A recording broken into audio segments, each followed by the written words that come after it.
Well, hello, good morning, and welcome to day one action here at the 2022 Pan-American Water Ski Championships, coming to you live from Lago de Moros in Santiago de Chile.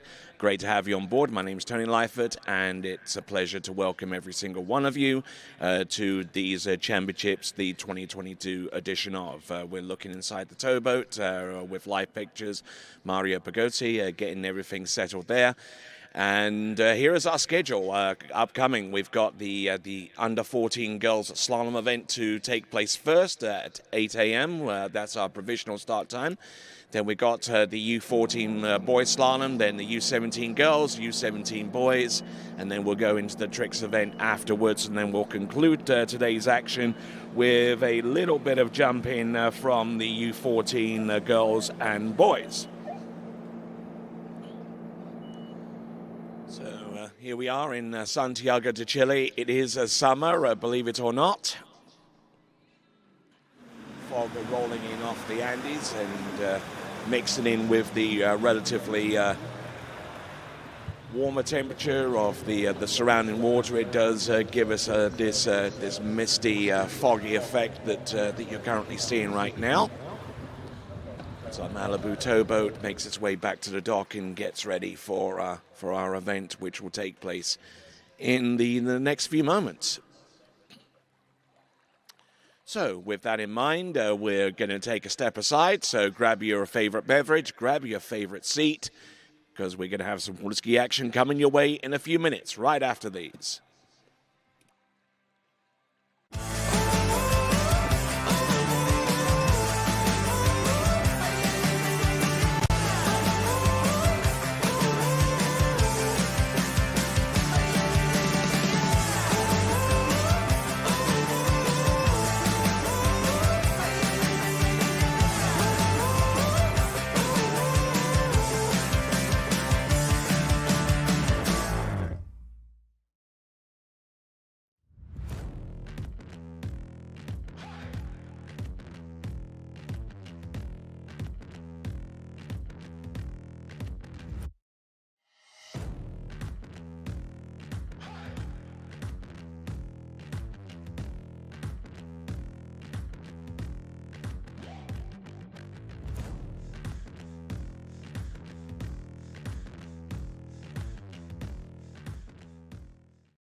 Fácil, con PF te regala tiempo, te regala vida. PF.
fácil.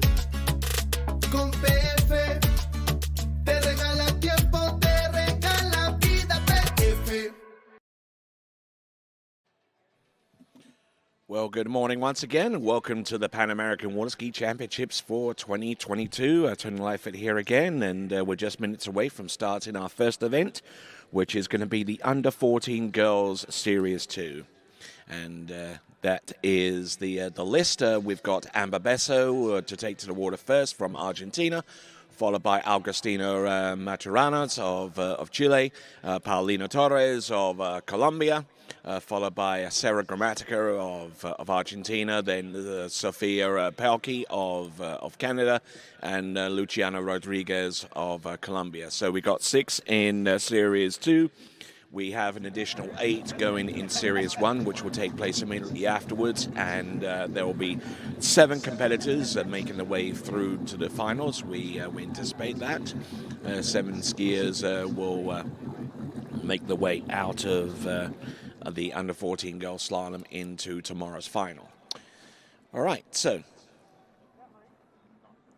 simple, straight format. We have a preliminary and a final. We're about to take our preliminary round skiers, and the top 7 skiers in that division of Under 14 Girls Slalom will take place in the final.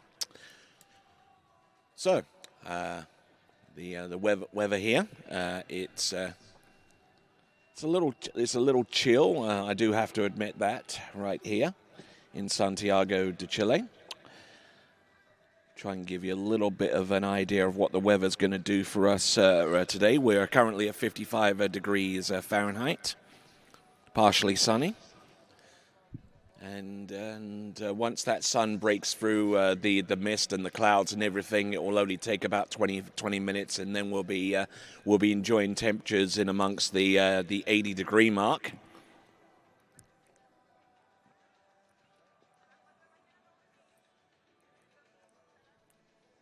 So over the next few hours, we at about 8 a.m. We should be at about 60 degrees. By the time we get to about 1 o'clock in the afternoon, it'll be around about 80 degrees, as I alluded to a little bit before.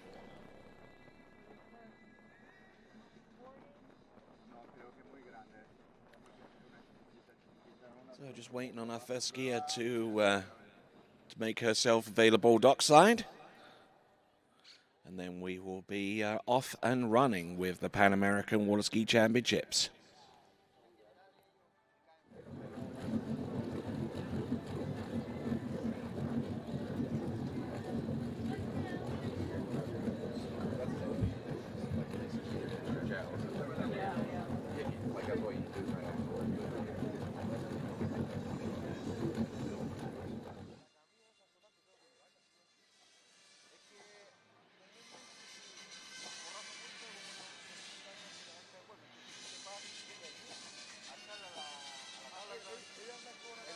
La tabla tiene la banca tiene una tabla atrás. Ya. Le ayudas a ellos ahí, se pillan fácil. O te lo traen acá mismo.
cerrando.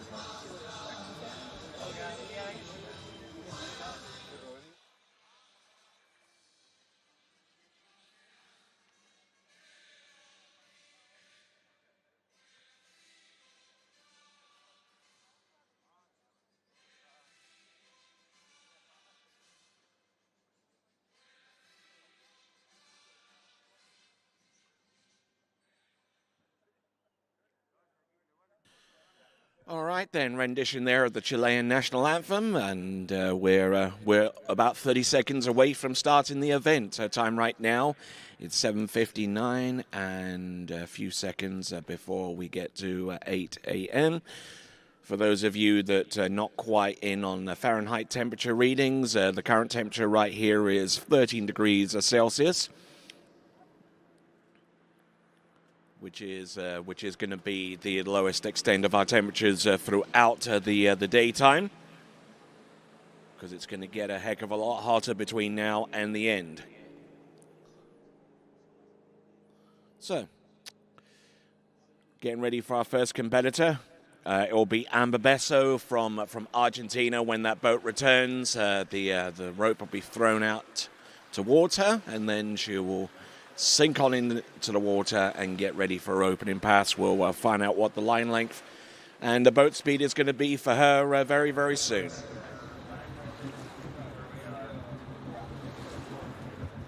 Okay, looks like we've got the first of our delays being implemented so far. We're taking a 5-minute pause before we go in with our first competitor, who will be Amber Besso. So. And as you can plainly see, if we can't see the buoys with our cameras, I doubt very, very much whether the skiers will when they're out on the slalom course. So with that in mind, we're going to step aside, and once we come back, we should be in good shape to go with our first competitor in the U14 Girls Slalom Series 2. We'll be back right after these. Hi, my name is Brantley Hawkins. I'm one of the co-founders here at New Dimensions Wellness. My partner and I have over 20 plus years of sports medicine and exercise experience working with the most elite athletes in the world. Together, we have developed a proven system that has been sought out by these professional athletes and is now available to you. You will move your body and loosen your joints in ways that you haven't before. It's not your typical weight training, it's not CrossFit, and it's not crunch fitness. Once I got in here, it was a big eye-opener how much different that they go about everything.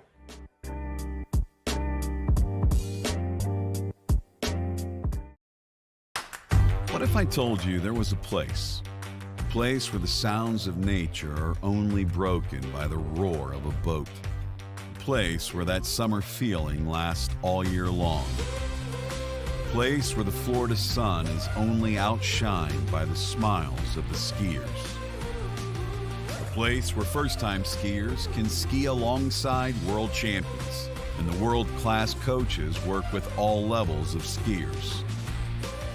What if I told you there was a place where life slows down and your only job is to make lifelong memories? That place is Swiss Water Ski Resort. Book your trip at SwissWaterSkiResort.com.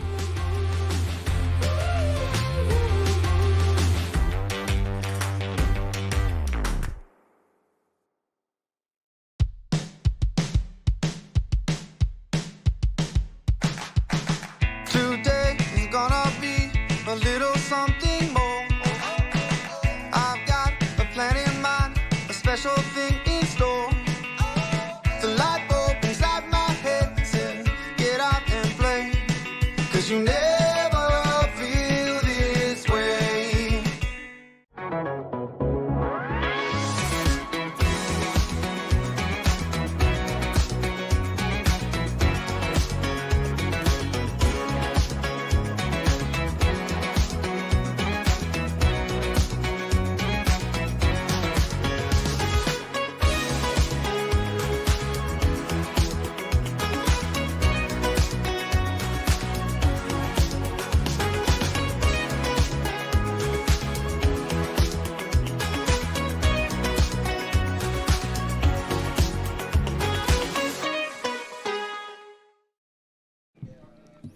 All right then, and looks like we're getting a little bit closer to starting the event. Time right now is approaching 8:05 a.m.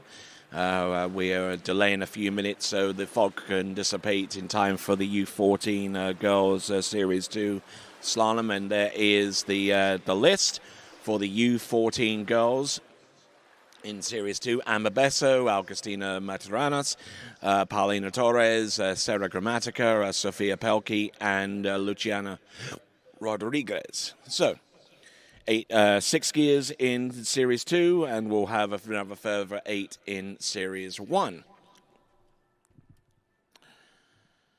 So, just waiting on that fog, and looks like we're going to get the go from our officials to send skier number 1 out onto the water very, very soon. That will be Amber Besso right there on the far end of the dock, as you see with this dockside camera shot. I would imagine that boat will be making its way around the island. It will be coming back, and when it does eventually come back, we'll have some skiing done. Here we are at Lago Los Moros, a site that is welcomed skiers from all over the world at various occasions throughout the history of this facility.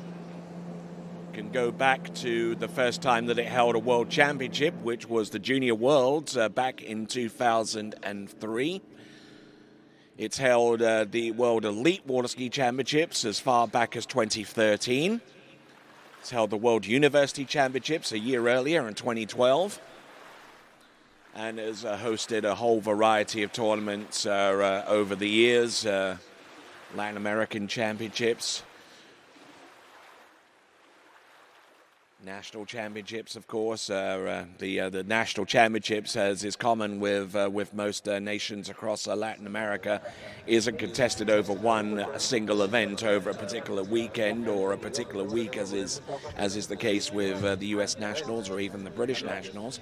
But it's actually contested over a series of events which take place over several tournament weekends to determine the national champion of Chile, and that process continues on today with many sites here in this nation, as well as Lago Los Moros. And for those of you that are tuning in to TWBC for the first time, you're most certainly welcome. Take some time out right now to subscribe and like the TWBC YouTube channel. You'll get instant notification when we go live, especially when it comes to our next event, which will also take place here at Lago Los Moros. It will be the IWWF World Junior Water Ski Championships, which will be coming to you exclusively live right here on TWBC in January of next year. It sounds so far away, doesn't it? January of next year. Well, January is only like a few weeks away now. We are in summer right here, Chilean summertime. Yeah. So we are getting ready to go. We got our first skier, Amber Besso.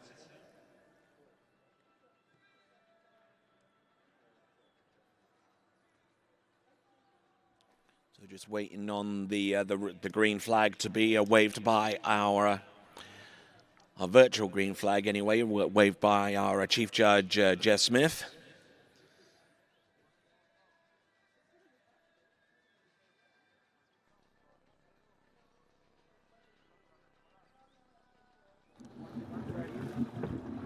All right, skier number 1 in the water right now. It is Amber Besso. Top 7 from this in this preliminary round go through to the next round of the competition. So now Amber Besso will be coming into the course at 43 kilometers an hour, I believe, which is 26 miles an hour on 18.25 meters.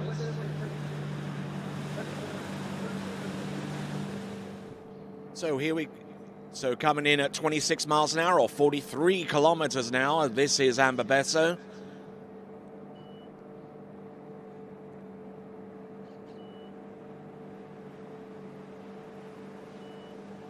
Just trying to get everything situated behind the boat.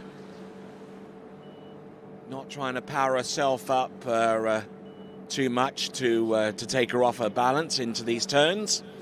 And there we go with the opening pass. That is Amber Besso, and she will go up to 46K, which is 28 miles an hour. to continue on. And the maximum boat speed, as a matter of fact, in under 14 girls is going to be 52 kilometers an hour or 32 miles an hour. Don't often see this level of fog or mist out there on the lake in normal tournament water ski action. So, but it does actually provide for a little bit of drama out there, even at this early stage of the game. Probably looking up for the buoy just a little bit too soon, which is hardly surprising considering that she probably doesn't have a full vision of that buoy. I mean, we're struggling to actually pick out the buoy ourselves here with our television cameras right here on the shore side. So I'm sure the skiers are having just as much difficulty picking out the buoys and trying to set their sights and their angle going across the course. Here we go. This is Amber Besso from Argentina, 46K, 28 miles an hour.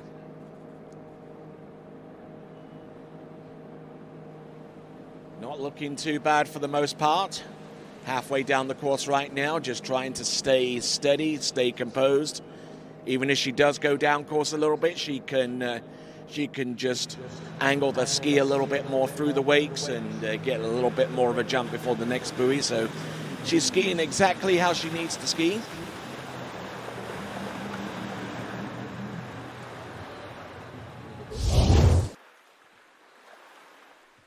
So,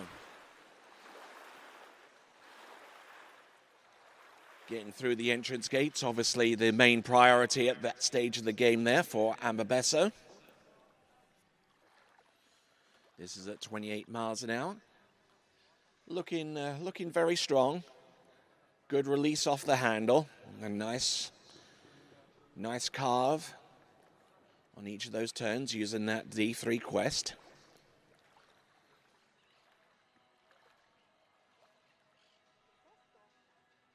Just using that turn to get good angle. A little bit off balance into number 6, mind you, but she was able to pick up on that very, very quickly and continues to ski all the way through that pass. So she's 2 passes to the good. Let's see what she can do at 49K, which is at 30 miles an hour.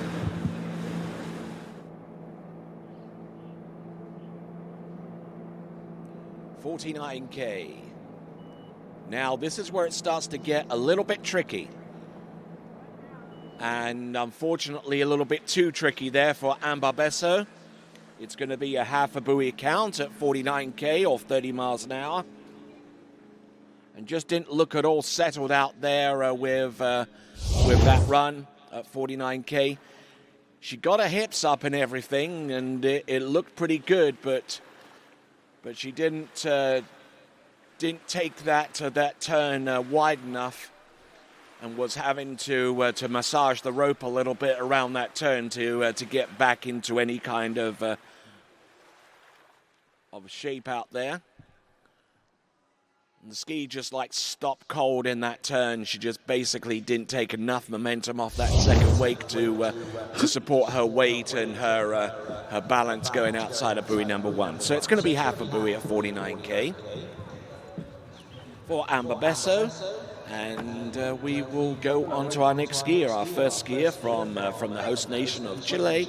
It'll be Augustina Maturana. So the skier has been cleared out of the course, so the boat can make its return. It's certainly extremely important that with the lack of visibility out there, that the judges do communicate with each other with that in mind. Last thing you need is the boat making its way back into the dock and an obstacle in the way.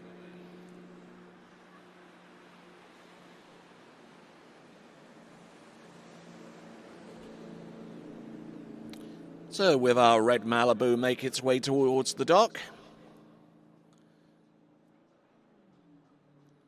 We're going to pick up our next competitor from Chile, Augustina Maturana. Be intrigued to find out what the opening pass is going to be.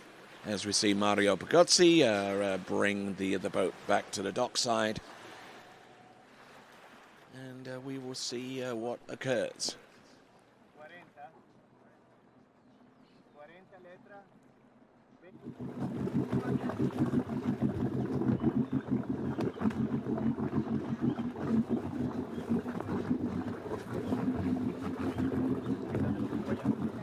Hive of activity going on dockside right now. As we continue on in the U14 elimination round, top 7 skiers in from both series will advance through to the next round. When you combine Series 2 and Series 1 to give us 14 competitors and have that, and that will give us the top 7 skiers who will advance. So from Chile, Agustina Maturana. So it looks like it's going to be 40K. 40K, which is 24 miles an hour.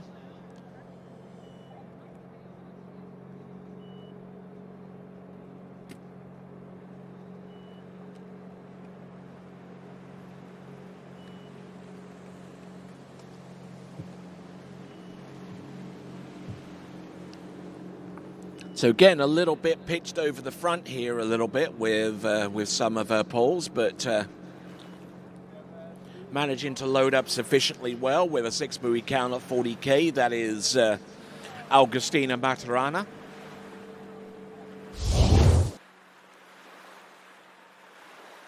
Just trying to hold her width prior to the gate.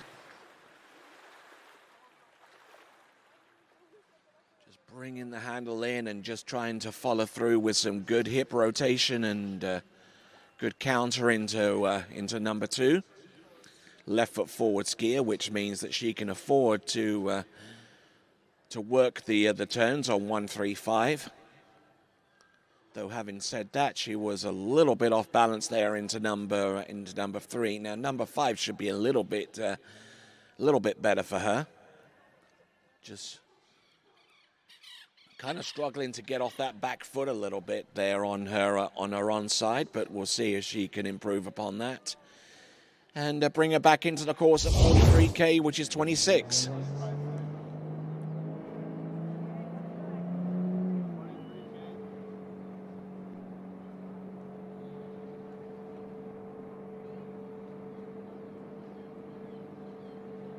Okay, 26 miles an hour or 43K. This is Agustina Maturana.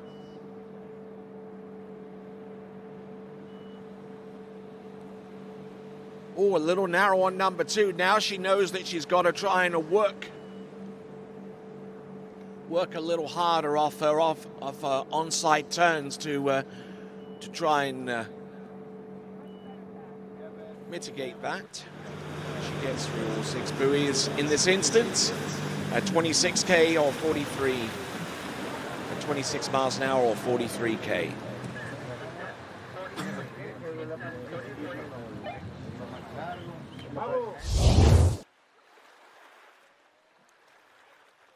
So just really struggling to hold her width prior to the gate shot, and obviously needing to work a little bit harder to use the pre-gates a little bit to determine her timing coming into this course. That would certainly help her out a lot, and it'll mean that she won't get as strung out into 2, 4, and 6 as much as she was at 43K. But 6 buoys is 6 buoys, no matter how you cut it.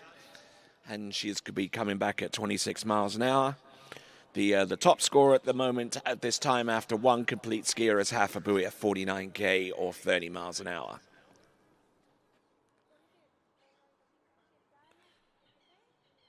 So Agustina Maturana.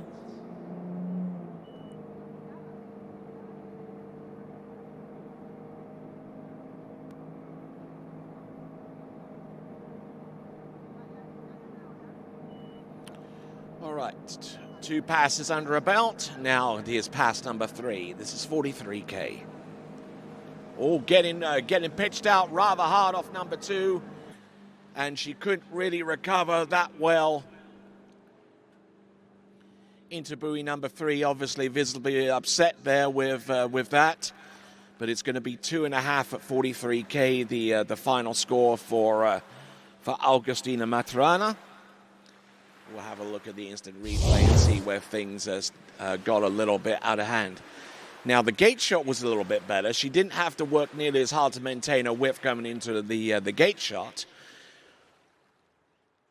Took a bit of a hit there off buoy number 1, but she held that together very, very well indeed. Handle coming down a little bit low there off number 2, and that kind of biffed her a little bit into number 3. Tried to load up, but she was nowhere near ready to take that kind of pull that early off the turn. And Augustina Maturana, that was a score at 46K, 28 miles an hour, and the score is going to be 2 1/2.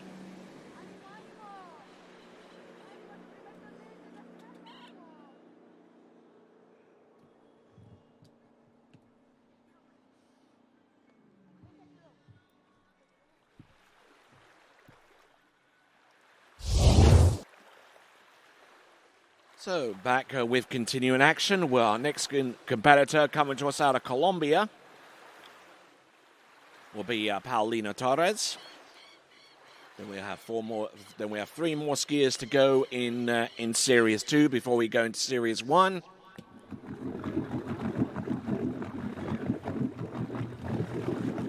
So Paulina Torres with the bib number of 65. Getting ready to go, and we'll see what speed she'll go in with.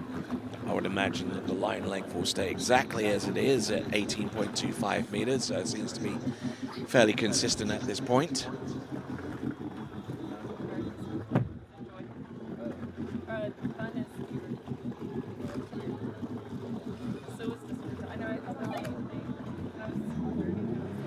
All right, okay, next competitor to go, Paulina Torres.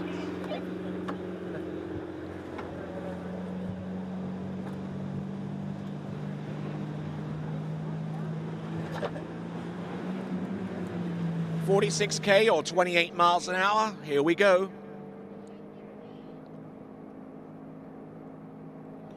$46K, here we go. Paulina Torres. Oh, nice turnaround buoy number 1. Certainly knows how to read, to direct her speed and her momentum.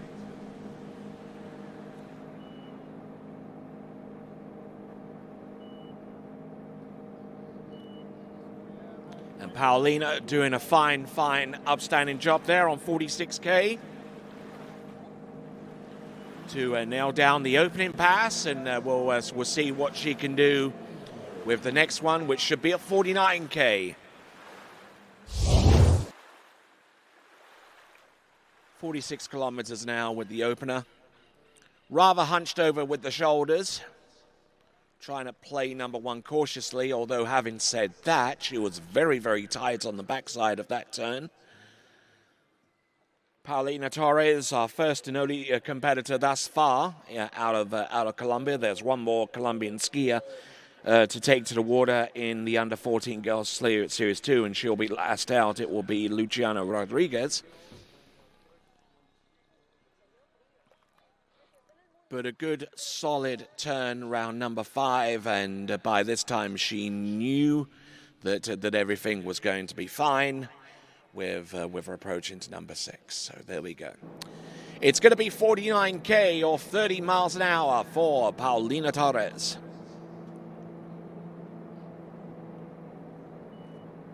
Now we're starting to see a little bit of a clearer view of our skiers. The fog starting to dissipate. Temperature starting to rise.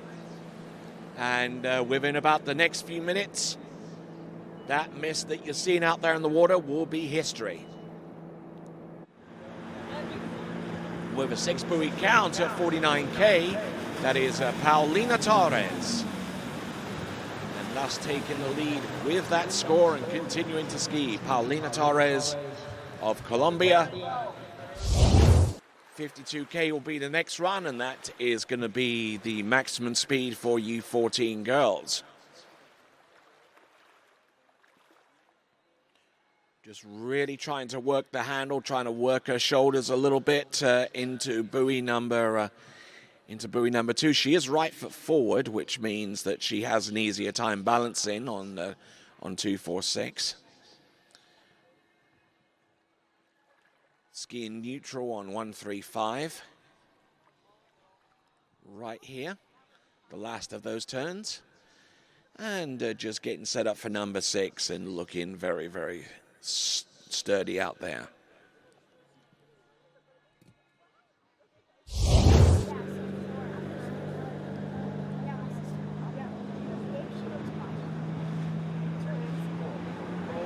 All right, here we go.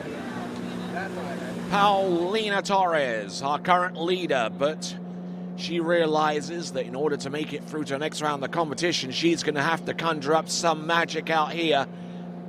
She at least needs to get onto 16 meters, one would assume at this point in the proceedings. She's round buoy number 3. She's still there on number 4. I'm not too sure whether she'll make it outside number 5. No, she does not. But it is a 4 buoy count on 18.25 meters for Paulina Torres.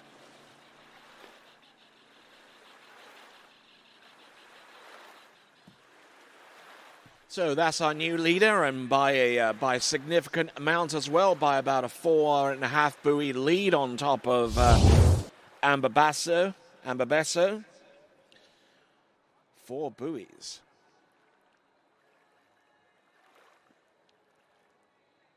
So score is under review right now, and the judges are taking an additional look at this.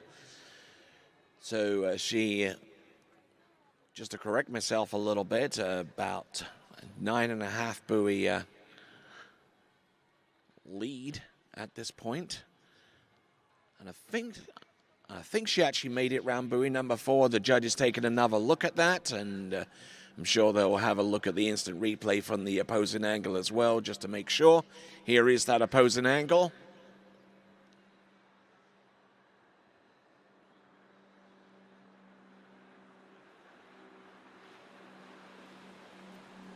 Just looking around and seeing,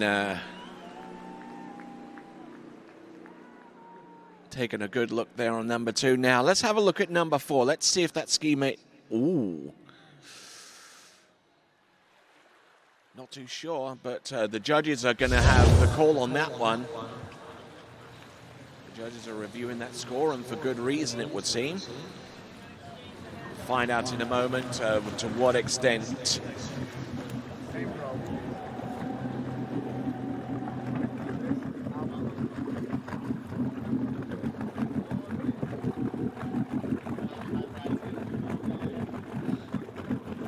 All right then. Whilst we endeavour to get the final score for Paulina Torres, we have her provisionally at 4 on that pass. If 4 is confirmed at 52K for Paulina Torres, Sarah Gramatica.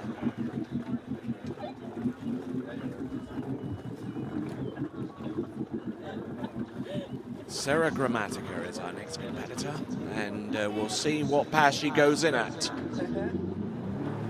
The first.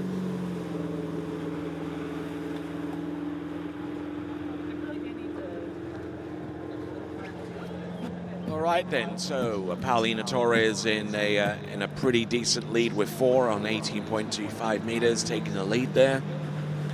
Chasing her down, starting at 43K, is going to be Sarah Gramatica.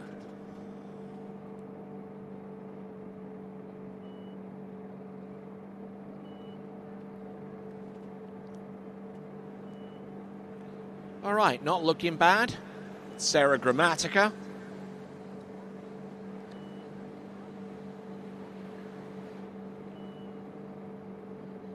So, Sarah Gramatica getting round all 6 buoys on 43K. So, Sarah Gramatica, I don't know whether she has, she's any relation to a former kicker from the Tampa Bay Buccaneers named Martin Gramatica.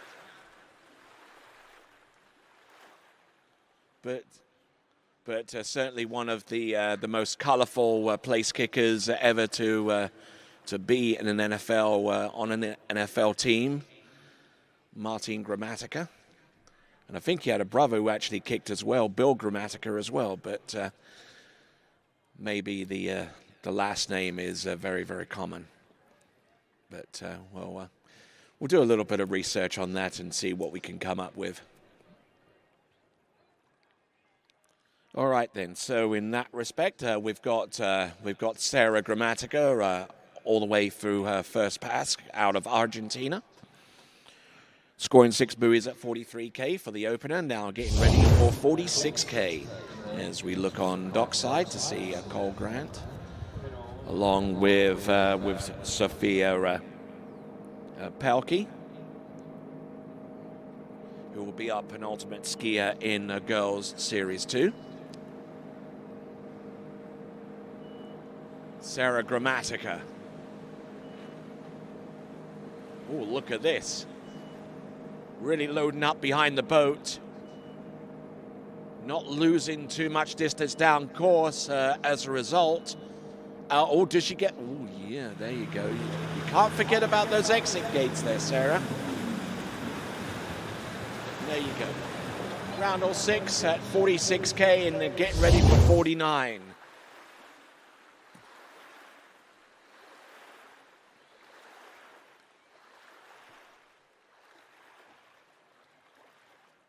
So not looking bad at all.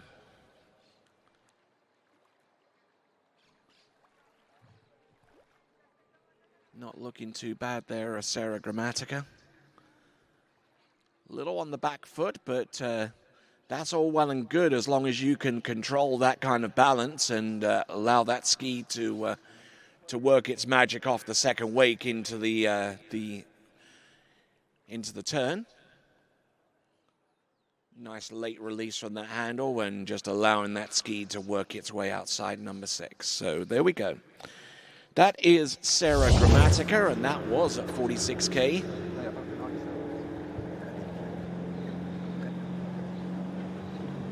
Here we are in the under 14 girls series 2. These competitors extremely young. First taste of international competition for some. All right, then, we are at 49K. This is 30 miles an hour. Started off at 43, ran that and ran 46. This is 49K.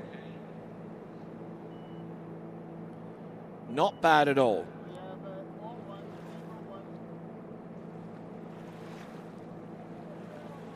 So there we go, getting through 49 and upping the ante to 52K.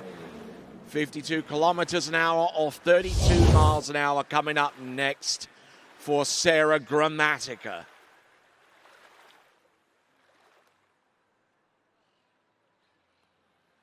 Just absolutely crushing number 1 there and looking very, very strong for number 2.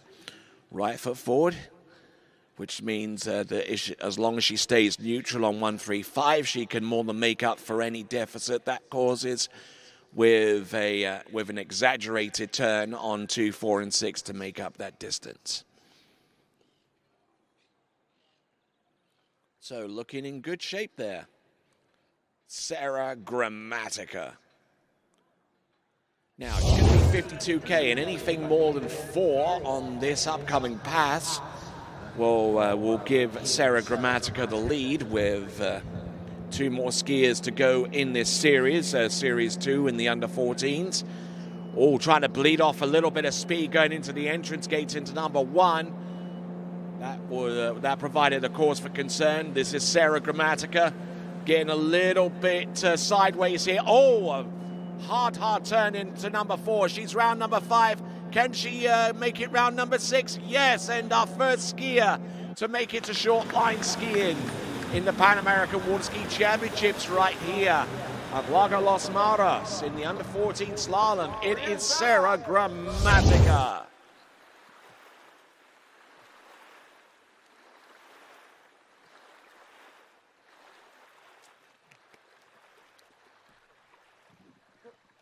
judging by the smile of Sarah Gramatica, who is in the water right now, I would even go so far as to saying that this may be personal best territory for her. Certainly judging by the way that she's out there on the water and getting through 52K, there were one or two bobbles on that run, but I tell you what, she has tenacity, and she has a 6 buoy count on 18.25 meters at 52. And in addition to all of that, she has the lead with 16 meters coming up next. Now, coming up on 16 meters. Now, what they very rarely tell you with 16 meters is the rooster hump. If you're not ready for it, then you're going to get launched. Let's see if she is. Sarah Gramatica. Oh, held that ski down well on buoy number 1, and that was a little bit too much speed coming into that turn. Tried to recover off that, but to no avail. It is going to be half a buoy at 16 meters for Sarah Gramatica.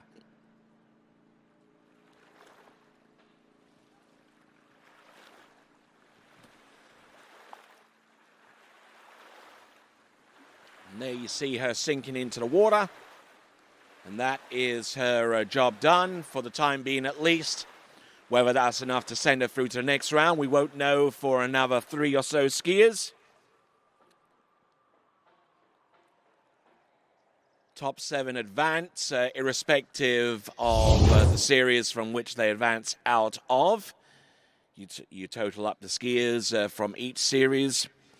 In this instance, we have 14. You divide that by 2, and that gives you the top 7 that would make it through to the next round of the competition. So, there is our format. There's a preliminary round, which you're seeing right now. The finals will take place tomorrow in the slalom event.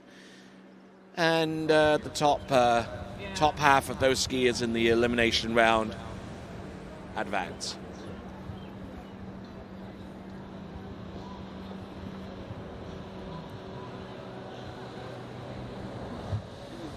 Joanne, we're going to use the different handle, same rope. So, next skier to take to the water, Sophia Pelkey of Canada.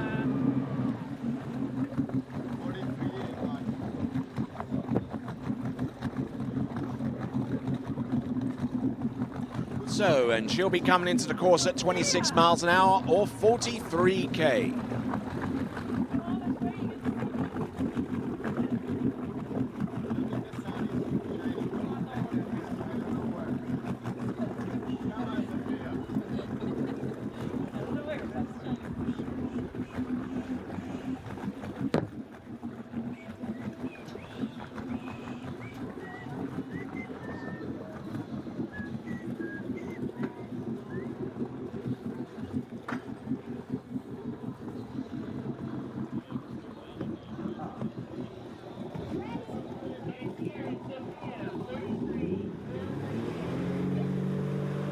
All right then, here we go. This is Sophia Pelkey.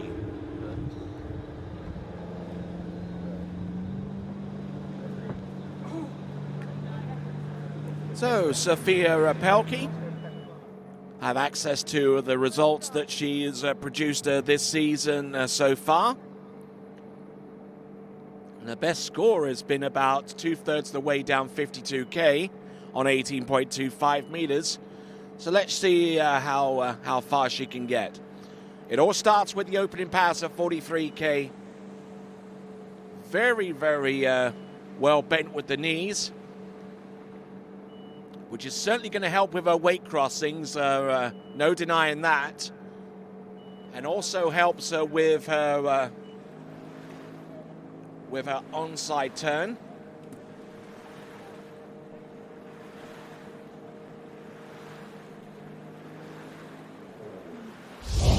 So at 43K at 26 miles an hour.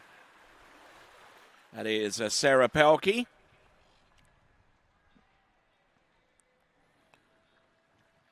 Actually has skied recently.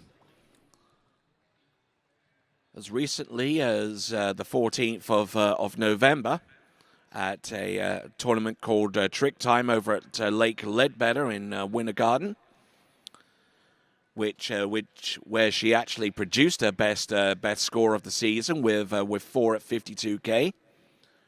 She completed 43K, as you can plainly see, and using that radar to great effect. Still a little misty out here, though. Hasn't completely dissipated. But it's certainly worth keeping an eye on. So coming in at 46K, which is 28 miles an hour. Oh, aggressive start into buoy number 1. She's holding nothing back here.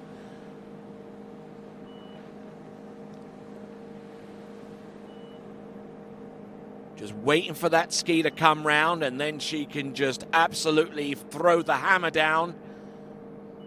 There you go. That is a 46K pass, 28 miles an hour. Getting ready for 30 miles an hour coming up. It is Sophia Pelkey. Matter of fact, this is her first full season of slalom skiing.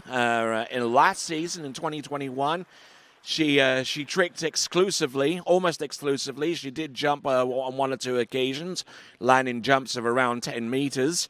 But tricking has seen a remarkable jump in points from tricking around about 1,000 points to a little bit north of 2,500 points.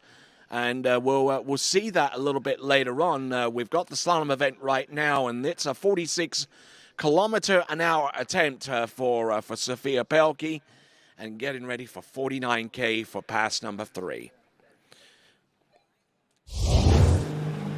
It's competing in the under 14s, and Sophia, I do beg your pardon, she is aged 11.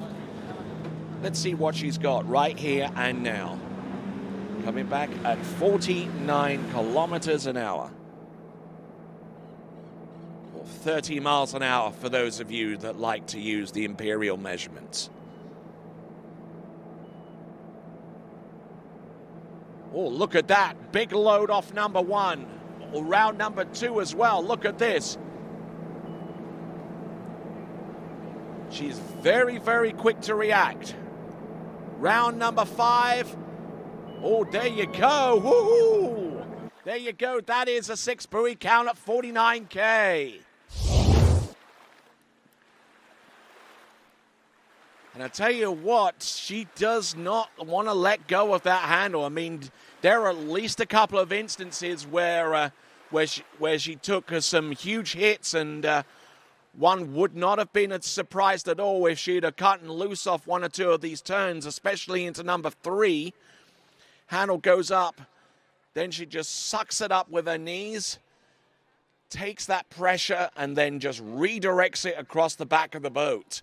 And because she's using highly exaggerated knee bend off each turn, those bumps, i.e. the wakes, feel a lot softer than what would be anticipated for. So, okay, Sophia coming in at 52K.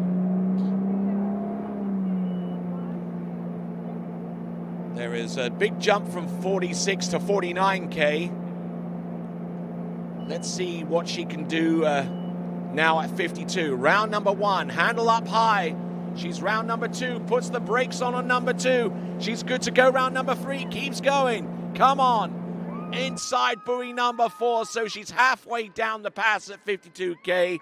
It's good enough. It's good enough right now for a second spot.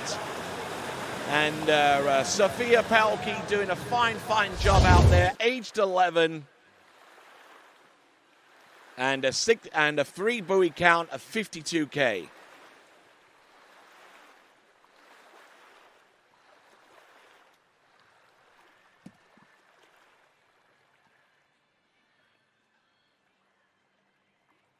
Certainly has a good presence of mind out there on the slalom course, just trying to get off the back foot a little bit from 2 to 3, but actually from 3 to 4. but couldn't do it in time. So a promising young prospect here from Canada, Sophia Pelkey. We'll see if that's enough to send her through to the next round of the competition. She currently lies in second with a score of 3 at 52K. Okay, so looking at that effort, ooh, and a little bit inside buoy number 4, but that's all well and good. Okay, so Sophia Pelkey.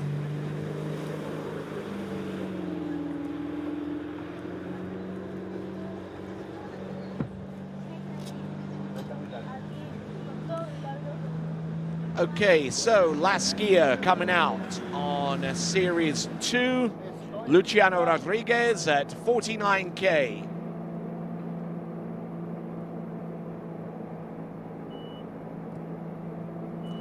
So Luciano Rodriguez.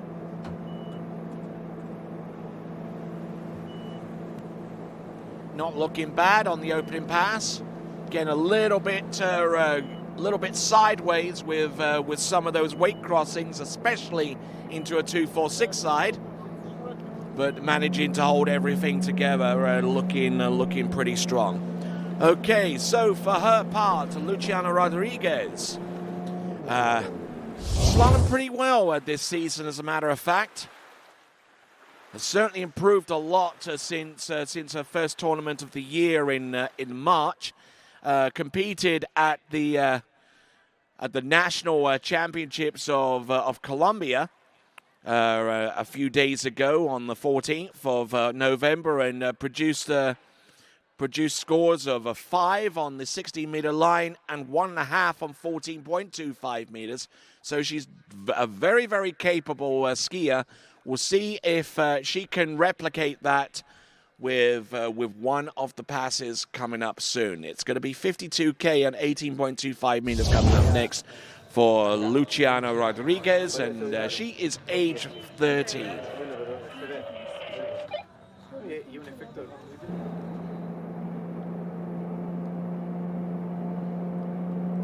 $52K right here and now.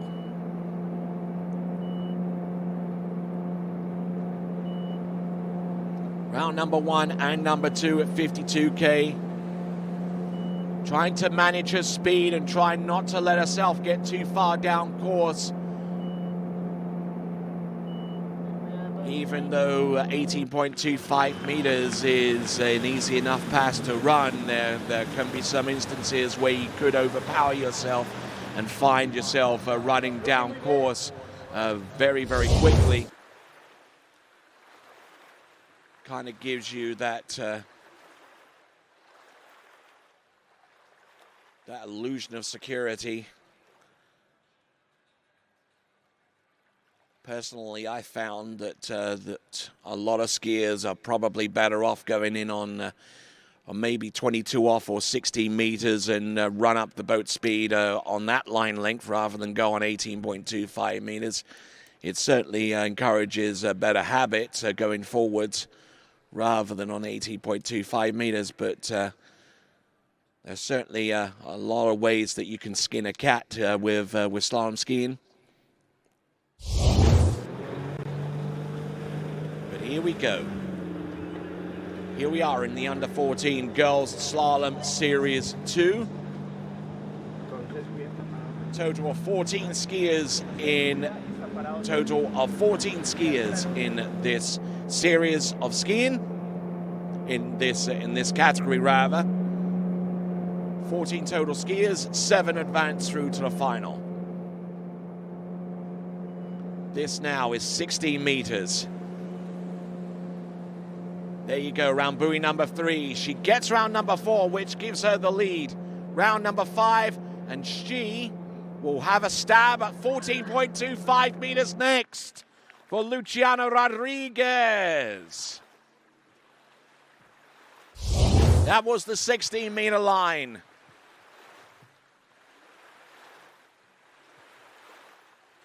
And getting over that rooster hump, which is present pretty much behind any boat that you ski behind. A little bit of flex there into buoy number 3, but managing to hold on to it. And just letting the handle get towards the boat a little bit, especially off a 135 side, almost over anticipating the her angle and her separation coming into the turns of 2, 4, and 6. That is Luciana Rodriguez. She's taken the lead with a 6 buoy count of 60 meters. Here she comes on 14.25 meters. Luciana Rodriguez, entrance gates, number 1. Takes a good hard snap. She almost brought herself too far over the ski into number 2, but she's there on buoy number 3 and just didn't quite have the momentum and the angle going off number 2 into number 3. But for Luciana Rodriguez doing a fine job to round off Series 2 competition in the under 14 girls slalom. Got a good, tidy turnaround number 1. Decent number 2, but starting to let that line get away from her, and that caused her fall more than anything else. So it is going to give her a 2.5 buoy count, 2 1/2 buoys on 14.25 meters. We will go to Series 1 in just a moment as we have a look one last time at Luciana Rodriguez. Go round number 3, just enough to give her a 2.5, and we're going to take a look at the leaderboard, and it shows Luciana Rodriguez with 2.5 on 14.25 meters, half a buoy on 60 meters for Sarah Gramatica. And we'll take a look at that leaderboard in just a few moments, but let's have a look at the U14 girl start list. Milagros Varas will take to the water first, followed by Andrea Andai, second out. Ella Gay from the United States, Juliana Racobo, then Anna Wheeler, Augustina Martinez, Cameron Davis, and Tia Byrne round off the remaining skiers in Series 1 in the under 14s. So we'll know within the next few skiers who will make it through to the U14 girls final, the 7 skiers that will have that honor.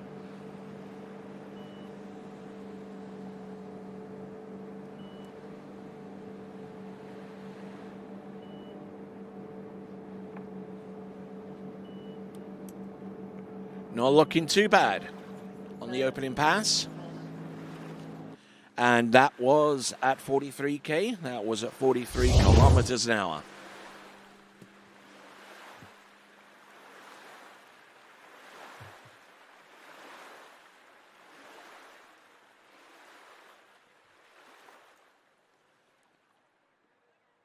So just trying to hold her direction off number 1 into number 2. She does that extremely well.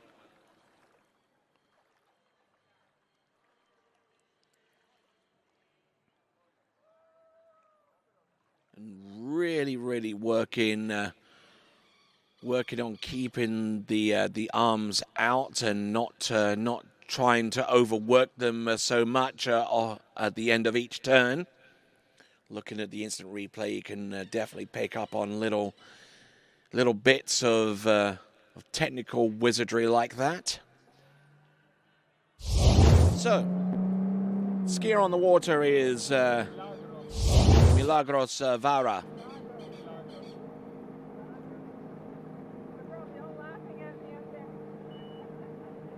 Okay, entrance gates, number 1. Milagros Vara from Chile.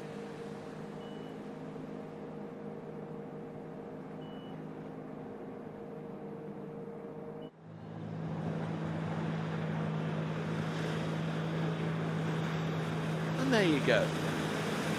That is Milagros Vara of Chile doing a fine job.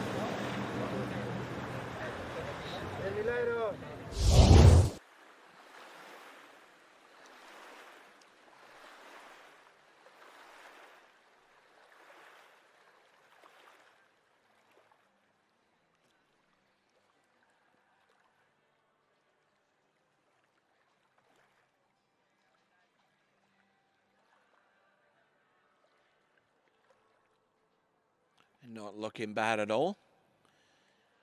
In good skiing. Round all 6 buoys on that pass, which I believe was 46K. So she's still got a ways to go before she could start attacking the lead.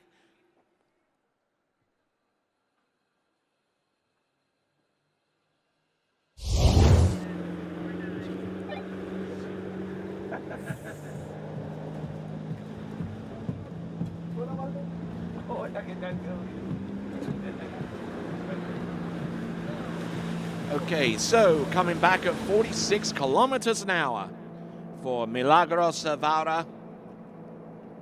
Started at 43, came back with 46. This is now 49.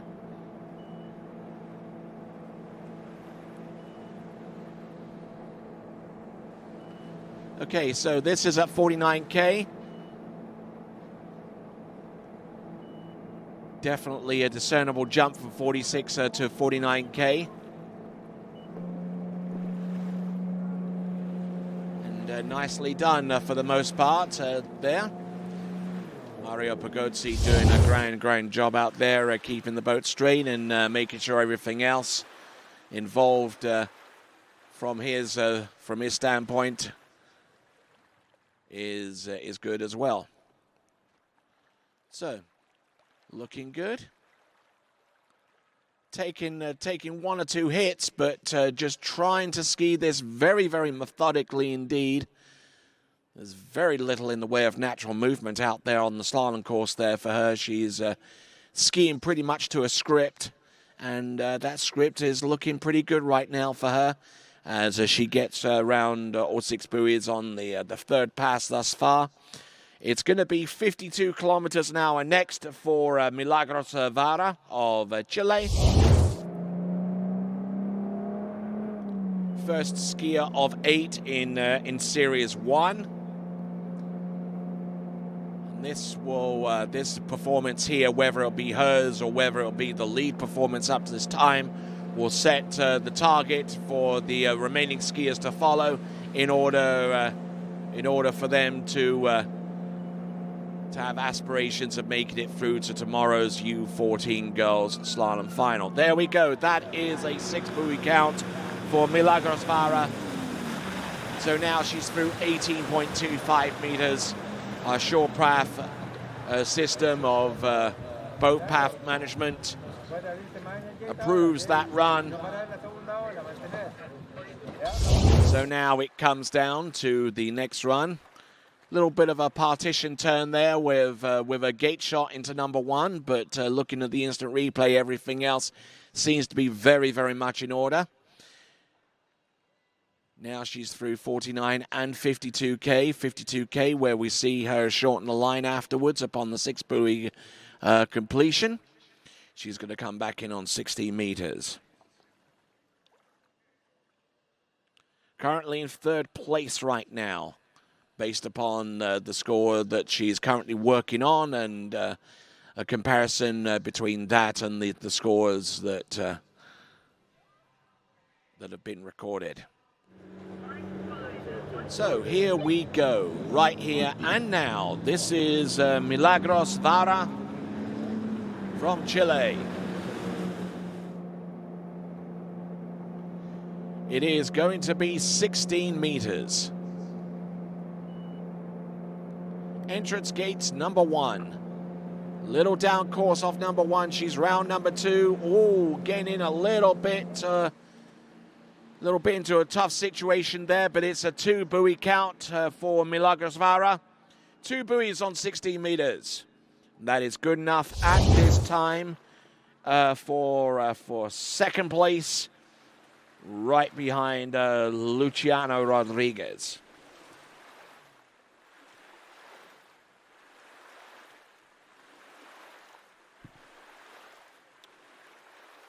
Only 1 skier so far, and that is Luciano Rodriguez, has run through 16 meters. Milagros Vara tried her best to get to that level, unfortunately unable to at this time. And she's been skiing quite a bit over the course of the season. A personal best actually this season And this was on the 12th of November. The season has only really just gotten underway here in Chile, being as this Chile summertime officially started on September the 11th. But a best slalom score up to this time had been 1 at 16 meters. So the score that you saw there from Milagros Vara is actually her best score of the season. If we look back to some of her other performances, it might actually be a personal best. So Milagros Vara, 2 buoys on 60 meters. Provisionally, as far as I can see, a new personal best for her. So well done for Milagros Vara.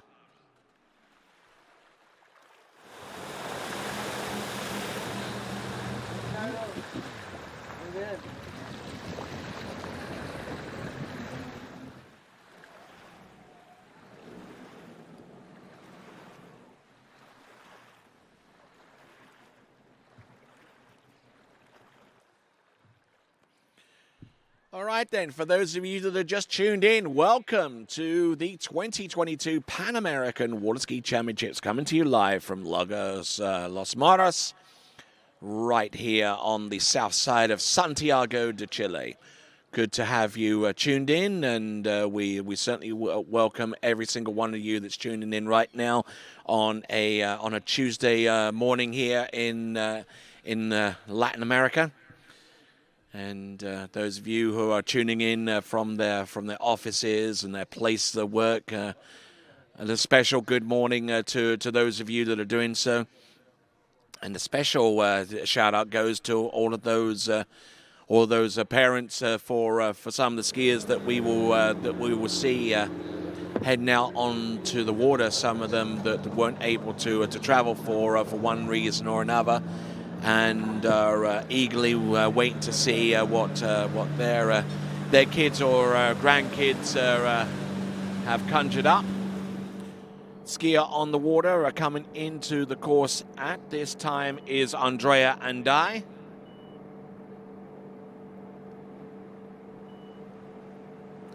I wouldn't imagine that this was anywhere close to 30 miles an hour. We'll see how close in just a moment. We'll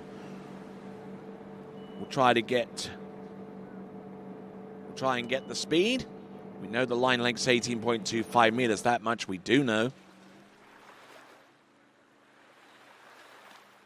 And the opening pass was at 43K, 43 kilometers an hour, or 26 miles an hour.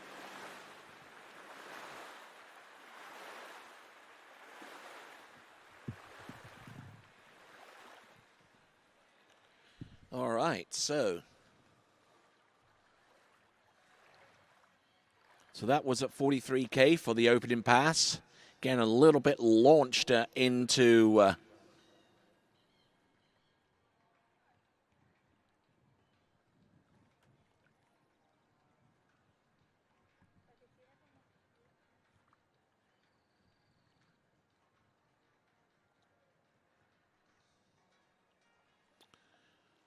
all right, so using that D3 ski, getting all the way through that run.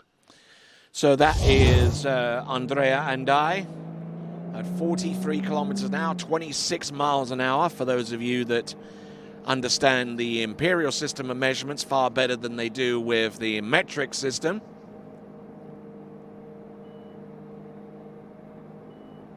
Entrance gates number 1. 46K.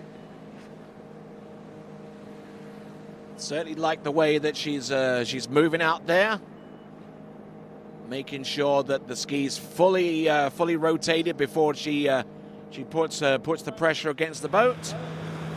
43 and 46 under her belt. That is Andrea Andai of Chile.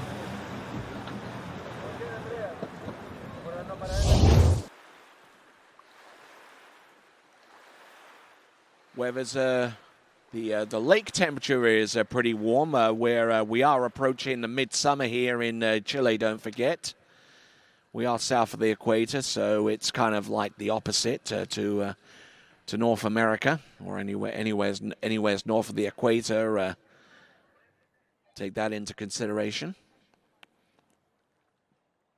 But whilst the water temperature is quite warm, the outside air temperature not so much at this time. We'll take a quick look at the weather. The weather at this time: 13 degrees Celsius for Santiago de Chile.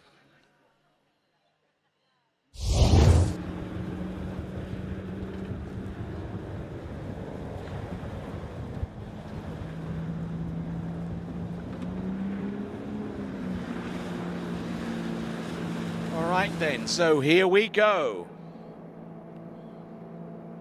43 and 46 under about 49K on 18.25 meters. Round buoy number 1. Looking strong for number 2. Making sure that the handle stays down and secure as she slices and dices her way through 49K at 18 and looking very, very good in the process.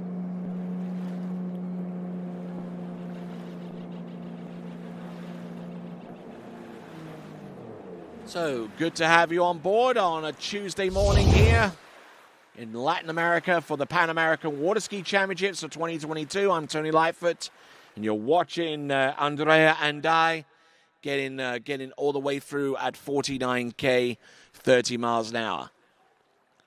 Like the way she controls that handle, knows exactly where it is at any given time, and you know she's certainly well practiced out there on the slalom course, and just trying to use a bit of that experience to guide her along, knowing when to put the pressure on and when to back off a little bit in order to stay on top of the ski, and that's exactly what she did with that run.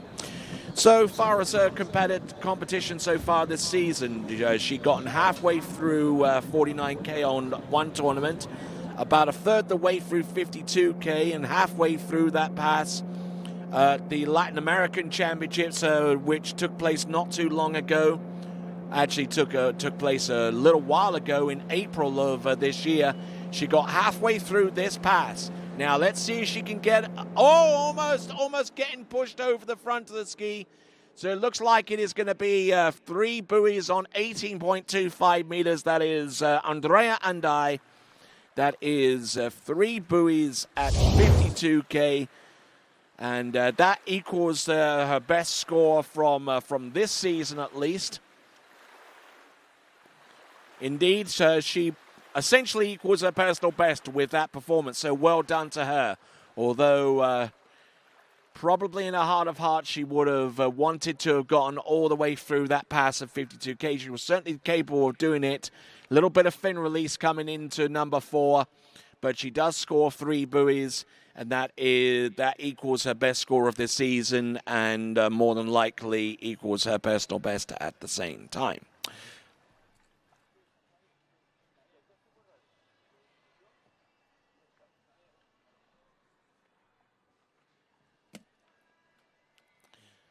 So that is Andrea and I. We've got 6 skiers remaining. Now, we send 7 skiers through to the next round of the competition. When bearing that in mind, whoever is in the lead at this time has made it through to the next round of the competition. So we therefore provisionally congratulate Luciano Rodriguez, whose lead score of 2.5 buoys at 14.25 meters ensures that she makes it through to the next round of the competition. So well done to Luciano Rodriguez, our leader currently so far with 2.5 of 14, and a finalist in the U14 girls slalom competition. All right then, folks, our first skier from the United States of America, this is Ella Gay.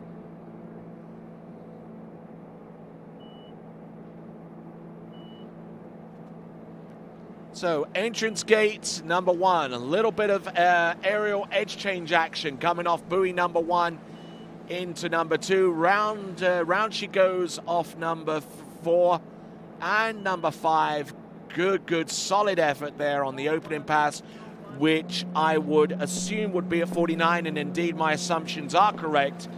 49K, 30 miles an hour, and skiing with that Masterline tow rope. The official tow rope of the 2022 Pan American Water Ski Championships.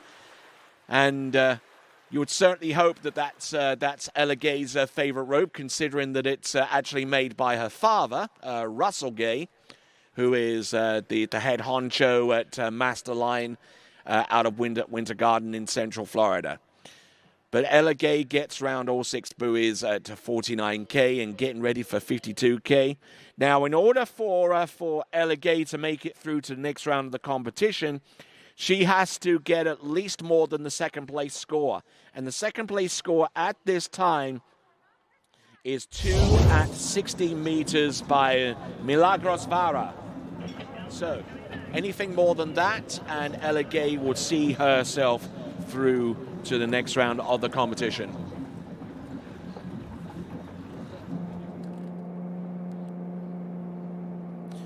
All right then, so here we go. This right now is Ella Gay. This is 18.25 meters. We are at 52K. Looking strong, looking in very, very good shape there off buoy number 4 and number 5. Nicely done, round all 6 buoys there on that particular effort. Good skiing there from Ella Gay. She has gotten through 18.25 meters. She will now have 60 meters coming up. And there you just saw a brief reminder about the TWBC YouTube channel. Subscribe, hit that like button, hit the bell icon, and you will be informed whenever event comes up live, including the IWWF World Water Ski Championships coming up in January. The World Junior Water Ski Championships coming up in January, brought to you exclusively live on TWBC. Also, check out the TWBC podcast on Spotify, Google Podcasts, Apple Podcasts, iHeart Podcasts, and anywhere else you listen to podcasts. All right then, so for Ella Gay, the task is relatively simple. Basically get a piece of 3 in order to advance, and let's see how she gets along.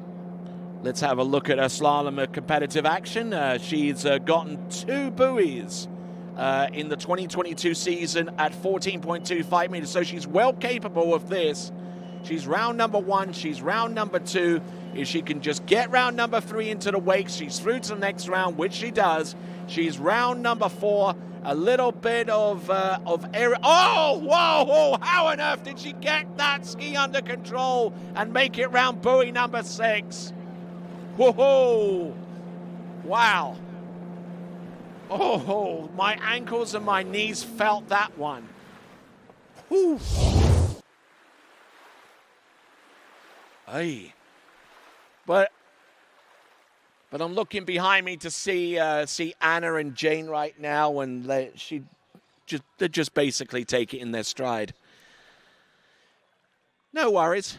She gets around all 6 buoys on the 16 meters. She's through to the next round of the competition, which is the final, which takes place tomorrow in the U14 girls. Now let's have a look at this instant replay. Round buoy number 5, she starts to attack, handle comes up high. Oh, and that the ski tip almost facing the boat in the middle of the edge change.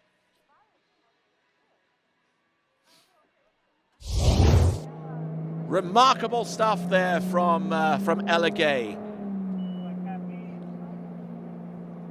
Let's see what she does on 14.25 meters. Her best score on this line length is 2. Scored that at the Southern Regional Championships. Now really trying to hold that ski down in the water. She's round number 2. Come on, let's get... Oh, she's round number 3. And that's a new PB for Ella Gay with a 3 buoy count on 14.25 meters. And the lead score. That is Ella Gay. Our new leader, and with a new personal best of 3 at 14.25 meters. Well done, and she's through to the next round of the competition, no matter what.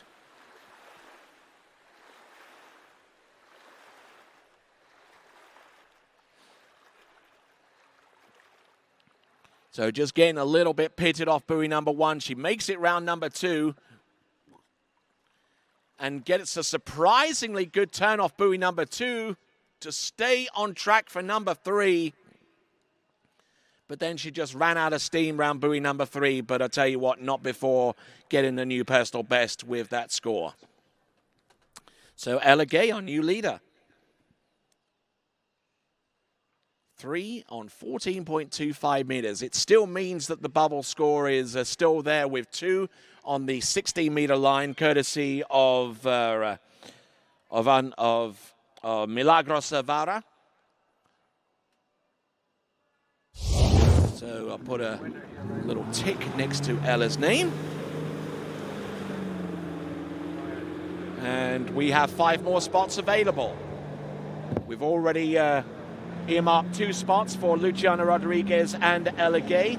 Next competitor, our first competitor out of Mexico, it's Juliana Cobo.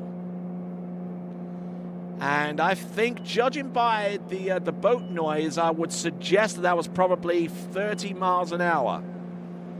Or if not, 52K. Oh, it's actually 52K. She's going straight in on 18.25 meters. She is not messing about. There you go, 6 buoys. And in order for her to progress through to the next round of the competition, she just basically needs to hit the halfway point on the next pass of 16 meters.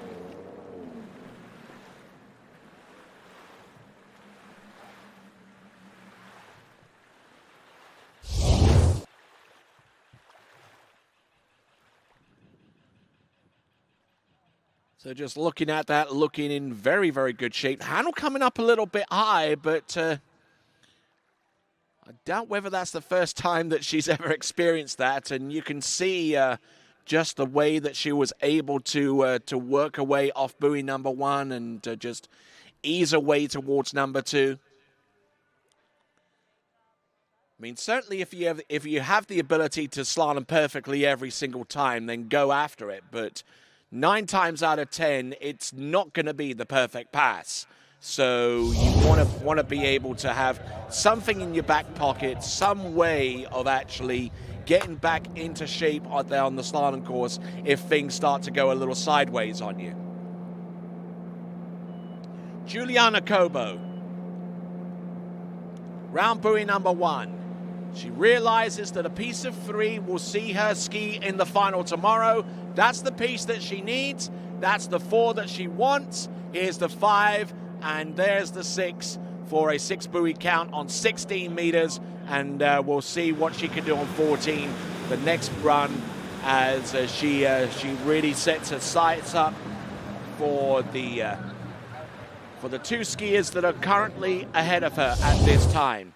That is Luciana Rodriguez, who scored 2.5 on 14.25 meters, and the 3 buoy count by Ella Gay, also on 14.25 meters.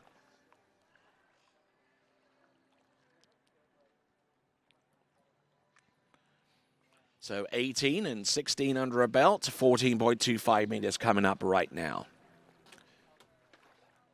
Still a little bit misty out here in Santiago de Chile. Current local conditions right now, we are at 13 degrees Celsius, cloudy skies. 13 degrees Celsius for those of you that enjoy Fahrenheit. It's 55 degrees out there, so it is a little bit brisk to say the least.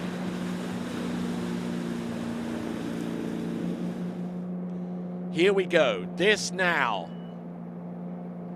is Juliana Cobo. Entrance round number 1. Gets round number 2. Can she get round number 3 to at least tie Ella Gay? Yes, she does. She gets round buoy number 4. She is about a third the way left to run the pass, and she does. Juliana Cobo of Mexico takes the lead. Juliana Cobo, for her part, we'll see what she's done so far this season. She's gotten scores of 1 and 2 on 30 meters. That represents her best performances of the season. And the other scores that she's produced have been along the lines of halfway down 14 meters, maybe about a third the way down. So we're looking at a score from Juliana Cobo, which could be among her top 3 scores of the season so far in 2022.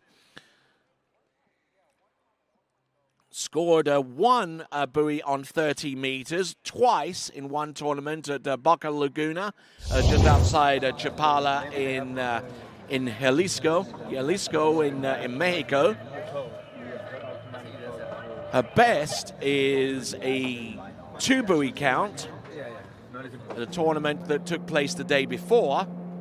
So let's see what she can do. If she can get halfway down the rope on this pass on 13 meters, it could be a new PB. Round 1, and unable to get a good enough jump on number 2. But at this time, it probably doesn't matter to her so much. She's through to the next round of the competition with 1 on 13 meters, and additionally, she takes the lead away from Ella Gay.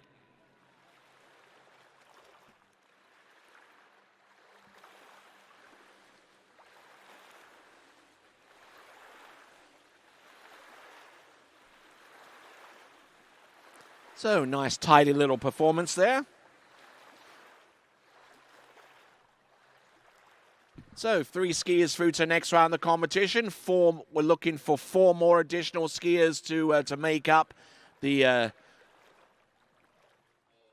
final 7 skiers to go into the girls under 14 slalom final, which will take place tomorrow.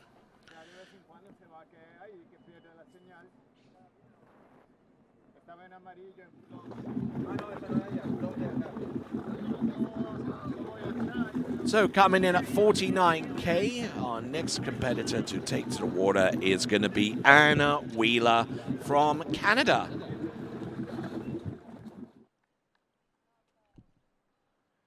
And good morning to every single one of you that's tuning in. And for those of you that have just joined us, you're joining us at a pretty opportune time. We've got Juliana Cobo with her score of 1 on 13 meters. That's currently the lead in the under 14 girls slalom competition, just ahead of Ella Gay.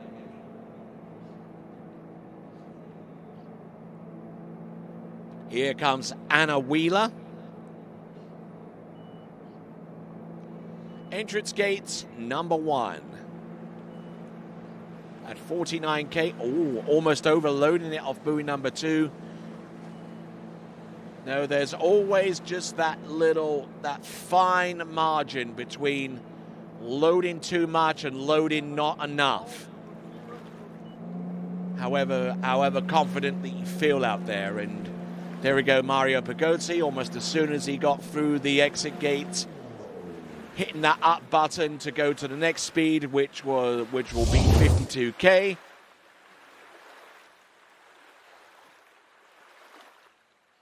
Little bit of a break at the waist coming into buoy number 1. That's her offside turn, by the way. She is a right foot forward skier. Loads up pretty well. Just takes up a little bit of that pressure with her knees, going from one side to the next. And looking in splendid shape out there. No two ways about it. Anna Wheeler. Now let's have a look at some of the previous scores that she has yielded over the course of this season. Obviously, the ski season is all but over in Canada, being as it gets a little bit chilly over there. It's actually they started their ice fishing season a few weeks ago. Not much going on top of the water, but we'll give you a little bit of an indication of what she's been doing so far as her slaloming is concerned over the course of the season that is 2022. Anna Wheeler getting through that pass of 52K, so now she will shorten to 16 meters. Now, Anna Wheeler's best performance of this season. She's been into 14.25 meters on three occasions this season, and the best score that she's yielded It's a 5 buoy count on 14.25 meters, but that is a long way off. She got to get through 60 meters, which is the next run, to have any hope of getting towards that level of 14.25 meters, which we have seen her produce so far this season. Coming to us out of the eastern region of Canada, all the way out towards Ontario, and currently age 12. Believe it or not. Certainly packs a punch out there on the slalom course, and we'll see what she can do on 16 meters.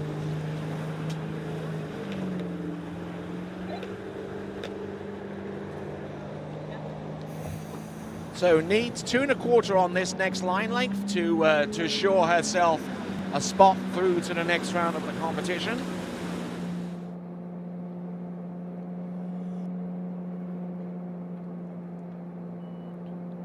All right. Oh no, and she goes down round buoy number 1. Handle goes up high.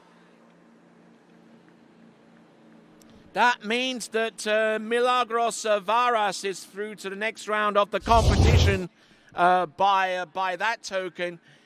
She turns in and she just twisted and broke over at the waist and actually hit number 1 on the back side of it. So trying to take a little bit too much of a chunk off that turn, and in she goes. And currently tying with Sarah Grammatica with half a buoy on 16 meters. Now, as far as my memory goes, that would be the next cutoff score on the list. It is half a buoy on 16 meters. So we could actually potentially be in a runoff situation if one of the remaining scores between now and the end is less than half on 22 off or 16 meters. So 3 skiers remaining. We'll have Cameron Davis and Tia Byrne to come up very, very soon. But before those skiers, we'll have Augustina Martinez.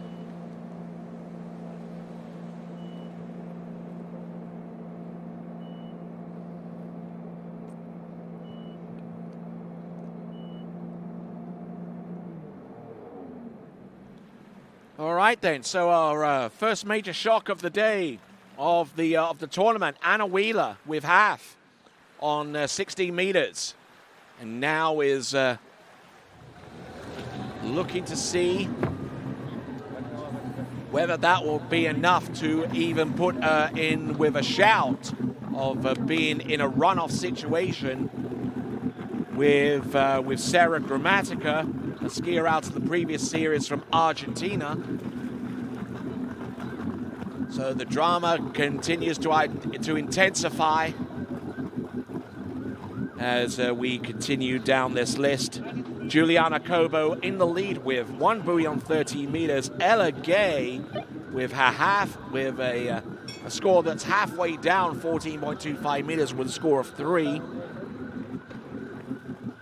Milagros Rivera with 2 on 60 meters.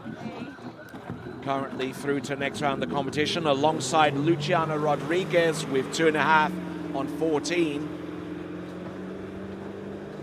So 3 skiers remain, and for those skiers, anything more than half on 60 meters will assure forward passage through to the U14 girls slalom final.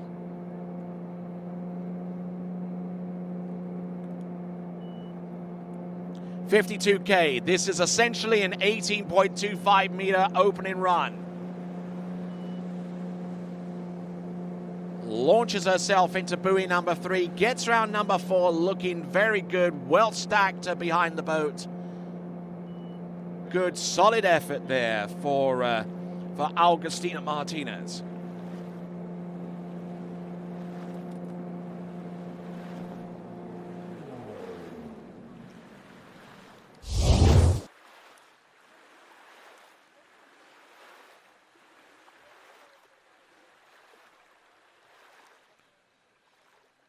So our next event, the under-14 boys, will be coming up very, very soon, within about the next 3 competitors. Augustina Martinez looking good out there.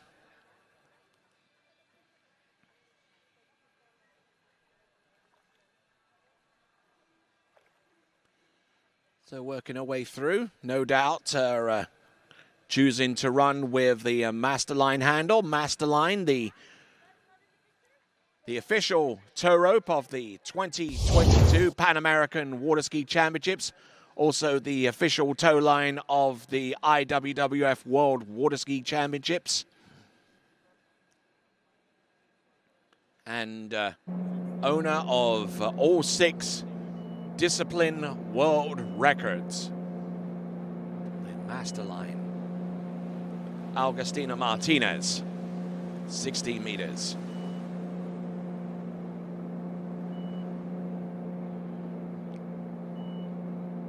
"60 meters is under her belt. She is through to the next round of the competition by consequence.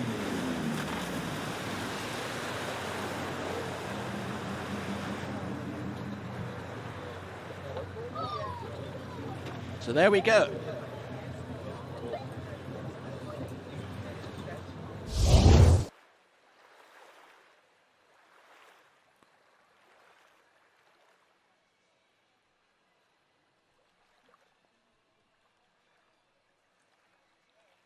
So Augustina Martinez, 6 buoys on 16 meters.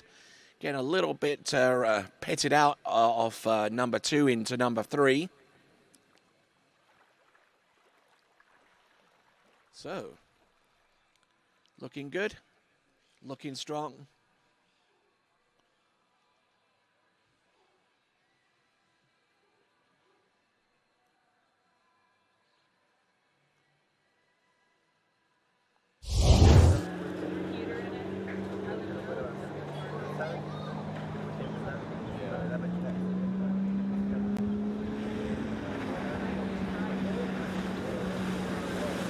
Coming back now on 14.25 meters.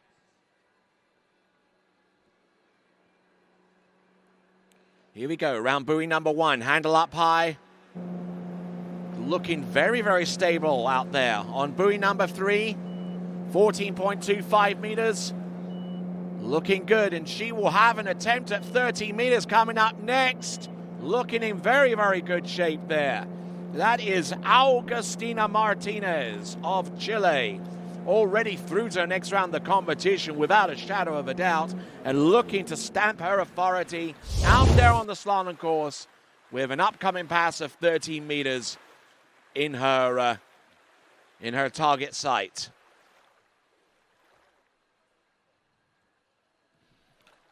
So now, in order for her to take the lead, she's got to get a piece of 2 on 13 meters. So not looking too bad out there, and a big shout out and thanks to all of you that are tuning in right now, wherever in the world that you're tuning in, whether you are tuning in to us from Mexico City or Monterrey, whether you're tuning in from Sao Paulo or San Francisco, London or Lima, you are welcome to the 2022 Pan American Water Ski Championships.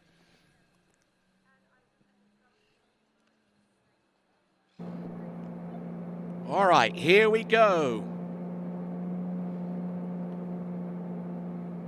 Augustina Martinez of Chile.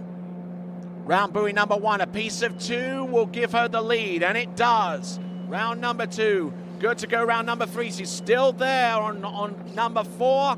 Can she make a play on 5? Oh, yeah, she gets round number 5. Enough of it to score that half a buoy, and will give her 4.5 on 13 meters. That is Augustina Martinez. Don't have too much information on her in regards to any performances that she's produced so far this season or any other season, come to that. But Augustina Martinez, looks like it is going to be a 4.5 buoy total on 13 meters. Enough to take the lead away from Juliana Cobo.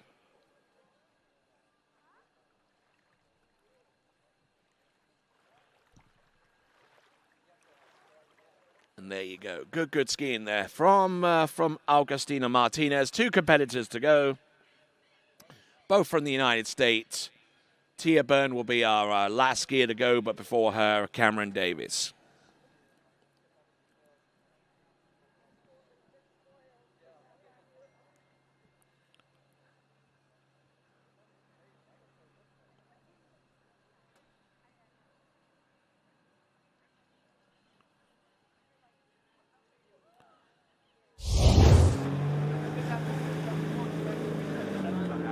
Yeah, this one, yeah, either way is fine.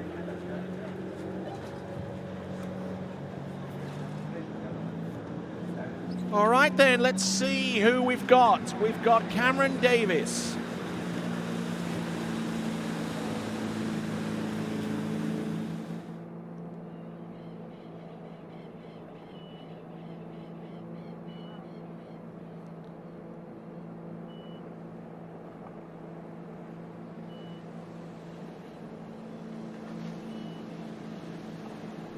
Not looking bad at all for the most part, getting around all 6 buoys on the opening pass, which I believe is going to be at 52K if my reckoning is correct.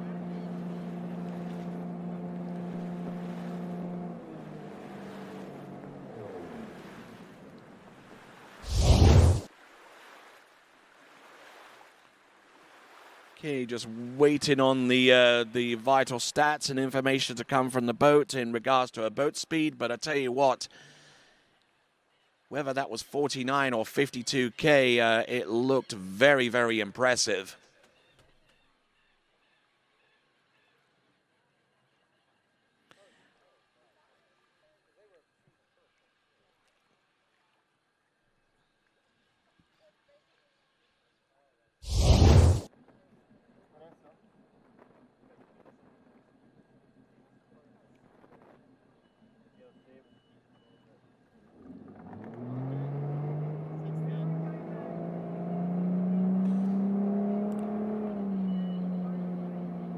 Okay, so we got a confirmed score for our previous skier. That's Augustina Martinez. Doesn't really affect her ability to make it through to the next round. She scores 4 on 13 meters. The question is, the next pass for our skier on the water. Let's see how she gets along. Shows here that she started at 40 and it comes back at 43, and that is just not possible because the boat speed is revving way too high to be 26 miles an hour.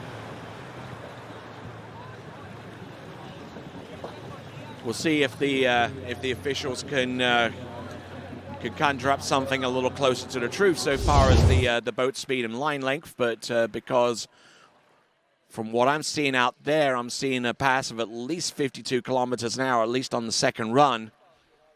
May even be on 16 meters. We'll try and get confirmation on both in just a moment. And a big shout out to all of those ski fans that are tuning in right now in their masses. She's run 16 meters, so she went in on 18.25 meters. She came back on 16 meters. By the virtue that she's run 16 meters, she is through to the next round of the competition.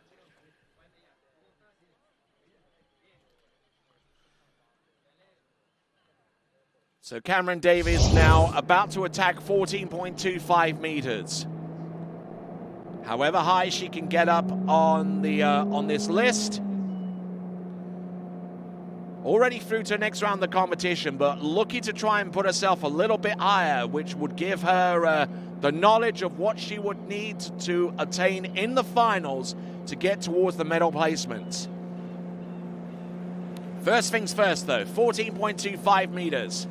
Or 28 off the standard 75-foot line. Round number 5, a little bit of a delay off number 5, but she has room to spare to get round number 6. Yeah, that is Cameron Davis. Cameron Davis, member of a very, very large water ski family coming to us out of the eastern region of the United States. And I just remember with great fondness the national championships a little bit earlier on, this season over at Mystic Lakes in Mays, Kansas.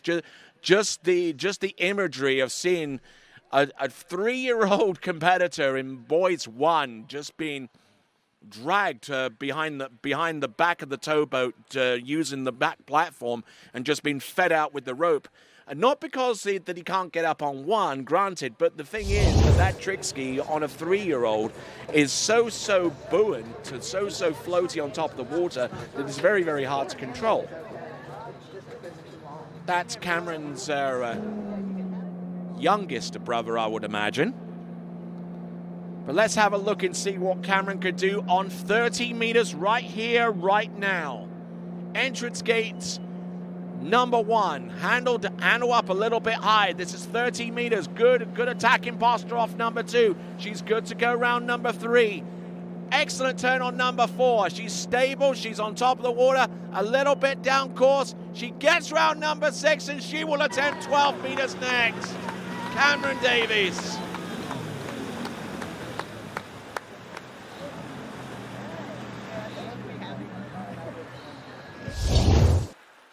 So Cameron Davis, who has already put a score into 12 meters already this season, with 1 buoy on 12 in the national championships in Mystic Lakes in Kansas, and generally has scored putting performances of 1 on 13 meters, 4.5 on 13 meters, on at least a couple of occasions, halfway down 13, a half on 13 meters. So this is only her 2nd attempt on the 12-meter line this season. So let's see if she can get past buoy number 1 and maybe establish a new personal best. Under 14 girls, elimination round of slaloming, coming down to our penultimate skier in Series 1. This is Cameron Davis, and this is 12 meters or 35 off. Maximum boat speed in this division of skiing is 52k or 32 miles an hour. Round buoy number 1 won't get any more than that. Ties her personal best, ties her season's best. There we go. That is Cameron Davies. Cameron Davies, who is age 14, so in her last season in this category of skiing in the PanAmerican Water Ski Championships.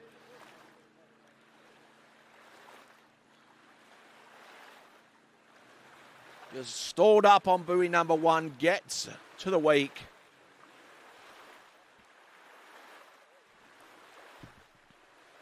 And looks like there's a gate review on this one as well. So, ooh, and I can understand why. I just saw a little glimpse of that.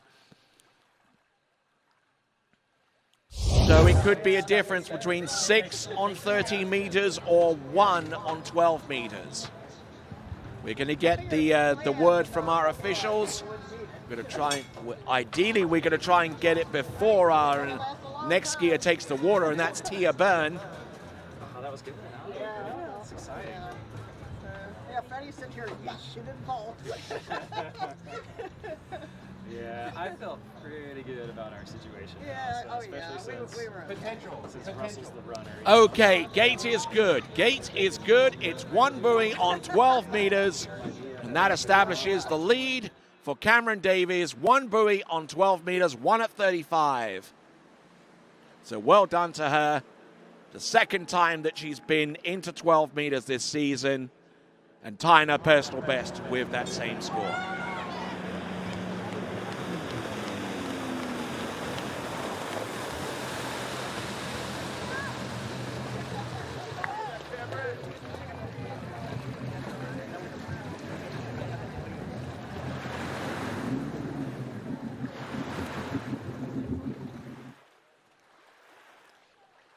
All right, let's see if I can catch up with a few of these messages. I got a message from a guy named Jeremy Scholl, giving me a 3 thumbs up, which is remarkable, really, considering that he's only a few feet away from me working one of the cameras alongside Connor Parley and John Waldron with the 1s and 2s. We got Vincent Stadelbauer.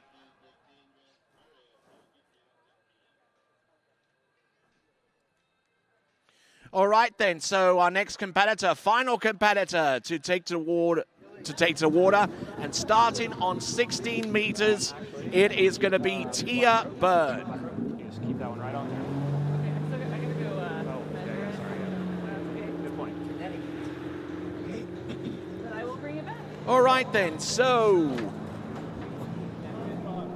well accustomed to coming into the course on this pass on 16 meters, and that's what she will do. All right, here we go. 16 meters. Taking a bit of a risk here, one would fancy, but as long as she's comfortable with a 16-meter opening pass. Whoa, almost letting that ski get behind her, and again round all 6 buoys, thankfully.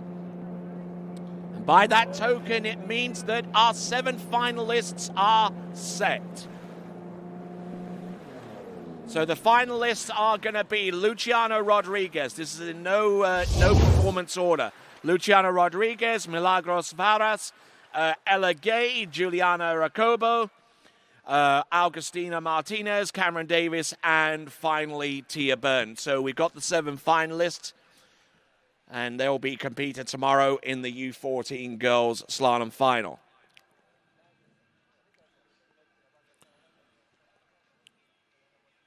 All right, so just looking at this little performance, almost a little lackadaisical, especially round number 5, but managing to hold everything into number 6 and getting everything good to go. So looking at her performances this season has been a measure of consistency all the way throughout the season. In only 2 rounds of skiing has she scored less than a score on 12 meters. And even those scores were on 13 meters, so she has really been consistent all the way throughout the season.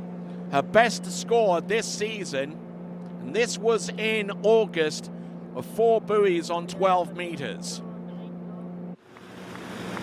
So bear that in mind as she gets around 14.25 meters successful with that one. So let's see what she can conjure up with the next 2 runs. Tia Byrne, who's age 12. And it's certainly one of our taller skiers in this event, and that certainly helps her with slalom in no way, shape, or form.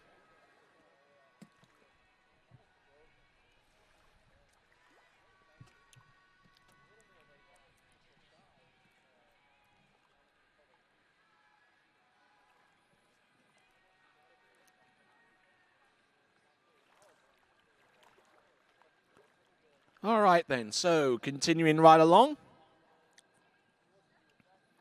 So getting some messages coming through. I got one from Sean Hunter, lending his support to Ella Gay, who skied a few minutes ago. Jim Powell, announcing colleague of mine from the United States. Good to hear from you, sir. Also from Chris Olivet from Geneva, who's actually saying that the temperature in Geneva is about the same as it is here in Santiago. That's comforting to know, of course. All right, then, here we go. This is 13 meters for Tia Byrne.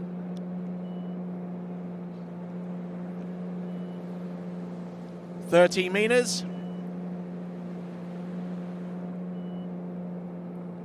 And getting round all 6 buoys on 13 meters. Good skiing there from Tia Byrne.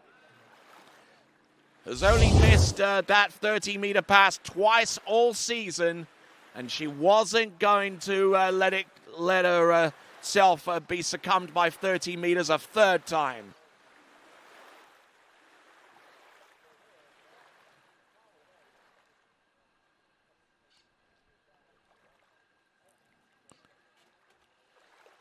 Good, solid effort there all the way through.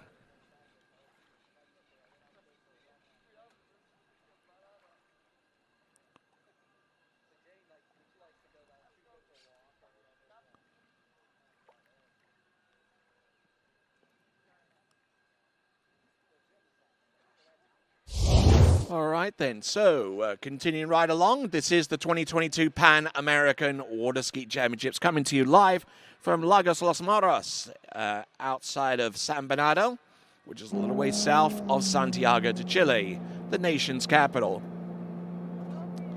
So anything more than one will give Tia Byrne the lead going into the final.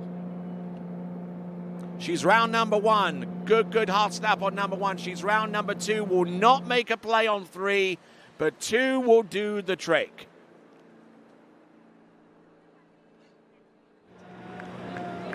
So 2 buoys for Tia on 12 meters, which will conclude the under 14 girls elimination round of skiing. Looking a little flat-footed into number two, just taking a little too much speed. But there you go, 2 buoys for Tia Byrne. And that will do it so far as the under 14 girls are concerned. Going to have a quick change of driver. Going to throw some gas into the boat. But before we bring that boat into the course with our first skier in under 14 boys, let's take one last look at the leaderboard. And the last look at the leaderboard shows that Tia Byrne is your leader out of the elimination round with 2 on 12. Cameron Davis with 1 on that same line length. Augustina Martinez with 4 on 13. Juliana Cobo with 1 on 13. Ella Gay with 3 on 14. Luciano Rodriguez with 2.5 on 14. And Milagros Varas of Chile. She scores 2 on 16 to secure her spot through to the next round of the competition. All right, U14 boys slalom elimination round will take place momentarily. Give you enough time for you to grab your favorite beverage. And when we return after this, we will have the under 14 boys slalom elimination round back right after these.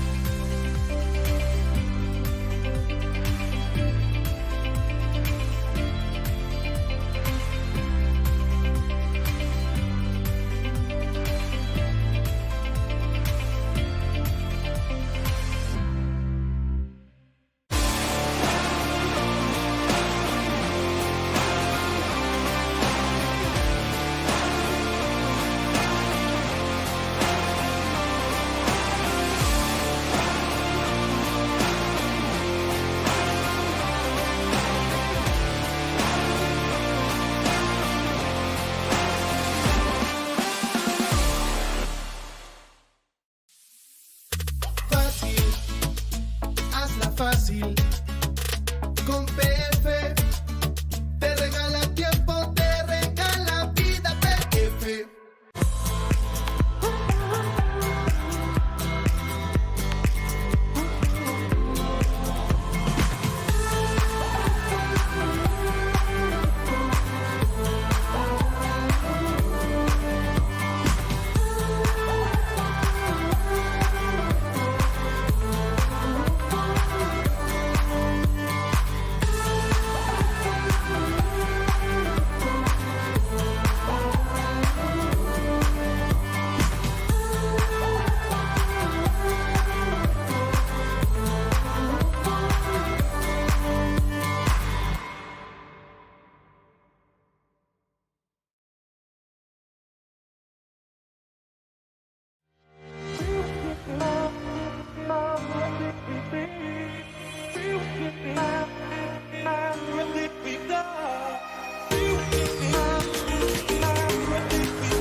For skiers and water enthusiasts, Florida lakes are what dreams are made of.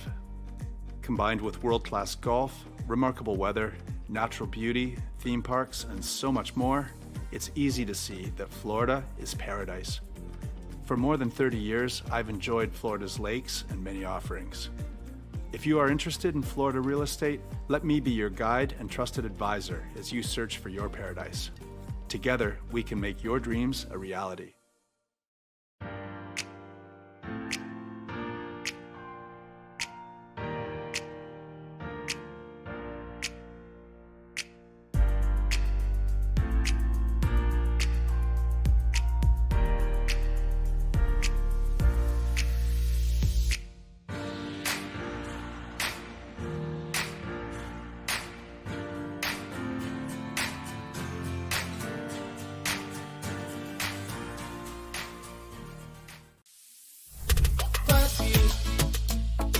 Fácil, con PF te regala tiempo, te regala vida.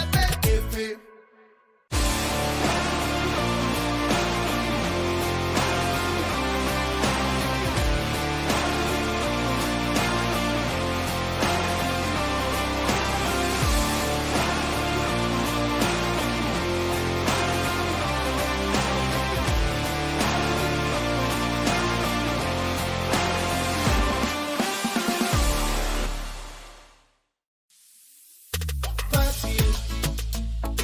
Fácil, con PF te regala tiempo, te regala vida. PF.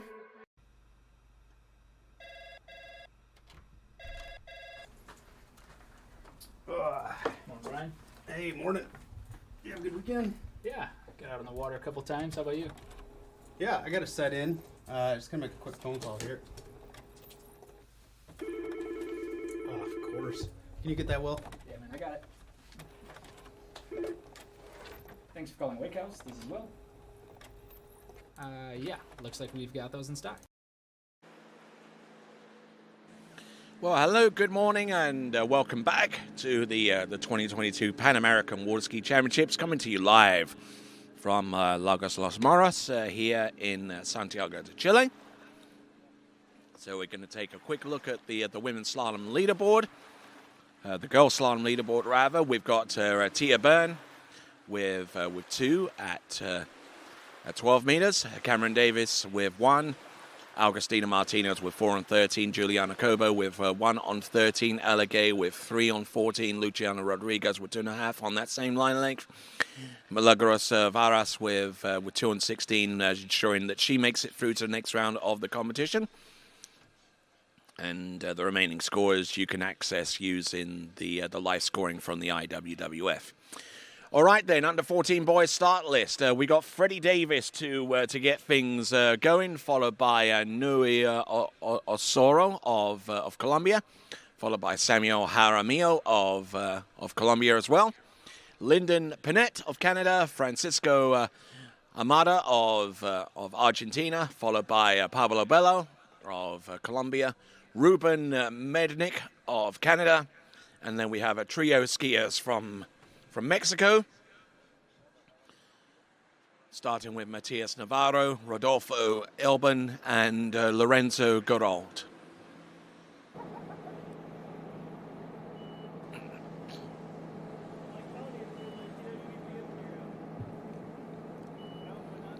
All right, driver in the seat now is Ron Moore.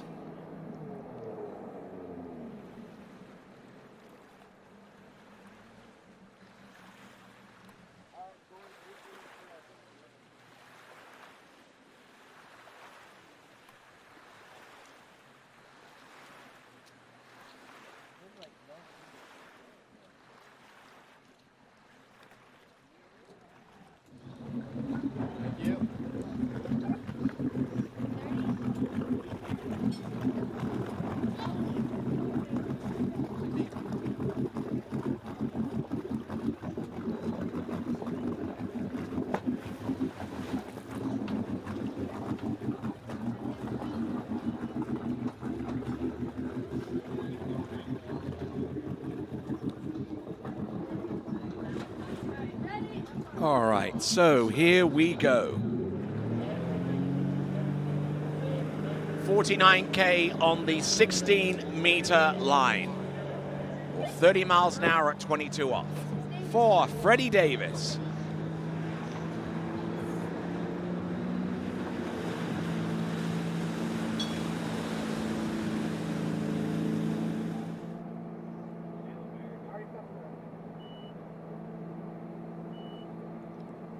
So 16-meter opening run.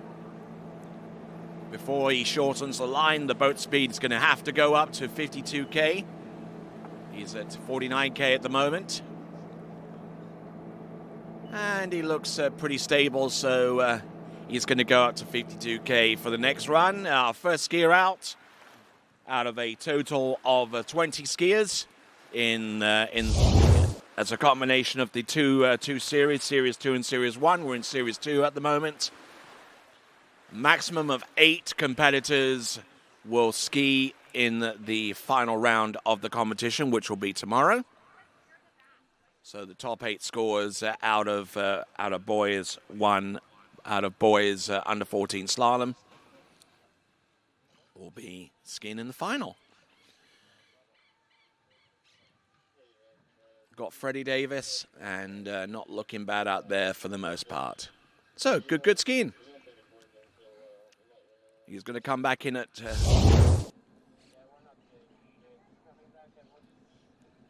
Going to come back in at 52K. Already got a couple of fans there.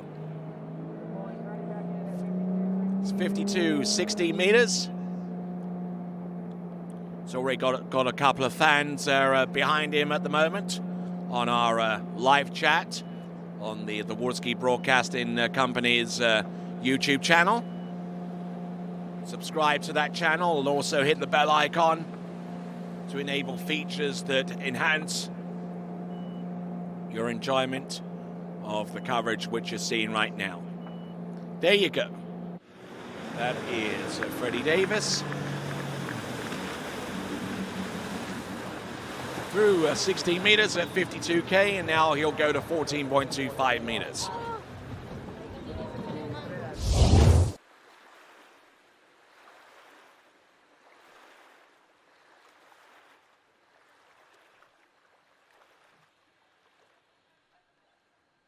So Freddie Davis, let's have a look at some of the scores that he has produced.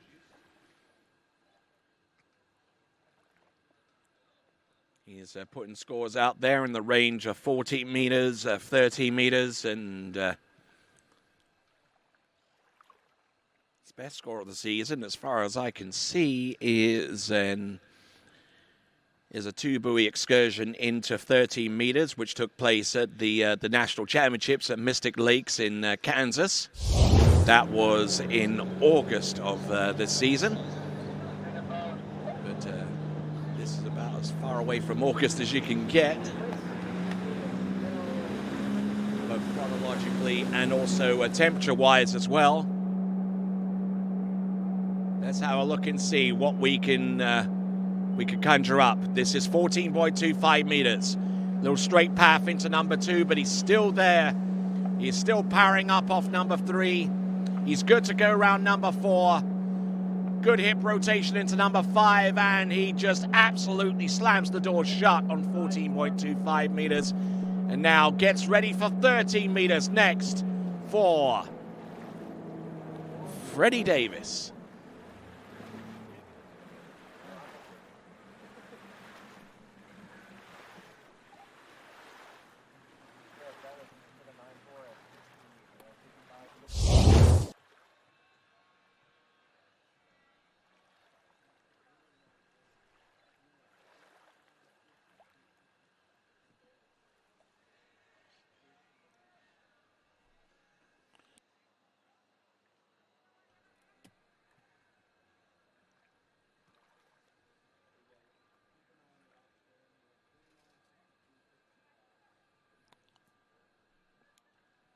Okay, so apologies to those watching. That was at 16 meters, of course, but That was still 16 meters because the boat speed had been increased to 55K, deciding to go that route. So now this is 14.25 meters at 55K. This is Freddie Davis. Freddie Davis, age 12. Not looking bad. He's round buoy number 3. He's still there on 4. Now let's see if he can make up some of that deficit. He's round number 4, round 5. A little bit out of shape with the number 6, but I tell you what, whether it was 52 or 55, he's successful on 14.25 meters. Looking very, very strong and masterful out there on the slalom course. Just looking in good shape there, and I don't know how much he is able to see ahead of him so far as the buoys are concerned. We certainly don't have nearly the amount of fog or mist that we had earlier on in the competition this morning, granted. But certainly working his way from one side of the course to the next and doing a grand job in the process. Almost got him pitted over the front of the ski into number 6, but no worries, he's strong enough. And now getting ready for, what was it, 13 meters.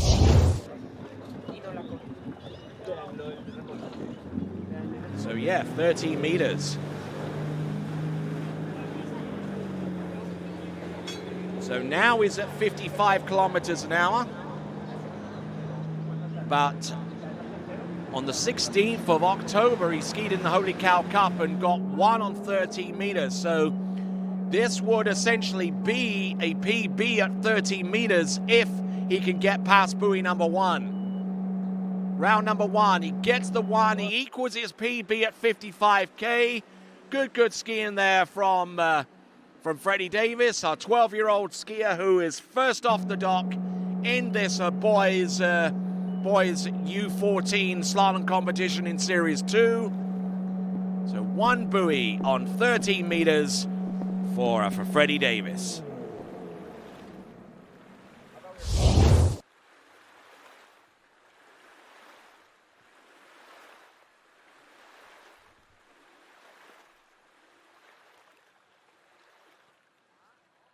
Decent effort there from Freddie Davis, and good skiing there for the most part. That is Freddie Davis.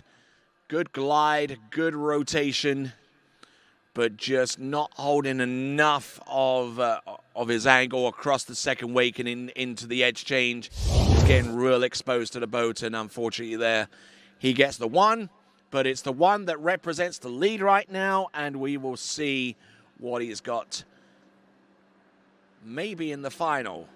We'll see if that score is good enough to see him into the 8-skier final. Top 8 advance out of the elimination round, out of all of the scores recorded in the boys under 14 slalom elimination round. So, there you go. It's Freddie Davis. Receiving a good, nice little ripple of applause from his friends and his teammates right here at the 2022 Pan American Water Ski Championships. Next skier up is going to be Noe Osorio from Colombia. Then we'll carry on with the list from there. The weather starting to improve, starting to get a little bit warm here. I said a little bit warm, not a whole lot warm. We're at 57 degrees Fahrenheit here in Santiago de Chile. 57 degrees Fahrenheit is the equivalent of 14 degrees Celsius. I'm sure some of you that are watching probably won't even put their boat in the water if it's less than 20 degrees Celsius. But it is what it is. Here we go. This is Noe Osorio of Colombia coming in on his first pass. I believe this is going to be 52K. The question is, how short is that line? Yeah, that looks like 18.25 meters to me. I see more than a little bit of red on that line. Just really trying to work that ski into the turn. So it is 18.25 meters as far as I can see.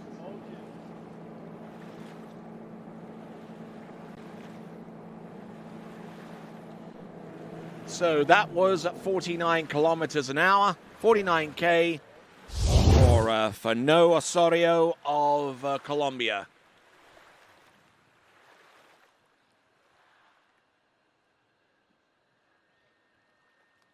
So 6 buoys at 49K, he'll go to 52 kilometers an hour. And like the way he manages the handle. And just staying upright on that ski. So our second ski around in the U14 boys elimination round. This is Series 2. See what he has with the remaining passes in his effort.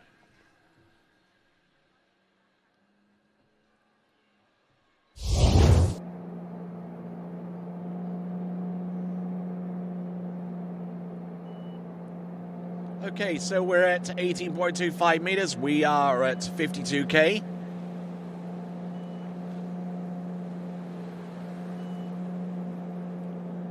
Little bit of an aerial edge change going on from his strong side turn to 2, 4, and 6.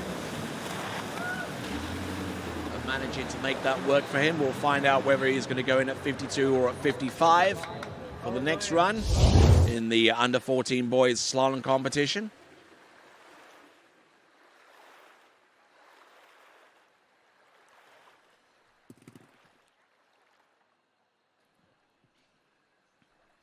But yeah, not looking bad at all for the most part.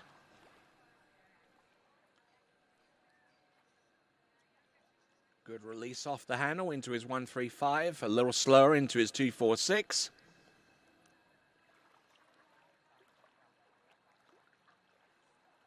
Good control there for the majority of that run. So that is Noe Osorio of Colombia.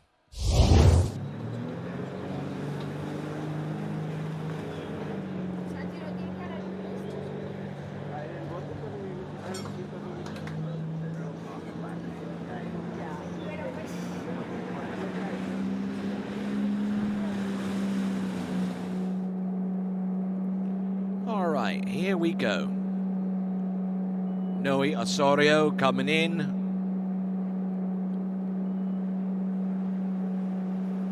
Oh, getting into a little bit of difficulty round buoy number 2, but he's still there on top of the water round number 4. He's letting himself go down course here for the sake of getting more angle off the turn, and just about makes it through that run. That's Noe Osorio. Little lackadaisical towards the end there, but hopefully he'll get things situated far better with the next run.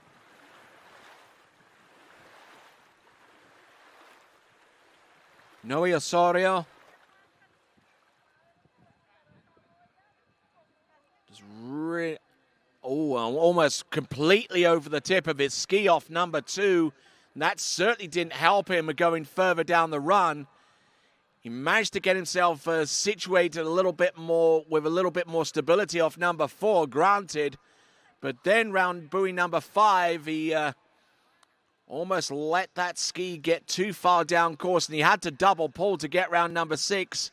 Yeah, and he made it through the exit gates. That was as clear as day from that rearward view coming out of the exit gates for Noe Osorio. So now he's going to come back on the 16-meter line at 55K. So naturally, the maximum speed in this division is going to be 55.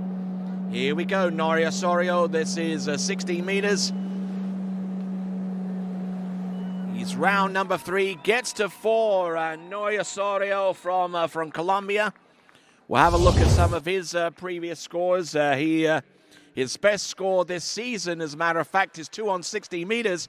So if that score is indeed 3, then he has a season's best and quite possibly a personal best. Noy Osorio from Colombia gets round the 3. A nice little wave before he gets to the wakes. And there's Noy Osorio from Colombia.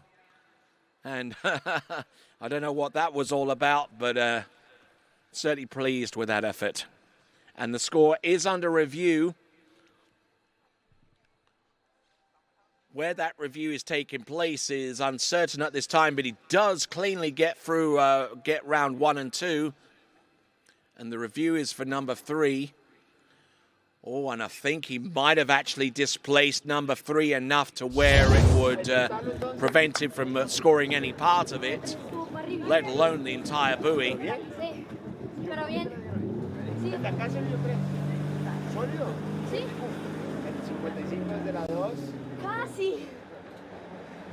Oh, hello. We got a bit of a situation here with Samuel Jaramillo. You're going black, right?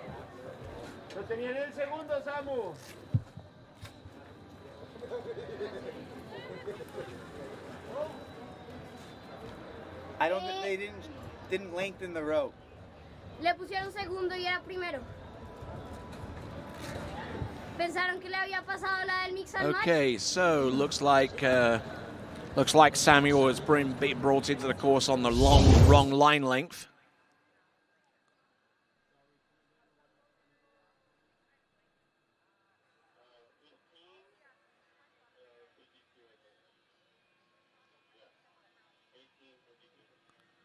All right, so he's going to go in at 18.25 meters. I believe it's going to be at 52K. So 52.18 is going to be the opening run. So we've got, Samuel Jaramillo. Then we'll have Lyndon Panet, Francisco Ahumada of Argentina, then Pablo Bello of Colombia, Ruben Mednick of Canada, then a trio of Mexican skiers, Matia Navarro, Rodolfo Alban, and Lorenzo Garol. A lot of other stuff taking place today, no doubt, as we continue on with the Pan American Water Ski Championships. I'm sure that a few people at home are watching this and also keeping a keen eye on what's happening in Doha right now. 4 games on offer today. Simultaneous kickoff in each group group fixtures. So Netherlands versus Qatar, Ecuador versus Senegal, followed by the United States and Iran, and Wales versus England. That will all take place today. That the third and last matches in the groups A and B. All right then. So here we go. We've got 52, 18.25 meters.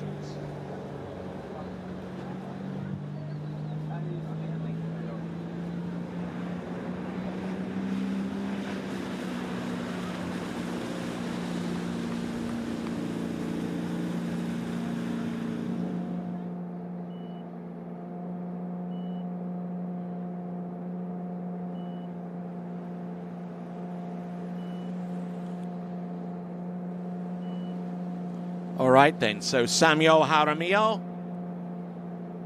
this is 18.25 meters at 52K, so he'll now go to 55K for the next run as the Colombians send in their next competitor, that is Samuel Jaramillo. Almost put on a full-on shoulder charge into number 1. But still managing to get some stability off that second wake and able to carve out a couple of good turns to set his rhythm up for the remainder of the run.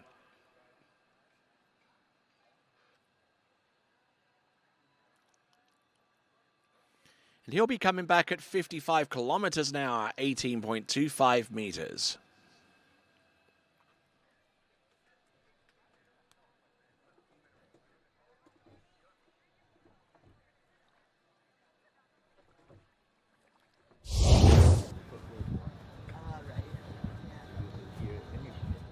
right, getting ready on dockside, Lyndon Panett. On the water from Colombia, Samuel Jaramillo. Oh, very, very tight turn on buoy number 1. Almost overcooked it there, but still managing to take this pass down. It's going to be around 4:55K, 18.25 meters, and he will be attempting 16 meters next.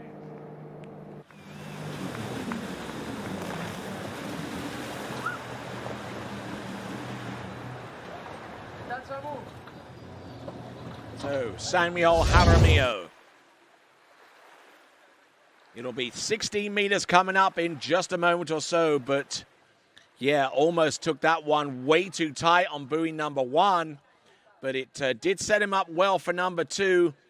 He just had to calm down and just ski buoy to buoy, pass to pass.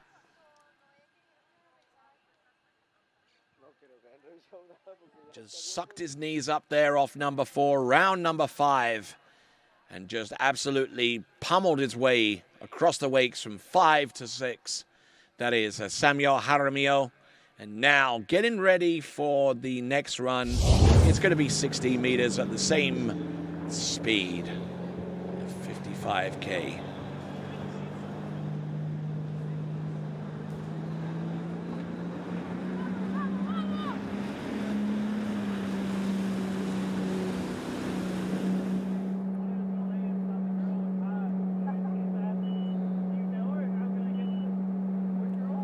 Here we go, Samuel Jaramillo. This is at 16 meters. Now he's really going to have to work hard. He gets round number 4, and that was on 16 meters. So that is going to be a 4 buoy count.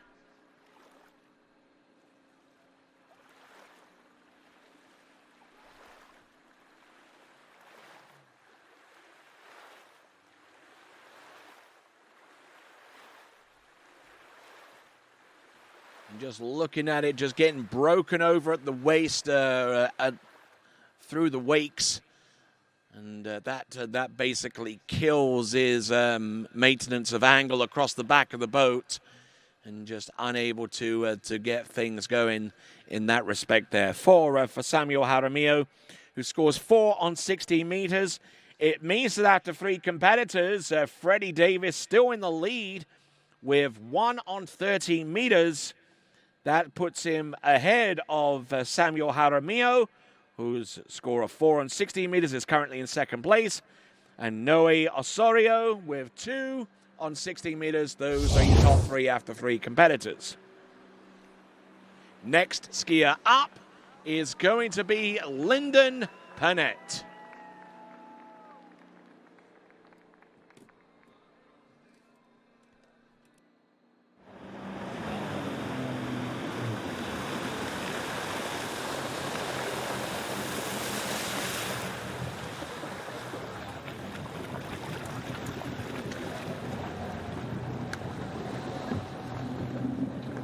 ¿Bien, no?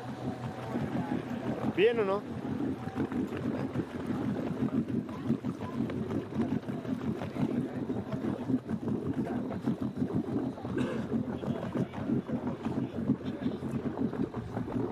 Are you Conley Sibley? No way. Hell yeah.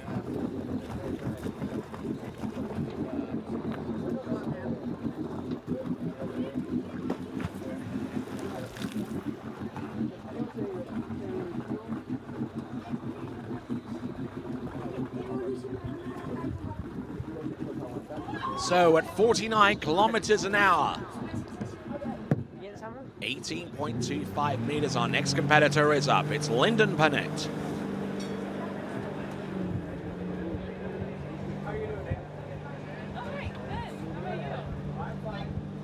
So Lyndon Panett trying to get a read on some of his performances. His best is actually 2 buoys at 58K, 18.25 meters. Now, the maximum speed for this division, the under 14s, is 55K. So one would assume that he has been able to put a score in a little bit deeper than that with with a boat speed of less than 58K. Now, Lyndon Panett, so far as his best score that I've been able to scrounge up so far as 55 kilometers an hour is concerned, he scored 2 buoys last season at 18.25 meters at 55K. And that was at the Canadian Championships over at the Lakes at Castingstone in Calgary in Alberta, Canada. So it's working against that a little bit. That was at 49K. That was his opening pass at 18.25 meters. And we will see what he can do with 52K.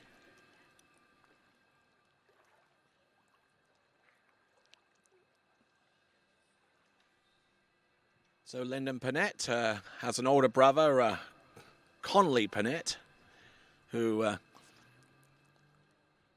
skied for many, many seasons for the University of Louisiana at Lafayette, the Raging Cajuns. Hopefully Lyndon aspires to be a Raging Cajun one day. It'll be a while. He's only age 14, mind you.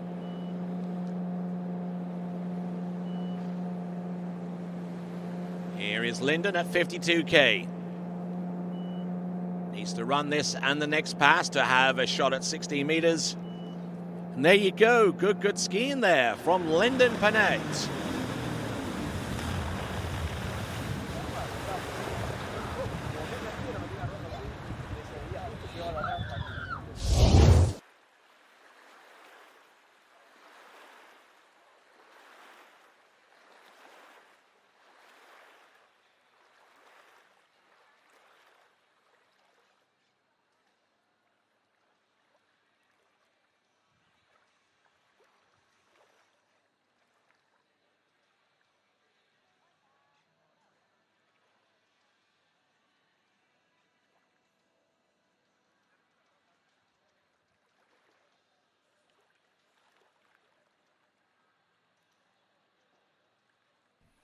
All right, so Lyndon Panett, he's through 52K. Now he'll be coming back at 55K.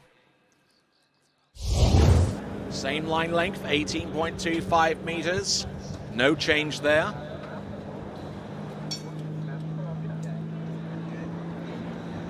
Let's see how well he can angle himself behind the boat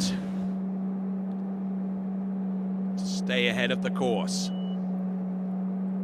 See what he's got. Round buoy now. Oh, way down course off number 1, but he's, oh, look at that. Slicing and dicing his way down this course at 55K, 18.25 meters. He's still there. Tip rides into number 5. Tip rides into number 6 and gets it to go. Yeah, buddy. Lyndon Panett through 55K, 18.25 meters, and will have a shot at 16.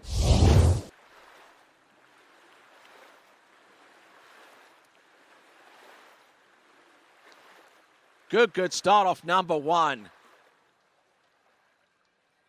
Came off that turn into number 2 like a hockey slap shot.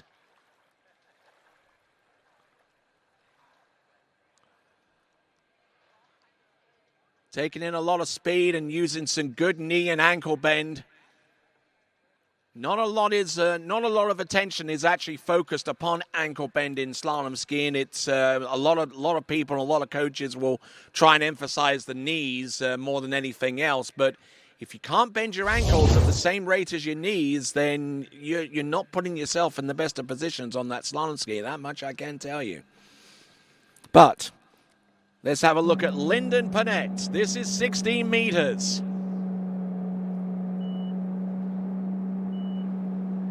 Round number 1, oh, look at this. Round number 2, he's still there on top of the water. Crushing it into number 3. He's still there for 4, keeping it going. Can he make it round number 5? And ladies and gentlemen, a 6 buoy count on 16 meters. The first time that he's run that pass all season long.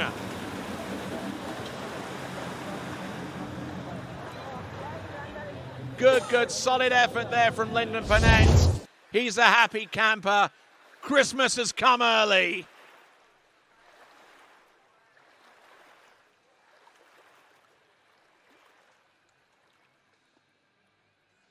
Good skiing there from Lyndon Panett. That's getting a little bit buffeted off a couple of those turns, but I tell you what, he is as strong as an ox out there and just doing a grand job from one side of the course to the next. And, you know, being that strong certainly helps. I'm sure every single one of you could wish that that they went out there on the slalom course and ski perfect passes and perfect runs every single time, but that is just not possible. Sometimes you experience one or two bubbles and get down course a little bit, and you've got to be able to know how to deal with that. Here we go, Lyndon Panett, 14.25 meters, the first time that he's seen this pass. Here he comes. Entrance gates, number 1. Oh, and gets the half a buoy there for Lyndon Panett. That puts him in second place right now.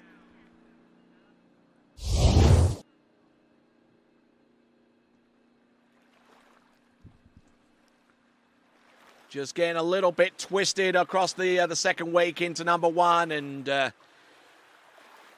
if that pass was 16 meters, he would have held on to it, but it was 14, and the line comes up a little bit wider and a little bit tighter, a little bit sooner, so Lyndon Panett unable to make that happen.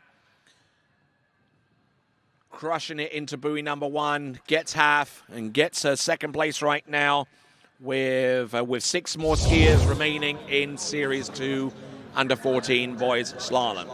That was Lyndon Panett.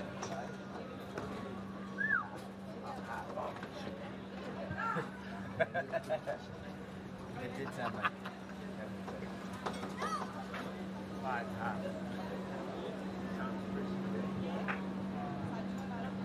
so, some good skiing so far out of our Canadians.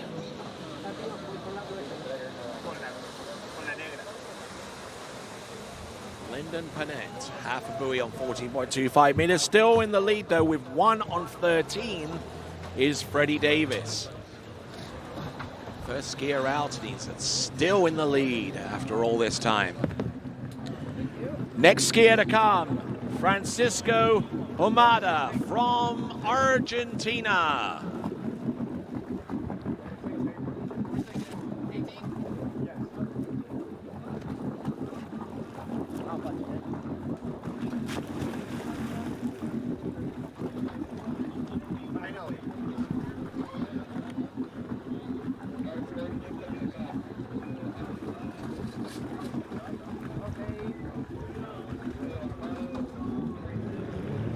All right, and starting in at 46 kilometers an hour on 18.25 meters. So he's definitely going the scenic route.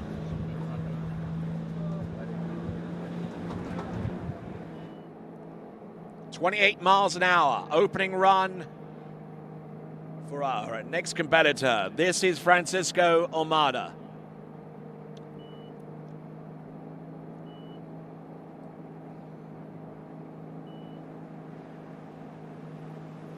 Francisco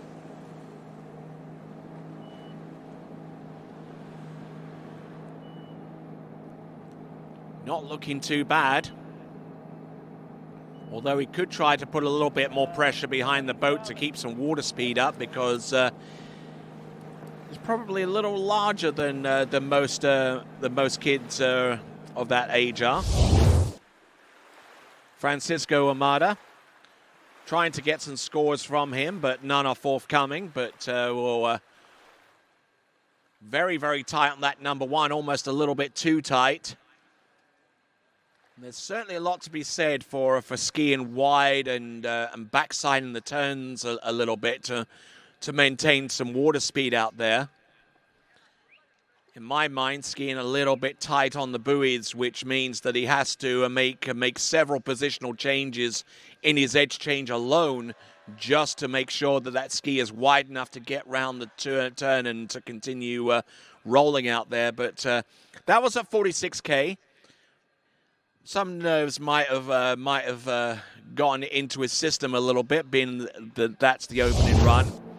But maybe now things are starting to settle down a little bit with 49K or 30 miles an hour. This now is Francisco Amada from Argentina.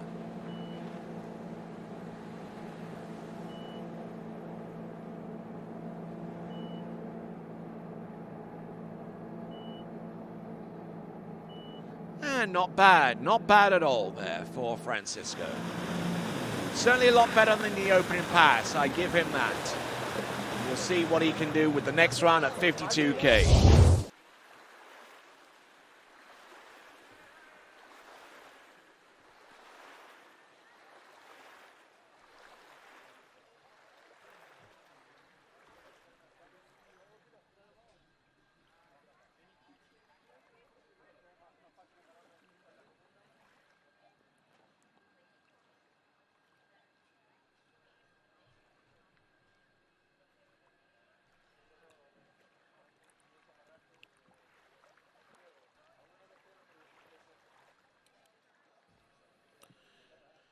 Okay, so having gone in at 28 miles an hour, he's going to come back in at 30 miles an hour.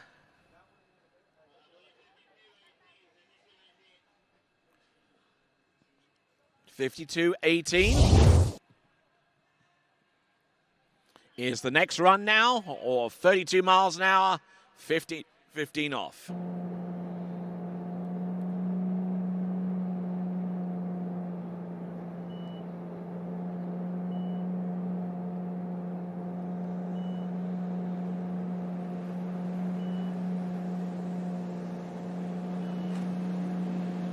Again, a little bit twisted into number 4, a 52K, 18.25 meters. Certainly a lot has to change in the positive direction for him to run that pass of 52K compared to his opening pass of 46K.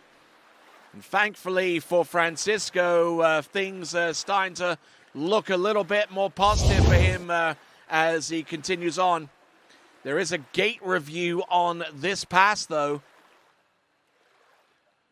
Now, obviously, that view that we've seen from the shoreline wouldn't give any kind of conclusive evidence to suggest that he might have gotten close enough to the gates in order for him to miss them. But we'll find that out with the second instant replay, which we'll see in just a moment, and find out whether this pass at 52K, 18.25 meters is run worthy of the 6-buoy count with continuation.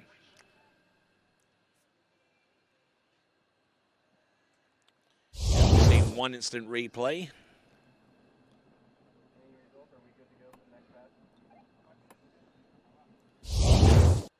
All right, so here we go with the reverse angle instant replay. Oh, very, very tight there. Okay, so it was tight and almost a little bit too wide of the gate, but it was good enough for him to get round all 6 buoys to have that pass credited to him. Now, let's have a look at 55K. 55K, 18.25 meters. Let's see what he's got. Entrance gates, number 1. He's got to keep his water speed up. Round buoy number 2. Keeping everything running. Round number 3, he's still there. Ski's still out ahead of him. Francisco Amada from Argentina getting round all 6 buoys at 55K. Yes.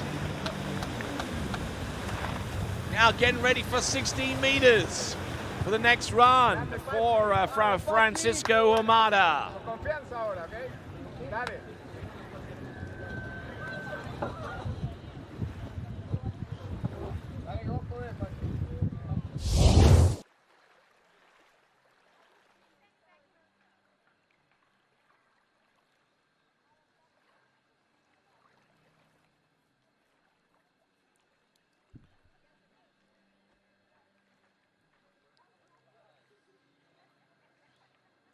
So just rocking out here on this this particular effort. That is Francisco Amada.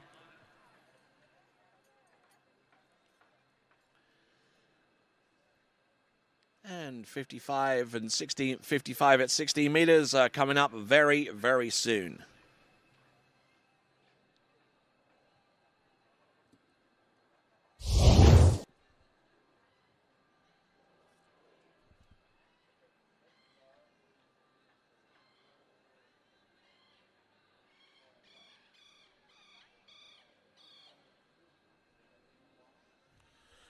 All right then. Looks like we got an official decision that says 2 on that particular run. Now we're going to have a look at the instant replay to see what happened going into number 3 that would have made that happen. He's round number 2. Okay, we know that much.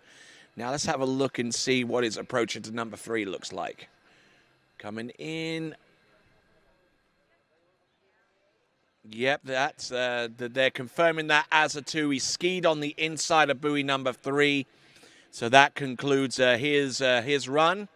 That is going to be 2 at 52K, 18.25 meters. So now 55K, 18.25 meters. I beg your pardon.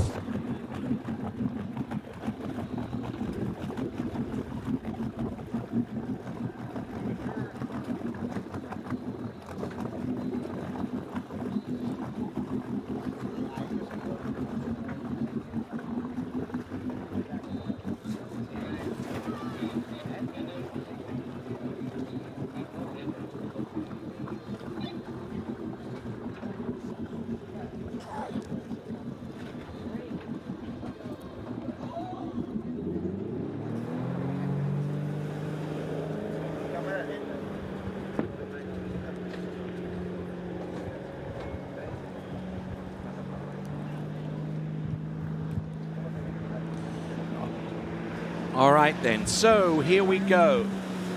Next skier to take to the water is Pablo Bello of Colombia.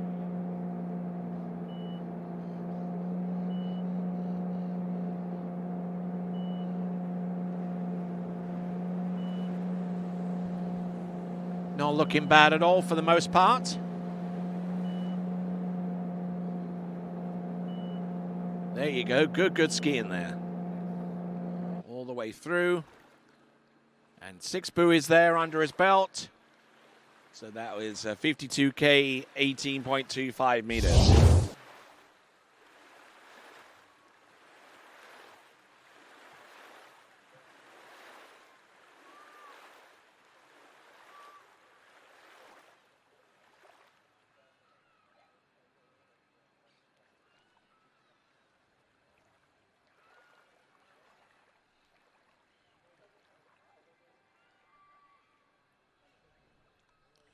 All right, then. So as we look at the instant replay for Pablo Bello, there's our current leaderboard. That shows Freddie Davis with 1 at 30 meters, still out in the lead ahead of Lyndon Panett with half a buoy of 14.25 meters. Samuel Jaramillo with 4 and 16. And that is the current leaderboard as it stands right now here at the Pan American Water Ski Championships 2022 here in Lago Los Moros.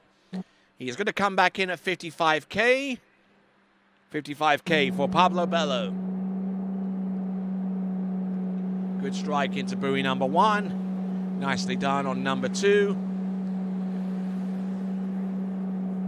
Good, solid effort.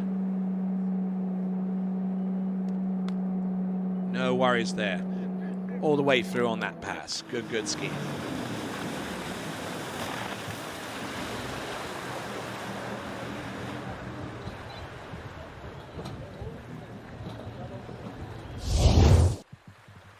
All right, so he's gotten through the opening 2 passes of 52 at 55. He'll now have an attempt now on the 60-meter line as we shorten the line at 55K.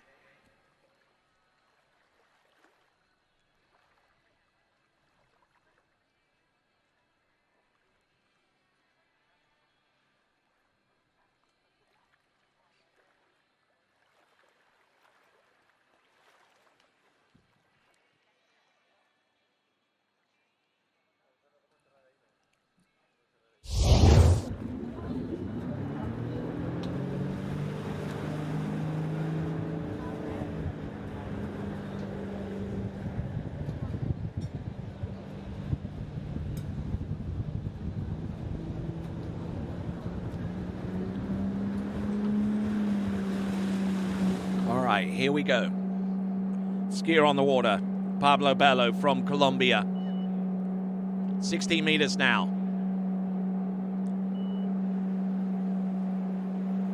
Looking in very, very good shape, as a matter of fact. Keeping the ski tip out ahead of him. Good turns, good angle, good cross course. Oh, my word. Round buoy number 5. He looked confident enough to make the run, but then he just got stalled. He got into a bit of a tricky situation on number 5, and we'll take a look at that in just a moment with our instant replay. Looks like it's going to be it's either going to be a 5 or a 5.5 or maybe a 5 1/4, but we'll wait on the judge's decision for that. Looking at the instant replay, gets round number 3 safely enough, and round number 4, everything looked very, very peachy up until that point on 16 meters. But then he got round number 5. He just took a second bite at that one, and I think that's either 5 or 5 1/4. We'll get the official reckoning in just a moment, but that is it.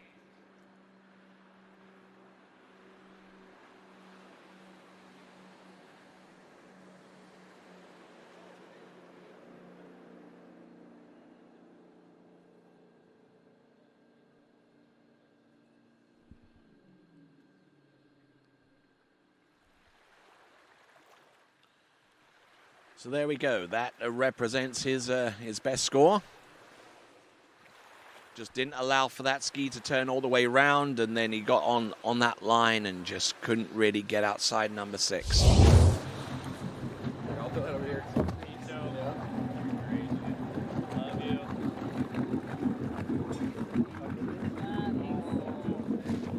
All right, so we got a score of 5 1/4. 5 1/4 provisionally confirmed there.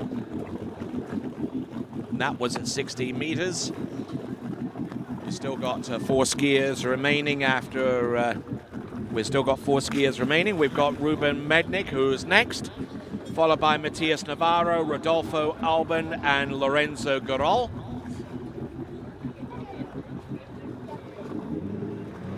Canada's Ruben Mednick.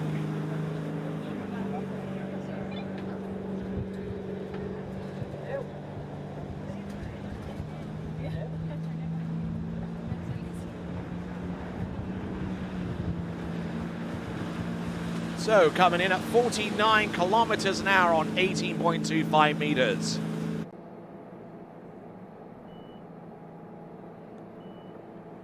Good launch into number 1, Ruben Mednick.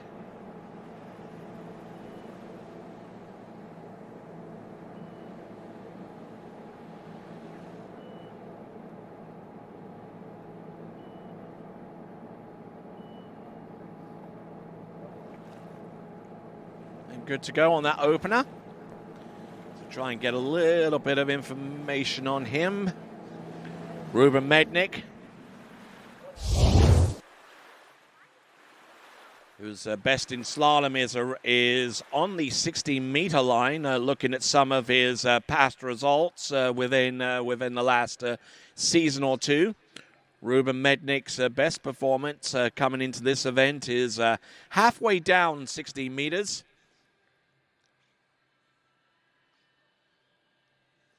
We'll see what he can do at 52 and at 55, and maybe put himself in a position where he can attack 60 meters.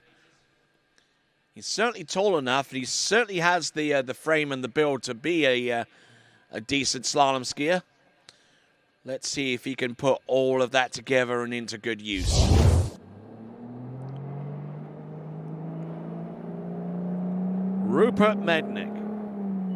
Ruben Mednick coming into the course right here and now.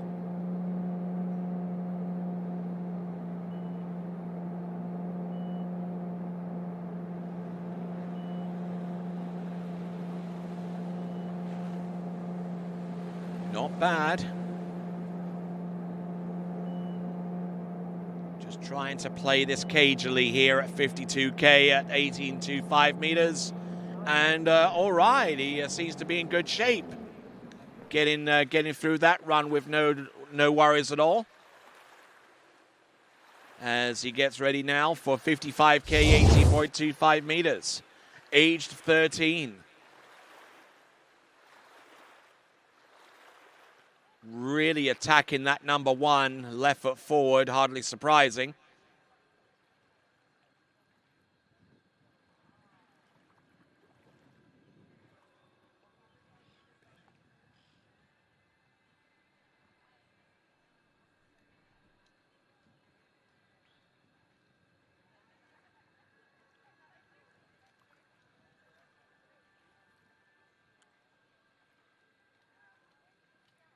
So just looking at his skiing right there towards the end, looking in very, very good shape, as a matter of fact, on 55K. I think that was at 52K, 18.25 meters. Let's catch up with him. Yes, 55K, 18.25 meters coming up next for Ruben Mednick. 55K now. Round number one, looking good. Round number two, just trying not to do anything in the turns that would disrupt him and from potentially running this pass. And I tell you what, he's conjuring up some magic out there on the slalom course. It is a 55K, 18.25 meter run, or a 34 miles an hour, 15 off for Ruben Mednick.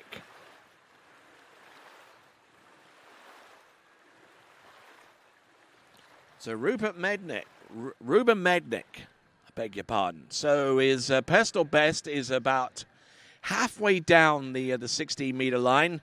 He produced that at the Canadian National Water Ski Championships over at I believe at the Lakes of Castingstone in Calgary in Alberta, Canada. Skis are out of the eastern region of Canada. We're talking the likes of Ontario and such states and provinces. But let's see what Ruben can do on 16 meters. His PB is 3 on this line.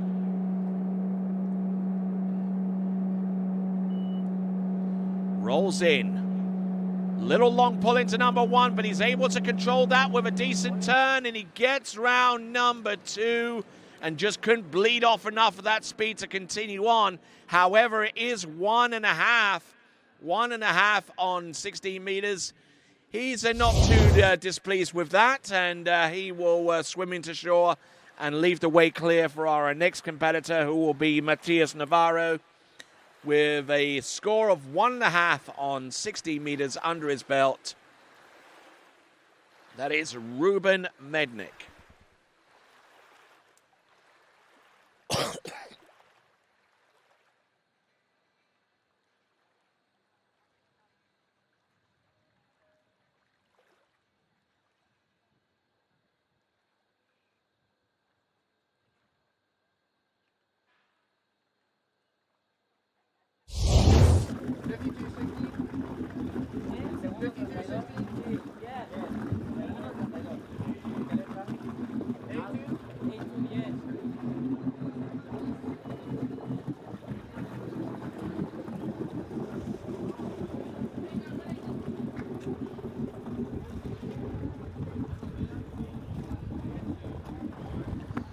All right then, so 52 kilometers now, 60 meters. Next competitor, Matias Navarro.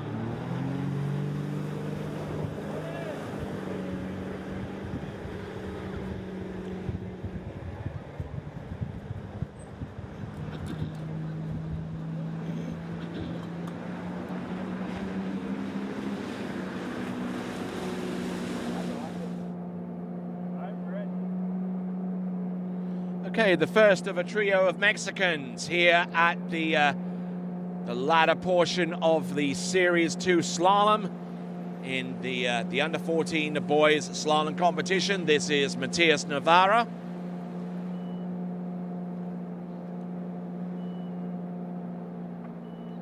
Not bad.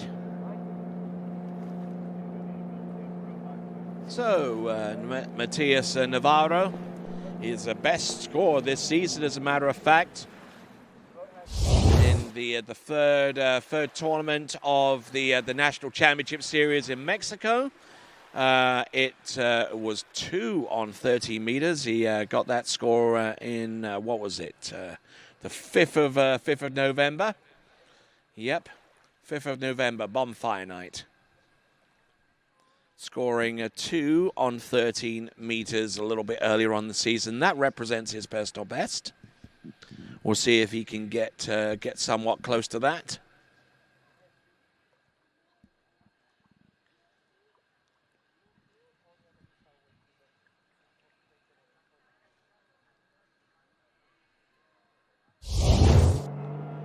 All right, so with Ron Moore at the helm of that towboat. 16 meters now. It's gone through 18. Now this is at 60 meters at 55K. The line length stays the same. The boat speed is brought up from 52 to 55. After this, he can shorten the line, but he has to run it first. Looking good. Looking in good shape, as a matter of fact, and he will have a crack at 14.25 meters for the next run.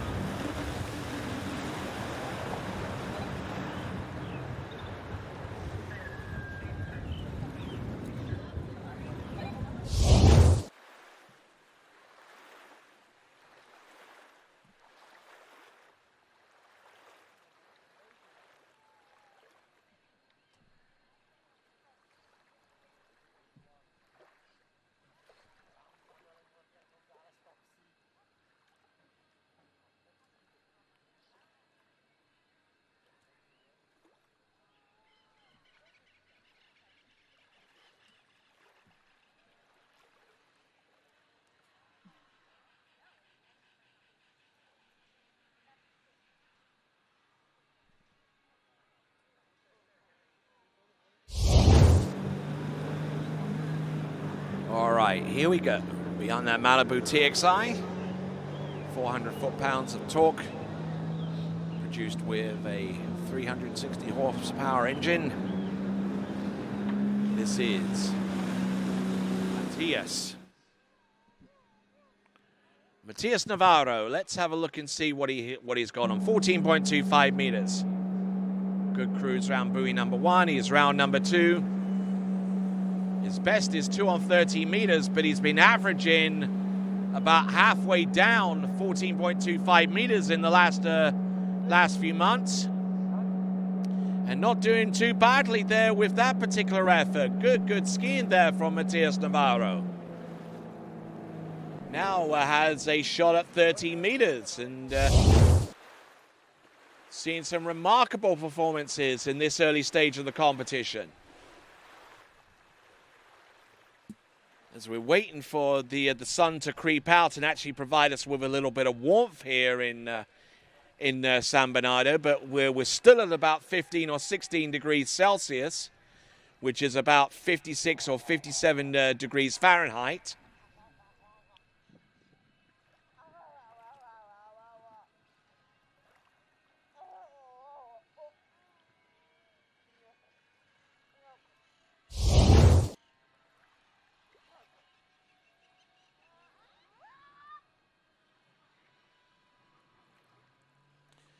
So with the time almost at 11 a.m.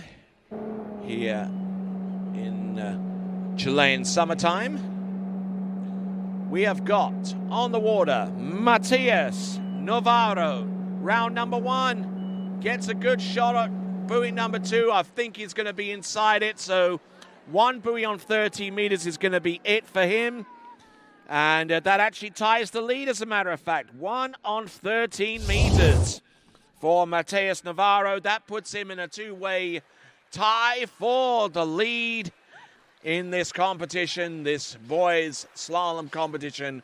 1 buoy on 30 meters. Didn't get the best of starts, didn't get the one that he wanted, and he has to make do with 1.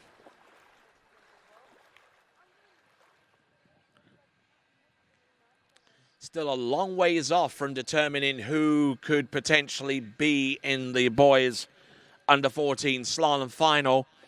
We've got the remainder of this series, and then we've got a whole series of 9 competitors to go before we get even close to making that sort of determination, but we'll see how things play out between now and then. Adolfo Albon is our next competitor. 55 kilometers an hour, 18.25 meters.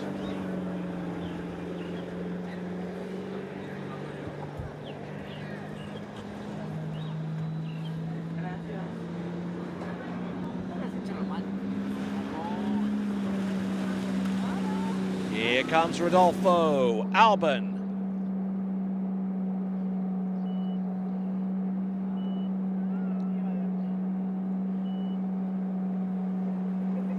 Good technique, good confidence skiing so far. 55K, 18.25 meters. Could easily have taken 16 meters if he wanted to, but he decides to go with the longer line length to secure the opening pass. We'll see what he can do on 16, which is the next run.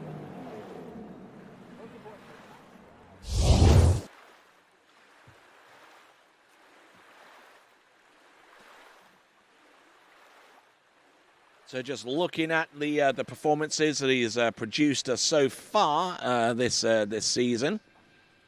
The season of 2022, looking back to March, he scored 5 on 14. Looking towards the end of that same month, he scored 2 on 13. So that has some potential there. 3 on 13 happens to be his personal best from the Big Brother tournament in Mexico right there.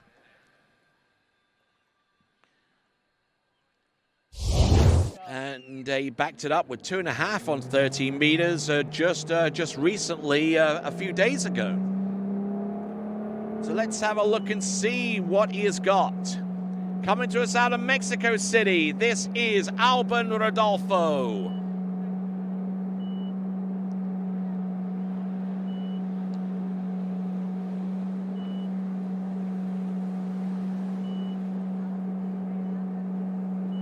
Here comes Rodolfo Albon. Nicely done, 4-5. And no worries, getting round buoy number 6 to nail that pass down. He went through 18, he's gone through 16 now, and will now have a shot at 14.25 meters for the next run.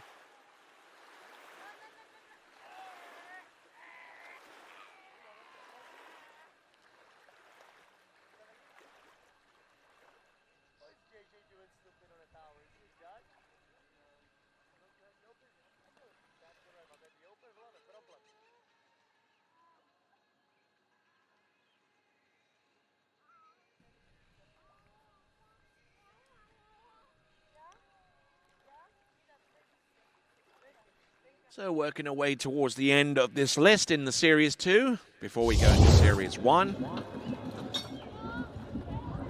Chock full of slalom skiing today, folks. Got some more later on in this in today's event. We've got Series 1 in the boys under 14. Then we've got tricks for the majority of the day. Before we then go until we then reset and get ready for the remaining events in the elimination round starting tomorrow morning. Looking good though. Looking in very good shape, as a matter of fact. Rodolfo Albon, yeah, there you go. Like this kid's style. He's getting through some passes out there. 52 and 55, and getting through 16 meters, getting through, I believe, 14.25 meters as well.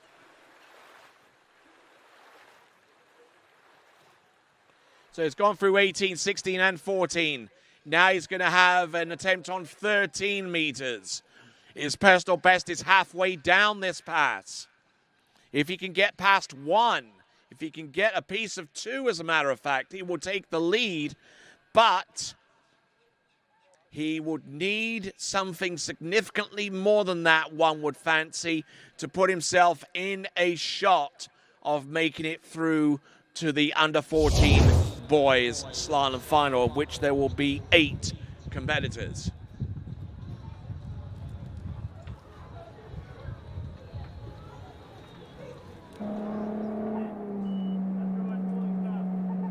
All right, hailing out of Mexico City, Rodolfo Alban. Round number 1, good balance into number 1. Round number 2, oh, and just tried to, yeah, I'd be frustrated too.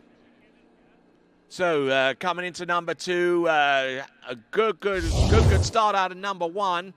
I like the one-handed gate shot. That certainly has purpose to it. Round that number 1, gets across the wakes. Looked good into number 2. I don't even think he made it round buoy number 2, as a matter of fact.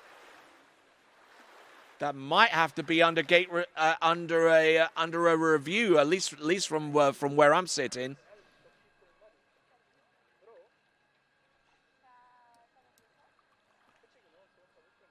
So he gets off buoy number 1. Now let's have a look at this. Yeah, it is one buoy. It is definitely one buoy, and the judges confirm it, which puts him into a 3-way tie with Mateus Navarro and Freddie Davis. So, with 10 skiers remaining and 8 making it through to next round of the competition, what is the reckoning that we could have a runoff? Currently standing at 1 on 30 meters, we have a 3-way tie for the lead. Now, let's have a look and see, whilst we stew over that potential scenario. Let's have a look and see our next competitor, Lorenzo Geralt. 52 at 16. 52-16, he's definitely going the zero-based scoring route.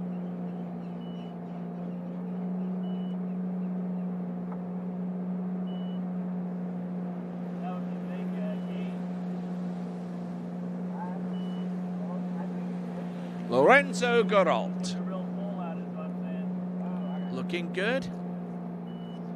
Yeah, no worries. 52K, 16 meters, no worries there for him. All right, so let's have a look at the tail of the tape there for Lorenzo Geralt, who's best this season. Scanning the slaloming results, his very best is actually a 5 buoy count on 30 meters. He's backed that up with scores of 2.5 and another 2.5 right there. And scanning down even further, I see a score of half a buoy on 12 meters. But let's just say, for the sake of argument, that his average, I would say, is about 3 or 4 on 13 meters. So let's see if he's capable of conjuring up something like that.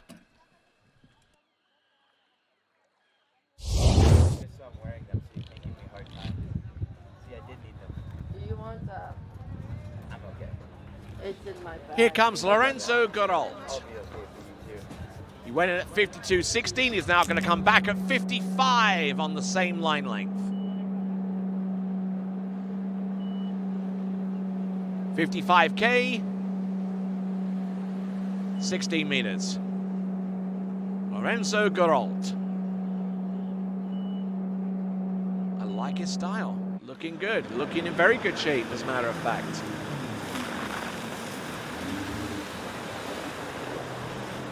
Battling hard here to try and get one of those 8 coveted spots through to the boys under 14 slalom final.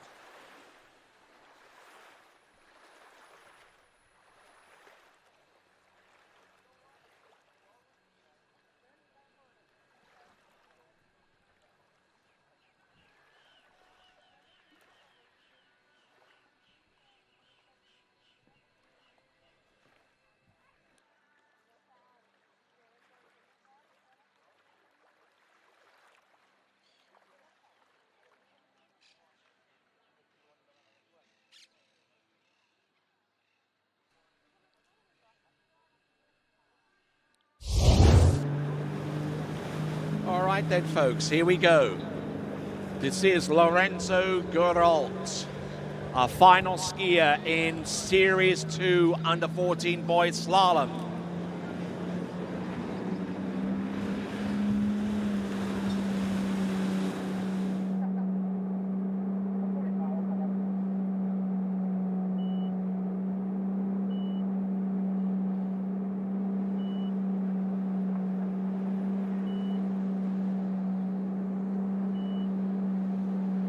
Looking in very good shape, as a matter of fact. This is 14.25 meters.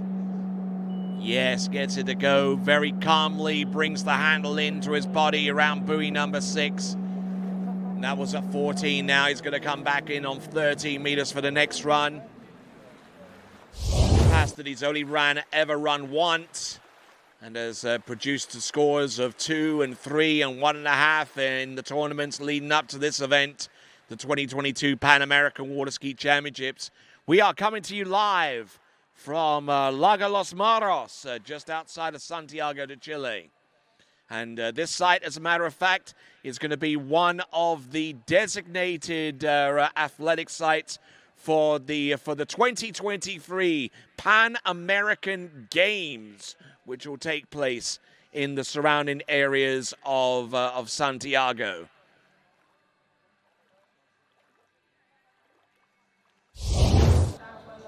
Water skiing very, very much part of that event. There we see the leaderboard right there. We've got Freddie Davis, Mateus Navarro, and Rodolfo Alban all on one at 30 meters. If he can get more than one, Lorenzo Gurault has taken the lead. Let's see what he's got round buoy number 3. He's good to go round number 4.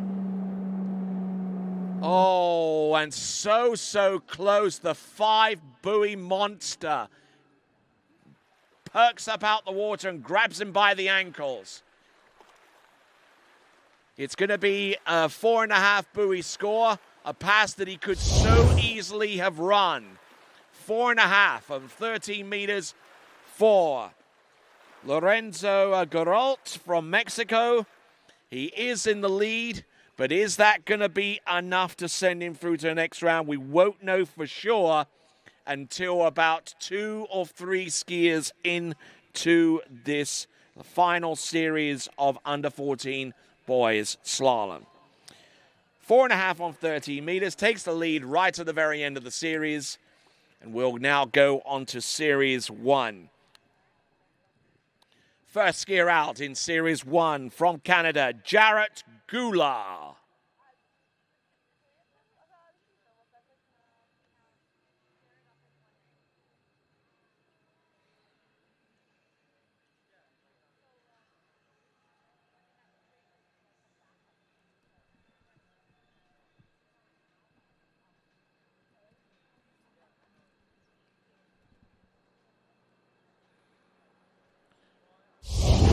Okay, so at 52K, 16 meters, this is Jarrett Goulart.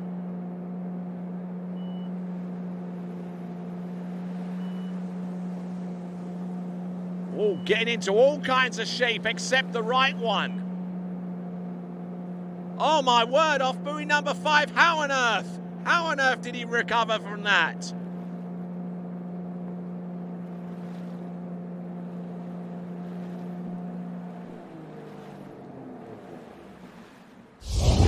Wow. Well, I hope that settles his nerves down. Because if this is anything to go by for the future passes, then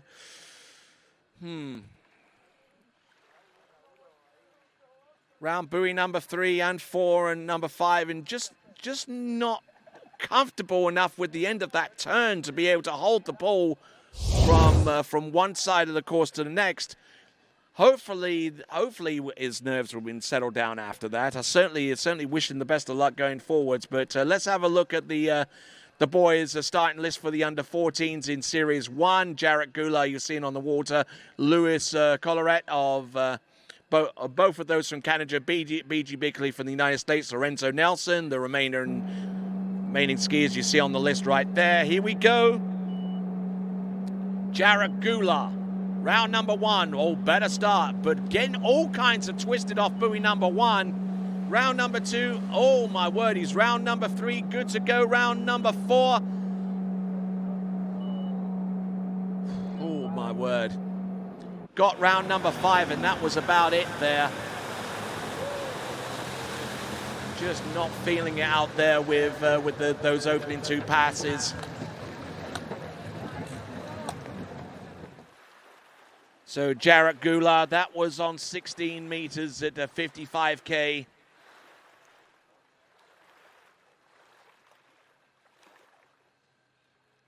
I don't know what was wrong out there. I mean, something like that. Something has to be terribly, terribly wrong there for him to slalom completely out of sorts there.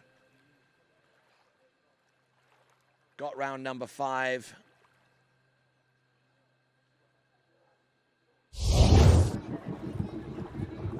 Just managed to ski for the wakes and get that total. So 5 on the 16-meter line, 5 at 16 meters, 55K.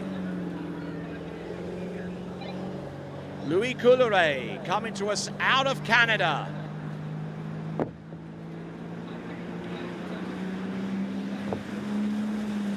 Hopefully I haven't butchered his name too much, but let's have a look and see what he's got. Pass number 1.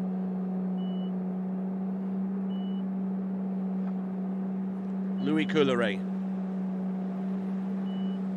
Okay, so we know the line length is 16 meters. We're not almost overloaded off buoy number 4 into 5, managing to hold it together to get round number 6. Whoa. So that was at 55K, 16 meters. 55K, 16 meters.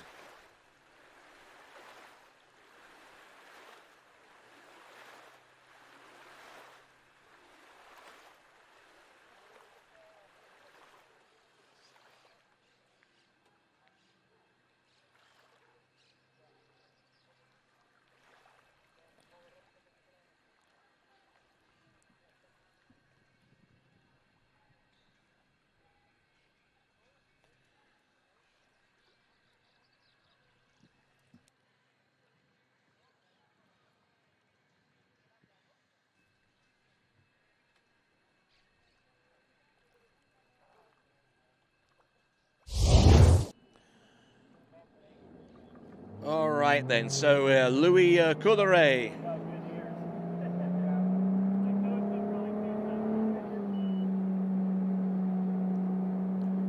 Coming into the course. 14.25 meters at 55K. 14 mètres 25.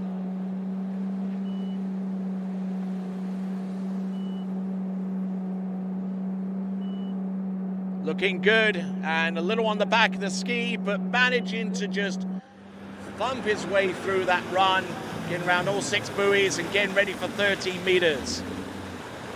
Now let's do a deep examination here and find out what his performances have been leading up to this competition. Canadian National Championships, 5 on 13 meters. That's the next run coming up. His best score.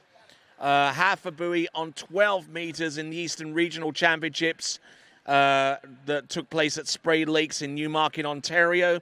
And other scores is best outside of Canada, actually, is 2 on 13 meters in the lead up to this event. So, probably very grateful for the opportunity to ski in these kind of in this kind of climate. Although it's a little bit cold in the air, it's certainly a lot warmer in the water, and certainly a heck of a lot warmer than it is up in Canada right now, where the Ice Fishing Pro Tour is about to kick off into high gear.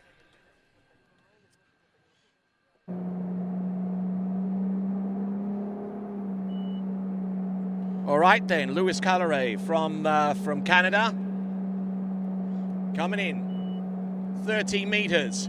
He's run this once before. Let's see if he can replicate that feat now. He's round buoy number 2. He's good to go for number 3. realizing that he could put himself through to the next round, provided that he runs this pass, and he gets round buoy number 6 on 13. Good, solid effort there from Louis Caloret. Not too sure which province he's from. I'm probably airing towards Quebec or something like that. But it's certainly doing a fantastic job out there on 30 meters. Bear in mind, of course, that the effort that you're seeing right here out in the water on this instant replay represents only his second time that he's made it through 30 meters in competitive action. His best is just an excursion, would you say, into 12 meters, maybe about one and a half. But I'll tell you what, let's see what he can do. Let's see if he can put himself about maybe a third the way down the course, because he knows that the quality of the competitors to come.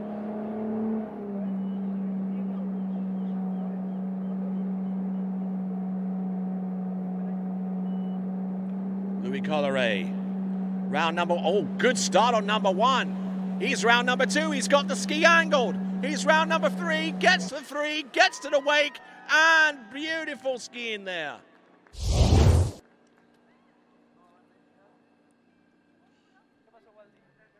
So with that performance, I believe that could well be a personal best for him. Good skiing there from Louis Caloret out of Canada, getting pitched forward into buoy number 3, but still had enough of a lead to get the ski round with that Conley DV8 that he's riding on. Great little performance out there, and I believe that is going to be 3, at least from my perspective. From my perspective, at least, it looks like 3, but the judges might have something to say about this. Looking at the instant replay one more time, he gets round 2, we know that, but let's see if he gets round. They are confirming 2, the officials are confirming 2, but even with a 2 buoy count, comparing him to his other performances, that's still a personal best, so decent effort there for Louis Caloret, and 2 buoys on 12 meters. Dare I say he's in the lead right now with 2 on 12 meters for Louis. So a good skiing. And that might actually have been enough to send him through to the next round of the competition. We'll crunch the numbers here in just a moment and find out whether he's done enough. All right there, here comes B.G. Binkley now. Coming in on 16 meters. I believe that this is at 55k. It certainly looks quick enough. The line is short enough to be 16. And there we go, opening run. 16 meters at 55k, not too bad at all, opening run. B.G. Binkley.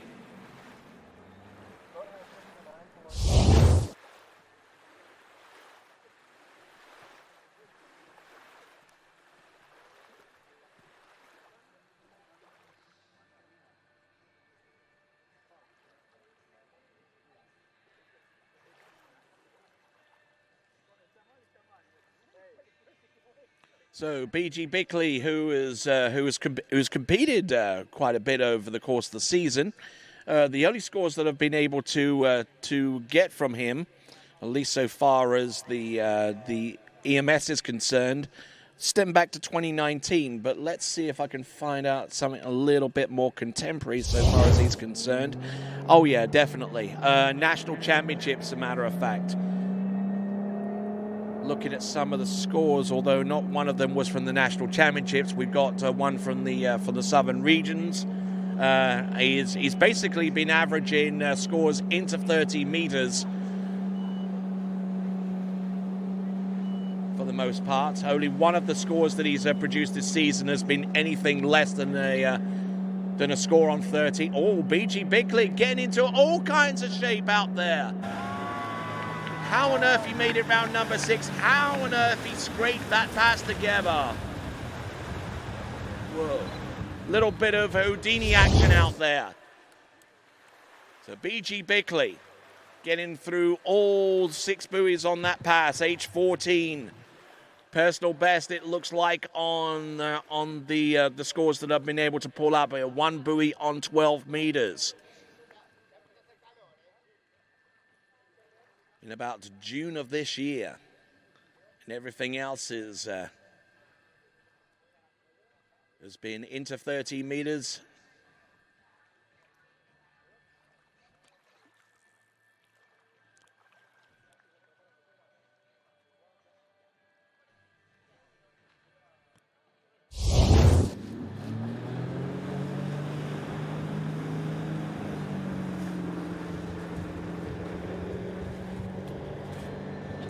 All right, now, this is 30 meters.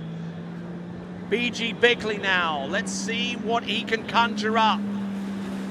He's been into 30 meters almost every single time this season. He's there now, but he's only one time has he ever gotten past 30 meters. Let's see if he can conjure up something there. There we go, that's number 2. He's good to go for number 3. He's still there. He's battling away. He's round number 4. He's good to go for number 5. Can he make it round number 6? Oh, yeah! B.G. Bickley! Amazing skiing there from B.G. And getting very, very close to his personal best of 1 on 12 meters.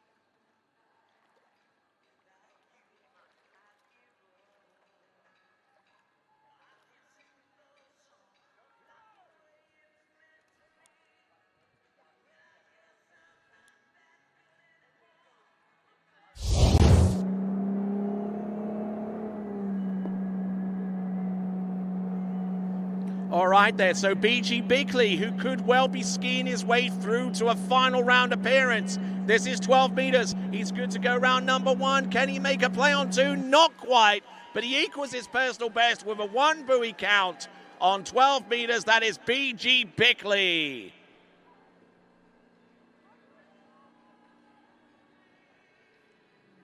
Good skiing there from him. He's happy with that performance.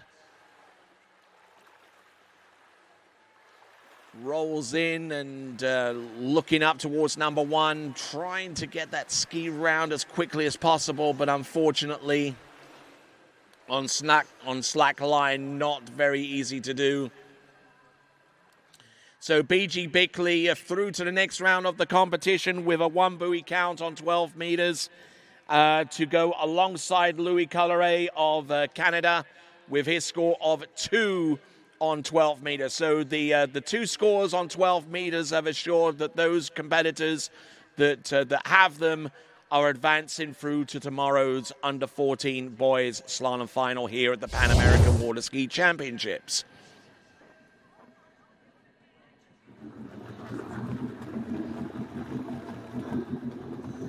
So coming in at 52 kilometers now, 16 meters, our next competitor is going to be Lorenzo Nelson.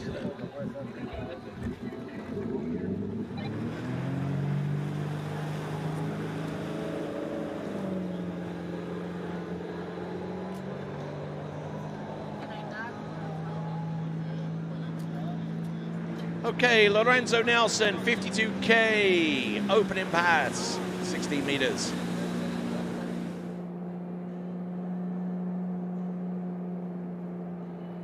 Getting ready to rock the roost here. Round buoy number 1.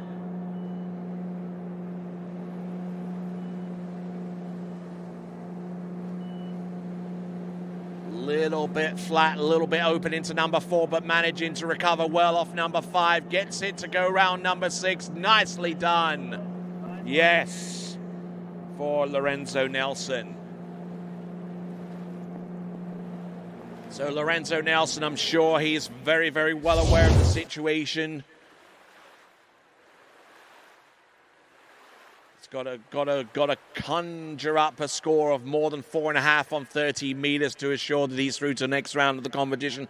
So far as his performances this season are concerned, leading up to these championships, his personal best and season's best is 3 on 12 meters. He's backed that up with two scores on 2 on 12 meters and a 1 buoy count on 12 meters. So he's had 4 rounds of competitive action so far this season.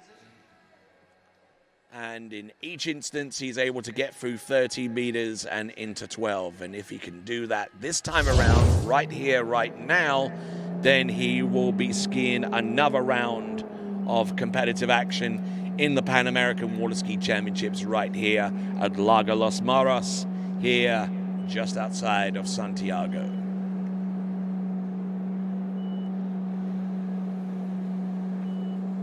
Lorenzo Nelson.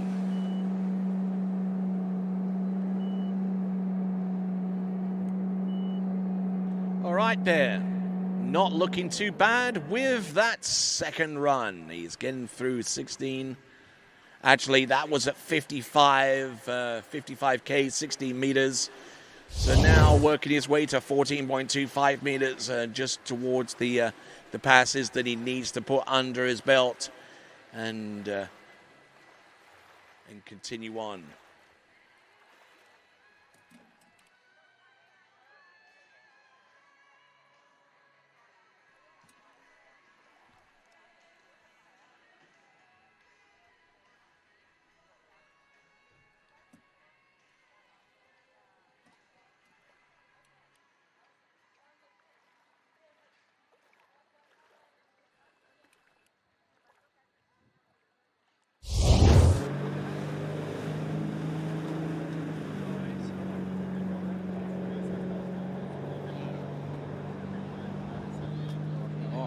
Here we go, 55K, 14.25 meters.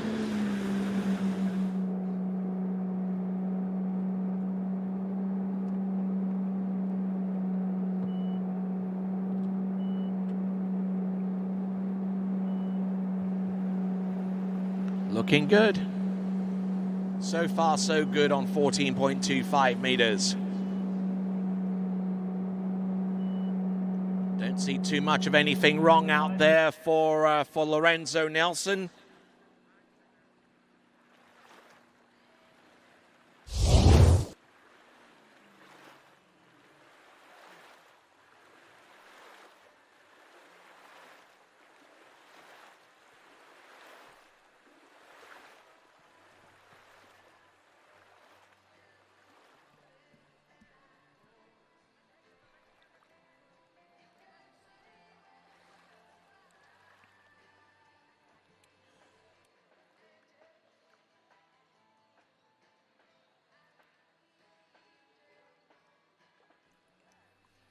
So Lorenzo Nelson looking in good shape there for the most part on that run.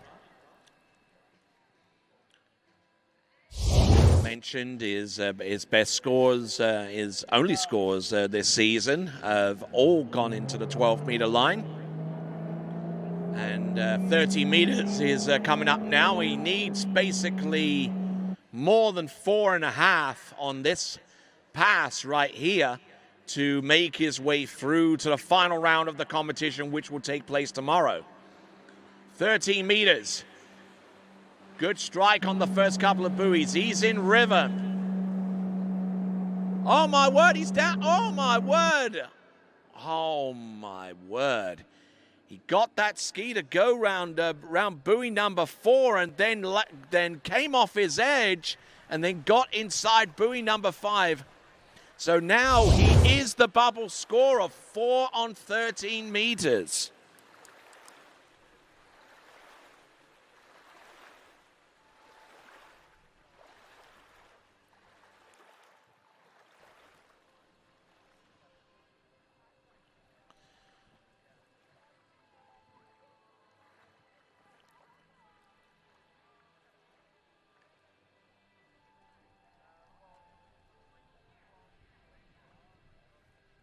All right, so looking at that and just, oh wow, it's definitely opened up a a possibility for one of our skiers, Lorenzo Giro from Mexico, with 4.5 on 30 meters. He's made it through to the next round of the competition. So too is Louis Coulier and Jarrett Gula. Well, Jarrett Gula hasn't made it, I don't believe has made it through, but BG Bickley, I know, has made it through to the next round of the competition with his performance. So at 55K, 14.25 meters. Coming in on his opening pass, this is Pablo Alvira.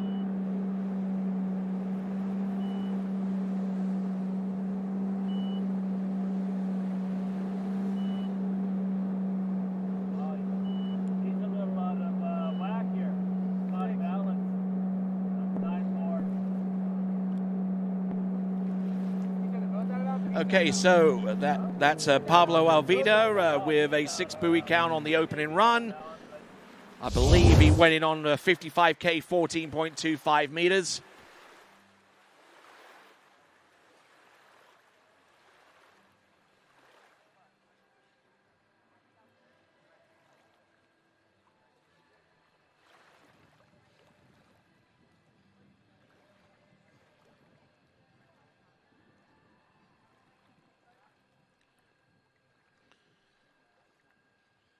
So Pablo Alvira,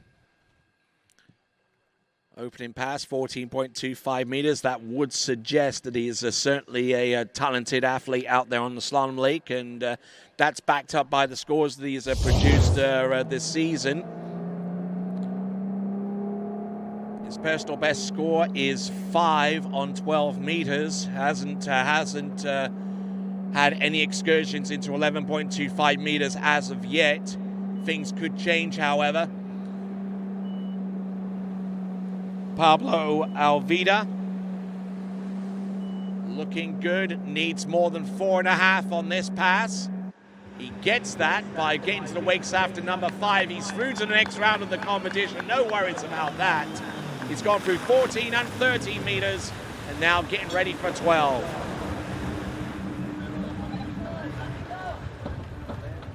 So Pablo Alvira from Colombia.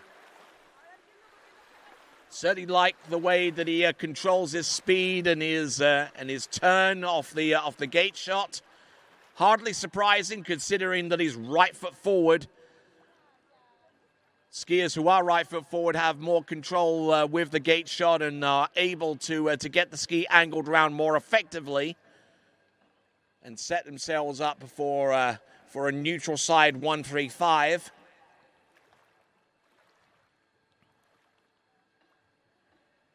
Pablo Alvira from Colombia, a 5th from last skier out.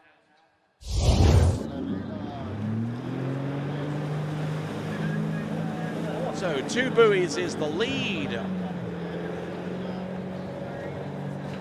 you don't have to. So we're still in the lead, Louis Coulier.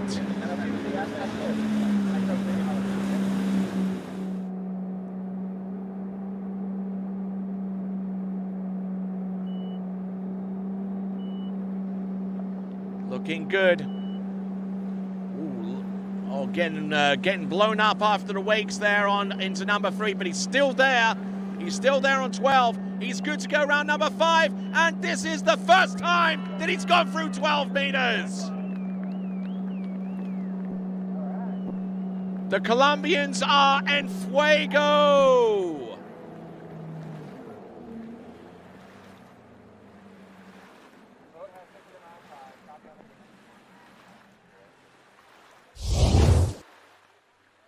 All right, don't celebrate too big at the moment because there is a gate review on that run. There is a gate review on this 12-meter run.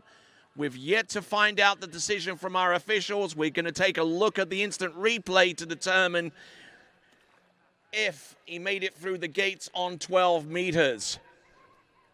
He's certainly produced his best out there. He's already through to next round of the competition. This by no means compromises his ability to ski in tomorrow's finals. He just would have liked to have made it through the 12-meter run if he could possibly do it. Gate is approved. So 11.25 meters for the first time ever in competition. All right, let's have a look and see what Pablo has got on 11.25 meters. This is very rare air for him. He has not skied on 11.25 meters before in competition, but I tell you what, he's making good use of the opportunity. He's inside 3, he's 2 buoys at 11, and there you go, a new personal best. So Pablo Alviva from Colombia. 2 buoy count, 11.25 meters.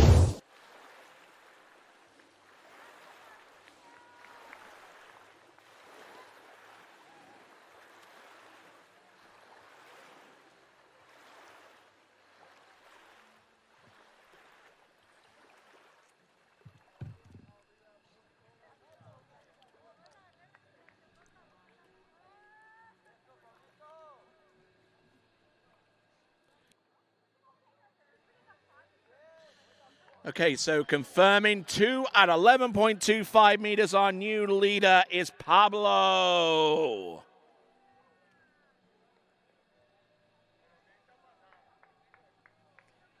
Pablo Alviva, the new leader with 2 at 11.25 meters. What can the remaining skiers in this field do to conjure up something close to that, if not in excess of that? We'll find out in the next few skiers. Francesco Jorges of Argentina.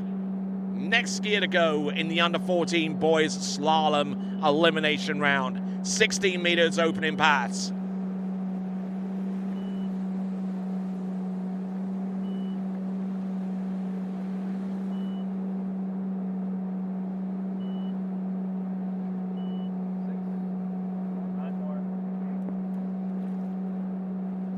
So getting through the opening pass, no worries there for him.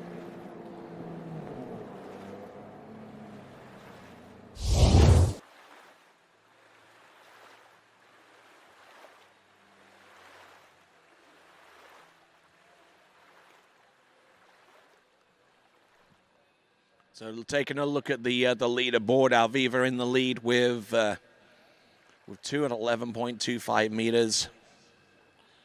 Louis Couleret of Canada in second place with 2 on 12. BG Bickley with 1 on 12.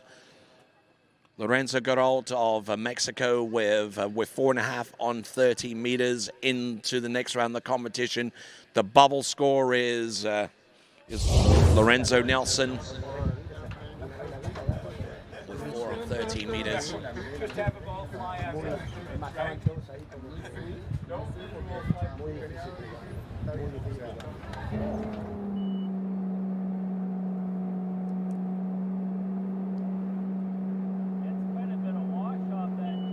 Here we go, Francisco Jorges.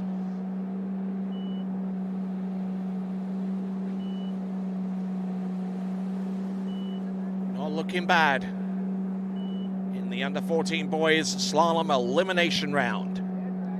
Gets round buoy number 6 and put that inside hand drag around round number 6.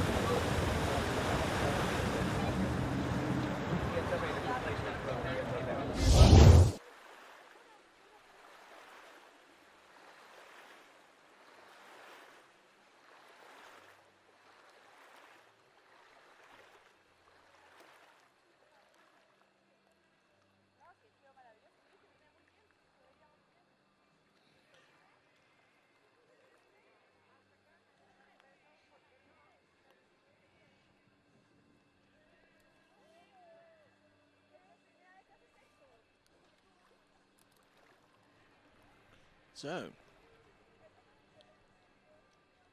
a little bit of showmanship there towards the end Francisco Georges of Argentina. Got 3 more skiers remaining. Dylan Anderson, Samuel Brown, and Mateus Gonzalez. See what each one of them can do. But we'll have to wait and see what Francisco Georges can do out there on the water. Needs more than 4.5 on 30 meters, which is this pass, in order to advance. He's round buoy number 2. He's good to go round number 3. Looking in good shape. He's round number 5. He's through to the next round. No worries about that. Now he has a crack on the 12-meter line. He's certainly slalomed his fair share of competitions this season. Going to take a quick skim of some of the performances that he's produced. His best performance this season has been around 1 or 2 on the 12-meter line. 2, actually, his best score of the season in the Argentine Water Ski Championships, the Nationals. He scored totals of around 1 or 2, about halfway down through 30 meters on some occasions. Obviously, he's gotten past that point. Let's see if he can conjure up something like Pablo, who's gone through 12 meters for the first time ever. Let's see what Francisco Georges has up his sleeve. Let's see what magic that he can conjure up. 12 meters, already through to the next round. No worries there. Round number 1, let's see he gets the start. He's round number 2, can't go any more than that, but 2 on 12 meters is about the best that he's produced this season at this time. So a decent effort there from him for Francisco Georges of Argentina.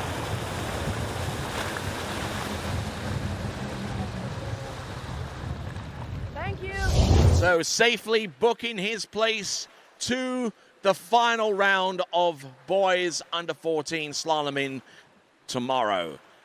Francisco Georges didn't get the best of starts, but he could still have gone a little further down the course beyond 2. I would have liked to have seen, but he gets the job done. He's through to the next round, and he'll have another opportunity to maybe get through 12 meters. He'll certainly need something like that if he's to get anywhere close to the likes of Pablo Alviva from Colombia, and maybe 1 or 2 others that have come away with scores into 12 meters, namely B.G. Bigley and Luis Couleret.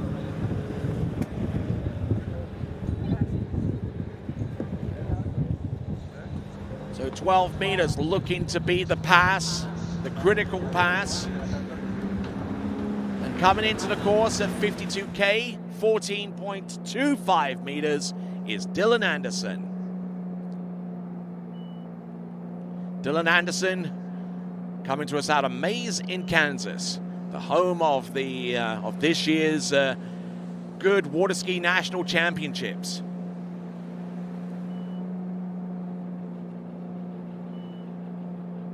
.25 meters at 52K, a little lackadaisical with that run, but by the same token, would not making sure that he doesn't overpower the pass and put himself in a compromised position.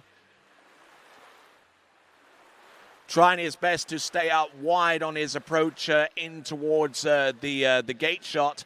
Handle up extremely high off buoy number 1 into number 2.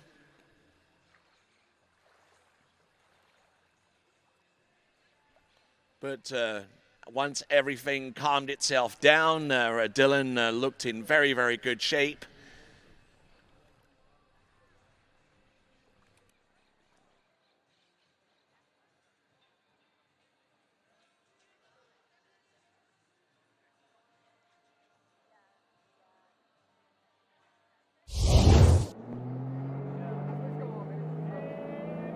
All right, Dylan Anderson now.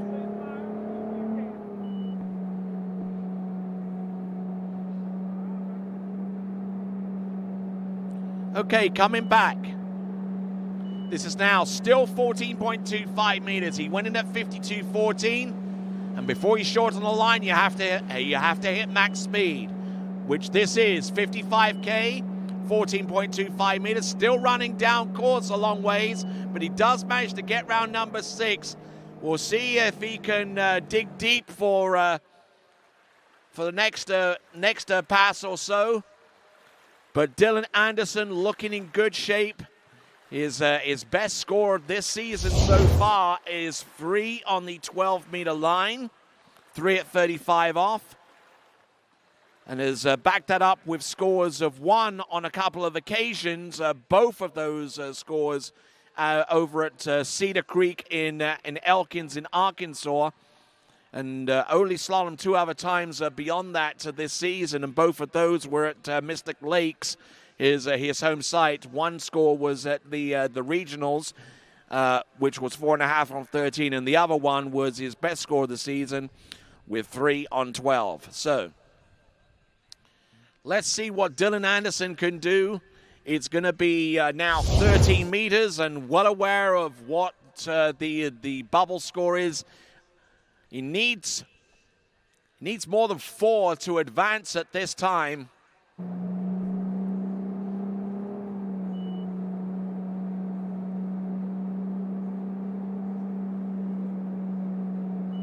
So needs to score better than the score from Lorenzo Nelson, who is currently on 4 on 30 meters. He's round number 3. He's long pull into number 4. Can he make it outside 5? Yes, he just about does it.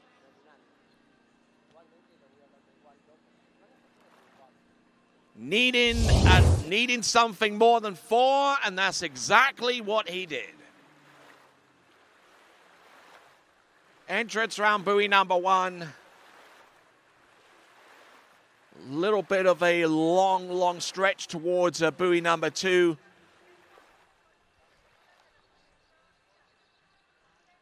Just not getting much in the way of a turn off the end of some of these buoys, but he manages to do just enough to get that ski outside of number 5. It's enough to see him through to the next round of the competition. And that score of 4 1/2 ties that of Lorenzo Geralt, with 4 1/2 with that same score. 4 1/2 at 30 meters puts him through to the next round. 2 skiers remain. First of them is going to be Samuel Brown from Chile.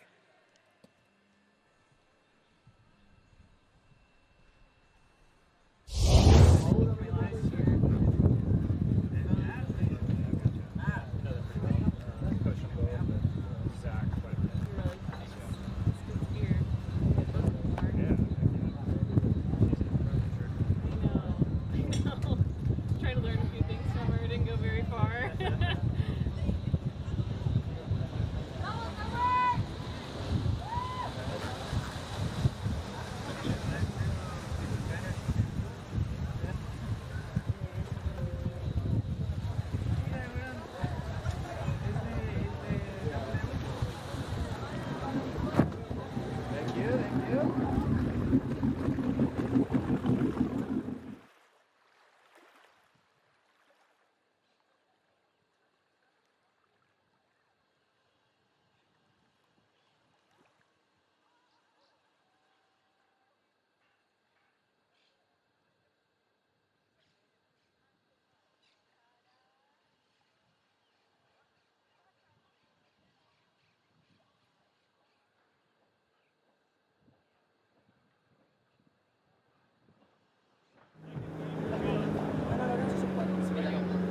All right then, continuing with action out on the water. This is Samuel Brown out of Chile.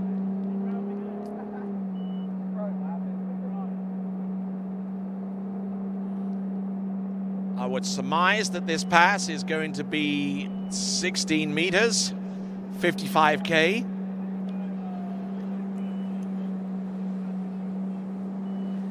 (55, 60 meters). opening run. Seems to have a pretty good eye for this setup, this lake.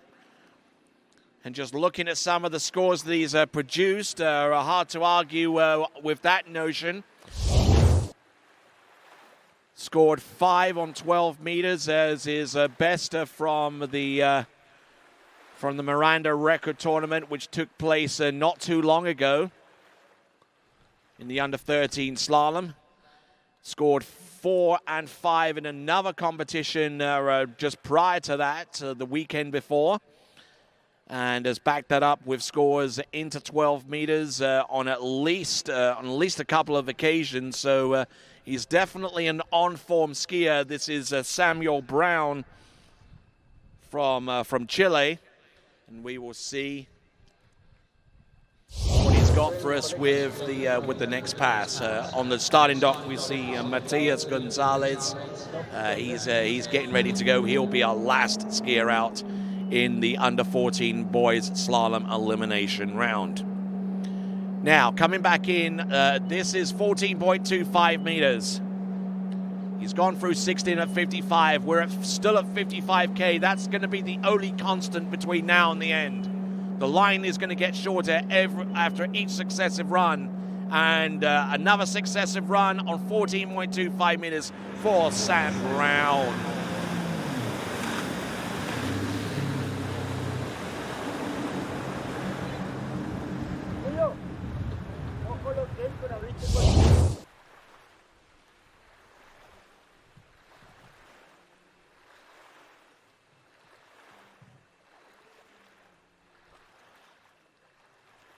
So just looking at some of the turns and some of the edge changes, and not looking too bad. Sun's starting to poke out away from the clouds, and once the clouds totally subside, give it about 20 minutes, and it will be about 20 degrees warmer. Think I'm kidding.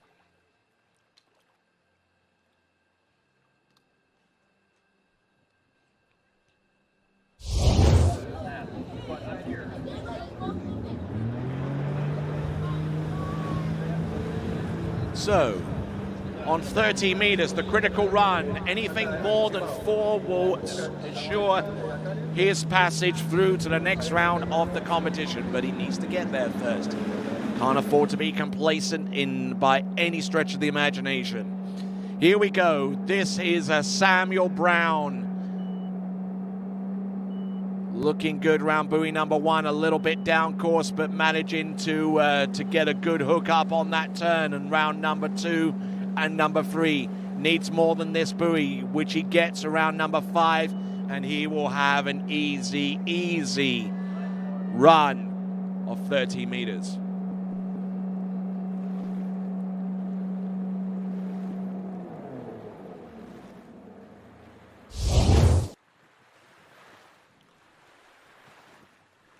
So just looking at Sam Brown again.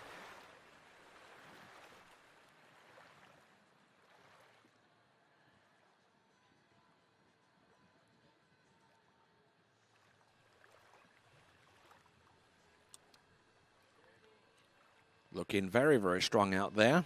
Looking at the instant replay, and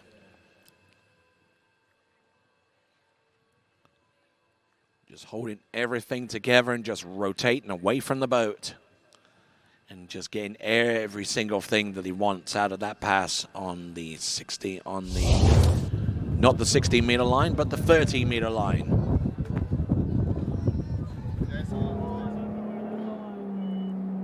All right, here we go. Samuel Brown, 12 meters. He's gotten a fair ways down this pass on a couple of occasions. His personal best is 5, and he won't get anywhere close to that, but 2 buoys on 12 meters will assure that he'll be at least into the bottom half of the running order come tomorrow's under 14 slalom finals.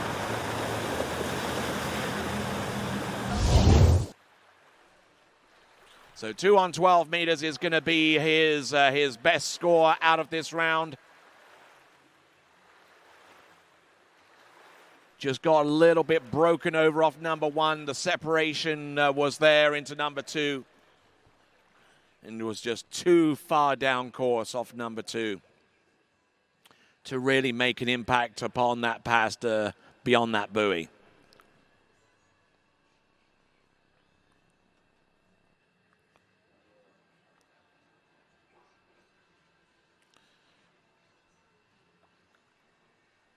So now we come down to our final competitor in the under-14 boys elimination round. It will be Matias Gonzalez.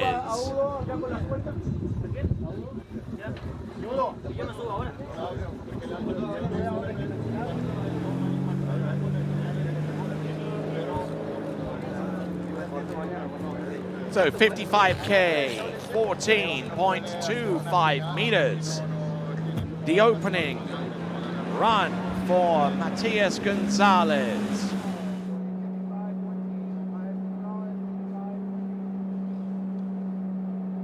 Pulling out for the entrance gates and slingshotting from one side of the course to the next.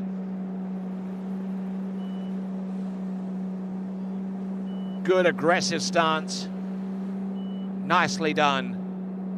14.25 meters, never a doubt from start to finish.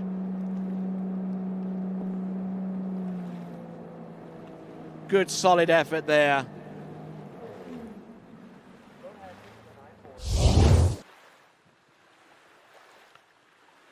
Taking a look at this one more time, 14.25 meters. Good counter rotation off the second wake into that turn. Right foot forward slalom skier, so he needs that additional hip rotation to allow that ski to angle away, and then just backside the buoy with full force and grit and determination going forwards. Matias Gonzalez with a 6 buoy count on the opening run of 14.25 meters. No worries there. 13 meters is next, and anything more than 4 will set our 8 skiers going through to the final in the boys slalom competition. A little bit.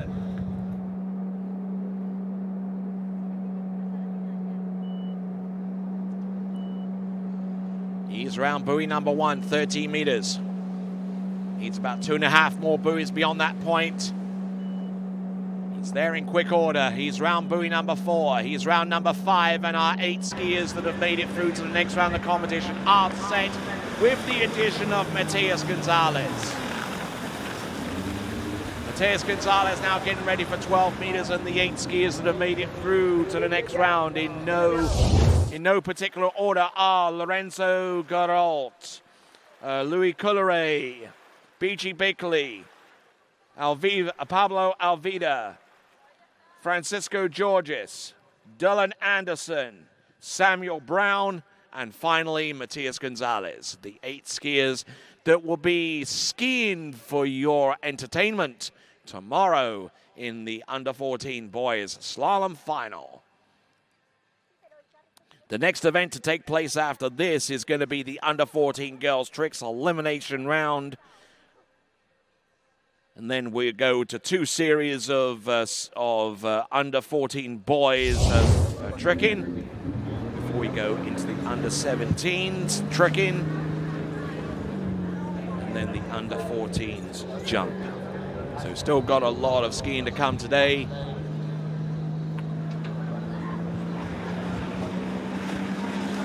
So here we go, Matias Gonzalez. This is 12 meters coming right up.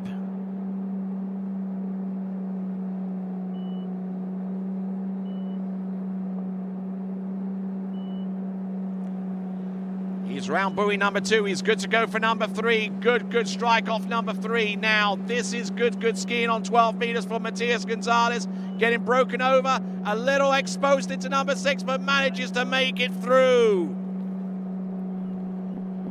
Good slaloming there from Matias Gonzalez, confidently through the 12-meter pass, and for good reason, because this season thus far, and just looking at some of the scores that he's produced, He's scored 1 on 11.25 meters a few times, 1.5 a few more times, and his personal best is 2.5 on 11.25 meters, which was produced just this past weekend at the Miranda Record Tournament right here at Lago Los Moros. So he comes in with a good deal of confidence. He's through to the next round of the competition. He secured that about a pass and a half ago.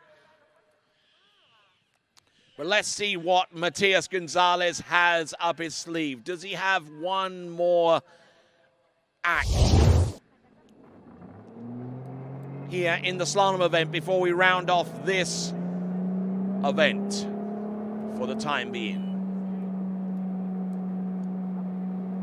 Matias Gonzalez, 11.25 meters. His personal best is 2.5. He's round number 1. Good strike on number 1. He's round number 2. He's still there.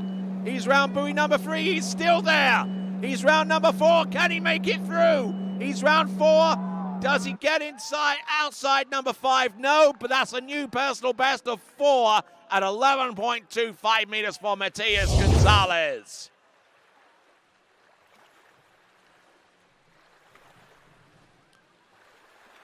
So Matias Gonzalez with 4 and 11.25 meters. He takes the lead. He will be the last skier off the dock in the under-14 boys slalom final. And just look at that turn off number 2. He was off to the races. And had he have had enough experience in running 11.25 meters, I dare say he would have run it this time as well with the kind of start that he got. Tried to make a play on number 5. Didn't quite get the ski out, but he does get 4. And he does get the lead going into the boys' slalom final, which will take place tomorrow. Next event is going to be the under-14 girls tricks elimination round. That event will be taking place in the next few minutes as we look at Matias Gonzalez's last effort on 11.25 meters. Certainly had the rhythm and the start on the first couple of buoys, and just couldn't get it to go for the remaining buoys. But he's certainly in a good spot at the moment, right there at the top. Matias Gonzalez with 4 at 11.25 meters. Pablo Alviva with 2 at 11.25 meters. Louis Coloret with 2 on 12. And he's in a 3-way tie with Francisco Georges and Sam Brown with the same score. B.G. Bickley with 1 on 12 meters, and then we got a 2-way tie for 7th to represent the remaining skiers to make it through to the next round of the competition. Lorenzo Garolt and Dylan Anderson, both on 4.5 on 30 meters. All right, that concludes the slalom in for the under-14s at this time. We will go to the under-14 girls tricks. All that to come right after this, as we continue on the 2022 Pan American Water Ski Championships, coming to you live from Lago Los Moros here in Santiago de Chile. We will be back after these. I'm involved with the flow point method because I think it's a really strong program. We've been working on a couple things, and it's just fine-tuning, and I want to be able to make sure that I can do those movements no matter where I am, so I can feel confident skiing at any site. It's just really all-encompassing, and I think that's really beneficial. It's very helpful to keep on those keys and have a support team behind you that you can ask questions to and are there for every step of the way. For skiers and water enthusiasts, Florida lakes are what dreams are made of. Combined with world-class golf, remarkable weather, natural beauty, theme parks, and so much more, it's easy to see that Florida is paradise. For more than 30 years, I've enjoyed Florida's lakes and many offerings. If you are interested in Florida real estate, let me be your guide and trusted advisor as you search for your paradise. Together, we can make your dreams a reality.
Try match play at bplayfield.com.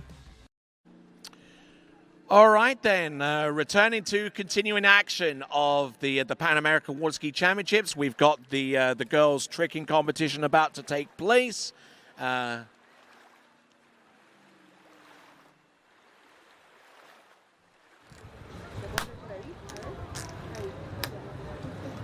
All right, then. So, actually, our next event is going to be the Under-17 Girls Elimination Round. Sorry for giving you a little bit of heart palpitations there. The Under-17 Girls Elimination Round slalom competition starts off with Francesca Pagozzi, then Karen Andai. Then we've got Martina Pedrieta, and then Soli Stenger, Elizabeth Hall, Hannah Stupniki, Emma Davis, Megan Polke, Christina De Osma, Daniela Kretzma, and Trinidad Espinal. So that's our next event. Apologies for steering some of you in the wrong direction so far as the tricking event is concerned, but it'll be after the Under-17 slalom. We've also got Under-17 Boys Slalom Series 2 and 1 to take place as well. We've got 11 competitors in the Under-17 Girls Elimination Round, which means 6 of them, the 6 best scores, will make it through to the next round of the competition. Francesca Pagozzi from the Dominican Republic will get things up and running.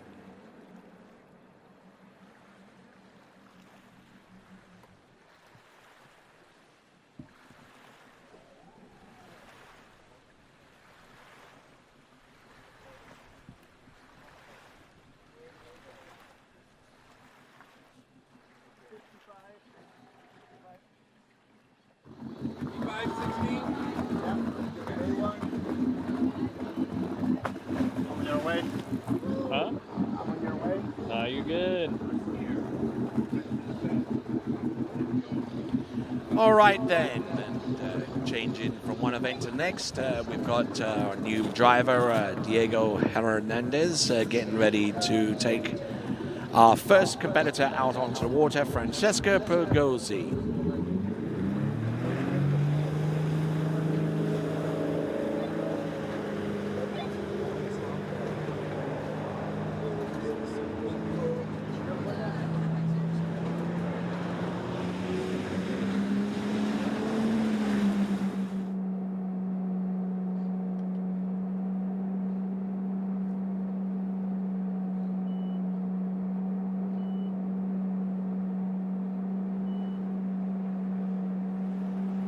Okay, Francesca Pagozzi, first competitor out.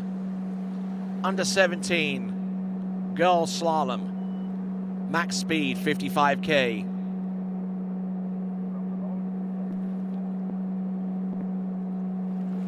Looking in good shape and running the opening pass, and Diego doing a good job there with Francesca's opening salvo.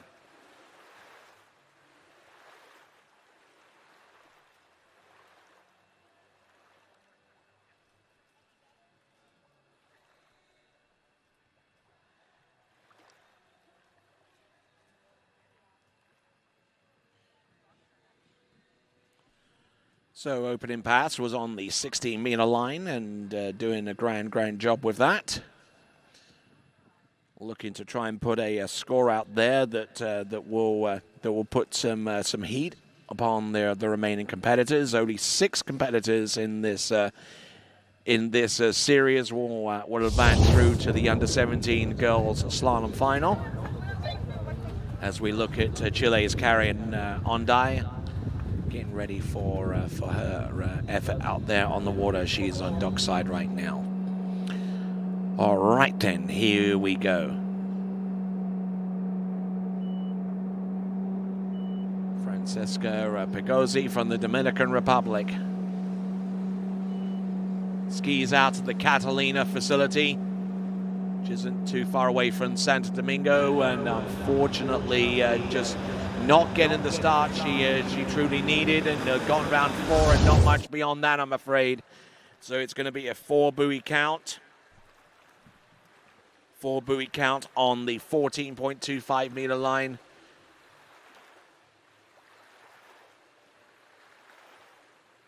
Just tried to get that ski to turn off number 2, and nothing much was doing. Barely got round number 3, as a matter of fact. And then just carried too much speed and just not enough angle going into number 4. So there we go. That is going to be a 4 buoy count on 14.25 meters for Francesca Pagozzi.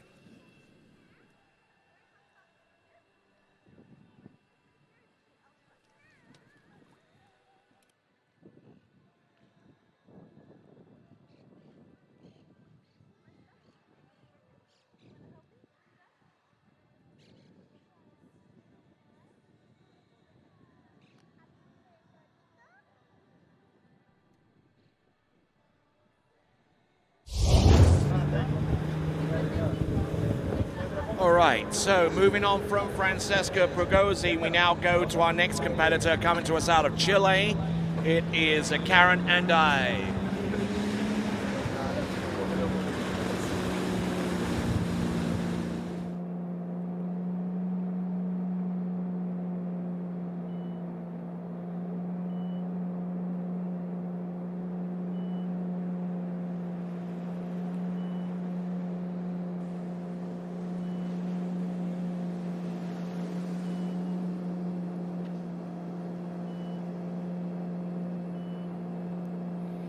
So Karen doing a good job out there with that one.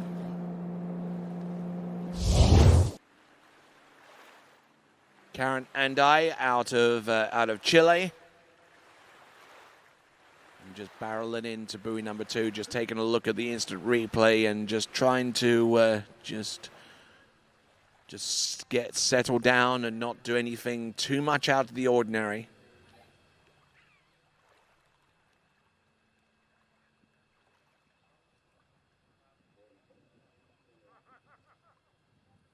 So that was the 6 buoy count at 52K, 18.25 meters. The next pass that she will see will be at 55K on the same line length.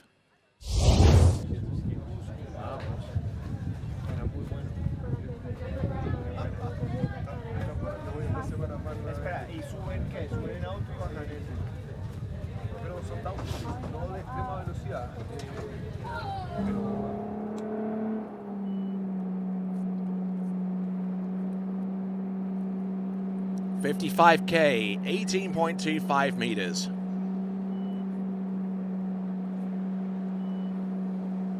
Nicely done off the first couple of buoys. A little bit shallow on some of these approaches, and you can only get away with it for so long. And unfortunately for Karen, it was around 3.5 buoys on 14.25 meters. That was at 18 meters, I do beg your pardon. That was on 18.25 meters at 55. Skiing rather shallow and just trying to manage her speed more than anything else.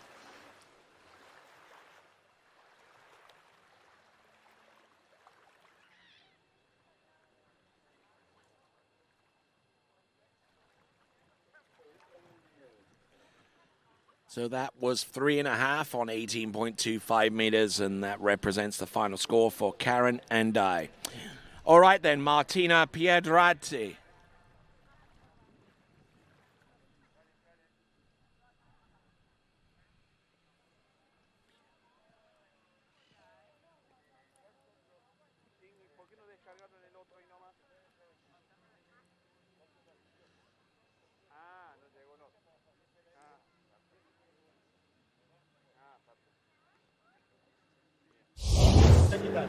All right, skier on the water, Martina Piedrahita from Colombia.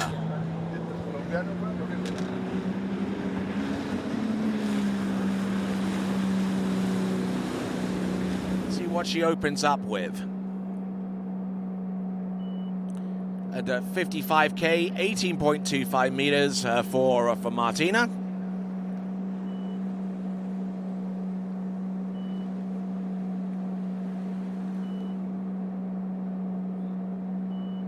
Nicely done. Round all 6 buoys, no worries there at all.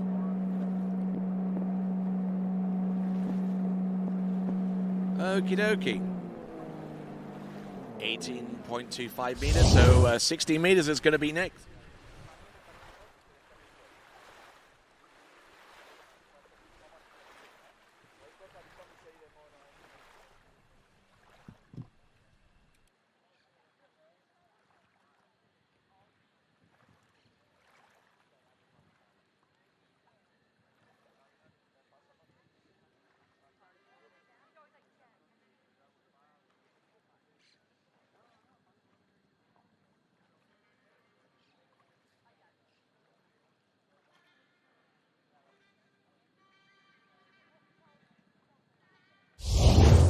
Can I have the normal? Take the long one.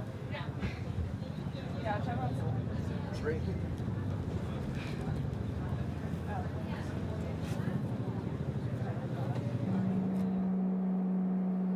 So coming in on the 16-meter line. Here comes Martina Piedrita.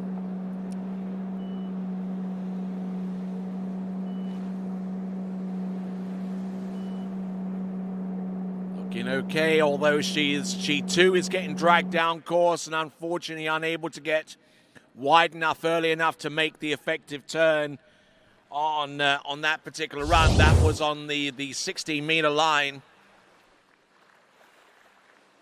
Martina Piedrita from Colombia trying her best to stay ahead of the pass, but unfortunately, whenever you have that much slack going into number 2 and you're trying to stay ahead of the course, things get out of hand and get sideways on you very, very quickly, especially whenever you have that kind of delay off number 4.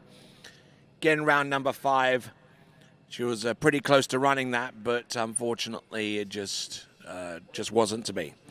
So it looks like it's going to be 4.5 on 16 meters for Martina. And we'll look forward to our next competitor, who should be Solly Stenger.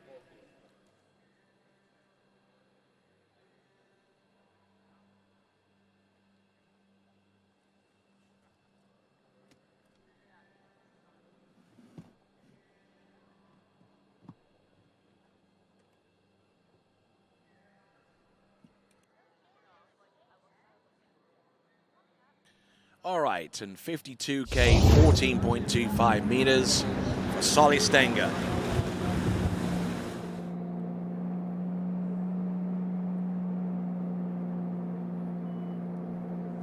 All right, coming in on 14.25 meters.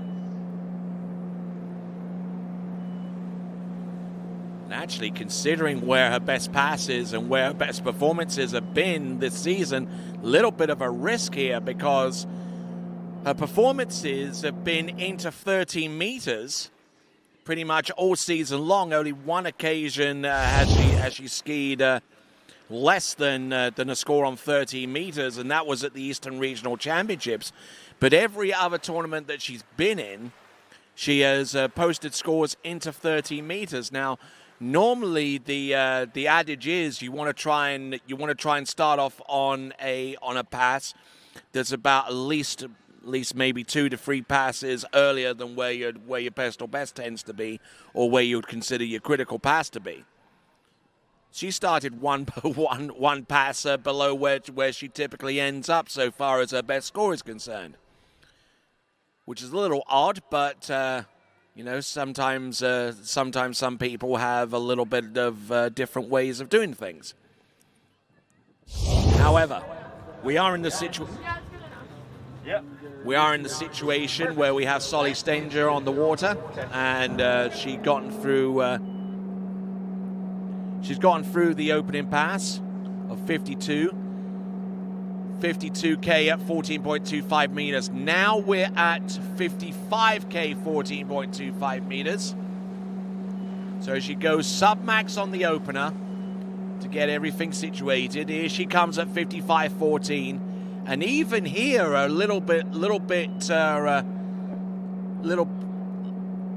maybe about a pass or two below where she typically ends up so far as her top score is concerned. But you know, she seems to make it work for her. So she was at 52.14, she ran that. 55.14, she runs that. And now she has a chance at 13 meters.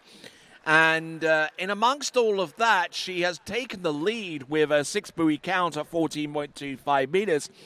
And with 6 skiers making it through to the next round of the competition, she's put herself in a pretty decent position at this time. Now, if she can expand upon that and maybe get deep enough into 13 meters, then it'll be game on, I believe. Starley Stenger. Or Stenger. Looking pretty decent. Sounds like Tony's in his groove now. All right. Solly Stenger coming into the course right here on the 13-meter line.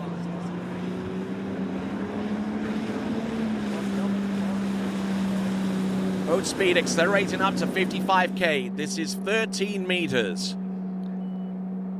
Entrance gates, little flat into buoy number 1, but she's still on top of the water. She's there on number 2. Can she get a little further down court? Yes, she can. Look at that. She's making up distance all the time. She's good to go around number 3. She's good to go around number 4 and 5 and number 6 on 13 meters for Solly. And that is the first time this season that she's been through 13 meters. So now she's going to have an attempt on 12 meters.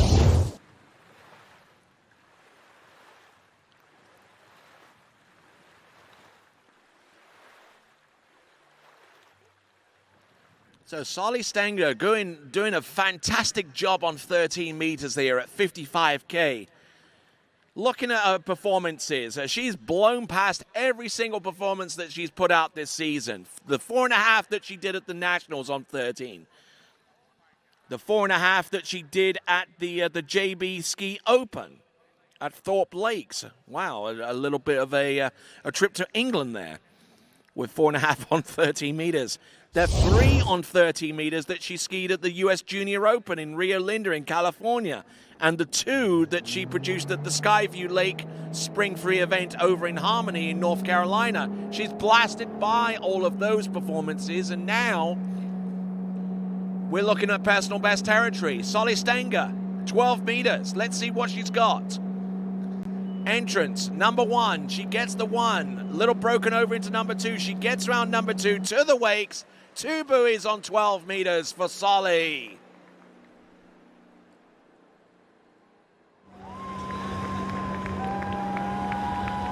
There you go. Good skiing there from Solly.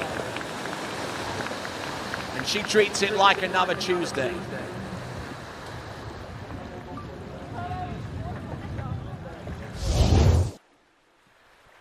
And looks like we got a gate review on 12 meters.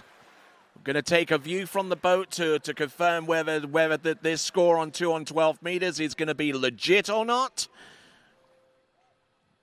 But we'll find out in a moment or so. We'll have a look at the instant replay from the opposing angle. We just saw there the 2 on 12 meters from one angle. Now let's see her with this one. It doesn't appear to be anything out of the ordinary there so far as a gate shot is concerned, although the judges do have the final call on this one. Do we have the official score for Solly coming up?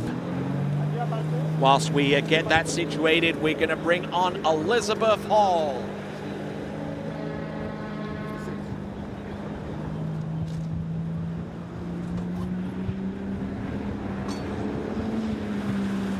Okay, so we confirm a score of 2 on 12 meters for Solly Stenger. 55-16 meters for our next competitor. This is Elizabeth Hall.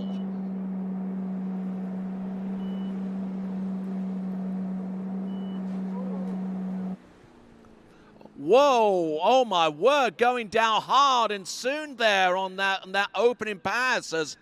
Oh my word, that's a little perturbing to say the least. That's Elizabeth Hall on the opening pass on the 16 meters. I don't know quite what happened there. We're going to take a look at the instant replay.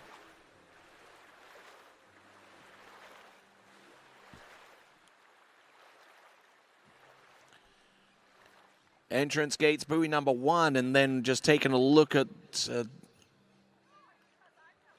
push there off number 2, looking good for number 3, and now off number 3, getting broken over at the way. Oh, and got him broken over, and then she couldn't really get her body position back into anywhere close the one that she needed in order to maintain her composure on her way to running the pass. Elizabeth Hall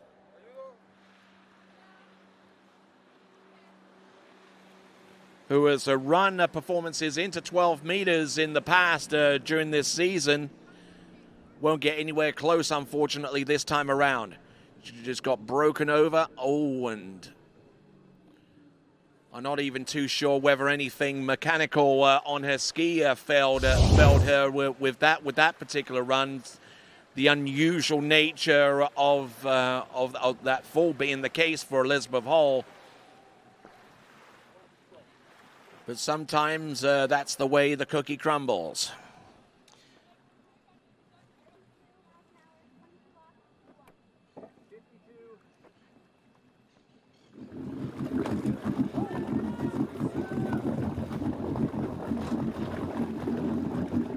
All right, then, working our way to our next competitor from Canada, Hannah Stupnicki. No, she's not skiing. Vince, that's not Hannah. That's not Hannah. The next one. Next year. Hannah's not skiing.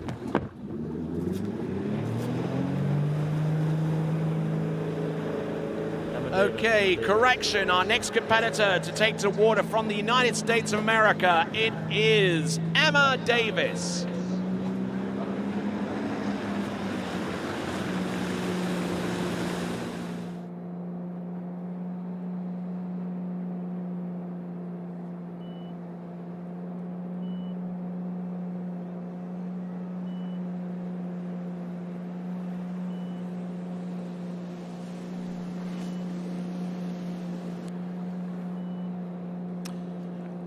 All right, so Emma Davis on top of the water and doing a fine job with the opening run.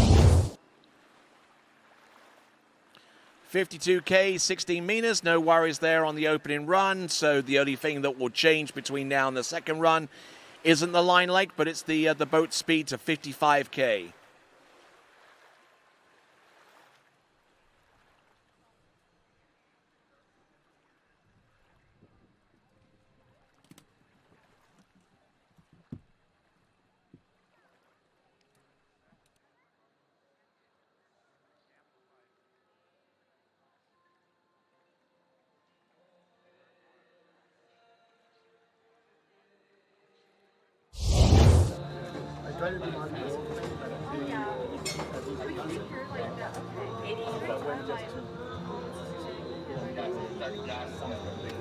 I was like, I look at my feet, I'm like cutting, like, I felt like on the top of it, I just wanted to go, I was like, okay, that's where I'm at now. All right, continuing on with coverage of the 2022 Pan American Water Ski Championships out of Lagos, Los Moros, just outside of Santiago de Chile. Skier on the water is Emma Davis.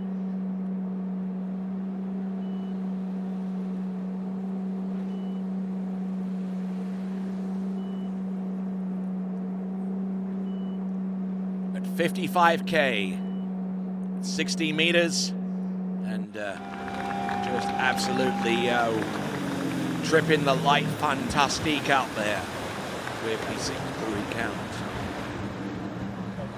60 meters.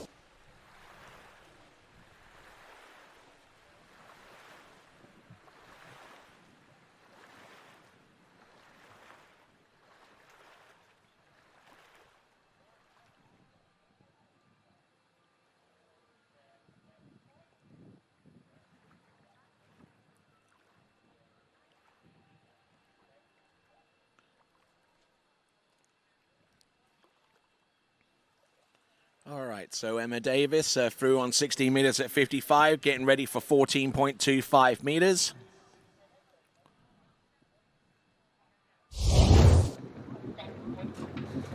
Okay, and with the omission of Anna Stupnicki from Canada from the list, it does mean, however, that with Emma Davis, we have 5 skiers remaining, and 6 go through to the next round of the competition.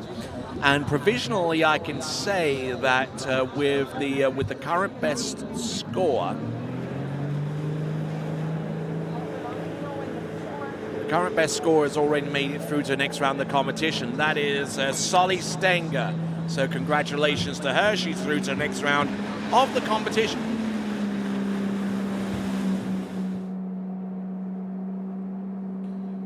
Let's see if Emma Davis will join her.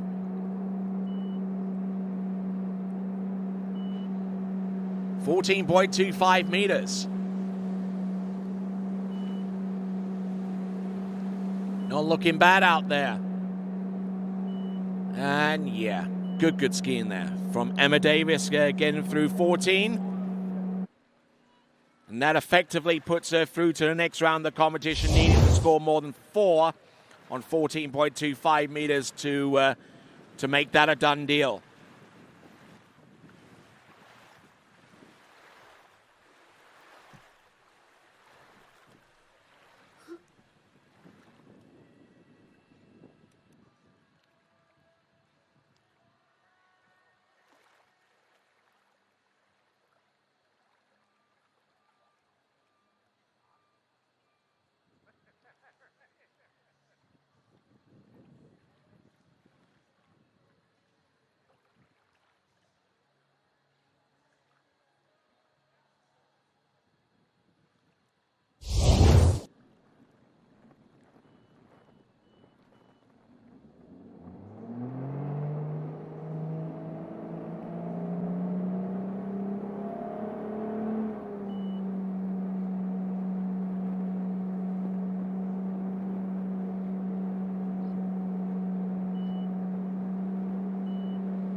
All right, here we go.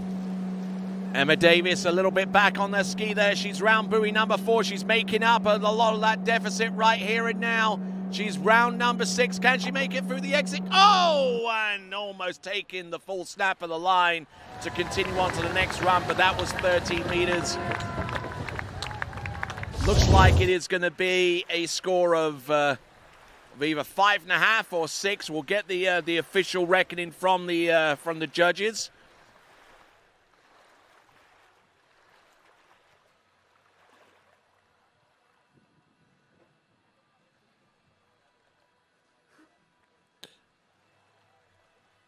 And just looking at Emma Davis's performance towards the end, she gets round number 6, and at around about the same time she makes it through the exit gates. She pings the handle.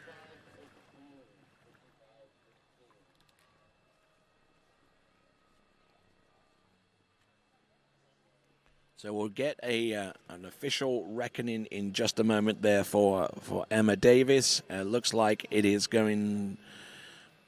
Looks like the officials are reviewing this to make sure they get the correct call.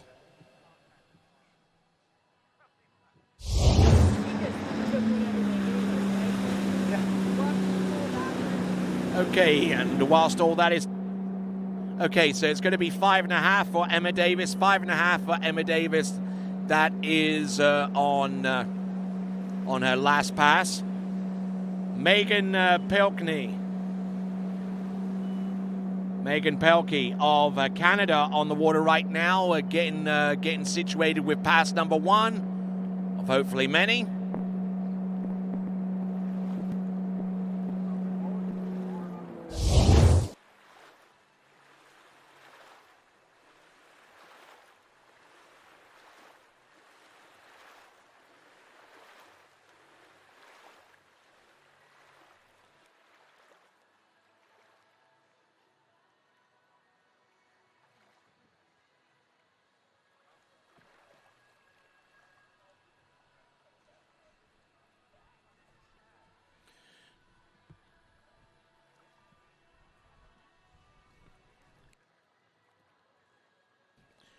All right, so the skier on the water is Megan Pelkey. She's gone through 22 off or 16 meters at 55K. Now getting ready for 14.25 meters, knowing full well that anything beyond 4 on this next pass would put her through to the next round of the competition. But she'll want to score more than that naturally.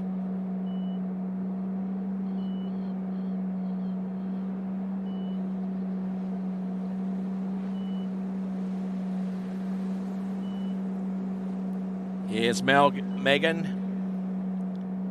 And she gets the job done in that respect and makes it all the way through buoy number 6. So Canada's Megan Pelkey looking very, very confident with her run out there on 14.25 meters. Now let's have a look at some of the results that she's been conjuring up over the last few months of this season, before the Canadians go into hibernation. All right, then. So she's gone into 12 meters, and the personal best score actually is 1 on 11.25 meters. She scored that at the Swiss Fall Classic in I believe October of this year, if memory serves me right. And the rest of the scores that Megan has been able to produce have been in the range of mostly 12-meter excursions. The odd one into 13 and 14.25 meters. You can basically discount those for all intents and purposes. But let's see what Megan Pelkey can do with this next run. She's gone through 16 and 14. Now this is 13 meters.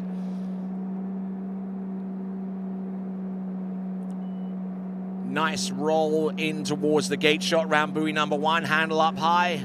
Megan trying to try and make the most of this situation here. She's round number 4. She's good to go round number 5. How on earth she was able to get around buoy number 6? Oi! Oh, ho, ho. Tell you what, good skiing there from Megan. Certainly not the most stylish of passes that I've seen on 13 meters, but it's 6 buoys, and take that any day of the week. Now let's see if she can settle herself down a little bit for 12 meters, because for the amount of fight that she was able to muster in order to run 13 meters, she's going to have to conjure up something similar to run 12, even at the best of times. Round buoy number 4 and number 5, looking at the instant replay, and she just absolutely hammered the living snot out of 5 and got round number 6. Tell you what, good skiing there from her, determined skiing there. She's going to need all of that determination to make it through 12 meters, which is coming up next. Best performance on 12 meters for her is going to be 4.5 on 12. But she has scored into 11.25 meters at the Swiss, as I mentioned, but not getting the best of starts on buoy number 1 or indeed number 2. But it's going to be 1 1/2 buoys, 1 1/2 buoys there for Megan Pelkey. 1 1/2 buoys on 12 meters. That assures that she is through to the next round of the competition, no matter what.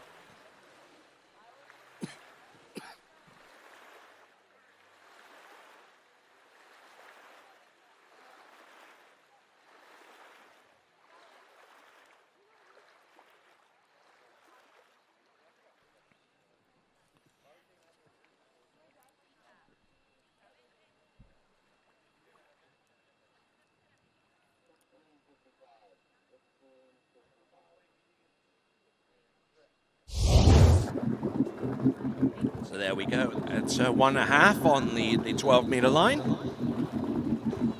Should be confirmed as that. And we're now going to go on to our final 3 competitors. Cristiana de Osma from Peru.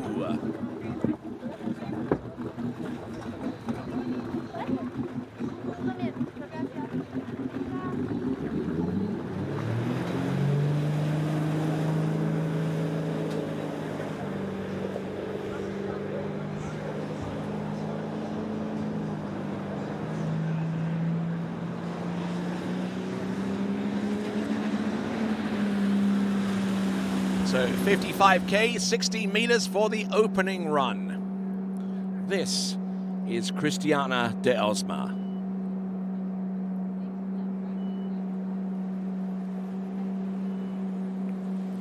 Round number 1 and 2. Looking good. Good rhythm. Good looking run. And nicely done.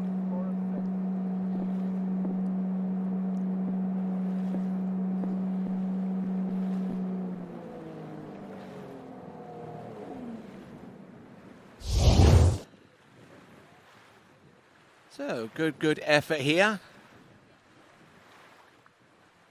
for Christiana de Osma. Good strike off number 1 and just getting into really good rhythm here. Just being able to get off to a good gate shot and a decent start is certainly something that is required and certainly desired among our slalom skiers. Certainly nothing to be underestimated, of course. Christiana de Osma, we'll have a look at some of the performances that she has produced in recent times. Has been into 11.25 meters, no less than 4 times, no less than 5 times, as a matter of fact, according to the results that I have in front of me. So 14.25 meters should not be at all challenging for her.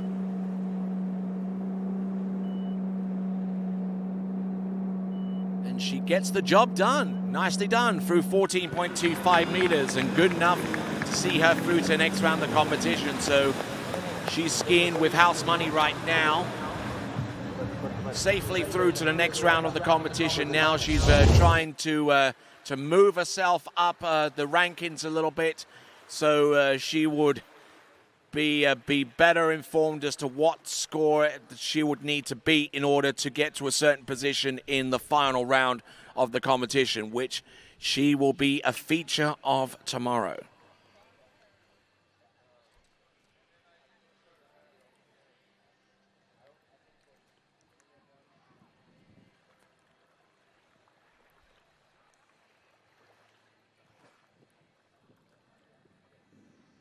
So Christina de Osma, aside from the 5 excursions that she's been into 11.25 meters, and most of the other results that she's posted this season have been into 12 meters at the extreme least.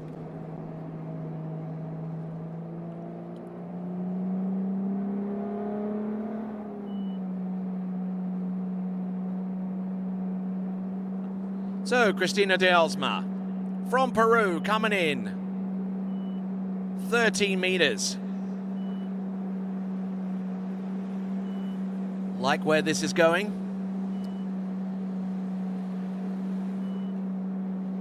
Not bleeding off, an ounce of speed coming into the turn after some exquisite weight crossings there from Christina.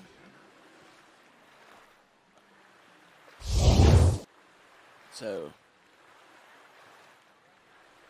already through 16 and 14, that was 13 meters. So, continuing to move up the rankings a little bit. She's already past the likes of Emma Davis and so far. Now, how deep she can get into 12 meters is going to determine how far above the likes of Solly Stenger she goes, or whether she gets past Megan Pelkey.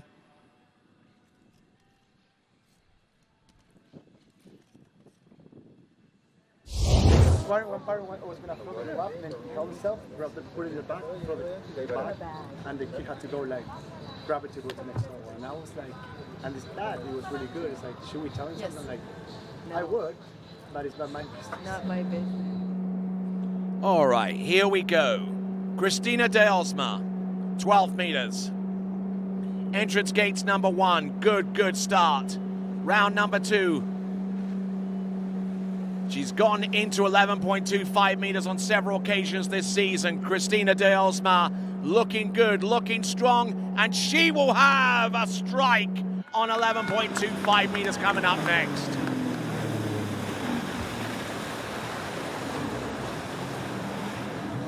Good girl. That was much better on the start. I agree. Just do that again.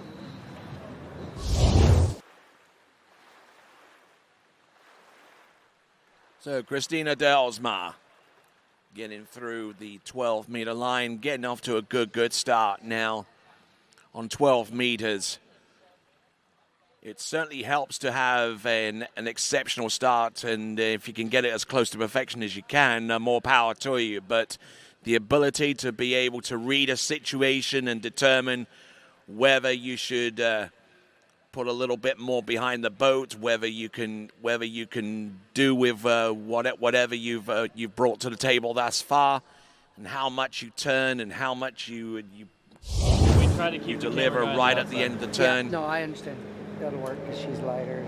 Yeah, the sure path of 10 is too high for us to be in the Yeah, her and I, he and I would Here we go, folks. This now is Christina de Osma, 11.25 meters.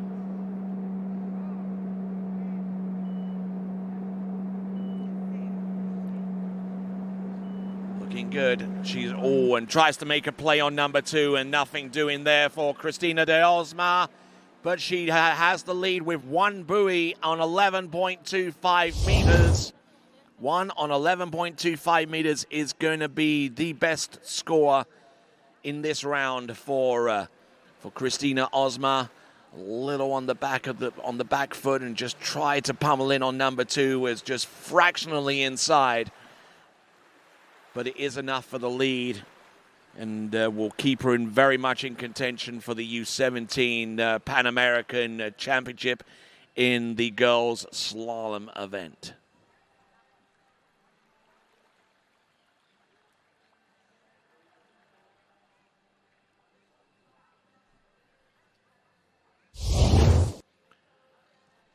All right, continuing action here at the 2022 Pan-American Water Ski Championships right here at Lagos Los Moros, just outside of Santiago, just a little way south of the nation's capital of Chile. Got some great skiing ahead. We're just seeing Christina de Osma in the U17 girls elimination round get 1 on 11.25 meters, an absolutely fantastic score there from her. But is that going to be enough to fend off the challenges of the last 2 competitors to come? You'll see Trinidad Espinal take to the water last, but before her, Daniela Kretzmer. Both of those skiers coming to us out of Chile.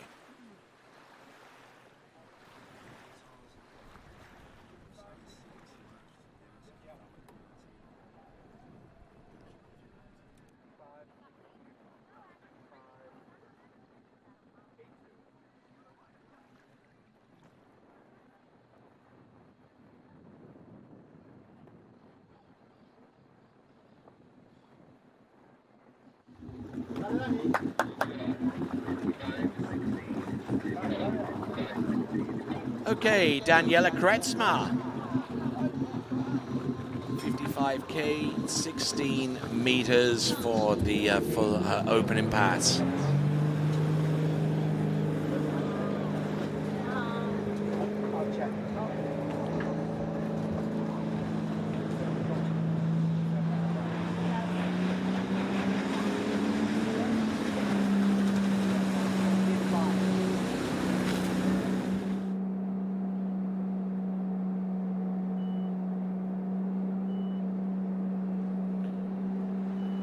Comes Daniela on 16 meters. Shouldn't have any worries at all about making this opening pass. Looking good. And good skiing all the way throughout. On pass number 1 of hopefully many for Daniela Kretzmer of Chile. Still got some more slaloming to come. We've got the U17 boys Series 2 and Series 1. to come up very, very soon.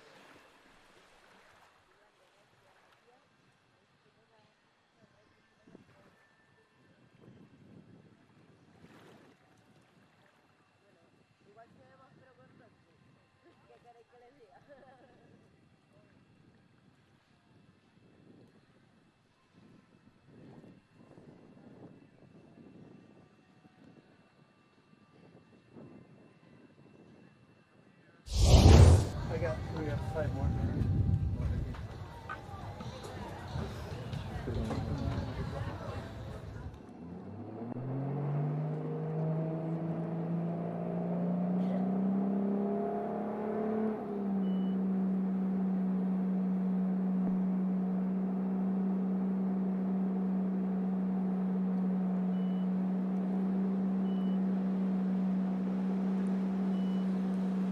All right.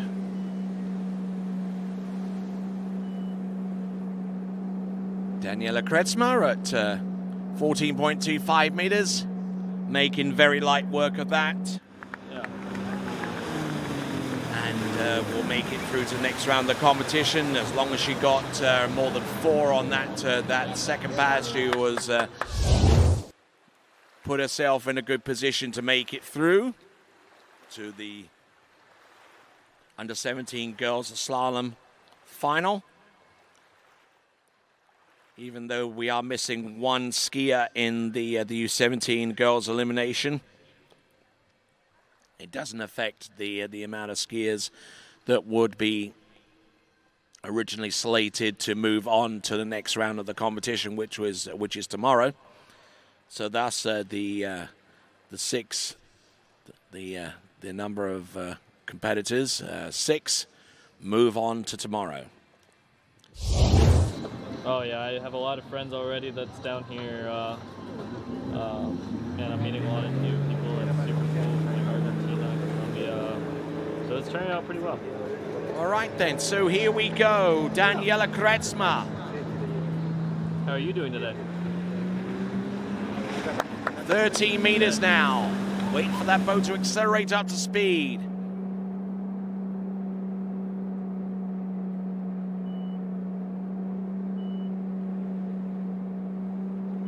Good strong hit off buoy number 1 and number 2. Looking in good shape off number 3 and number 4. Skiing pretty loose on the turns and just using her power behind the boat to get her from one side of the course to the next. That was a 55K, and that was a 13-meter run.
Okay, here we go, folks.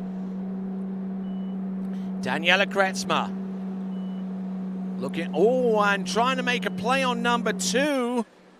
And that was the 12-meter line, and Daniela Kretzmer, who skied deep into 12 meters in some of her previous tournaments this season, just not getting the kind of approach that she wanted.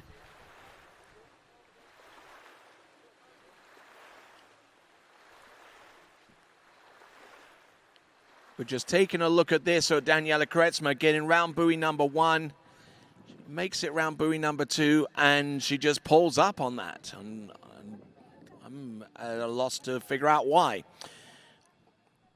So maybe she's skiing for seeding. Maybe she doesn't particularly want to be particularly high on the seeding. She maybe wants to put a little bit of heat on the remaining skiers on the running order, of which she'll be a part of, so far as the girls' slalom final is concerned. So.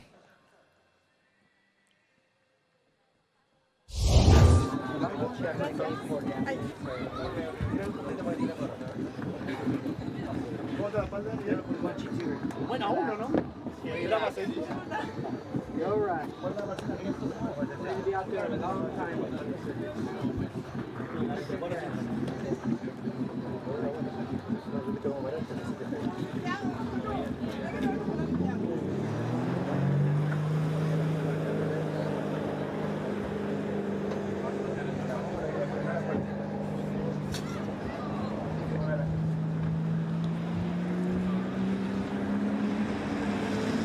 All right then, now we come down to our final skier in this U17 girls elimination round. This here is Trinidad Espinal. Trinidad Espinal, I'm sure that she knows the situation in regards to her possibly making it through to the next round of the competition. But just to clarify, and we've had a visit from one of our officials to help us clarify the amount of skiers making it through. They confirmed that instead of 6, 5 will actually make it through. 5 skiers would actually make it through to the next round of the competition, which basically means that Trinidad Espinal has essentially got to score more than 5.5 on 13 meters in order to make it among the top 5 to ski in the girls' U17 slalom final, and thus would eliminate Emma Davis with that score of 5.5 on 30 meters. We do know at the very least that Solly Stenger, Megan Pelkey, Christina De Osma, and Daniela Kretschmer have all scored enough to make their passages through to the slalom final, but there you see on the leaderboard, De Osma in the lead, Stenger with 2, Kretschmer with 2, Pelkey with 1.5, and Emma Davis there on the bubble on 5 with 5.5 on 30 meters. So Trinidad Espinal is on the water right now. Trinidad, for her part, has gone into 11.25 meters on a whole bunch of occasions, and a few of them into 12 meters, 1 or 2 on 13. So she is a very, very capable slalomer, and she gets through the first 2 passes.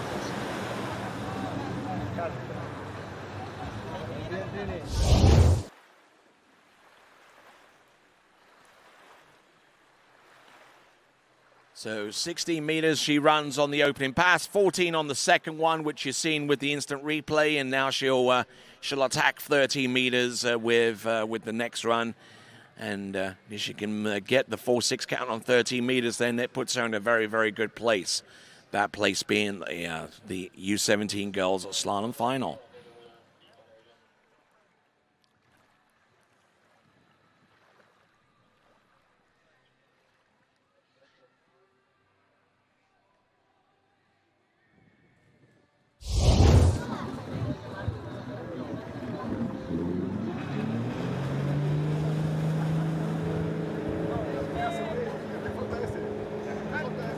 So working away towards the very end of the U17 girls elimination round. We'll go into under 17 boys elimination round skiing in a few minutes, starting off with series 2. Entrance round buoy number 1 and number 2. This is on 13 meters. A pass of this pass of 13 meters.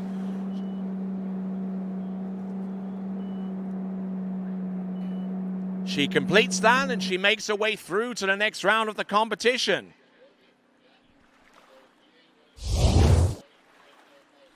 Okay, and with that, that means that that Trinidad Espinal has made it through to the next round of the competition and continuing to ski to 12 meters.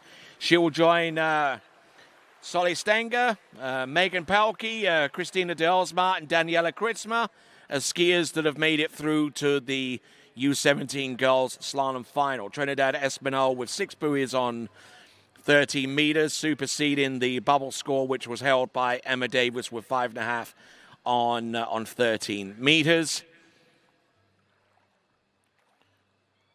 So right now she's skiing for seeding, much like Daniela Kretzmer, I would say. Although Daniela Kretzmer, for her part, certainly made it quite deliberate in stalling up after buoy number 2 and making sure that while she made it through to the next round of the competition, made it through to the final, she had no desire to be last off the dock. All right then, here we go. This is Trinidad Espinal. Round buoy number 1. Good to go, round number 1 and number 2. Keeping the flow going. She's round number 3. Continuing to rock this one. Round number 4. Can she make it round 5? Yes, she can. Can she make it round number 6? Oh, yes, she does!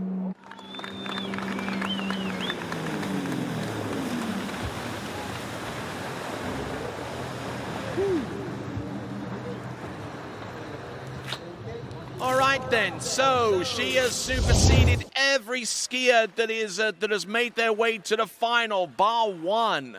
The performance of Christina de Osma is now in her target sights, and that is 1 at 11.25 meters.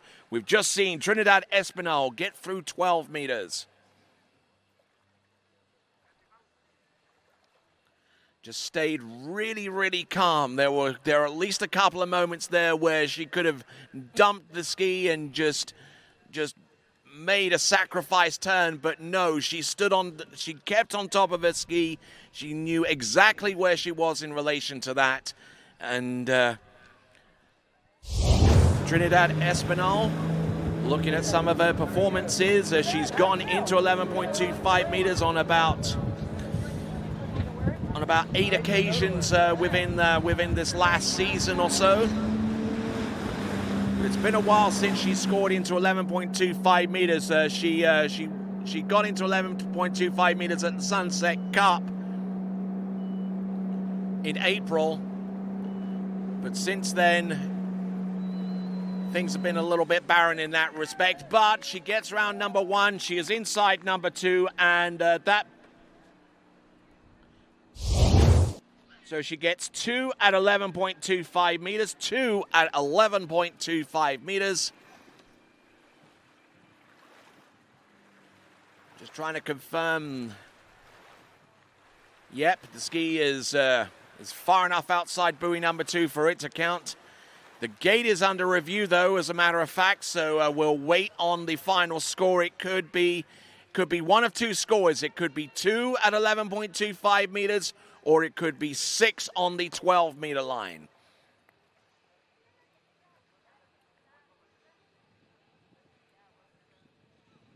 So we'll just wait on that score to come through from our officials. They'll have the final word. They'll have the final say.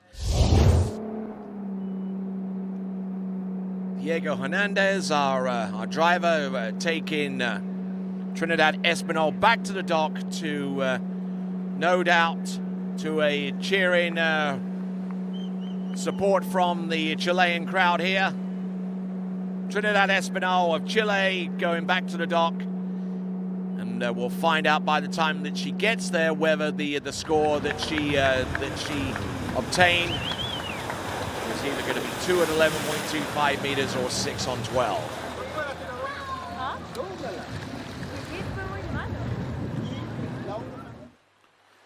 All right, we've got continuing coverage of the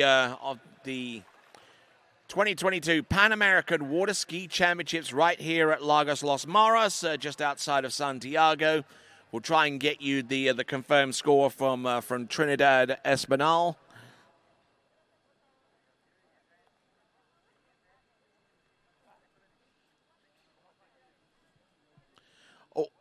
All right, looks like the score that we got for Trinidad Espinal means there is a 0 gate on 11.25 meters for Trinidad Espinal.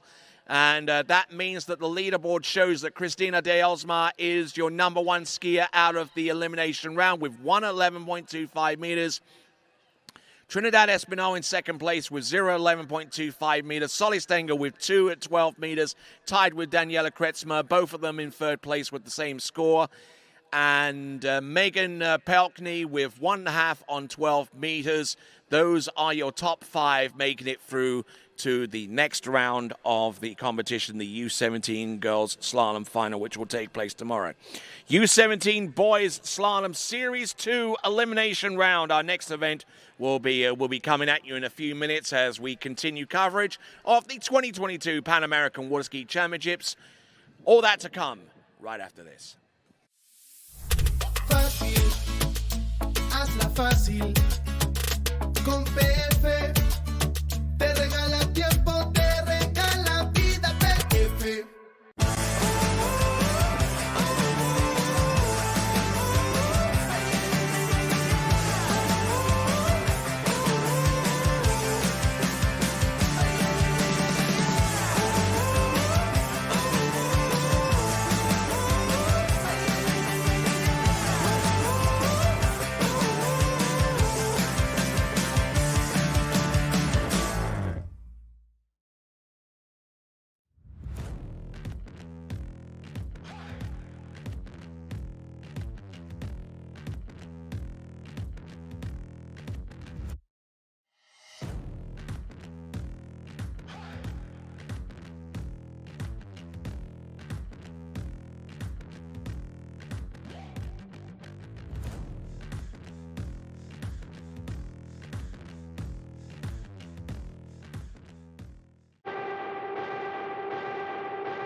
Welcome back, ladies and gentlemen. This is the 2022 Pan American Water Ski Championships, brought to you here from Lagos, Los Moros, just outside of Santiago de Chile. Glad to have the pleasure of your company. U17 men's starting list for the Series 2 Slalom, featuring Carlos Colazzo of Argentina, followed by George Malinowski of Canada, Andrea Pagozzi of the Dominican Republic, followed by Daniel Botero of Colombia, Paulo Pagozzi from the Dominican Republic, followed by Santiago Escobar of Colombia, Federico Hamida and Eric Gisler, both of them from Argentina. And the last skier in Series 2, U17 boys slalom, is going to be Sebastian Martinez. Okay, at 55K, 60 meters, opening pass for Carlos Colazzo.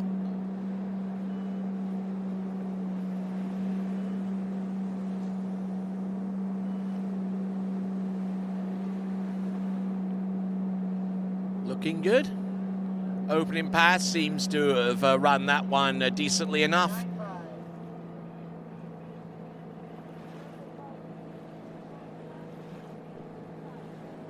So our driver is Mark Rosk.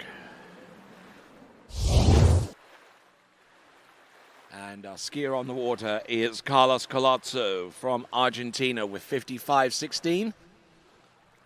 Almost falling in a little bit there on buoy number 1, but the benefit of that kind of turn off number 1 is it is able to generate a good angle and not losing an ounce of speed in doing so.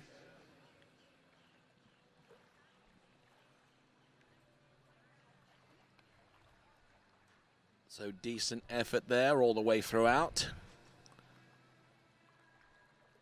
for Carlos Colazzo. All right, so seeing a little high of activity around the starting dock area. We see Cole Grant there with his next skier to take to water, George Malinowski of Canada. Oh, getting a little bit aerial there off the wakes going into number 1 and number 2. Carlos Colazzo from Argentina. Oh, whoa, whoa, whoa, whoa. Oh, that looked like it hurt. And a good thing the binding released on it, because that would not have been pretty.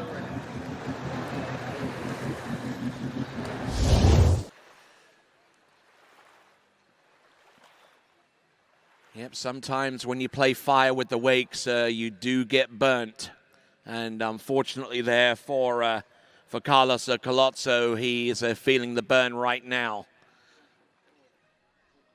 Round number 1 and number 2. Number 3 didn't look all that bad, but looking at where his weight distribution was on that ski, not holding enough traction behind the boat off number 4 into 5.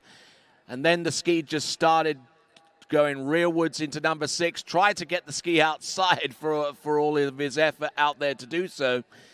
And it gets a 5 buoy count on, 14.25 meters. That was at 16 meters, I beg your pardon.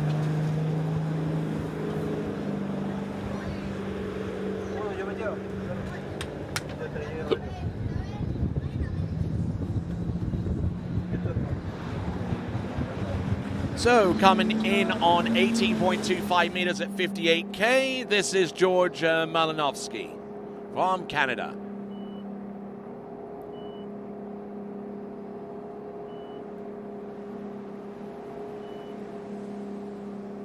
So 16 meters.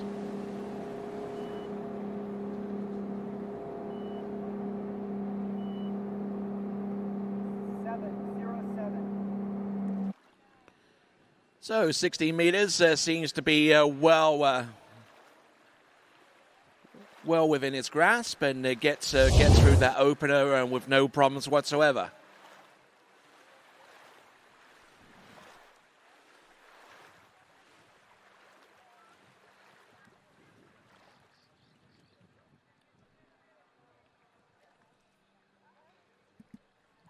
Very much under control with the opener on the 16-meter line. We'll see what he can do on 14. Electing to go in with a max speed of 58K. Okay,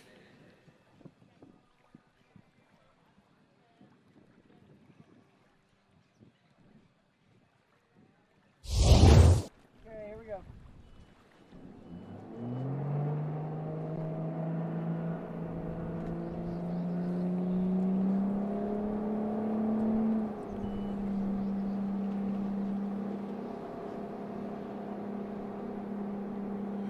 Here we go, Carlos Colozo. Actually, no, George Malinowski, I do beg your pardon. Oh, getting into a bit of a deep situation there off number 3 into 4, but he's able to recover well off 4 into 5. Round number 6, no worries there for George Malinowski of Canada.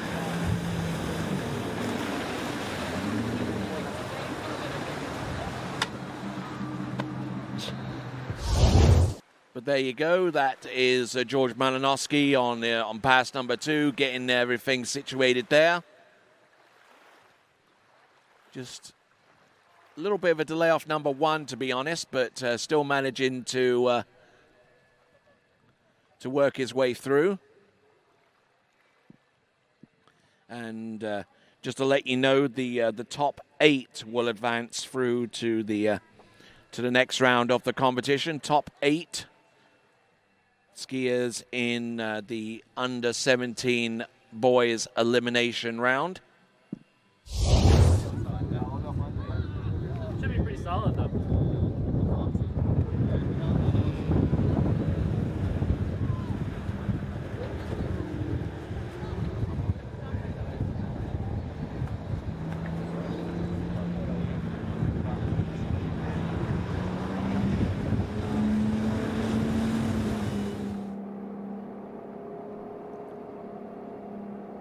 Here comes George Malinowski.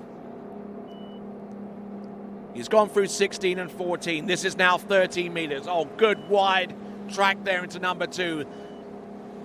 That got him early enough into number 3. Now he can settle in and get round buoy number 6 there on the 13-meter run. George Malinowski. Great effort there.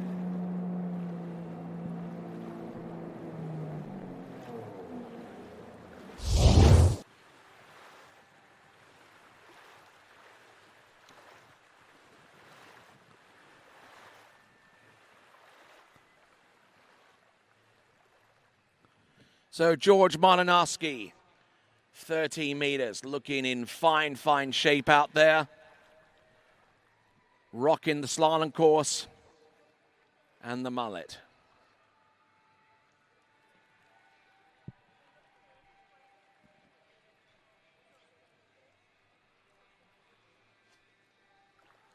Good effort there on 13 meters. So he's gone through 16, 14, 13, now 12. Let's have a look and see what he's done in the past to give us a little bit of a form as he rocks forward. George Malinowski.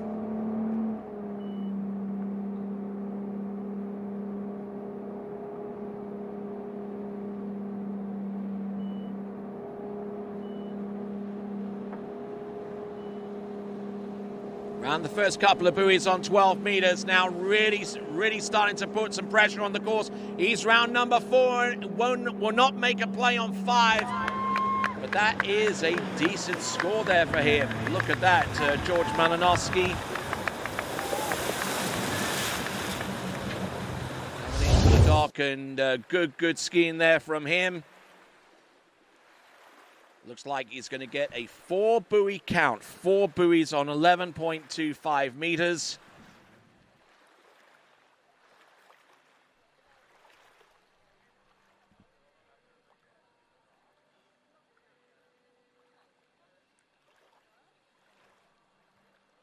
Haven't got too much information on him so far as his best scores are concerned. But I would probably suggest that's one of his better slalom scores of the season, George Malinowski, with 4 on 12 meters. Good, solid effort all the way throughout there. But will that be enough to make it to the 8 skier final? We'll have to wait and see. We're going to have to wait a while before we find that out, because there are 10 skiers in under 17 boys series 1, and we're still only on our 3rd skier out of 9 in series 2 U17 boys slalom. So we got a long ways to go. I'm glad that you're here to watch the journey of our skiers as they try to make their way towards the final round of the competition. Here we go. This is Andrea Pagozzi from the Dominican Republic.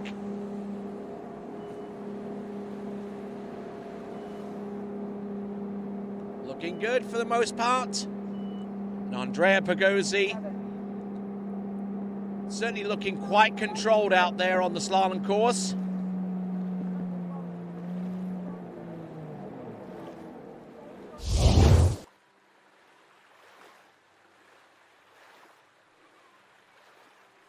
So Andrea Pagozzi giving us a little bit of little signs of the typical Pagozzi slalom style. I mean, we've seen Robert Pagozzi over the years produce some great performances with a rather unorthodox slalom style. Robert Pagozzi, as you know, the PanAmerican Games slalom champion, won that title almost 4 years ago now in Peru. And the next edition of the PanAmerican Games will take place in October of next year, and the water skiing portion of those games will take place right here at Lago Los Moros.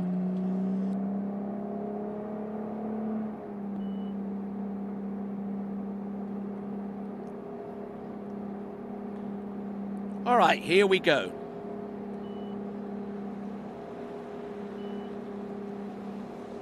Andrea Pagozzi getting a little bit behind the 8 ball here off number 3, but managing to more than make up for that deficit with a better than average 4. Is offside, incredibly enough. Now sinks into the water and gets ready for the next run, which is going to be 12 meters.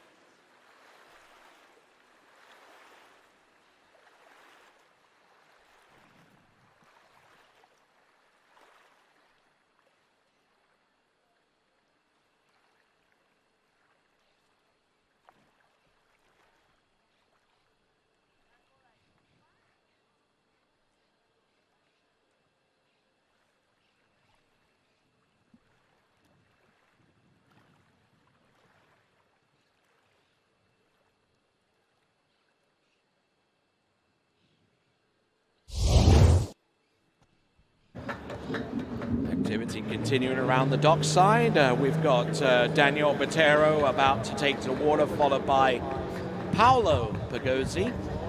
He too from the Dominican Republic, from the same family essentially. And on the water is Andrea Pagozzi.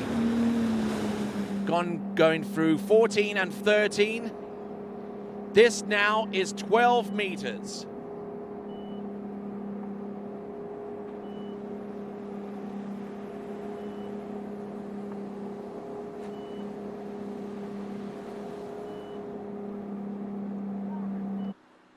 And going down towards the latter portion of the course there. Andrea Pagozzi.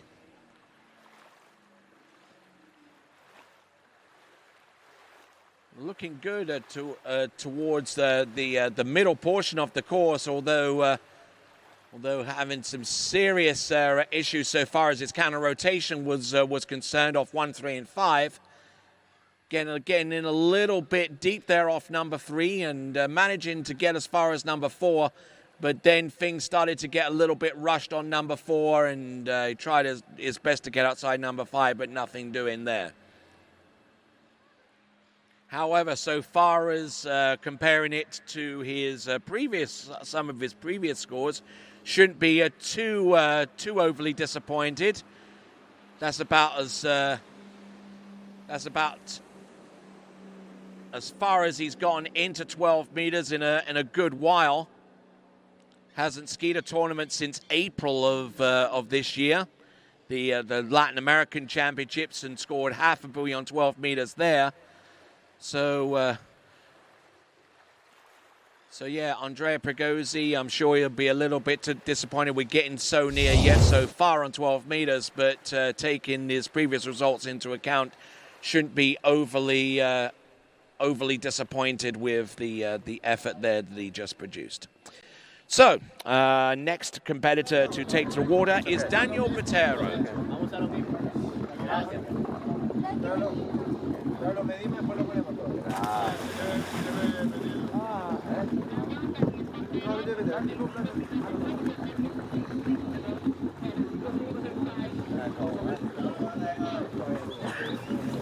¡Lego! ¡Vamos! Diego! Hey, I got a job for you later. Really? Yeah. Gotcha. It's not hard. What is it?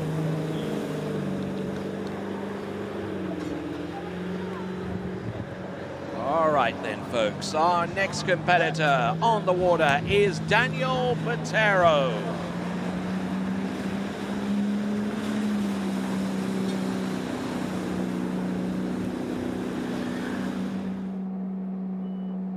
Rolling onto his back foot a little bit as he goes in for his gate shot on 16 meters. It's at 58K or 36 miles an hour.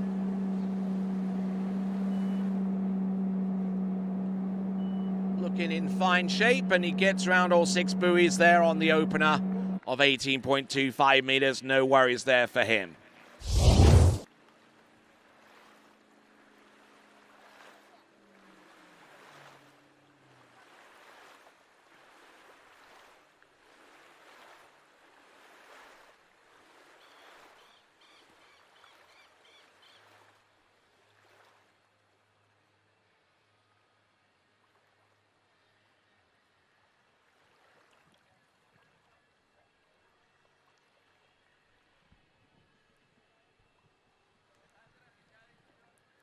All right, so continuing right along.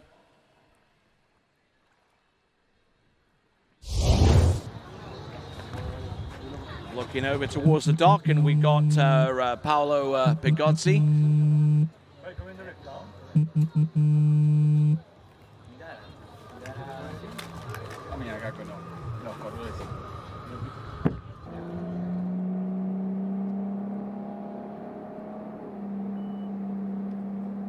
All right, here we go. This now is coming in at 14.25 meters at 58K. This is Daniel Botero.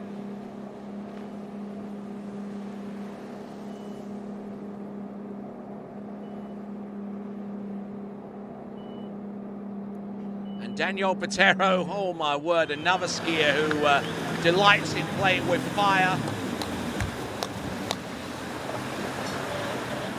Around that last turn on that particular pass of 14.25 meters.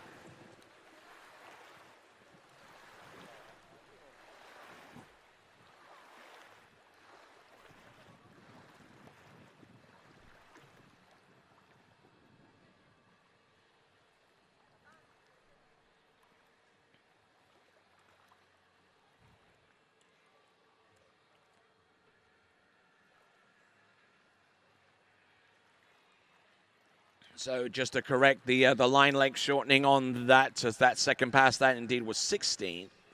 So his opening pass was 18. Second pass was 16. Is now the next pass is going to be 14.25 meters. Apologies to all concerned. Leaderboard looks very, very tight at the top. Andrea Pregozzi with 4.5 on 12 ahead of George Malinowski with 4 on that same line length. Carlos Colozzo with 5 on 18.25 meters. And on the water, probably more than likely assuming a third spot at the moment as he continues to ski, is Daniel Colozzo. 14.25 meters, the pass that he's on right now. He's down course off number 2. He's round number 3, probably will not get outside number 4. doesn't even attempt to make a play on it so far as that is concerned. So now it is a score of 3 on 14.25 meters.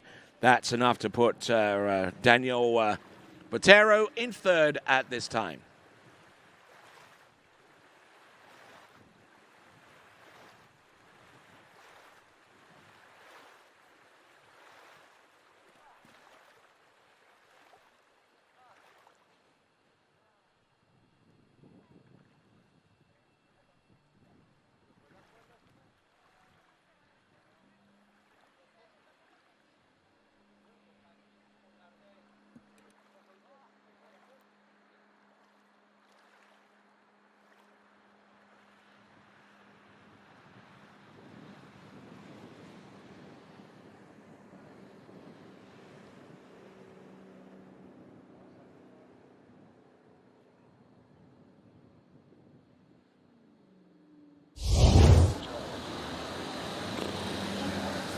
Más que nada, yo estoy muy emocionado. Hola, todo. ¿Qué pasa eso? Yo soy recojo la banda. Tranquilo, yo voy a llegar bien en el segundo.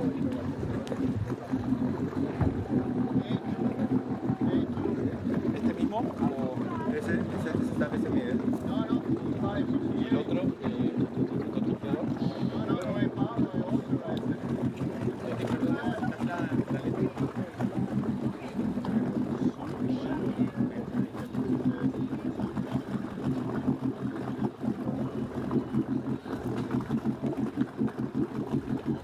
All right then, so moving right along, we are halfway down the list in under 17 boys series 2 slalom elimination. We got Paolo Pigozzi coming in on 14 meters for his opener. What's up, dude?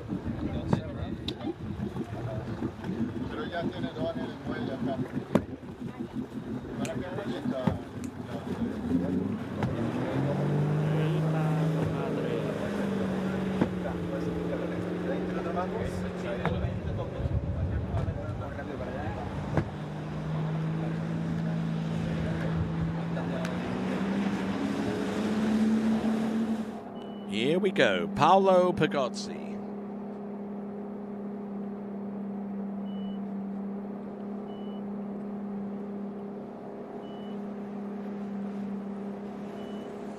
Looking good. Very aggressive off the turn, staying ahead of the course, and 30 meters is going to be coming his way next.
All right then, so here we go. We've got Paolo Pigozzi.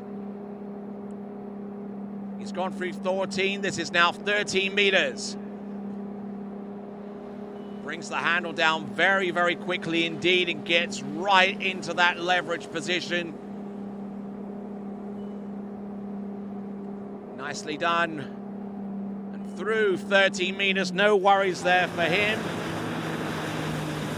That vaults him into the area occupied by George Malinowski and Andrea Pigozzi.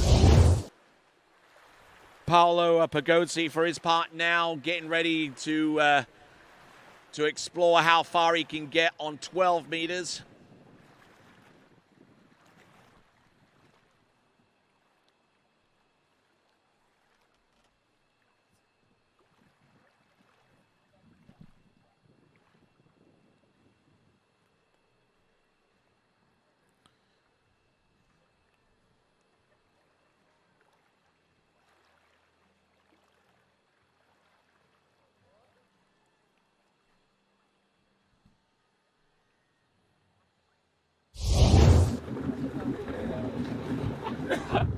right, so there we go. Paolo Pagozzi is very much in the lead. Actually, Andrea Pagozzi is the one in the lead. Paolo Pagozzi is the one on the water chasing him down. Now he's on 12 meters. This is Paolo Pagozzi from the Dominican Republic. Entrance number 1. Good strike off number 1. He's round number 2. Good stretch on number 2. Excellent on 3. He's still there on 4. Can he make it round buoy number 5? Yes, he can. Can he make it round number 6? Oh, yeah. There you go. Runs the pass on 12 meters. Paolo Pagozzi, we're halfway down the list in Series 2. Boys under 17 slalom. And already we've seen a successful run on 12 meters. And Paolo Pagozzi will see if he's got something more up his sleeve as we continue to monitor the situation.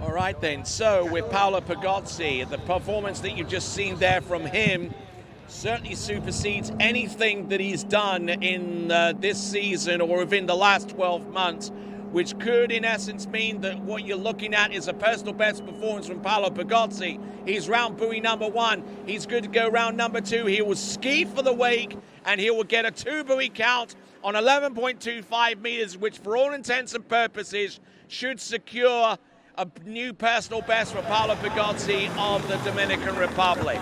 So good skiing there from him. 2 at 11.25 meters for Paolo Pagozzi.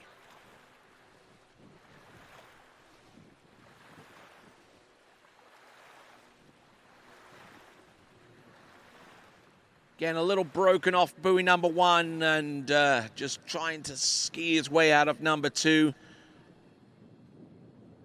Number 2 to the wakes, and now he's going to have to play the waiting game to see if he's among the 8 competitors that will make it through to the U17 boys slalom final, which will take place tomorrow. Getting a little bit twisted and discombobulated a little bit off buoy number 1, but he knew after that point that he was in a survival. He was going to be in survival mode, survive number 2 to the wakes and get the score for that, which he does, and does it with style. All right then, next competitor up, coming to us out of Colombia, it is Santiago Escobar.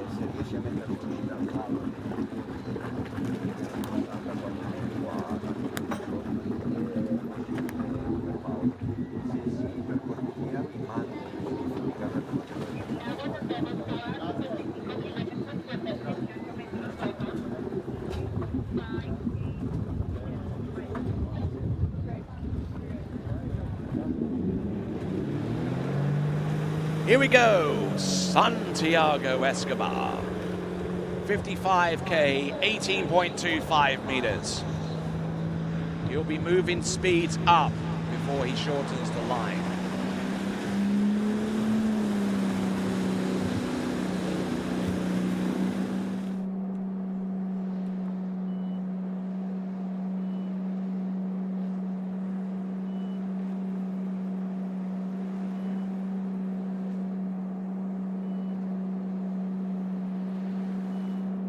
Here we go, Santiago Escobar out of Colombia. Getting around all 6 buoys there on the opening pass of 18.25 meters, 58K. Taking a look at some of the results that he has produced over this season. He's got as high as a 3 on 14.25 meters.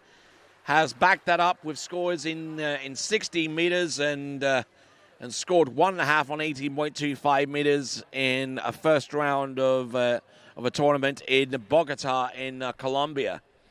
So hasn't traveled extensively, at least not within this season, not outside of Colombia, but he traveled to Mexico the season before, where he produced a score of 5 on 18.25 meters 55K, the pass that you just saw him run. So looking to see if he can produce a score that could really give him close to a personal best.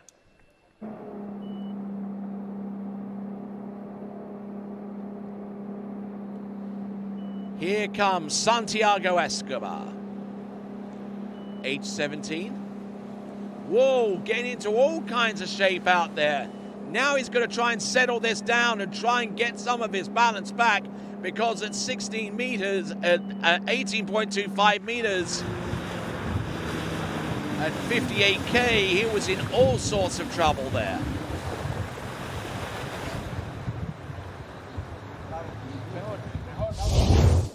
So 55K opening pass, 58 coming back.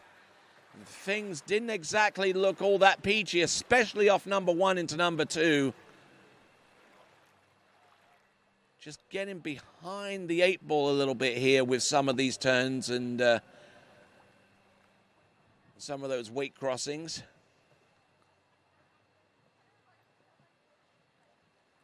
And we will see what he can produce. This is Santiago Escobar.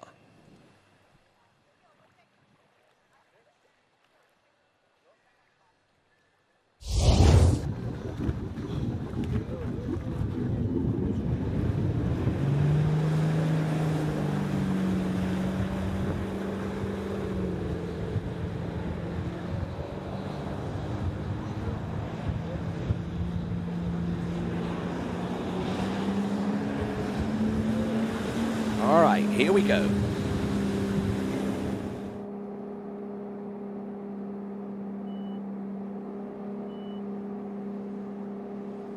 Not looking too bad off buoy number 1. Now he's really going to have to muscle this one out. Just really exposing himself towards the buoy line and getting round buoy number 5 and round number 6. Barely getting around all 6 buoys on that pass. That is Santiago Escobar. Good, solid effort there. He gets through 16 meters, which he was only been able to do twice, actually once so far this season. He got halfway through 14.25 meters at one of the national championship rounds in Colombia, or actually the national championship of Colombia, maybe about a week or so ago. So that is Santiago Escobar. And now let's see what he can do. He's gone through 16 meters. Let's see how far he can get down 14. Anything more than 3 and it'll be a new PB for him.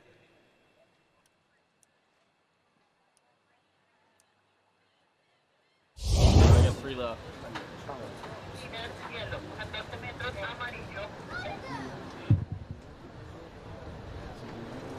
Fat man. I made a ton. All right, folks, let's have a look and see. On the water, Santiago Escobar out of Colombia, 14.25 meters, needs to start and gets it. Round buoy number 1. Let's see if he can keep his shoulders up long enough to get round buoy number 3. Will not get outside 4, but he's gotten halfway down 14.25 meters, which represents an equaling of a personal best for him. That is Santiago Escobar, 5 on 14.25 meters.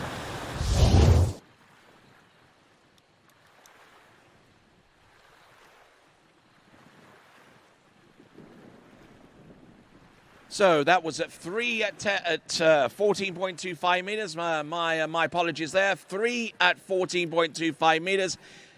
Halfway down the pass and equaling a personal best, or at least equaling the best of any performance that he's produced prior to that point. At least this season or any other.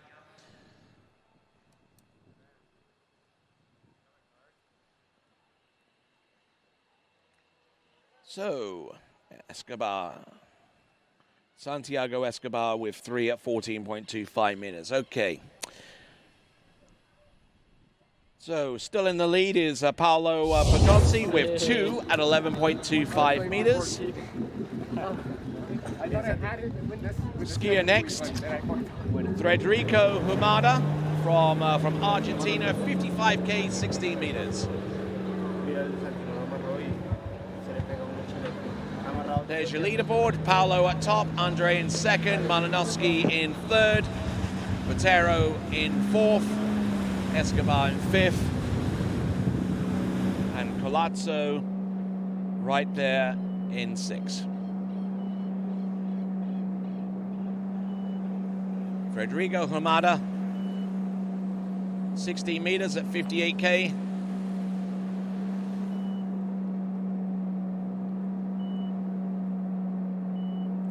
And doing a grand job out there, very, very much in control from start to finish on that run.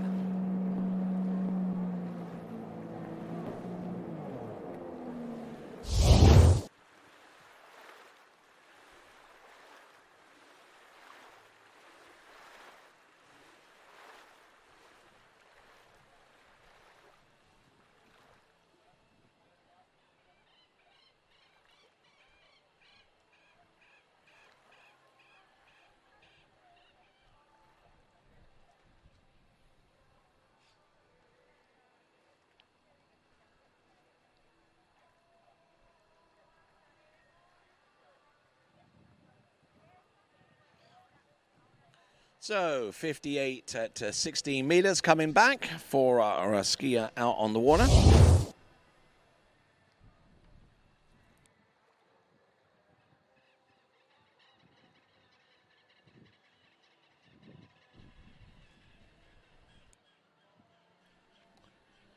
All right, coming back here on the 16-meter line at 58K, or 36 miles an hour, 15 off.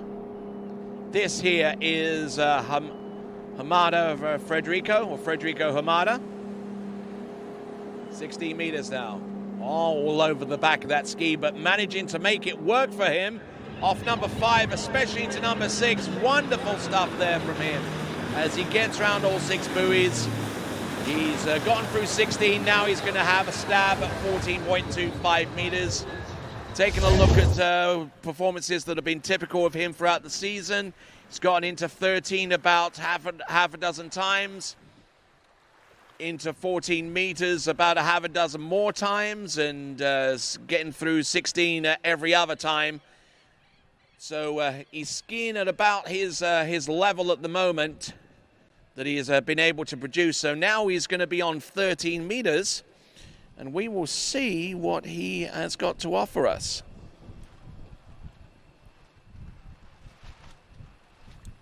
It's gone through 16. That was 14. And now we're going to go to 13 meters.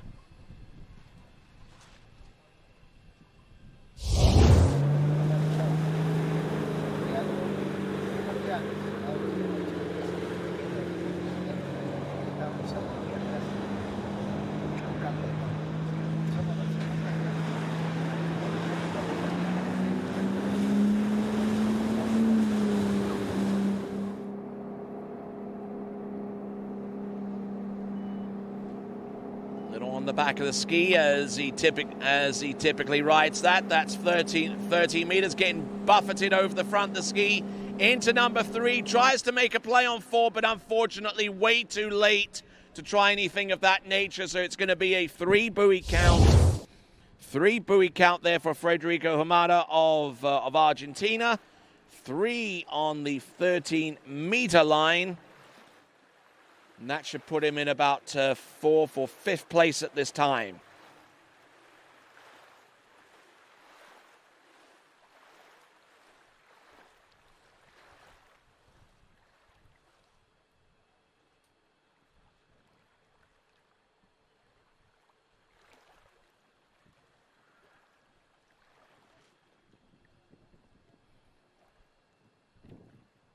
So just wait on the others.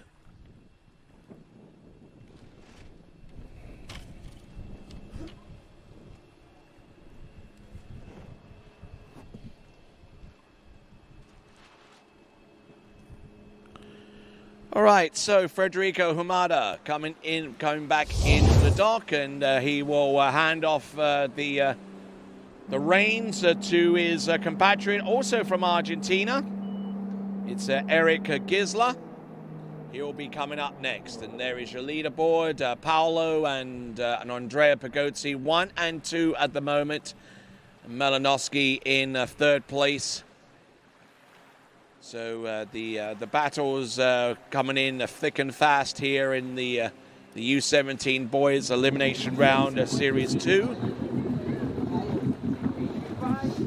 Got the final score for Federico Humada. It's going to be 3 on 14.25 meters, 3 on 14.25 meters rather than 3 on 13. My apologies for that.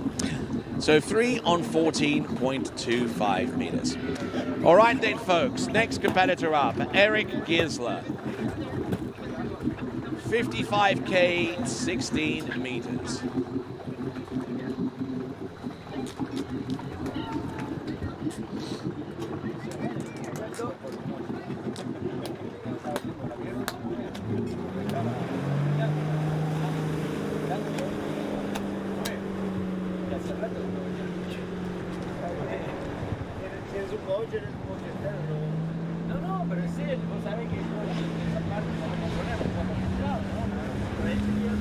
Okay, 55K.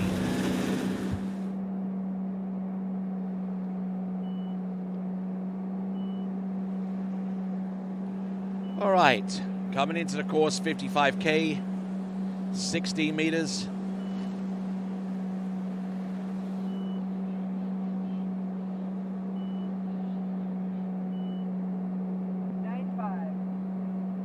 There you go, getting through the opening pass. 55K, 16 meters, no worries there for him. We'll see what he can do on the return to the slalom course for pass number 2.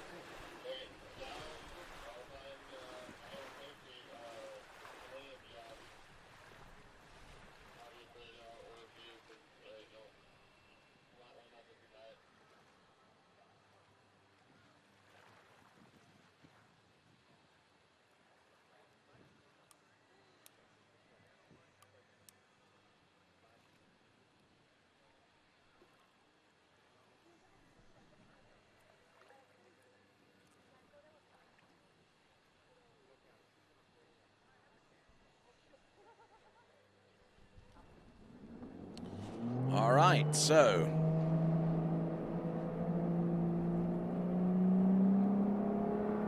okay, coming in at 58 kilometers an hour on 16 meters.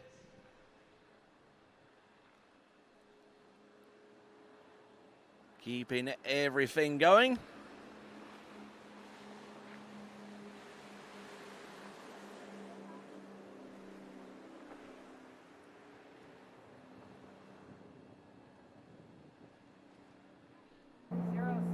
Nicely done. Good going there on 16 meters at 58K. We'll take a look at this one more time. Good face of determination there from Eric Gisler of Argentina.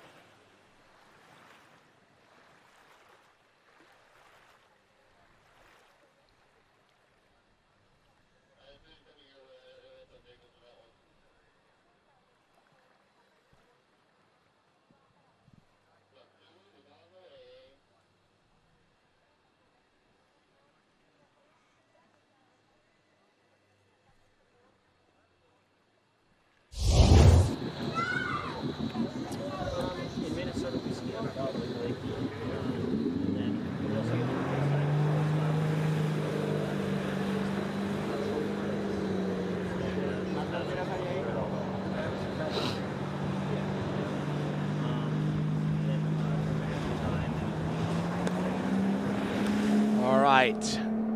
Now we've gone through the earlier passes on the 16-meter line.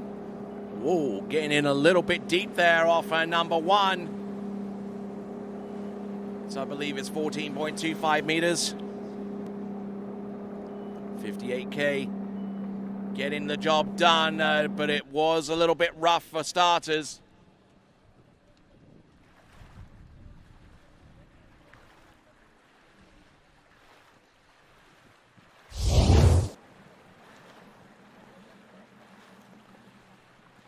Just looking at the gate shot there, holding his angle, holding his poise.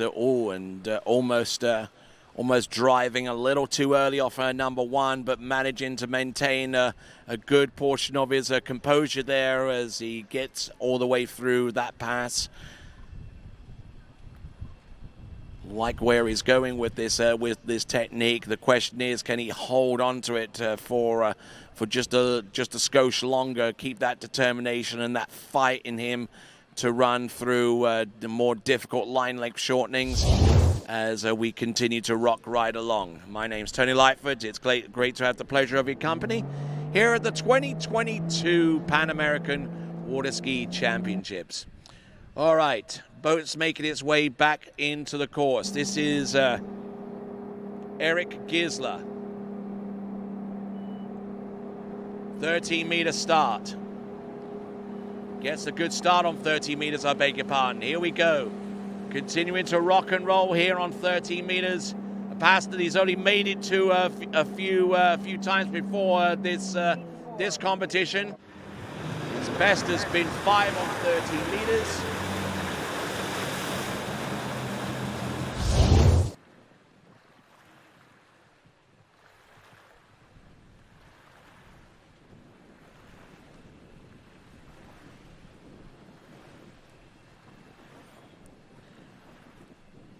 So just looking at Eric Gisler, getting about halfway down on 13 meters.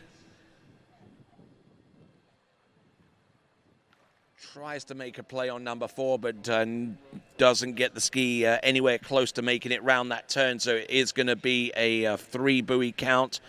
A 3 buoy count on 13 meters, which is, I want to say, about his average at this moment in time. He's gotten 5, he's gotten 4. But actually gets 4 buoys according to our officials. So 4 buoys, I beg your pardon, 4 buoys on 13 meters. So yeah, that's a slap bang in the middle there of his average there. So 4 on 13 meters for Eric Gisler. Now we're going to go to Sebastian Martinez of Colombia. Sebastian Martinez of Colombia. And he will be our last skier out in the U17 Boys Series 2 Slalom Elimination.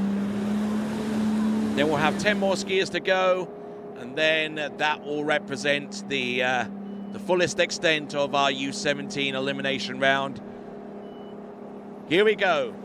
Is it Sebastian Martinez?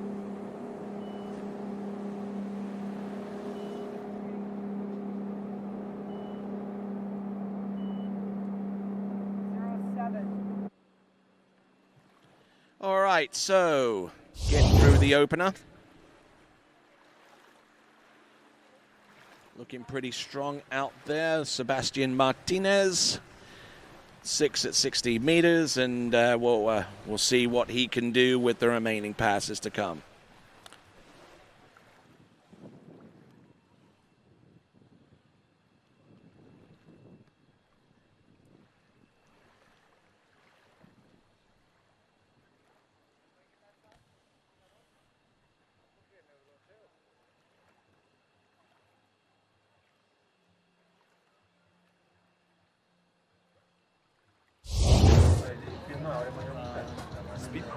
All right, looks like our next skier to take to the water, Vittorio Bloya from the United States. He's looking to get ready to take to the water very, very soon.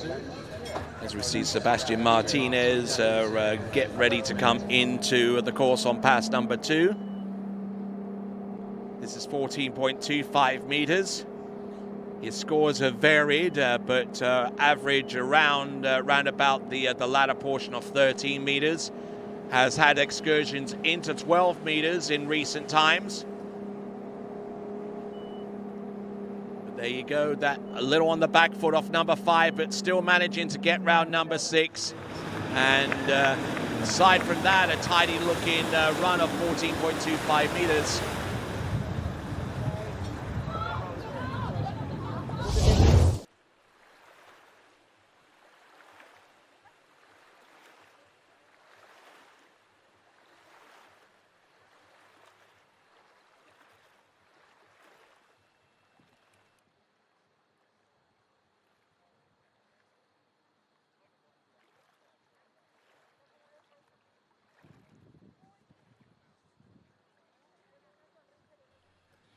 So looking at Sebastian Martinez, looking at his scores, are getting on towards the 13-meter line now.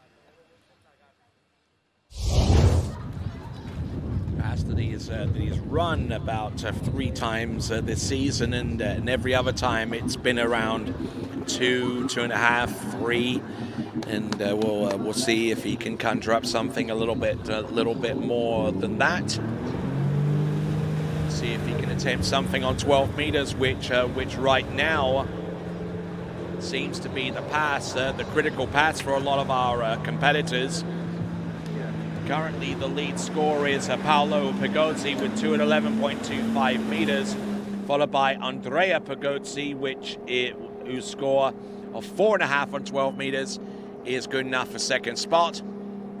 Here is that 12-meter line, round number 3. That's number 3. Here's number 4. Gets a good shot off number 4 on the back of the ski. Does he maintain his balance? Yes, he does, and through the exit gates. Good, strong effort there.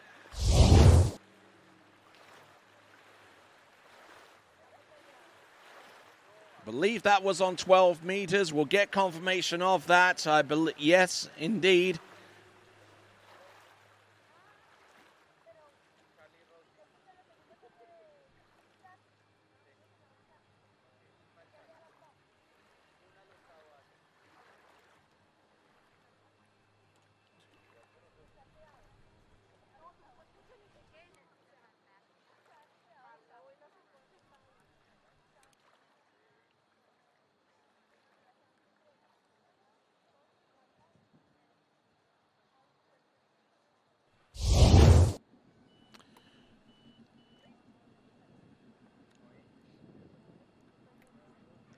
All right then. So getting some communication from the boat finally to suggest that the pass that you just saw was 13 meters, not 12.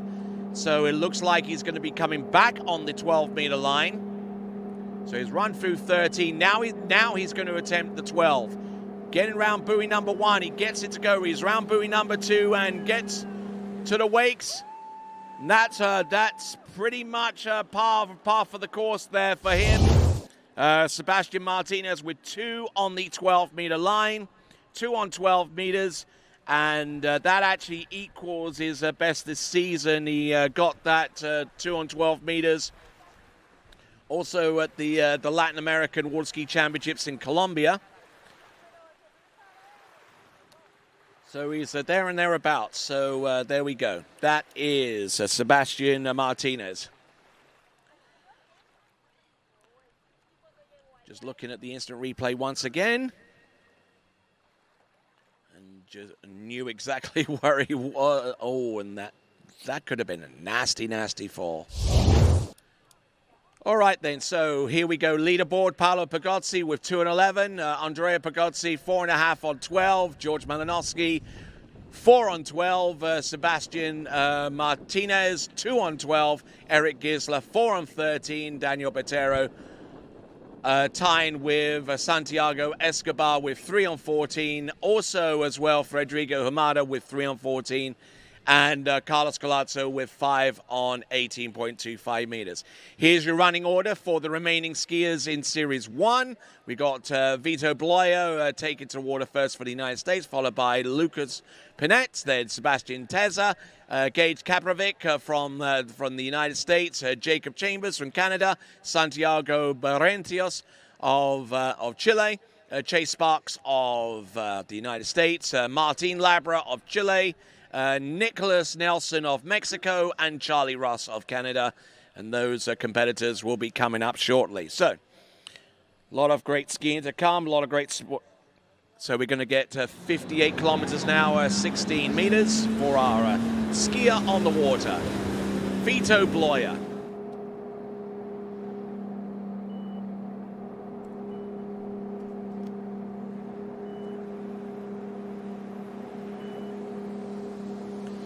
.58K, 16 meters, getting a little bit broken over into number 4. Just trying to ski compact. There we go. Good skiing there for Vito Bloyer on his opening pass, coming to us out of the Northern American state of Minnesota.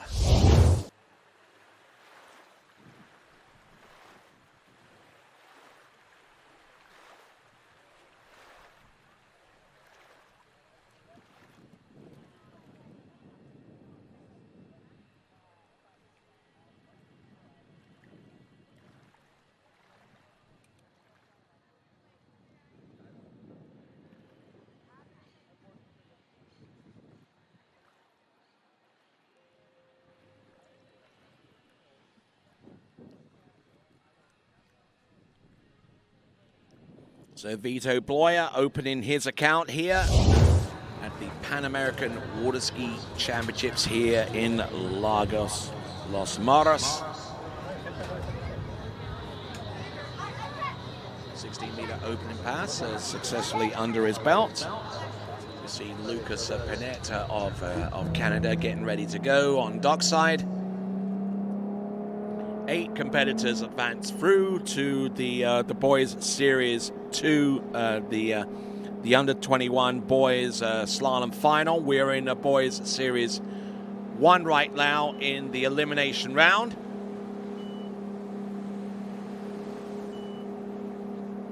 So the 8 top scorers, irrespective of what series they come from, are the ones that will be featuring in tomorrow's boys slalom final for your viewing pleasure.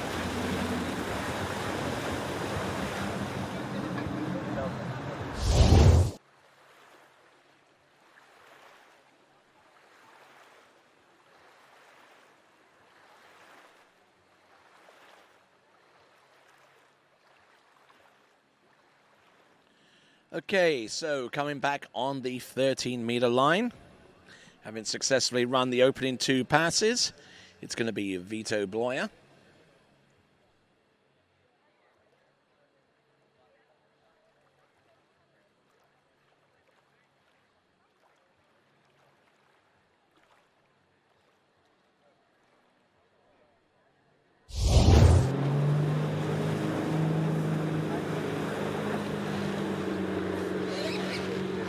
All right, let's see what Vito's got for us. It's gone through 16 and 14, now 13 meters.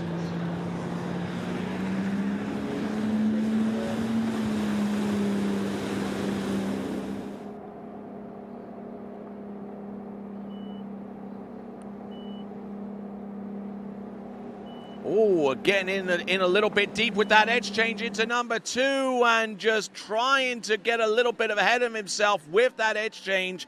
That was on 13 meters there for Vito Bloyer. So it's going to be 1 1/2, I would imagine, on that pass of 13 meters.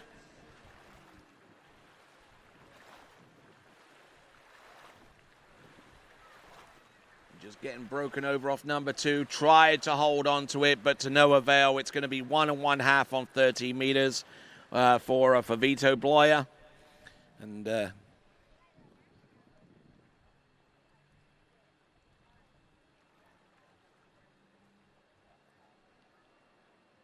just looking at his, just tried to overload a little bit off buoy number 1 and then got into all kinds of shape into number 2 and just couldn't really dig himself out of that hole he created for himself. So it's going to be 1 1/2 buoys there on 13 meters for Vito Bloyer.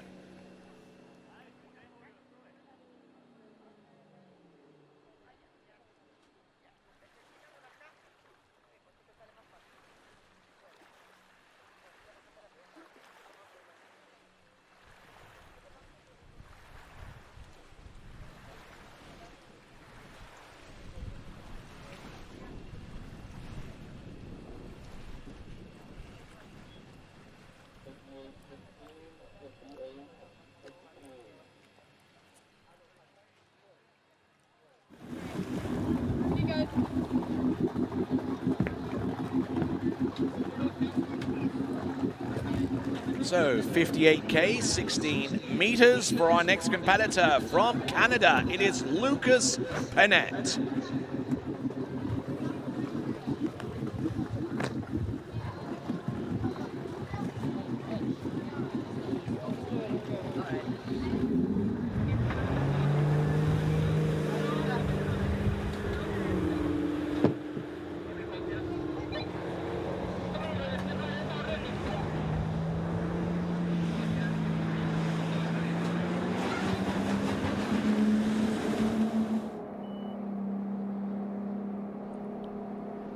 right, here we go. Lucas Panett.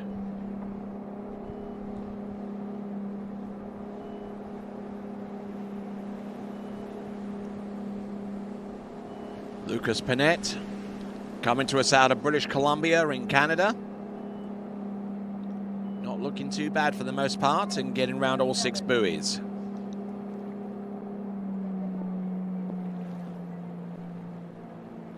Let's have a look at some of the scores that Lucas Panett has conjured up over the last few months.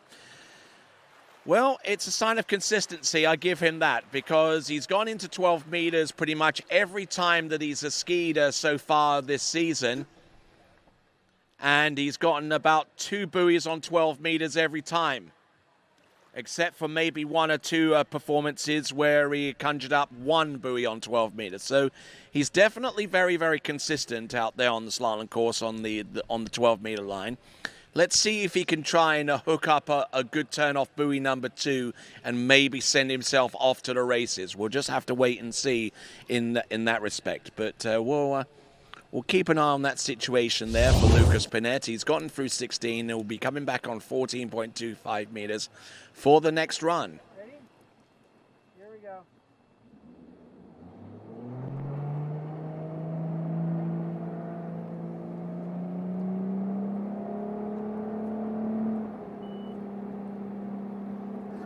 All right, here we go. Lucas Panett, 14.25 meters.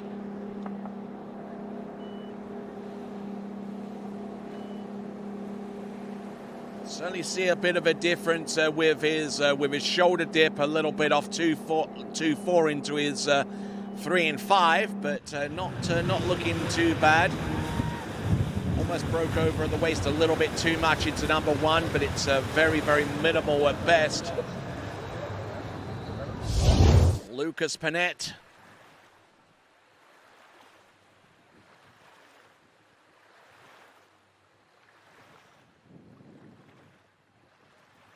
Good turn off buoy number 1. Left foot forward, which means his 1 and 3.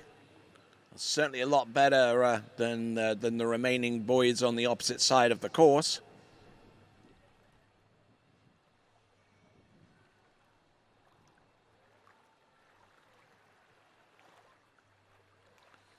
Lucas doing a fine job out there. Again, round all 6 buoys, no worries there.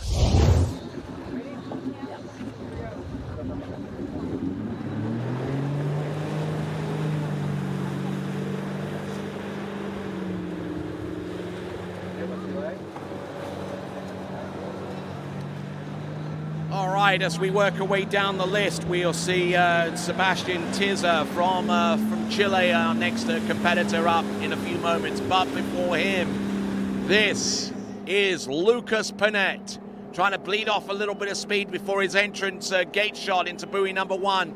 This now is at 13 meters. Oh no, and he goes down around buoy number 4. Oh my word. Comes off number 3, gets into a good edge change and is looking tremendous coming into buoy number 4. And then just things went sideways on him very, very quickly. Round buoy number 1, a good number 2 on the instant replay for Lucas Panett. Round buoy number 3, good handle down. And then the tip of the ski just caught and just dragged him straight over. We'll get a better look of that performance from inside the boat. Certainly our first instant replay was kind of obscured a little bit by the spray that he created for himself. But looking at Lucas Panett, a little bit on the back of the ski, which hasn't been an insurmountable problem for him before.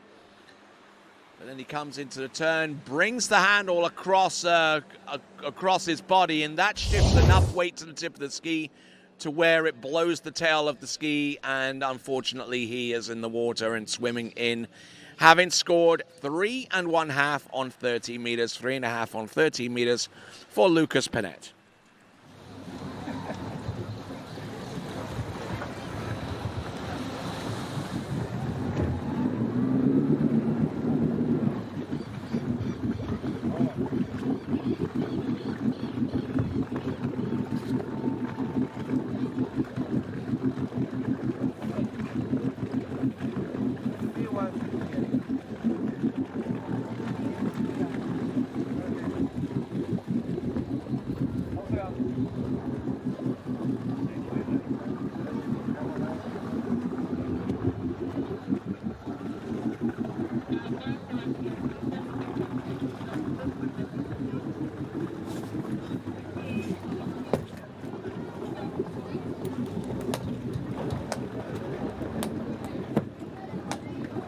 So now, next competitor at 58K 60 meters, it is Sebastian Tizza.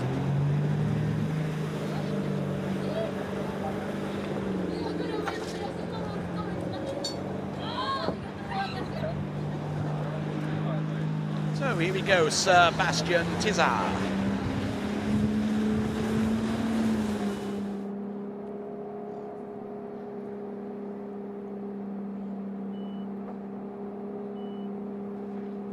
Good compact technique.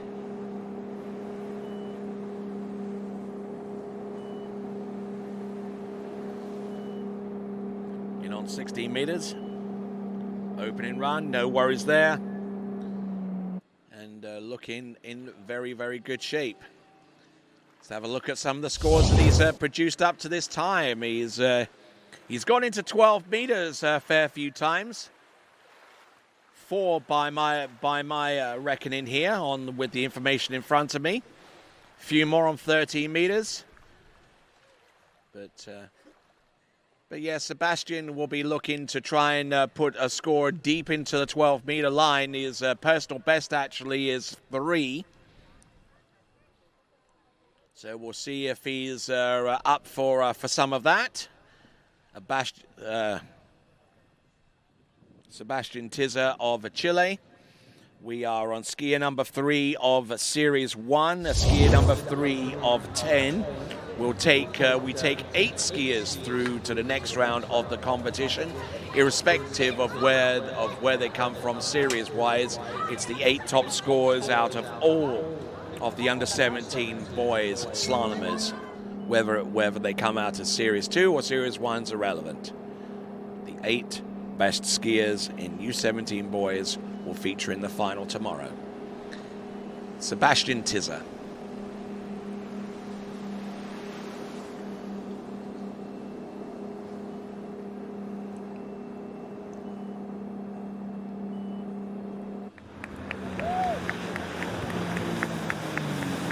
So, good stuff, much to the delight of our good folks here in Chile,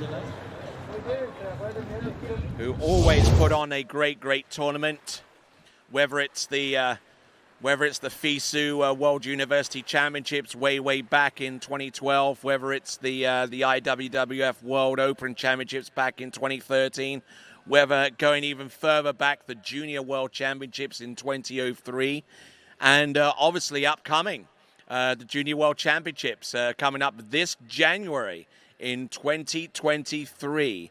They certainly know how to throw on a tournament here in Chile, and we certainly appreciate the good folks and the Mirandas and all of the support crew and staff and whomever else has a direct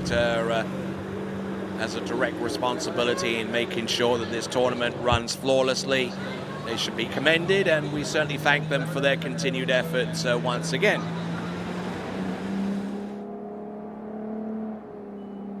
Here we go, Sebastian Tizza.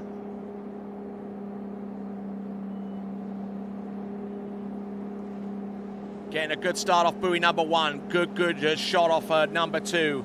Round number 3. This is 13 meters. Oh, a big hit there off number 4. Settles down off number 5. Gets around number 6. No worries there on 13 meters. And you can count that as the fourth time, actually the 5th time this season that he's run through that pass. So we'll see how deeply he can go on to 12 meters. And I'm sure that our good folks here in Chile are delighted with that performance. Almost as delighted as they are hearing that Senegal beat Ecuador in the last game in the World Cup in that group, in Group A, which eliminates Ecuador.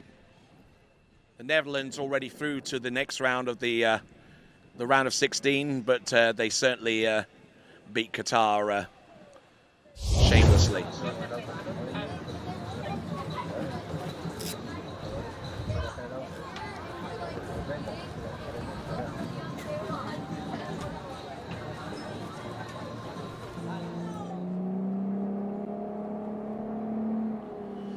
All right then, folks, here we go. This is 12 meters. His personal best is halfway down this pass with 3. Sebastian Tizza, round buoy number 1, getting broken over. He's round number 2. Can he make it outside number 3? Yes, he can. Can he make it to the wakes just in time? Yes, he does. So there we go. He equals his personal best with 3 on 12 meters. Sebastian Tizza. Is that enough to send him through to the next round? We will not know until a few more skiers have gone. Sebastian Tizza will now have to play a waiting game.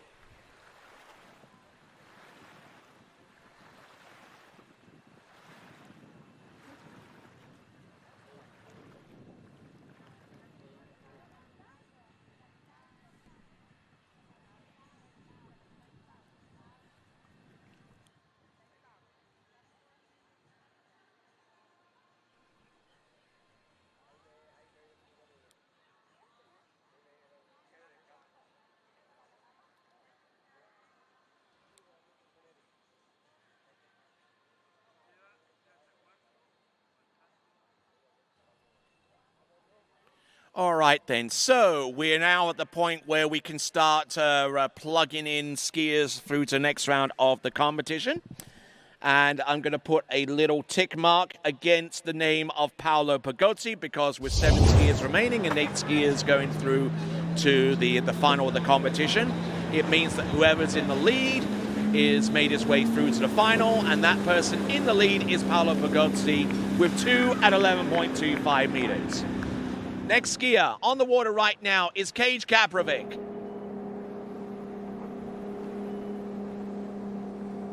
On 14.25 meters. Getting into a little bit of difficulty at the start, but managing to settle everything down and get through that opener of 14.25 meters.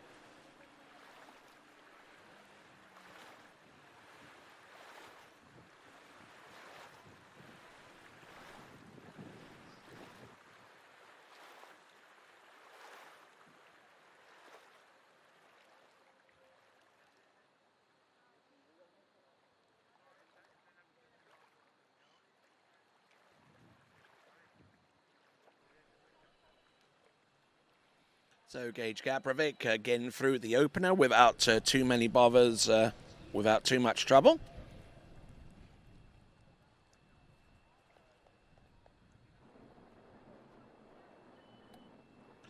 Okay, so let's have a look at the tail of the tape so far as Kage Kaprovic is concerned.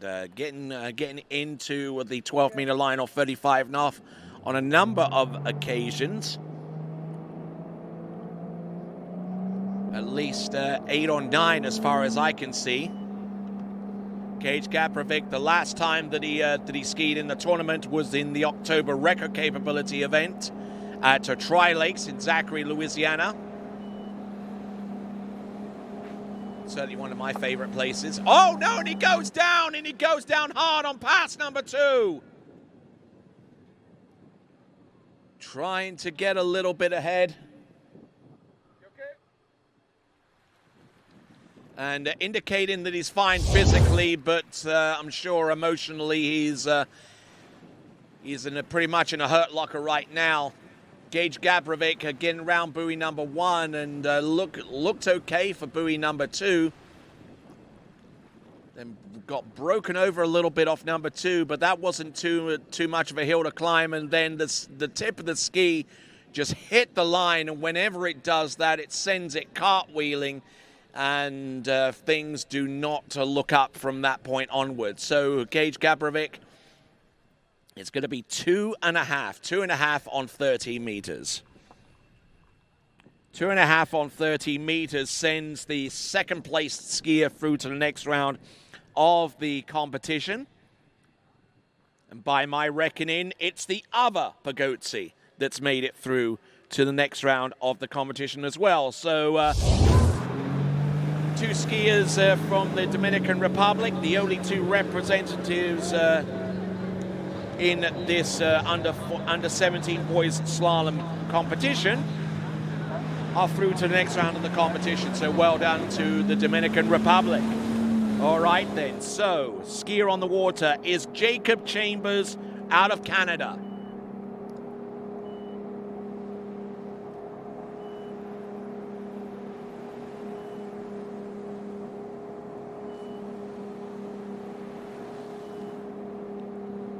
So Jacob Chambers, not bad there, not bad at all on the opener. I believe that was on 14.25 meters, unless I hear differently from the boat. It was on 16 meters, I beg your pardon. But as we look at the 16-meter pass, let's take a look at some of the tail of the tape. He's gone through the 12-meter pass on one occasion this season over at a record tournament in October at Lake Ledbetter in Winter Garden, Florida. And Lake Ledbetter, for those of you who don't know, happens to be the home lake for the Drew Ross Water Ski Academy, of course. So a lot of good performances produced there in recent years, and one of those performances being that of Jacob Chambers with half a buoy on 11.25 meters. Now his other performances have been a smattering of scores into 12 meters. 4s and 3s and 3.5s and 2.5s and that kind of stuff. But let's see if he can get through 14. He's gone through 16.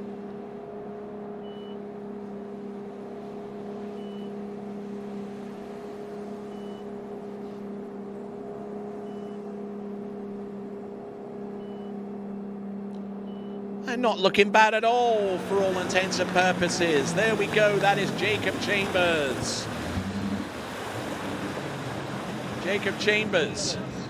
Not too sure what province out of Canada he's from. Maybe someone will be kind enough to tell me that information.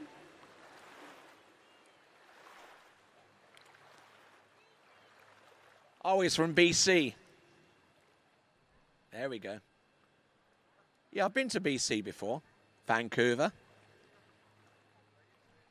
Been to Alberta as well. In fact, actually, come to think of it, I've been to every Canadian province that borders the United States. You want to know how? I took a train.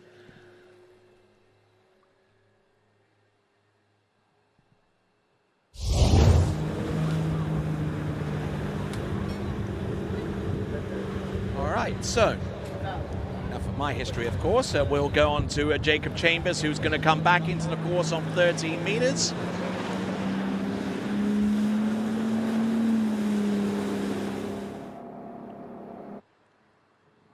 So Jacob Chambers.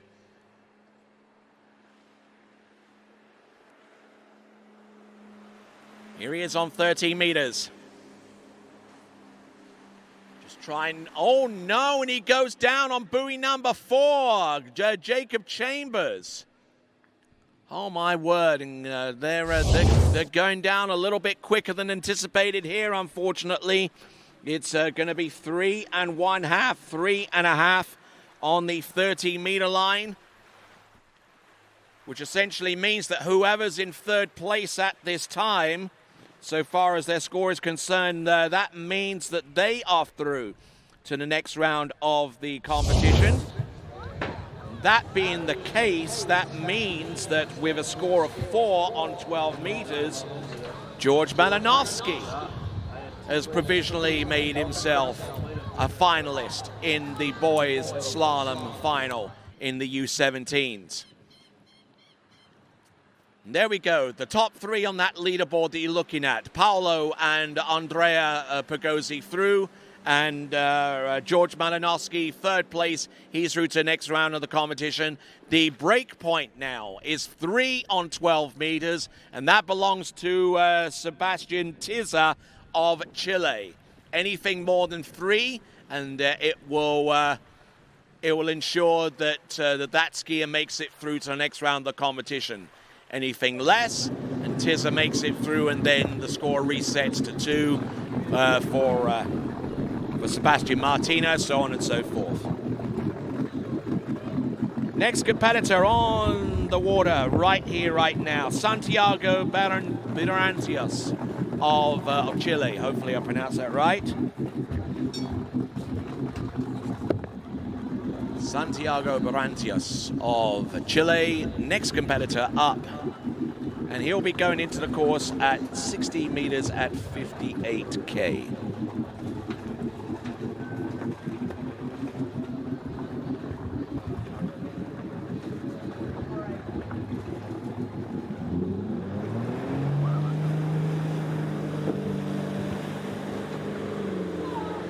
All right, now with the target, a score of more than halfway through the 12-meter line, it now falls upon Santiago Barrantes of Chile to see if he can make an impact upon this course here at Lago Los Moros.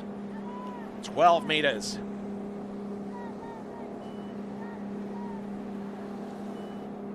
All right, look at him go. Santiago getting through the opening pass. That was on the 16-meter line.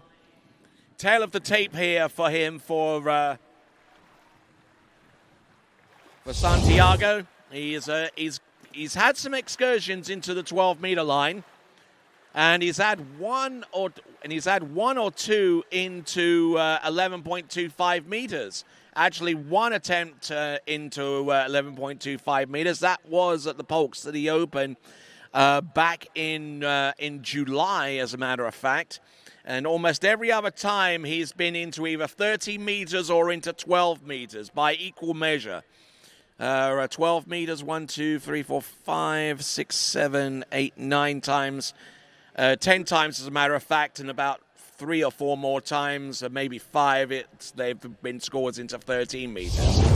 So that kind of gives you a little bit of an indication of it in terms of his consistency. We'll see if he's able to come through with a score that can see him advance out of this round into the final, which will take place tomorrow. Santiago Barrantes, 14.25 meters. He started off with 16. This is his return pass at 14.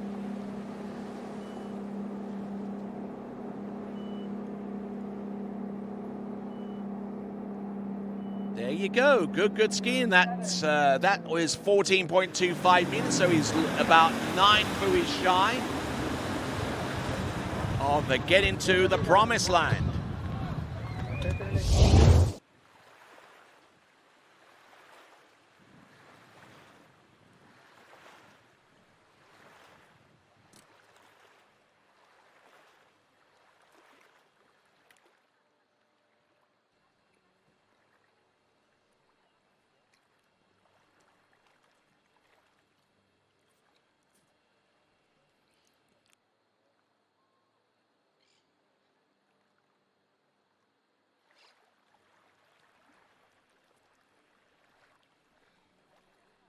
So Santiago Barrantes of Chile getting ready now for his next run. He's gone through 16 and 14, 13 meters, comes up now.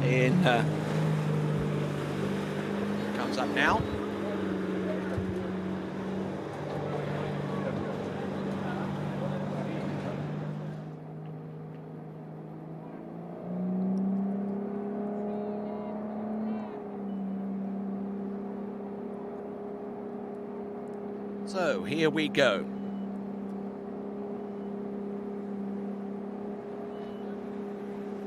Oh, look at him go.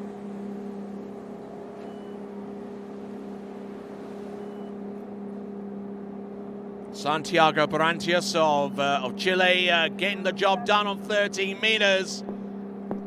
But he's just a little bit closer now to where he wants to be. He needs to score more than 3 on the next pass of 12 meters to put himself in with a fighting chance of making it through to the next round of the competition.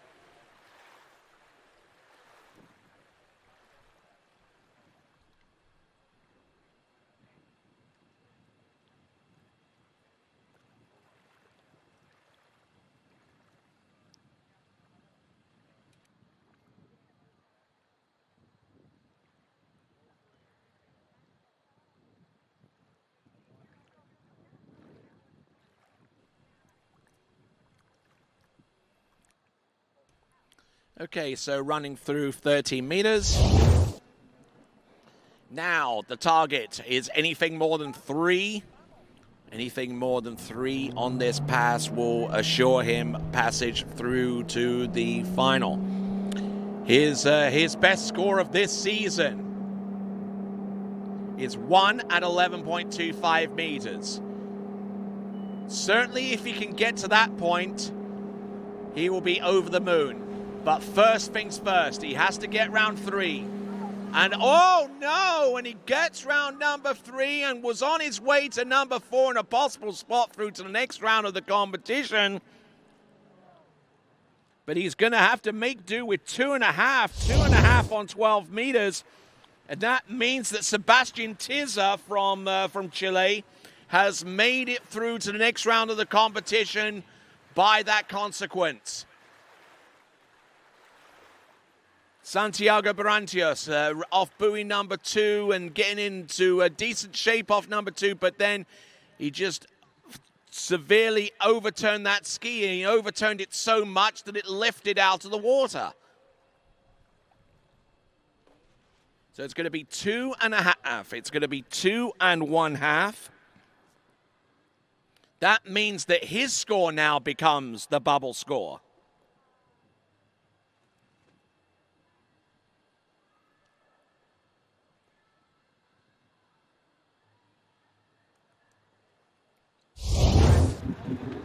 All right, so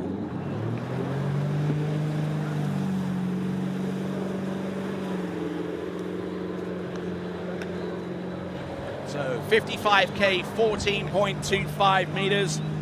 Next competitor from the United States of America, it is Chase Sparks.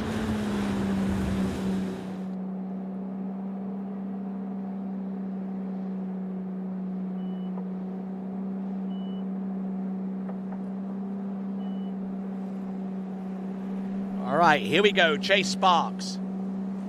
Entrance, round 1 and number 2.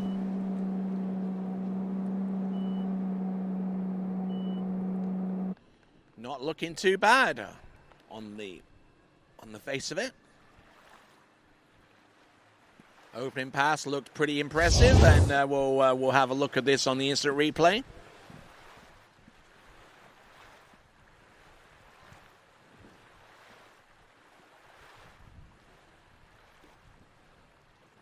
Nice little edge change at number 2. Hips going a little bit behind him into that edge change, and that kind of dictated where everything was going into buoy number 3. But he manages to keep a good solid head on his shoulders and realize what's going on. So he rocks out on this pass, this opening pass there for him.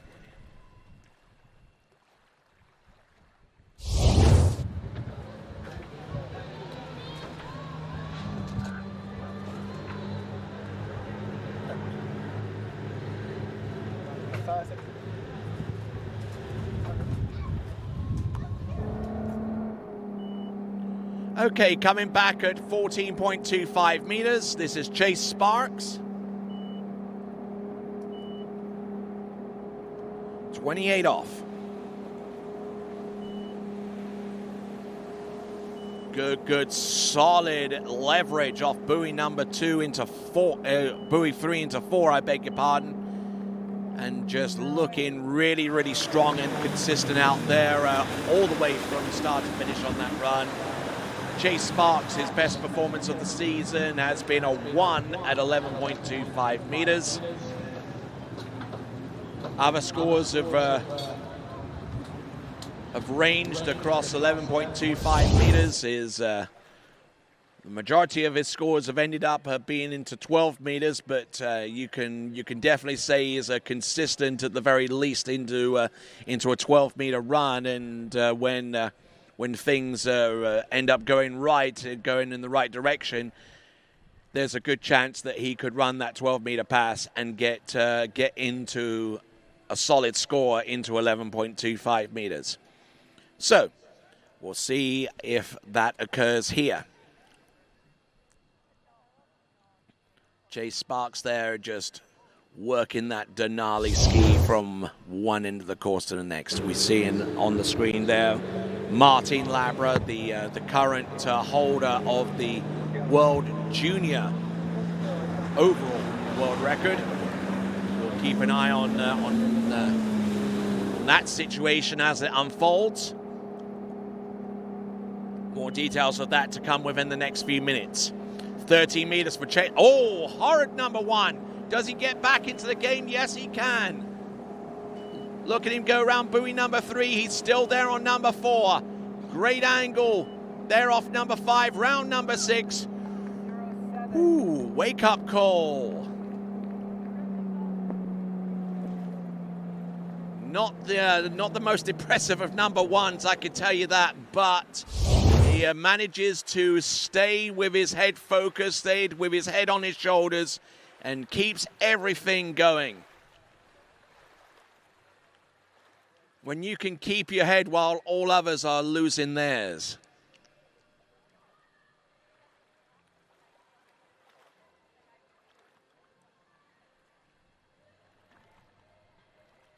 Looked impressive towards the end, although he did lose a little his hips a little bit off number 4, but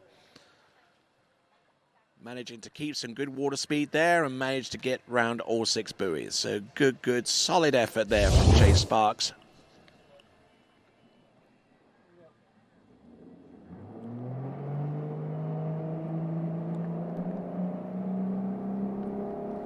All right, coming in on 12 meters now, 12 meters. This is Chase Sparks. Entrance gates, buoy number 1, brings the handle in tight. Round number 2, oh, and it goes down on 12 meters. Looks like it is going to be 1 1/2 there for him. 1 1/2 there for Chase Sparks, and that means that that the next skier waiting in the wings to make it through to the next round has made it, and that's Santiago Barrantes, the previous skier who thought that he was gonna be on the outside looking in, now realizing that with his score of 2.5 on 12 meters, he is through to the next round of the competition. So with 2.5 at 12 meters, Santiago Barrantes advances through to that competition starting tomorrow. There is 3 more spots available for skiers to make it through to the next round of the competition, and anything more than about 2 on 12 meters would be enough to secure his spot through to the next round of the competition. That 2 buoy count belongs to Sebastian Martinez of Colombia. All right then. Coming in on 14.25 meters, the current world overall under-17 champion and the current world under-17 world record holder. This is Martin Labra.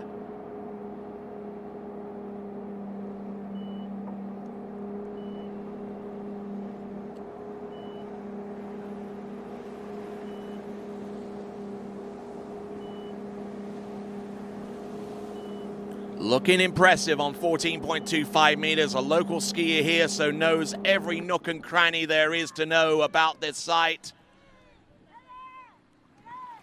So getting through the opening pass of 14.25 meters and looking very, very precise in doing so. So Martin Labra would probably be fair to say the heir apparent among overall tournament water skiing here in Chile. For the longest time, you've had the likes of Felipe Miranda conquering the world in terms of overall competition. The 2-time former world overall champion Felipe Miranda in 2013 and in 2017.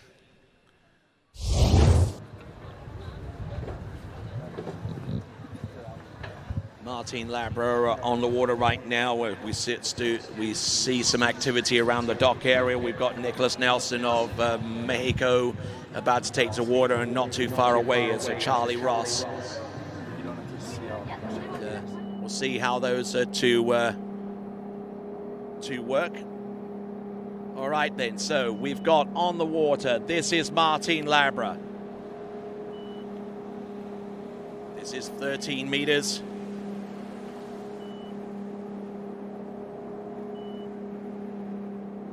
Looking good, looking in good shape. Round all 6 buoys there on 13 meters and having no worries at all in making that run. All right then, folks. Certainly looking to try and make it through to the next round of the slalom competition, needing more than 2 1/4 to do that, to get above Sebastian Martinez of Colombia. But there's more than one element to the performance in which you're the witness to. And here is that element, the world overall junior boys record. Because Martin Labra currently holds that with scores of 1 at 10.75 meters, with 11.416 tricks and 51.5 meters in jump, giving him a overall total of 26.47.57. That is the current world record. If he can get somewhere close to that 1 at 10.75 meters, maybe a little bit beyond, that will definitely put some pressure, take some pressure off of his trick skiing performance. Or indeed the jumping performance that would come later on in this competition. So you're seeing the slalom event right now, but there's more that's bubbling under the surface than what you're seeing out there as they slice and dice their way from one side of the course to the next.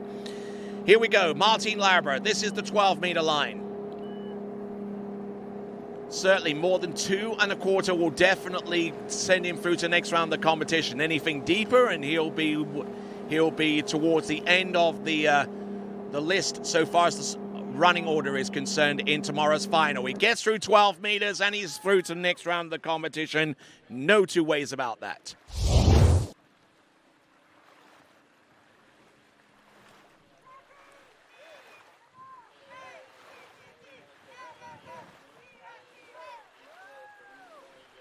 All right, Martin Labra.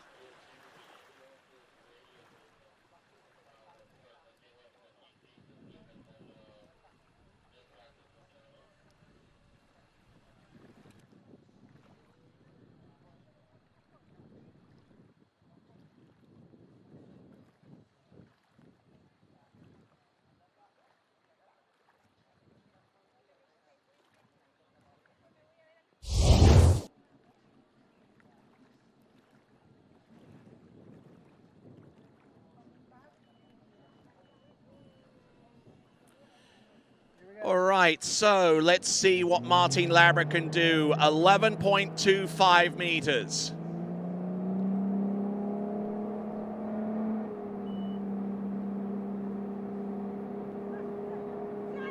Pulls out for the entrance gates. Entrance number 1 gets a good strike on number 1. He's there on number 2. Oh, getting broken over off number 2. He's round number 3 to the wakes. And that will score 3 for him.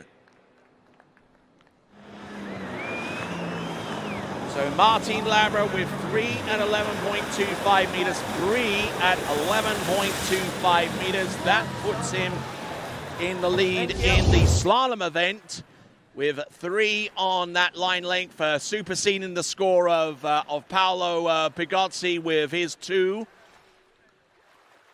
He's through to the next round and gives himself another chance at maybe conjuring up a score that could boost his world junior overall record.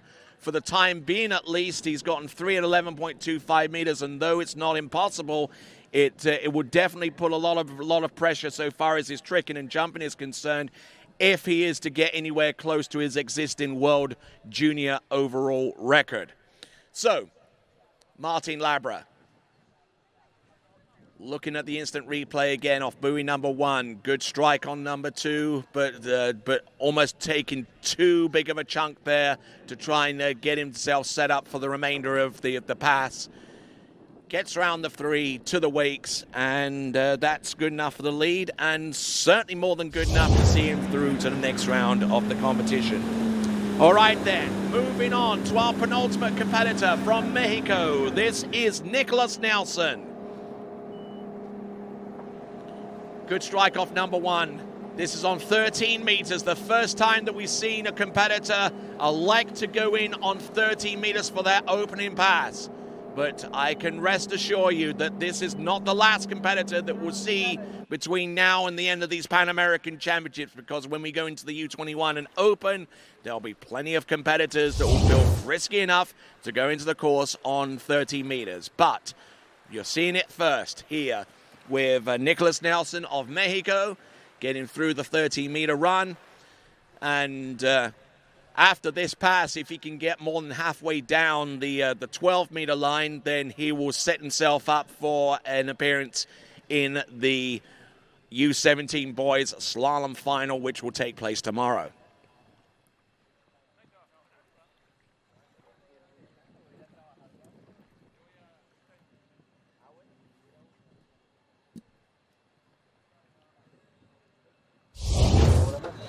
What was the start like? The dad says it's supposed to be 14 up 13.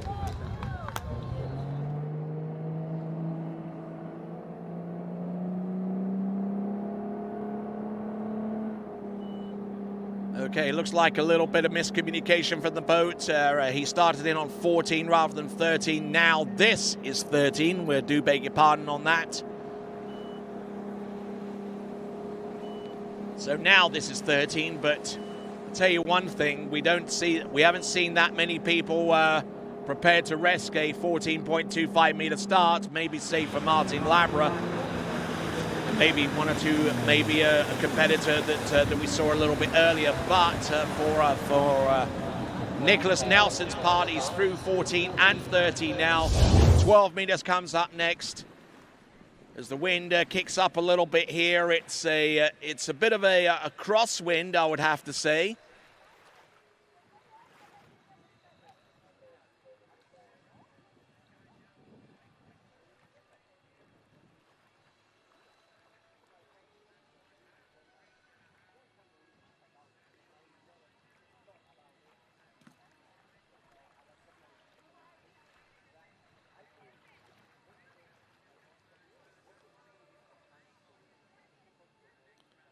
All right, so working our way through towards the end. We see Charlie Ross there on the starting dock getting ready for his go out there. Who's the AC judge? This is the chief judge.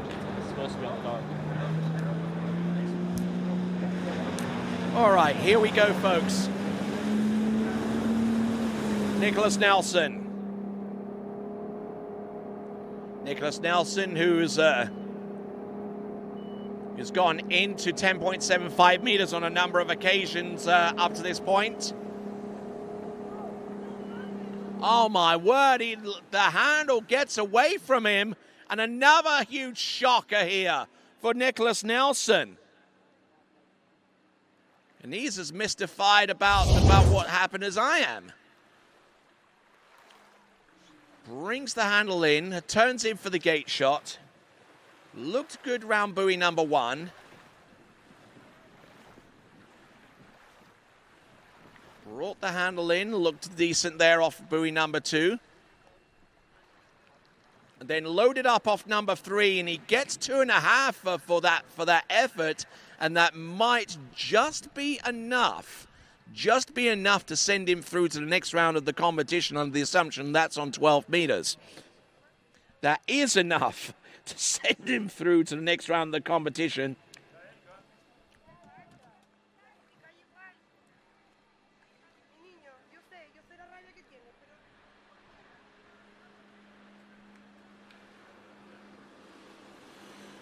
So Nicholas Nelson, if you ever wanted to ski for pure placement to make sure that you start first off the dock in a final, I think that was about the best display of that I've ever seen.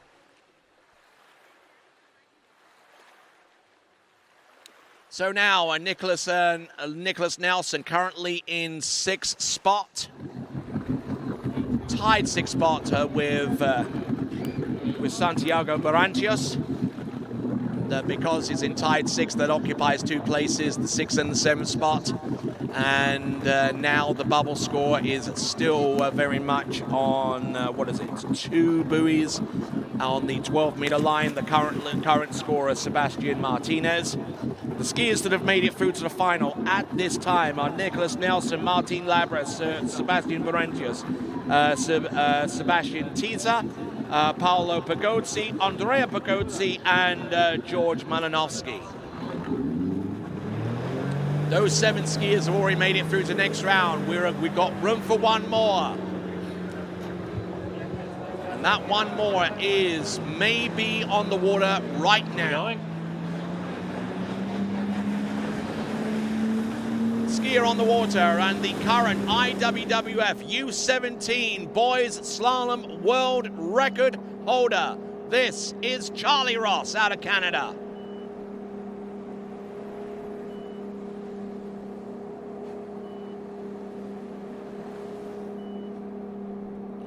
Good strong effort on 13 meters. Nicely done. Around all 6 buoys and gets ready for the 12-meter line. And you know, for the last 2 or 3 seasons, I've almost lost count the amount of times that Charlie Ross has set and reset the junior world slalom record.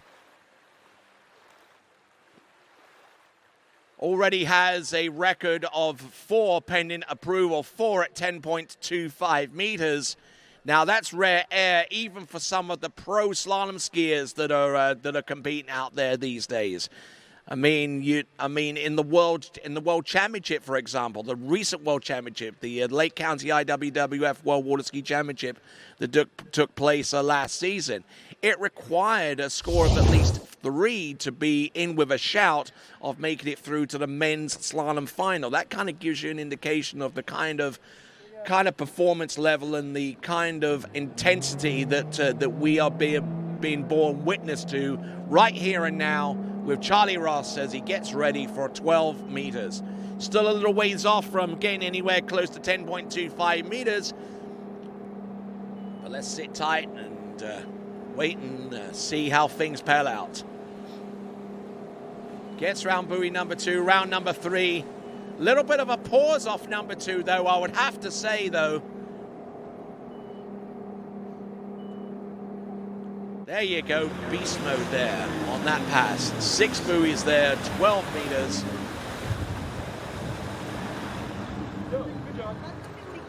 You wanted him to put the other buoys down.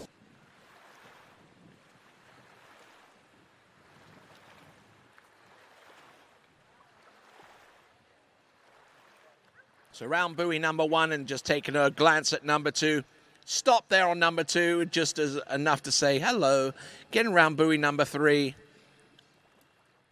Already through to next round of the competition by way of that continuing score.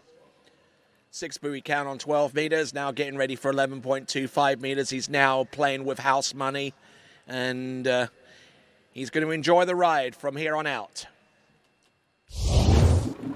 Trying to get better used to the conditions as we see Canadian team coach and Charlie Ross's dad, Drew Ross, they're pacing up and down and trying to assess what's going on out in the water.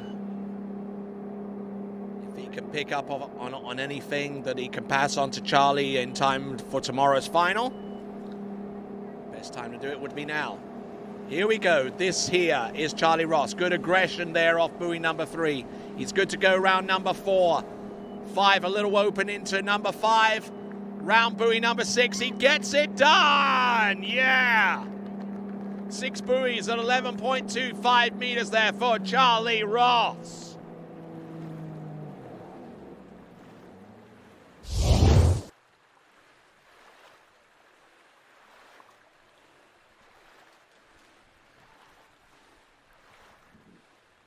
So fantastic skiing there from Charlie Ross, 11.25 meters. Certainly run this plenty of times.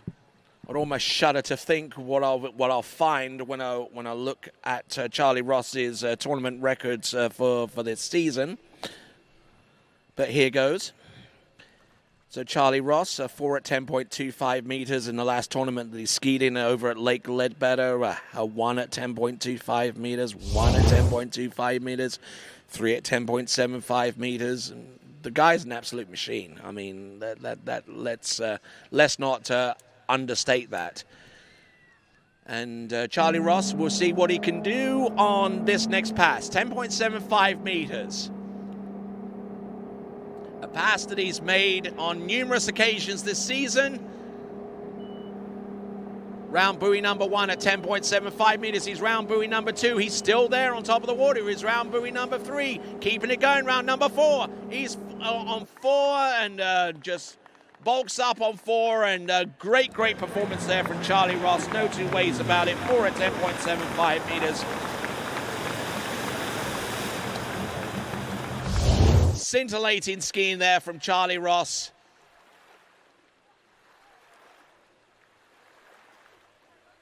Good start on buoy number 1. Had a little bit of slack line in the water as he continues on into buoy number 2. Keeps the line up. I'd almost swore that ski actually made contact with the line round number 2, but he manages to unfumble his way out of that situation. And I think that the ski was making a beeline towards the rope off buoy number 4 as well, but he stopped that one cold and just made sure that he got to the 4 and opens up with a very, very decent score indeed. Looking at the instant replay one more time, and for those of you that are on the shore side, you can look at these performances out in the water by actually going to our YouTube channel, TWBC's YouTube channel. Even if you go to YouTube itself and type in TWBC, it will take you directly there. And there, a great performance there from Charlie Ross, which leads the pack with 4 at 10.75 meters. Martin Labra in second place with 3 at 11.25 meters. Paolo Pagozzi with 2. Andrea Pagozzi with 4.5 at 12. George Malinowski with 4 on 12. Sebastian Tizza with 3 on 12. Santiago Branchios with 2.5 on 12 in a two-way tie with Nicholas Nelson with that same score. And those are your top eight competitors that will be making their way through to the next round of the competition. All right, there, we're done with slalom for the time being. We've got tricks coming up next, and stick around, folks. We're going to have tricking coming up right away in the next few minutes whilst we reconfigure the officials. We should have under 14 girls tricks, but tricks it will be our next event, and all that to come right after this with continuing coverage of the 2022 Pan American Water Ski Championships. Back after these. Fácil, hazla fácil, con PF.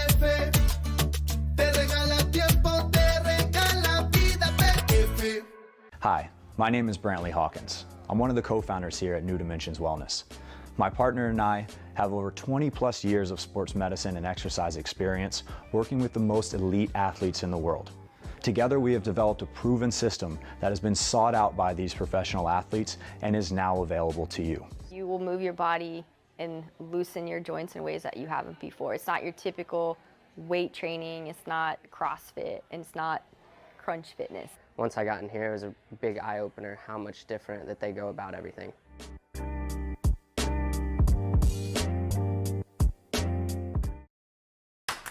What if I told you there was a place where the sounds of nature are only broken by the roar of a boat, a place where that summer feeling lasts all year long, a place where the Florida sun is only outshined by the smiles of the skiers, a place where first-time skiers can ski alongside world champions and the world-class coaches work with all levels of skiers. What if I told you there was a place where life slows down and your only job is to make lifelong memories? That place is Swiss Water Ski Resort.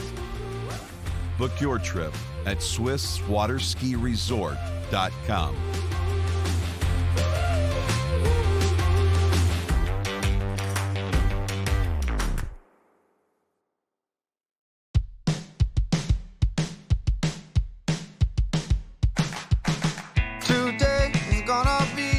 a little something more.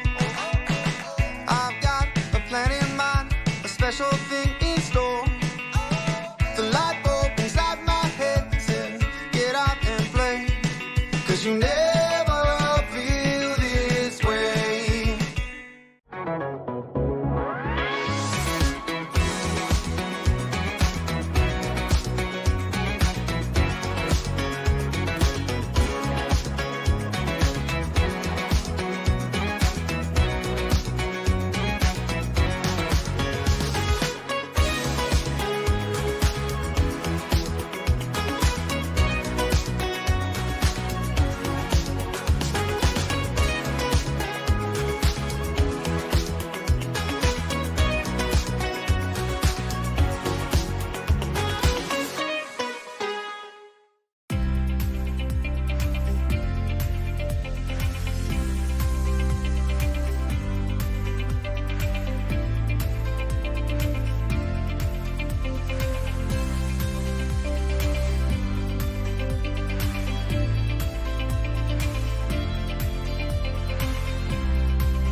Fácil, con PF te regala tiempo, te regala vida. PF.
For skiers and water enthusiasts, Florida lakes are what dreams are made of. Combined with world-class golf, remarkable weather, natural beauty, theme parks, and so much more, it's easy to see that Florida is paradise. For more than 30 years, I've enjoyed Florida's lakes and many offerings. If you are interested in Florida real estate, let me be your guide and trusted advisor as you search for your paradise. Together, we can make your dreams a reality.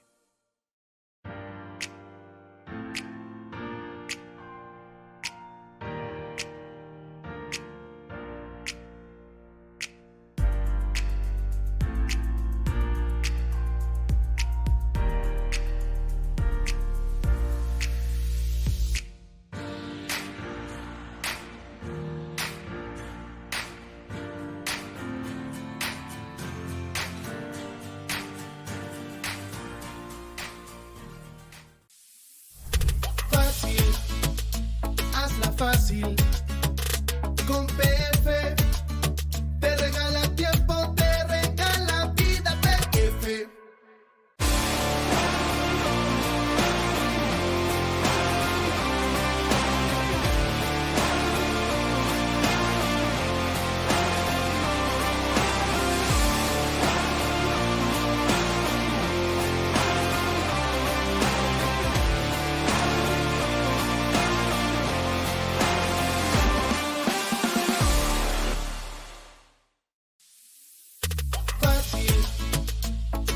Fácil, con PF te regala tiempo, te regala vida. PF.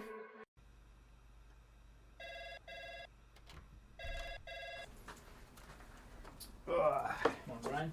Hey, morning. You have a good weekend? Yeah, got out on the water a couple times. How about you? Yeah, I got to set in. Just gonna make a quick phone call here. Oh, of course. Can you get that, Will? Yeah, man, I got it. Thanks for calling Wake House. This is Will. Yeah, looks like we've got those in stock. I'm involved with the flow point method because I think it's a really strong program. We've been working on a couple things and it's just fine tuning, and I want to be able to make sure that I can do those movements no matter where I am, so I can feel confident skiing at any site. It's just really all encompassing, and I think that's really beneficial. It's very helpful to keep on those keys and have a support team behind you that you can ask questions to and are there for every step of the way. For skiers and water enthusiasts, Florida lakes are what dreams are made of. Combined with world-class golf, remarkable weather, natural beauty, theme parks, and so much more, it's easy to see that Florida is paradise. For more than 30 years, I've enjoyed Florida's lakes and many offerings. If you are interested in Florida real estate, let me be your guide and trusted advisor as you search for your paradise. Together, we can make your dreams a reality.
Try match play at bplayfield.com. Fácil, hazla fácil. Con PF te regala tiempo, te regala vida. PF.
Well, hello and good afternoon, and welcome back to continuing coverage of the 2022 Pan American Water Ski Championships. My name is Tony Lightfoot, and glad to have the pleasure of your company. All right, so we've got the under 14 girls elimination round. 6 competitors out of this category move on to the under 14 girls trick-in final. And we're going to take a look at the list of skiers that will be taken to the water, starting off with Tia Byrne, followed by Sarah Gramatica, Paulina Torres, Luciana Rodriguez, Amber Besso, Anna Walker, Anna Wheeler, I beg your pardon, Andrea Andai, Sophia Pelkey, Ella Gay, and Cameron Davis. So I believe that 6 will make it through, maybe. And then we're going to go into Series 2 and Series 1 under 14 boys tricks.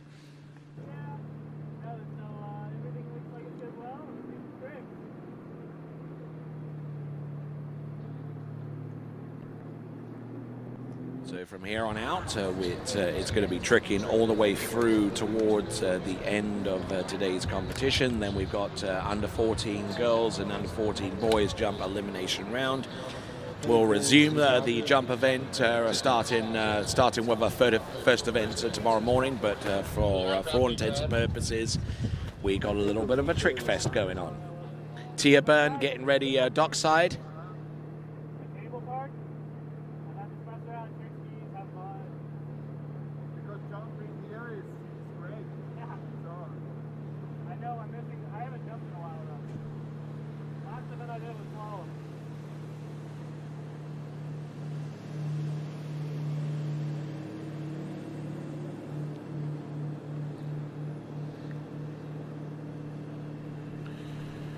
Just seeing Mario Pagosi at the helm of that towboat, and now getting ready for our first competitor out. It's going to be Tia Byrne.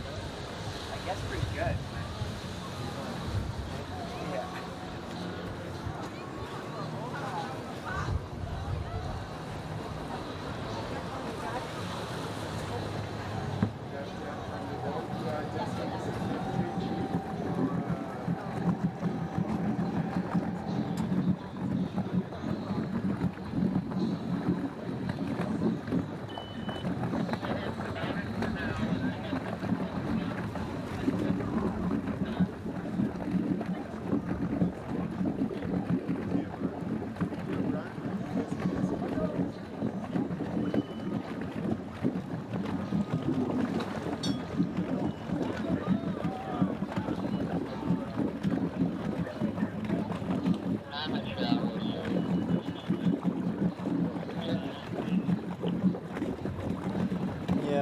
Waiting on the green flag to be waved by our officials to let us know that they are ready to receive the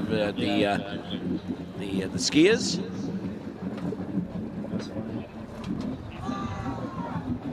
Looks like that's the case, and we'll bring on skier number 1. It's going to be Tia Byrne.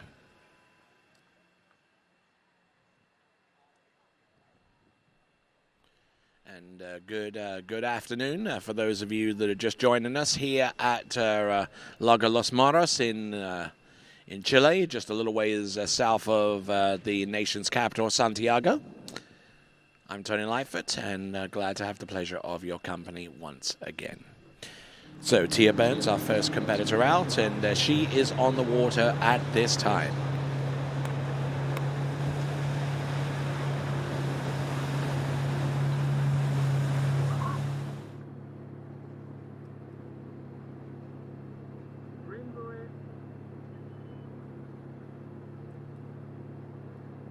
So coming in and passing up on the green buoy.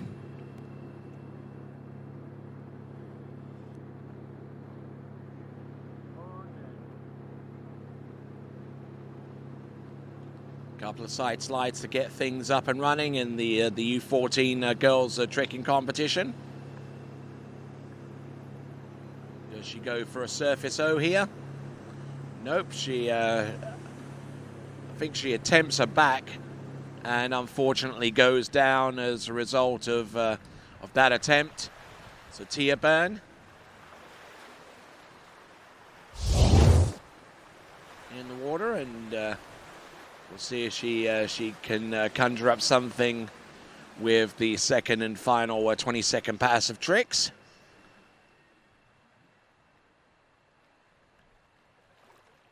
Nice little wrap back and spin to the front.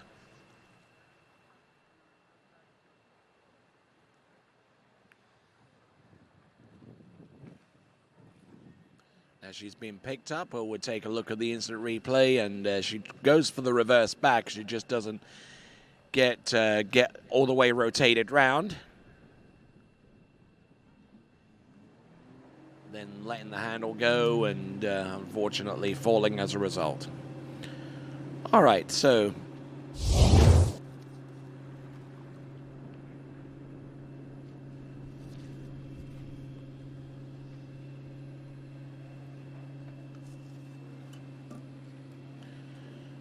okay, just keeping track of what's going on the water right now.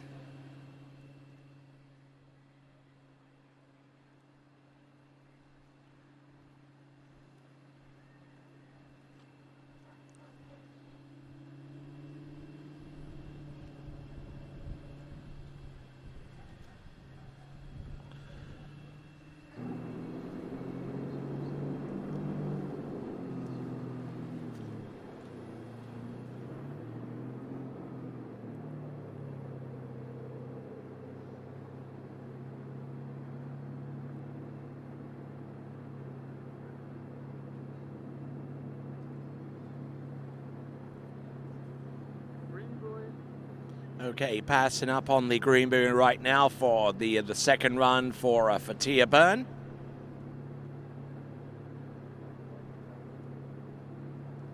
Say another boat speed, looking pretty slow as far as I can tell. There's a side slide, and I think she extends that to a wrapped back. Does she go for something else here? Just waiting on her to. All goes for the reverse 180, the same trick that she fell on the first time around. She'll swim into shore, and Tia Byrne, that will represent the extent of her effort out there on the water as our first skier in the U14 girls competition.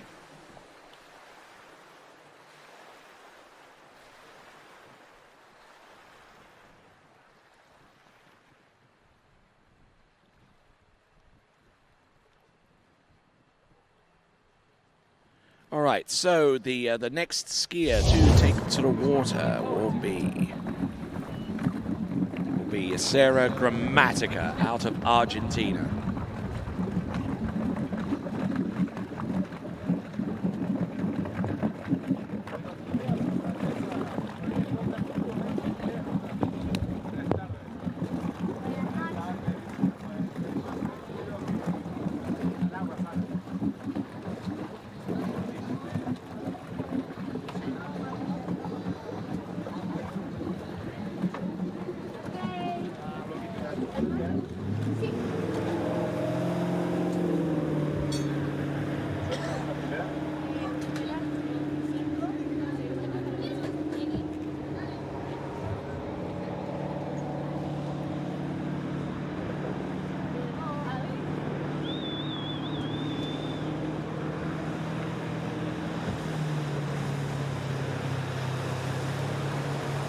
Okay, so as we work on getting you the final score for Tia Byrne, which I would assume would be about 80 or 90 points, we're going to go with Sarah Gramatica from Argentina.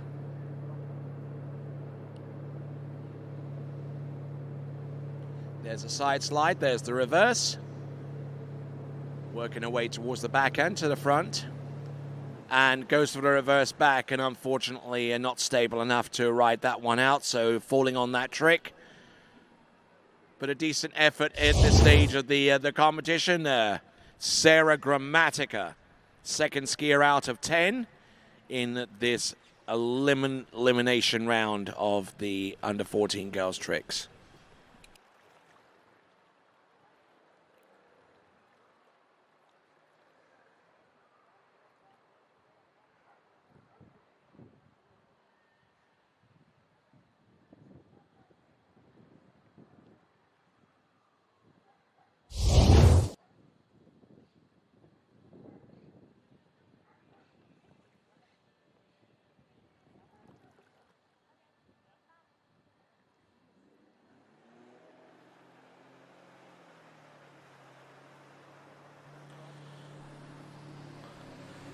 Okay, so Sarah Gramatica back on top of the water.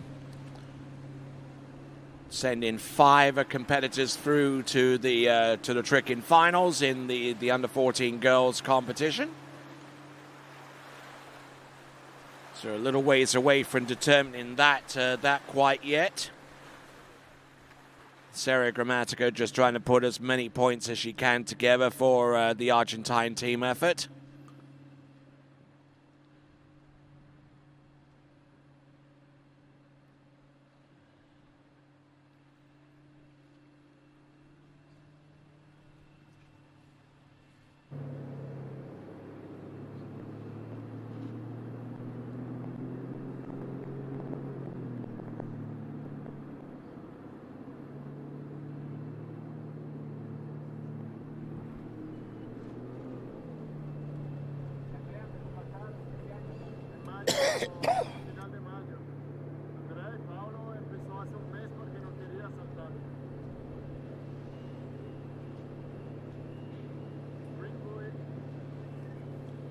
Okay, passing by the green buoy for the second and final 22nd pass. This is Sarah Gramatica of Argentina.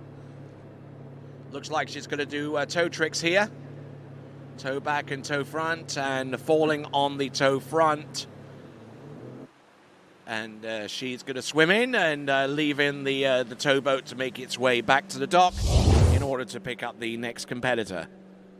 We've had Tia Byrne, we've had Sarah Gramatica. Our next competitor up will be Paulina Torres of Colombia.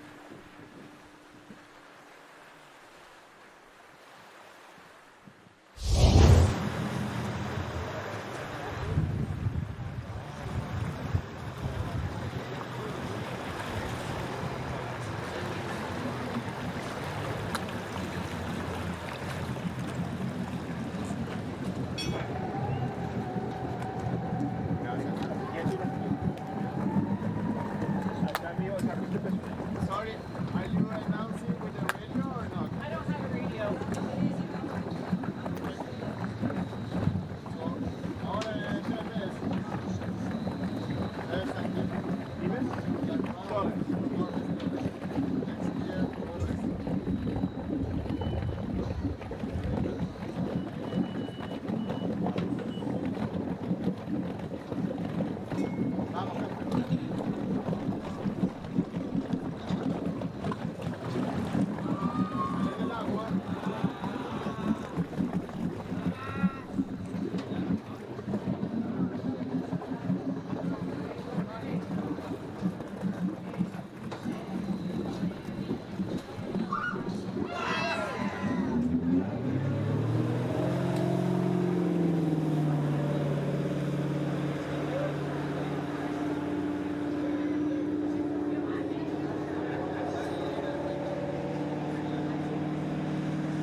Ahora All right, here we go. Paulina Torres of Colombia.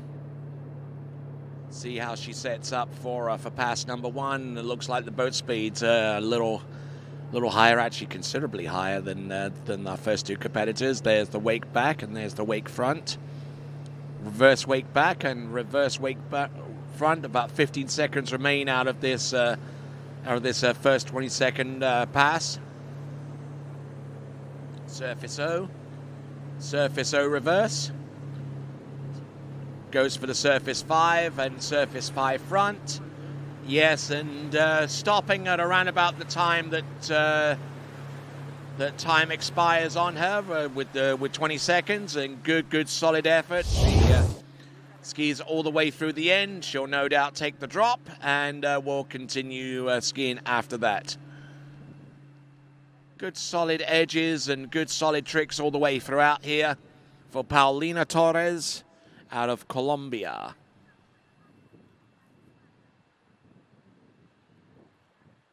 Plenty to marvel at here with these surface tricks.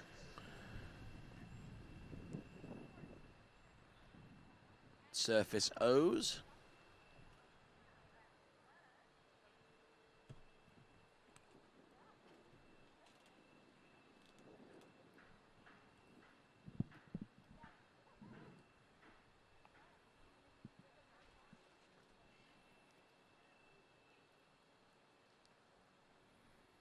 All right, so pass number 1 done, and we're going to see what she conjures up on pass number 2. We'll try and get you the early trick results from Tia Byrne and Sarah Grammatica.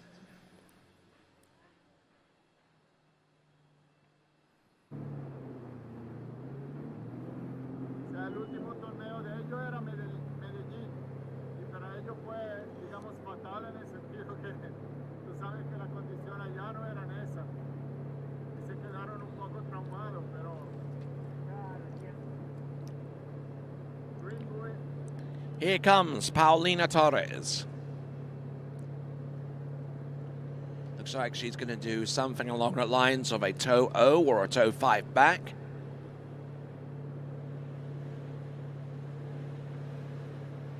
Toe O it was. Toe back and reverse toe back and reverse toe front. There's a couple of toe sides. Does she have anything more? Yes, she does. She goes for the toe wake back and toe wake front. Toe back to back.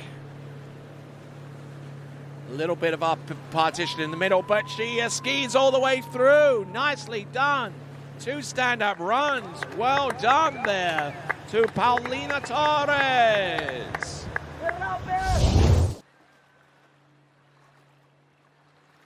Woohoo! Good skiing there for Paulina.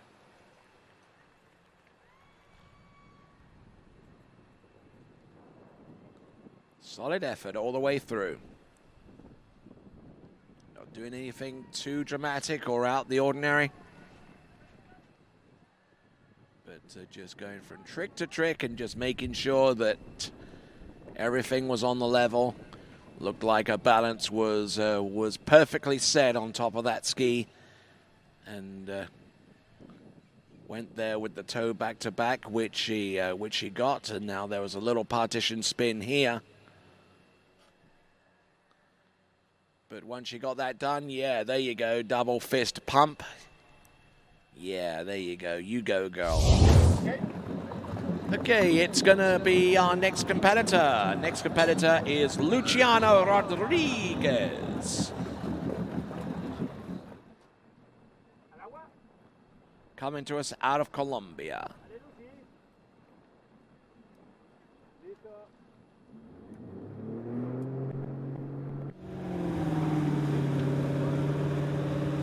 All right, continuing right along.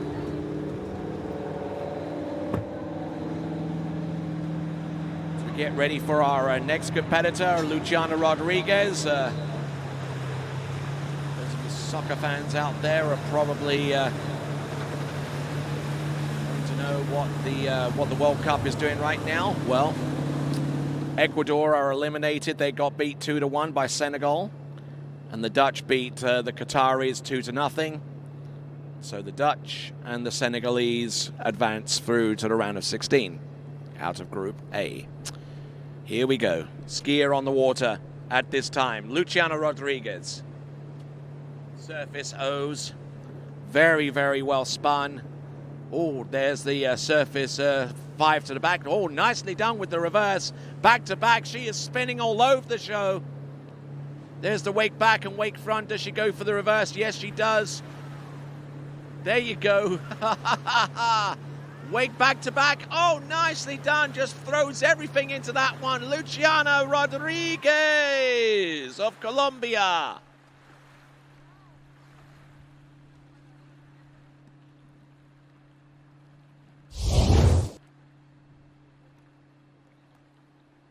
Some great skiing there from start to finish with the side slides to get everything situated there.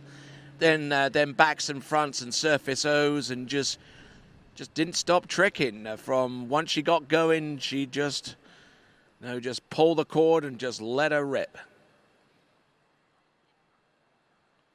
Fantastic skiing on the instant replay here, including those surface 5s. And then she just worked away with those back-to-backs, handle getting away from her a little bit, but determined enough to keep the handle close to her. Got plenty of air on those wake backs.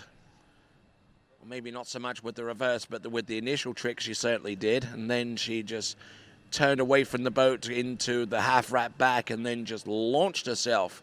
Boom, there with the wake back to back.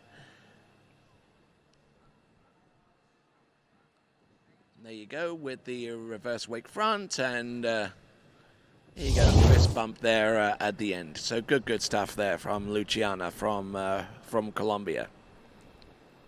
Okay, so waiting on the buzzer.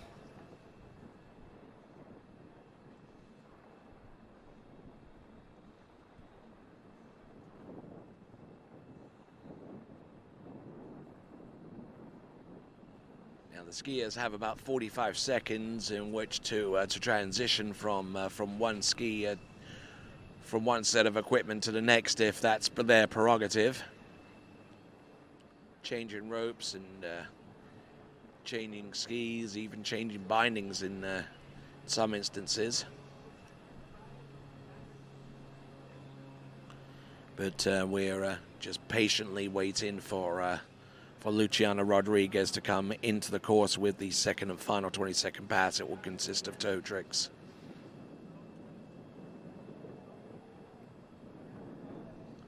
Not too sure what's happening here. They are taking quite a long time.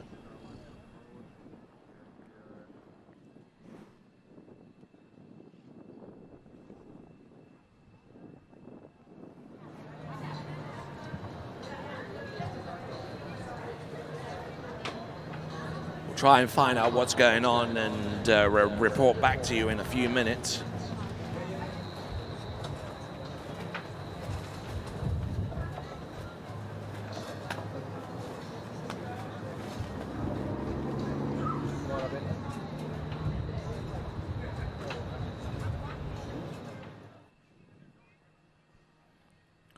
Okay, looks like the boat's on its way back. Toe tricks coming up next for Luciana Rodriguez. Fourth skier out on the water out of 10. We send 5 of those skiers through to the final round of competition.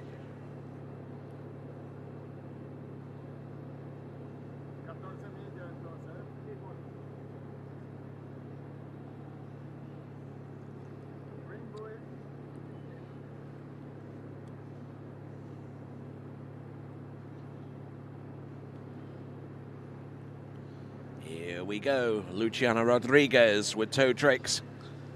There's the toe back and the toe front, keeping the toe foot very much centered. Toe wake back, toe wake front, look at her go. Now she's wrapping the line. And very quickly spun out of that position. Could have waited about another half a second before she went into that, but a decent run nonetheless. Electing not to start with the toe out, and probably for good reason. But she got the toe slides out the way, and the toe back and the toe front before it. The toe wake back and the toe wake front with plenty of air to work with. And then just works her way up the line, feeding it round behind her. And almost as soon as that line got tight, boom. Ooh, and that could have been a nasty one. But thankfully, she had the assistance of someone in the boat to release the line and safely sink into the water. But that was Luciana Rodriguez, skier number 4. Now, skier number 5 is Ambar Besso from Argentina. Ambar Besso from Argentina.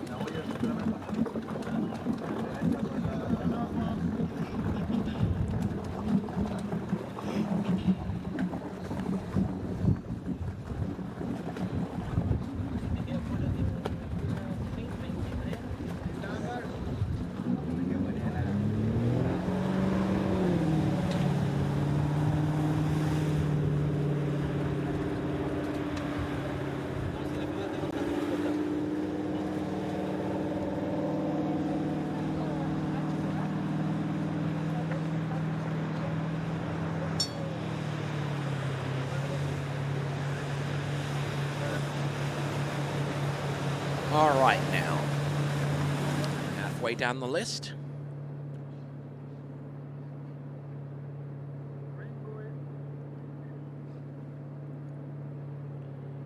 Amber Besso from Argentina.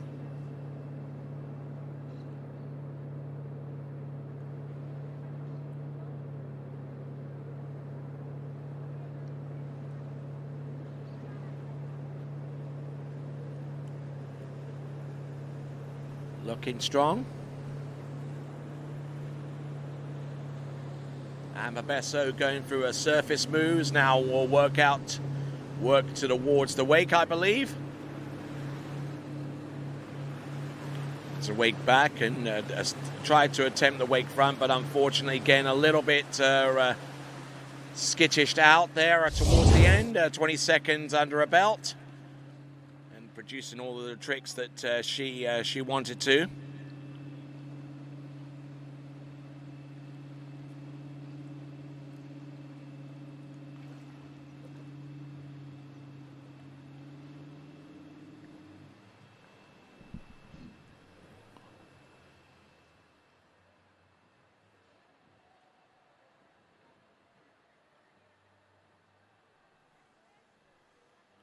Just looking at some of the surface moves that she puts together, they look fairly clean.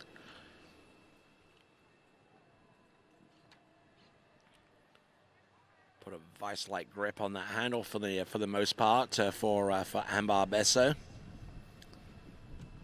and a little bit mystified as to why she didn't hold on to that wake back, and she could have easily have edged into the wake and did the wake front. There's Amber Besso getting through pass number 1. Now let's see what she's got on pass number 2.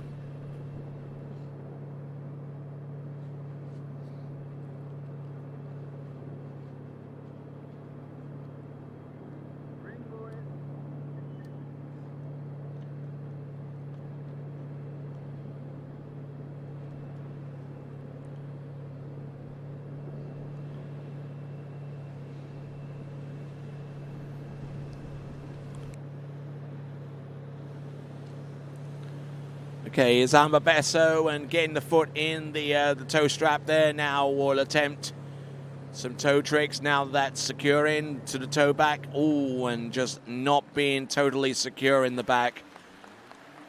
And we'll swim in after that effort there. That's Amber Besso of Argentina. We've gone past the first 5 competitors. The remaining 5 competitors will take to the water very, very soon. Starting off with Anna Wheeler, then going on with Andrea Andai, then Sophia Rapelke, Ella Gay, and Cameron Davis.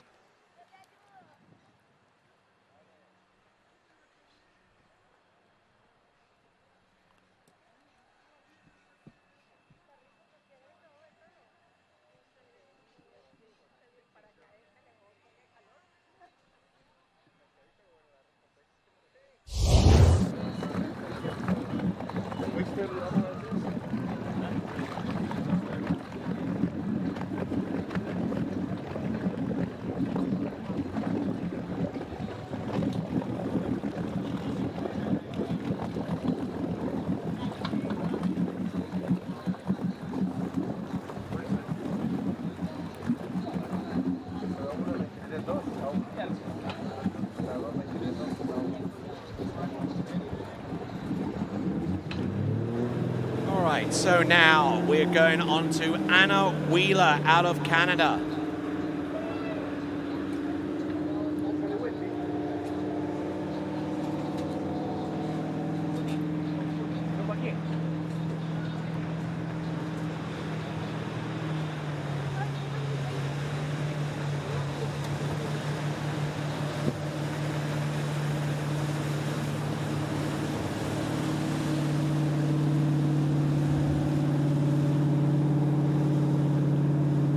Anna Wheeler setting up the boat speed and looking pretty good.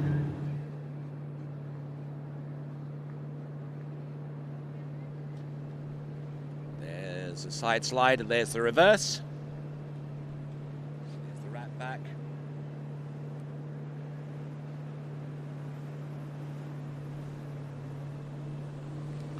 Looking good.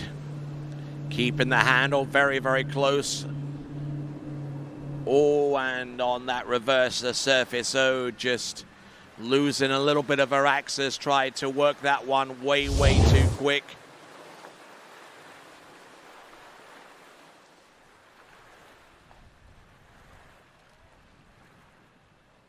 Right, so looking at Anna Wheeler, we've got the first of our trick scores about to be put up on your screen for our first few competitors. Not looking bad at all on most counts, but here was the reverse surface O, which kind of caught her out. She rocked onto the back and was just no way that she could ride out that trick there. All right, then. There's our leaderboard. We've got Paulina Torres with 1,730 points. In second, Luciana Rodriguez right now with 1,650. Sarah Gramatica with 300 points. Tia Byrne with 200. So those are the points that we have available for the four skiers that we have available. We're waiting on the score for Amber Besso, and the skier on the water right now is Anna Wheeler.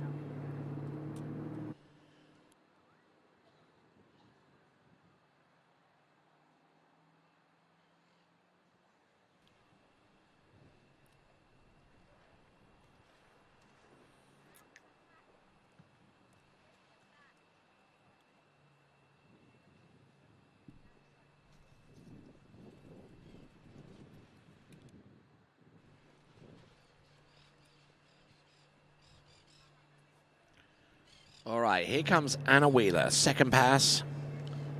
Let's see what she's got.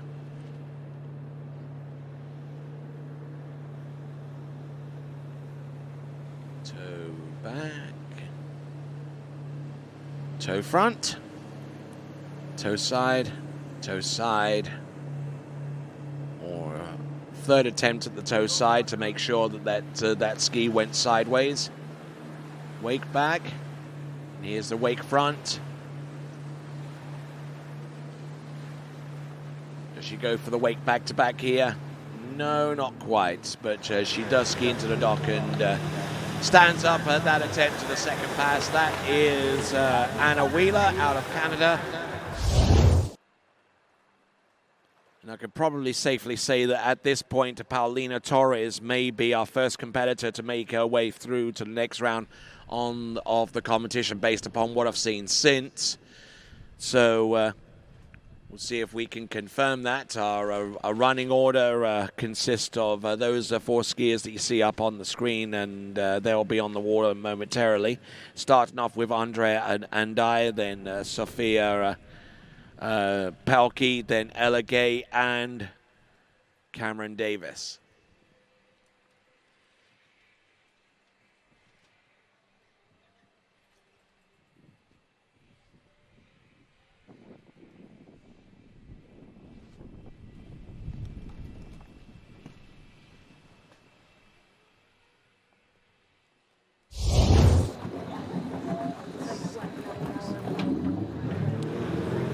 All right, folks, skier on the water now. Andrea Andai of Chile.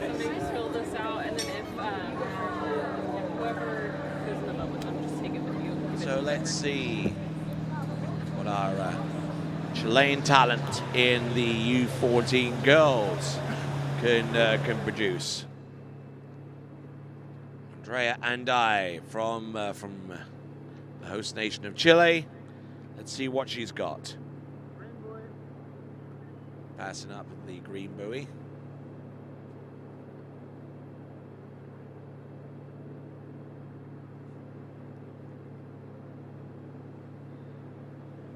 There's a side slide, there's the reverse, here's the back, here's the front, here's the reverse back and reverse front. Surface O reverse. There's the wake back and there's the wake front. Reverse wake back, reverse wake front. And I think that will do. No additional tricks between the reverse wake back and the end of the time for that for that pass. Okay, so Amber Besso with 700 points. Amber Besso has 700 points, which does mean that with the skiers that we have remaining, that Amber Besso is currently in third place at the moment, but I would suggest that that 1,730 point score from Paulina Torres is enough to send her through to the next round of the competition with. Yet to confirm that because we're still waiting on the score from Anna Wheeler, but based upon what I saw, I think it's a pretty foregone conclusion at this point. All right, Andrea and Dai from Chile getting ready for pass number 2. Here's our remaining schedule of the day. Under 14 girls tricks, under 14 boys tricks, under 17 girls tricks, under 17 boys tricks. So that's what we got on offer, and then we've got two sections of jump in the under 14s, and then we will rejoin the jump event with the U17s, and then we'll do the finals for each of the events that we've allocated finals for.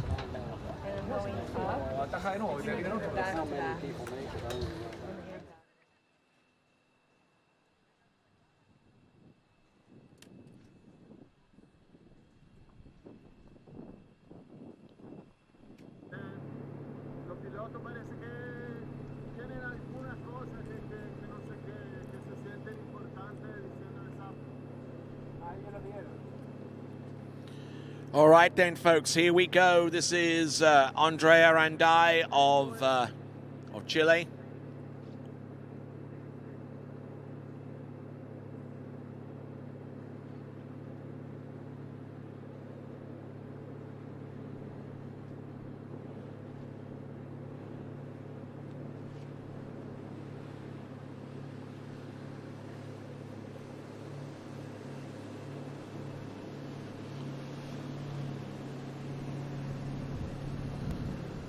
We go through the surface moves. Oh, nicely done with the surface 360. Oh, surface 7 there.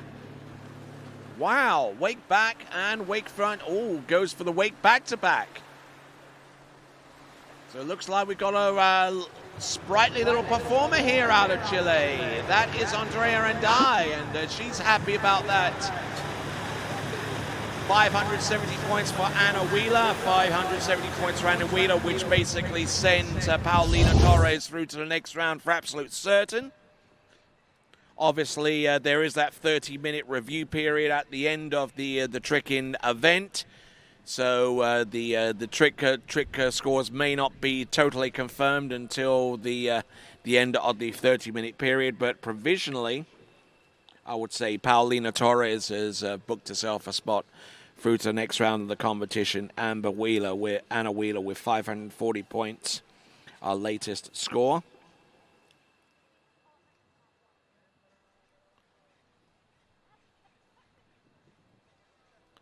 All right, so next competitor up is going to be out of Canada. It is going to be Sophia Pelkey.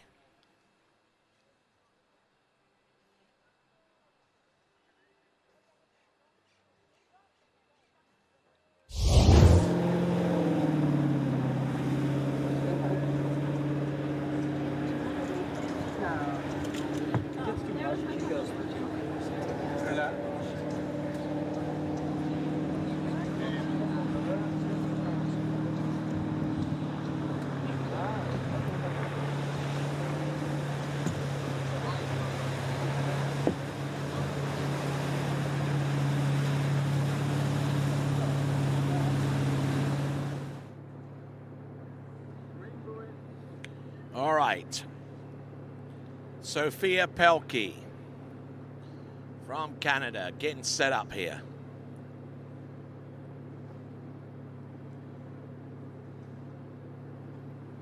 Well, there we go with the wake line back, line front, line back. A little bit high with the leg though, but managing to make that work for her. There's the wake back to back. There's the wake back to back reverse. Surface back to back's coming to us right away. There's the wake back and wake front. Does she go for something a little bit bigger here? Goes for the surface 5. There goes for a surface 5 back. And there you go. Good, solid effort there from start to finish. keeping everything on an even keel and looking very good at the process. So that is Sofia Pelkey. Started off with the wake line back. Swinging a foot higher than the bimini top, it would seem, at least from this angle on the instant replay.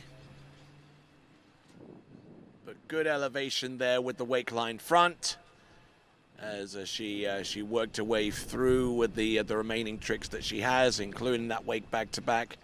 I think she was in a little bit of two minds as to whether she would try the reverse, but she did, and she got the surface back-to-backs as well. Kind of missed the top of the wake there with the wake front, the initial one at least, but the reverse one looked fairly legit. And did a surface 5 on the outside the wake, and a reverse surface 5. So well done to her. We'll see what she's got on pass number 2 momentarily.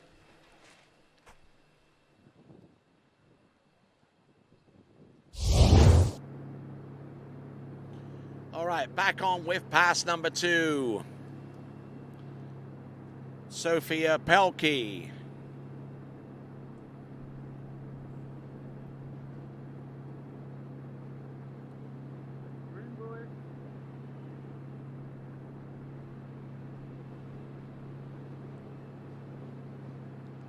Toe tricks coming up now.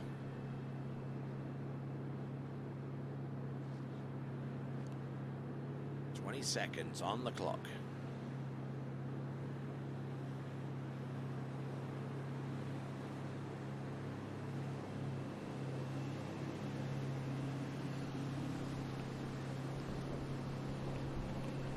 Just working her way through each toe. Oh, there we go. Toho wrapping. Nicely done. Yeah. Skis away from that one. Great effort there from Sofia Pelkey.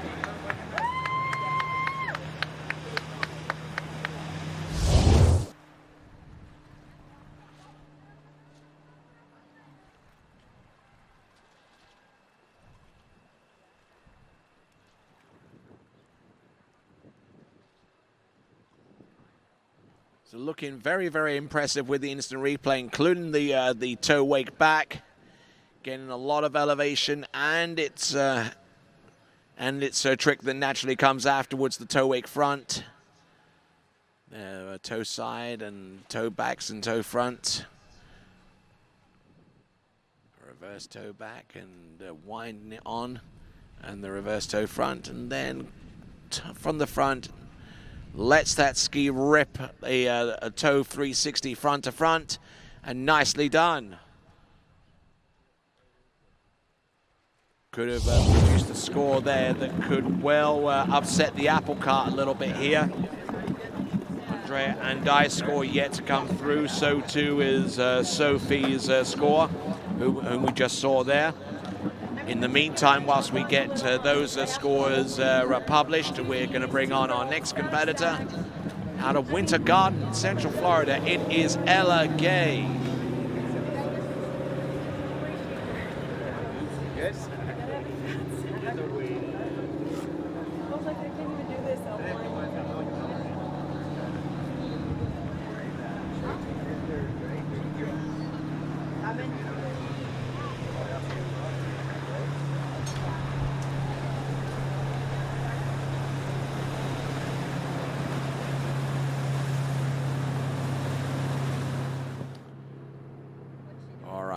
Waiting on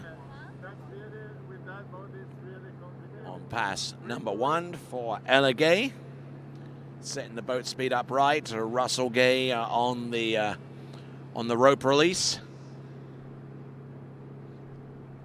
For good reason, because toe tricks are gonna start off at Ella Gay's run. Partition spin with the toe 5 back. They're looking at that with the toe back-to-backs, toe 5 front, toe out, toe straight back in. Now she goes for the toe wake-o. Good elevation there. Toe wake back and toe wake front. Toe back and toe front, a couple of side slides there. Does she have anything more? Not quite, but I tell you what, a very, very sprightly performance there, courtesy of Ella Gay. Don't see too much wrong with that. However, there was a bit of a partition there with the toe 5 back, and you saw it right there with the instant replay. The judges won't look kindly upon that, but just look at that elevation with the toe 8 back-to-back reverse, getting everything out of that move. There's the toe 5 front and the toe 0 out, and just working our way through toe 0 again. Just keeping everything going forwards, everything on terra firma. Toe 8 back and toe 8 front, and then just a turn to the back. And just a couple of throwaway tricks at the end. 20 seconds will have expired by around about that time. But solid effort nonetheless from Ella Gay. Should be getting a trick score any moment now for Andrea and I. And also we're waiting on the score for Sophia Piolke. But we're on to our penultimate skier in the U14 girls elimination round. And that skier is Ella Gay. Toe tricks have been expended on pass number 1. Let's see what she's got by way of hand tricks.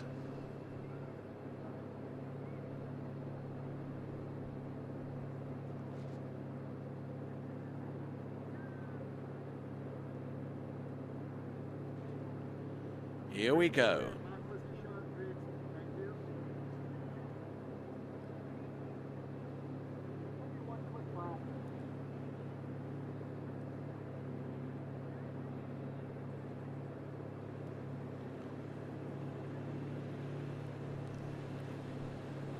Working away through each of these hand tricks. There we go, wake back to back, and it's reverse. Wake line back and line front, line back. Nicely done with the surface O reverse. All right, nailing that pass shot. Beautifully executed run there from Ella Gay. Good tempo, good pace, and good trick in there from Ella Gay.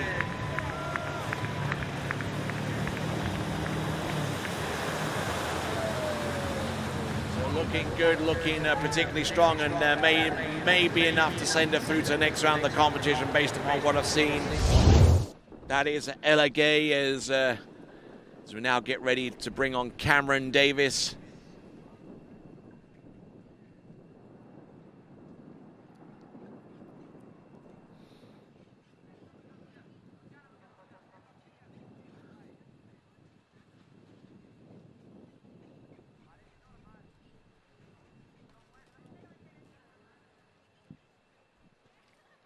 So looking at those impressive wake line tricks towards the end of pass number 2. She'd already stood up the toe tricks and just look to perform an equally remarkable feat with the hand tricks.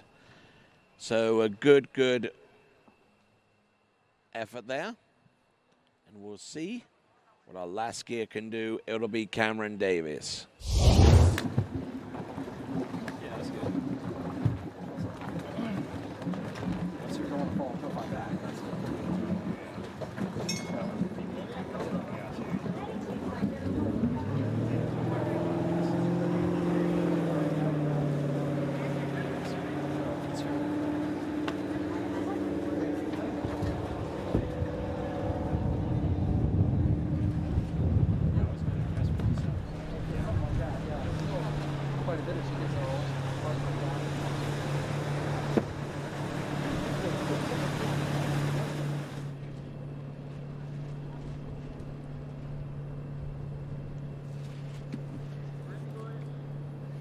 All right, here comes Cameron Davis.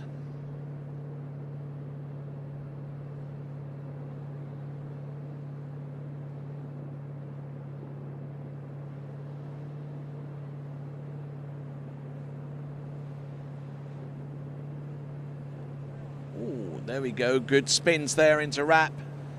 There was a toe 5 front there, a toe 0 out and a toe 0 straight back in, but Cameron Davis just working away from one trick to the next, and excellent run there. Well constructed and looked in very, very fine form from start to finish.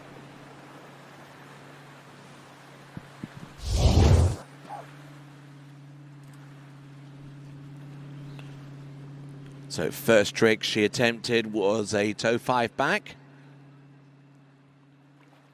Letting her leg out a little bit towards the boat, I fancy, a little bit too much for my liking, but used it to great effect though as she pulled in on that line to do the toe 5 front, and then kept the handle relatively close to do the toe 0 wrap in, the requisite spin.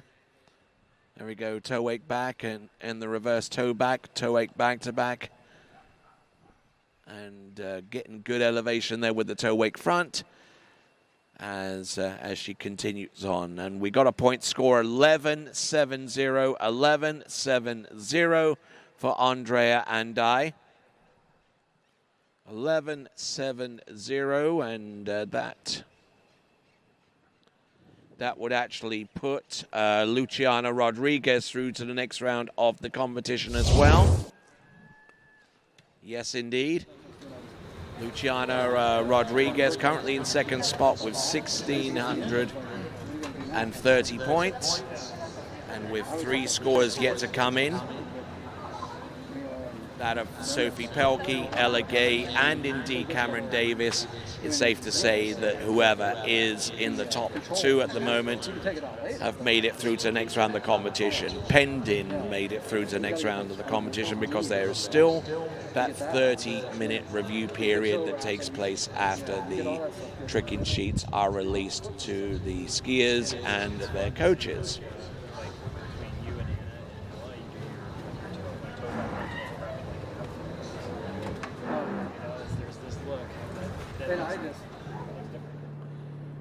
All right, working our way through to the second and last pass for Cameron Davis.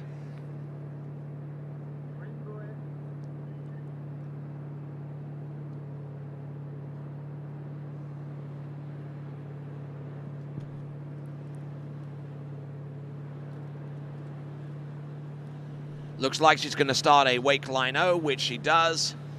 Wake line back, line front, line back, wake line front. Good step sequence. Pretty tried and trusted way of doing things there. Now she's going to go for the first flip that we've seen in this competition. Unfortunately, she doesn't get much in the way of elevation, but a good attempt anyhow for Cameron Davis. And I'm sure that with the points that she scored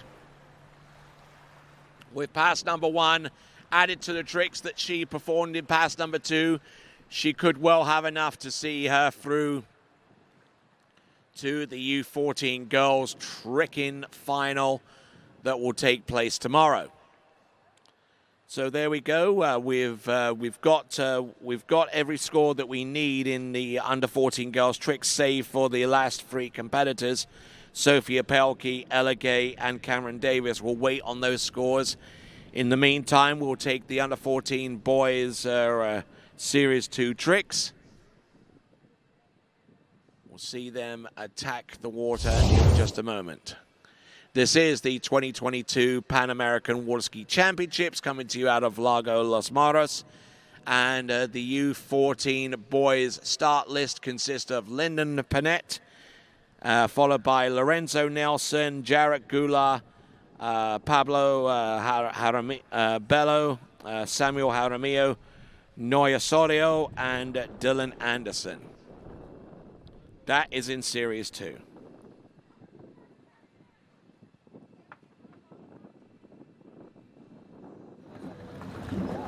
Looks like our boat's going to take our first competitor. It is going to be Lyndon Panett. He knows how, but it's not that for me. He wasn't. He wasn't out.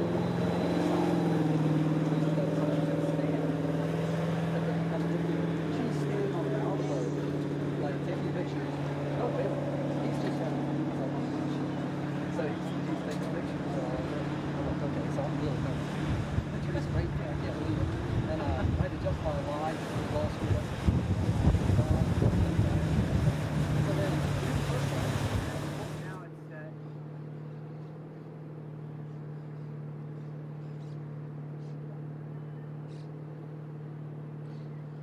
Right, here comes Lyndon Panett on pass number 1. Let's see what he's got. Under 14 boys series 2 tricks. There's the Waco to get things underway. Wake back to back. There's the wake back to back reverse. There's the surface back to backs. Wake backs and wake front. Surface O on the outside. Surface 5. And that will do on pass number 1. So stand up all the way through. So setting himself up for a good encouraged effort there on pass number 2. Pass number 1 did not look too bad at all. And getting off to a flying start with that move.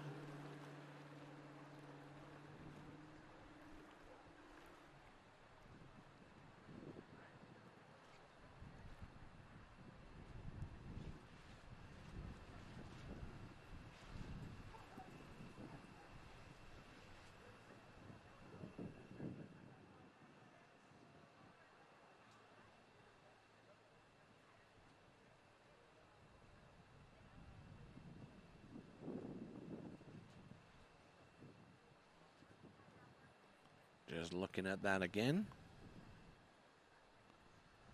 That is Lyndon Panett, and we've got pass number 2 coming up in very short order. Here we go.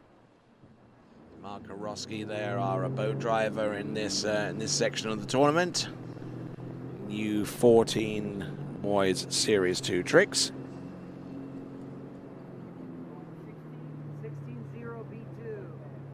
No position.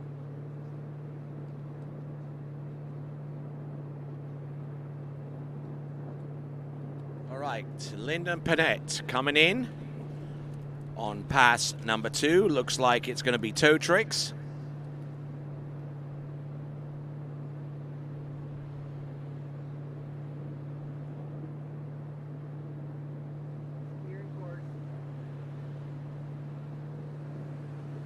Keeping the toe foot close to the standing leg. That certainly would have helped him a great amount there with that initial toe 5 back, but working his way. He's expended half the time already, and he's about 5 seconds away from the time expiring. Let's see what he's got. He's holding the toe reverse, toe wake back to back. Oh, nicely done. Toe wake front. Does he have anything else? Toe O into wrap and toe O out. Oh, great skiing towards the end there. Question is how many of those tricks were in time, and we'll find that out in the fullness of time. But there we go. That was Lyndon Panett, our first skier out in the U14 boys tricking event.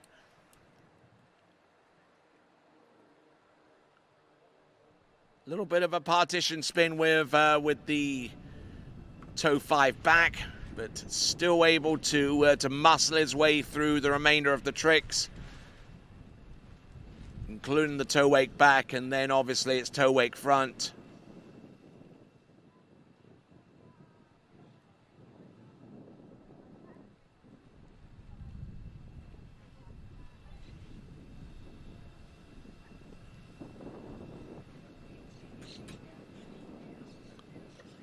Just looking at this toe wake back to back, looking at the instant replay, getting the good elevation, good balance. And the toe wake front didn't look too bad. To a wrap in, there we go. Good amount of pull, good momentum, and stand up all the way through. So,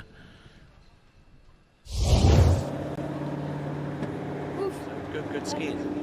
So there we go. That is Lyndon Panett with his 2 passes. Great skiing there from him. And we've got Lorenzo Nelson making his way around the island and into the tricking course for his first 2 22nd runs.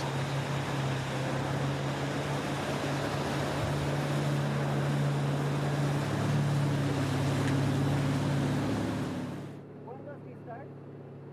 On the red, I can tell you, when he passes the red, it's at the entrance gates. You let me know? I will.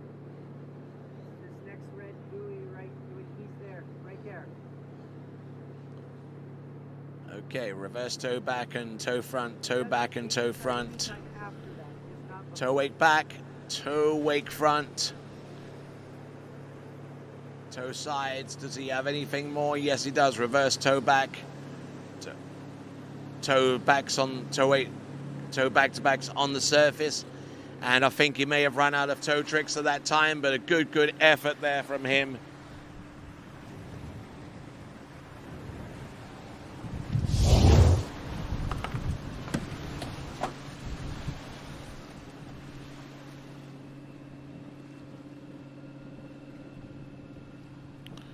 So looking at these tricks again, looking very, very safe and very stable for the most part.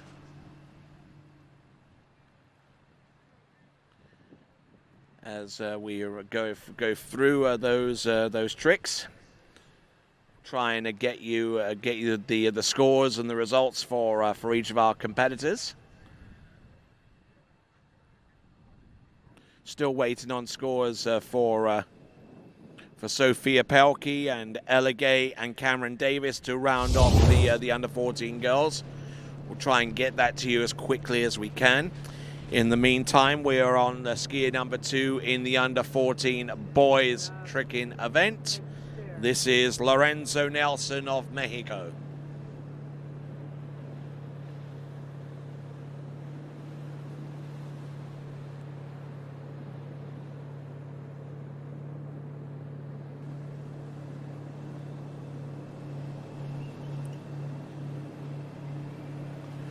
All right.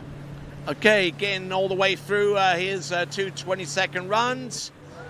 Not too much to work with towards the end, though, but no worries there from him.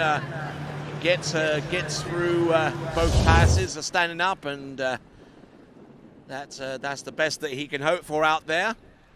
That is Lorenzo Nelson in Series 2 under 14 boys tricks.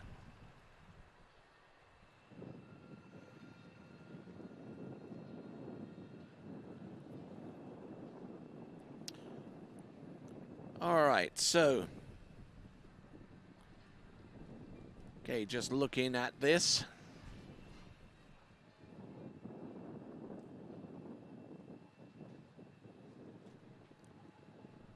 Just going through the remainder of his tricks, and with that, we'll take a little bit of a pause, but before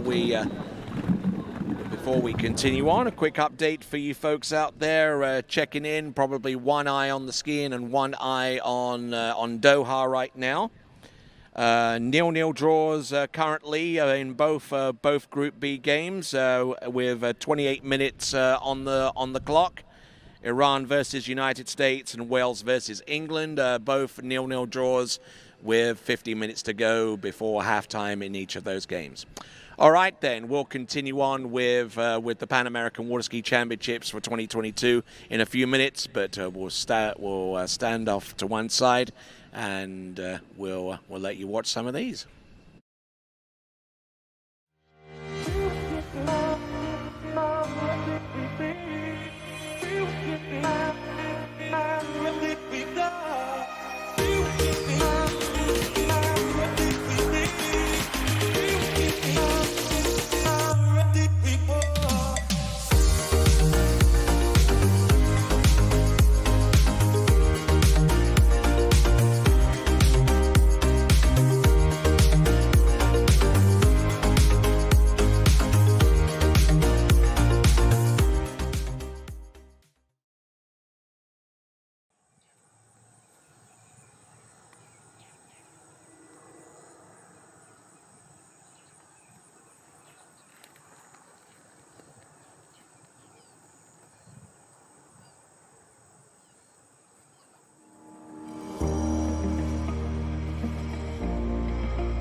Hi, my name is Brantley Hawkins. I'm one of the co-founders here at New Dimensions Wellness. My partner and I have over 20 plus years of sports medicine and exercise experience working with the most elite athletes in the world. Together we have developed a proven system that has been sought out by these professional athletes and is now available to you. You will move your body and loosen your joints in ways that you haven't before. It's not your typical weight training, it's not CrossFit, and it's not crunch fitness. Once I got in here, it was a big eye-opener how much different that they go about everything.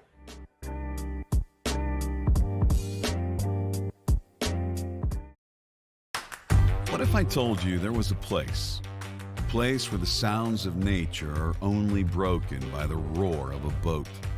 A place where that summer feeling lasts all year long. A place where the Florida sun is only outshined by the smiles of the skiers. A place where first-time skiers can ski alongside world champions, and the world-class coaches work with all levels of skiers. What if I told you there was a place where life slows down and your only job is to make lifelong memories? That place is Swiss Water Ski Resort. Book your trip at SwissWaterSkiResort.com.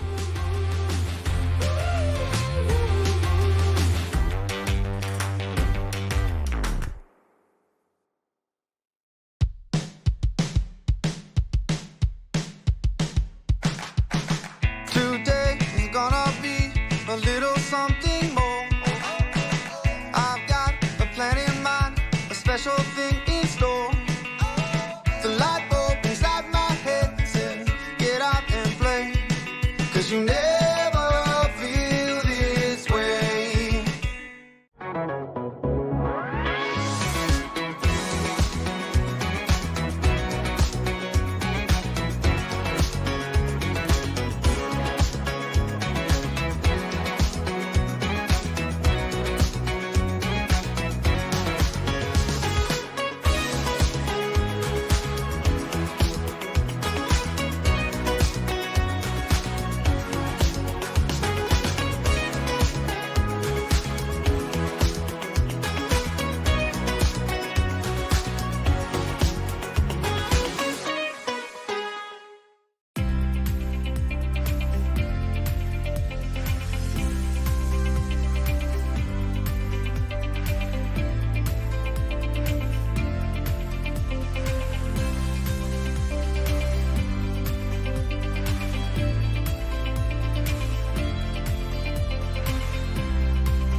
Fácil, hazla fácil. Con PF te regala tiempo, te regala vida. PF.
For skiers and water enthusiasts, Florida lakes are what dreams are made of. Combined with world-class golf, remarkable weather, natural beauty, theme parks, and so much more, it's easy to see that Florida is paradise. For more than 30 years, I've enjoyed Florida's lakes and many offerings. If you are interested in Florida real estate, let me be your guide and trusted advisor as you search for your paradise. Together, we can make your dreams a reality.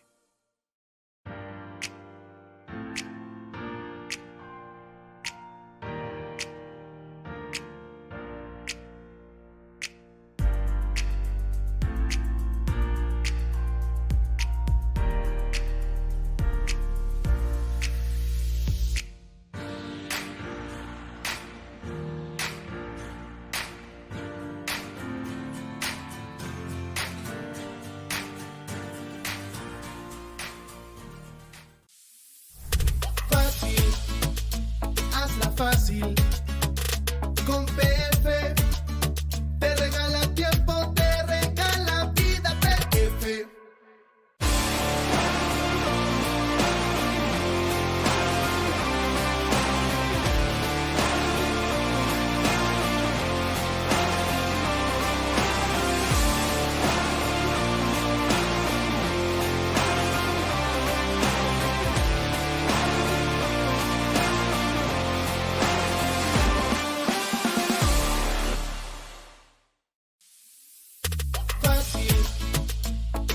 Fácil, con PF te regala tiempo, te regala vida, PF.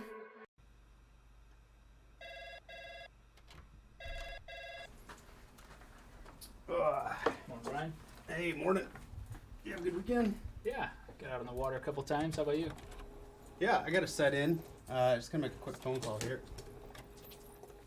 Oh, of course. Can you get that, Will? Yeah, man, I got it. Thanks for calling Wake House. This is Will. Yeah, looks like we've got those in stock. I'm involved with the flow point method because I think it's a really strong program. We've been working on a couple things and it's just fine tuning, and I want to be able to make sure that I can do those movements no matter where I am, so I can feel confident skiing at any site. It's just really all encompassing, and I think that's really beneficial. It's very helpful to keep on those keys and have a support team behind you that you can ask questions to and are there for every step of the way. For skiers and water enthusiasts, Florida lakes are what dreams are made of. Combined with world-class golf, remarkable weather, natural beauty, theme parks, and so much more, it's easy to see that Florida is paradise. For more than 30 years, I've enjoyed Florida's lakes and many offerings. If you are interested in Florida real estate, let me be your guide and trusted advisor as you search for your paradise. Together, we can make your dreams a reality.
Try match play at bplayfield.com.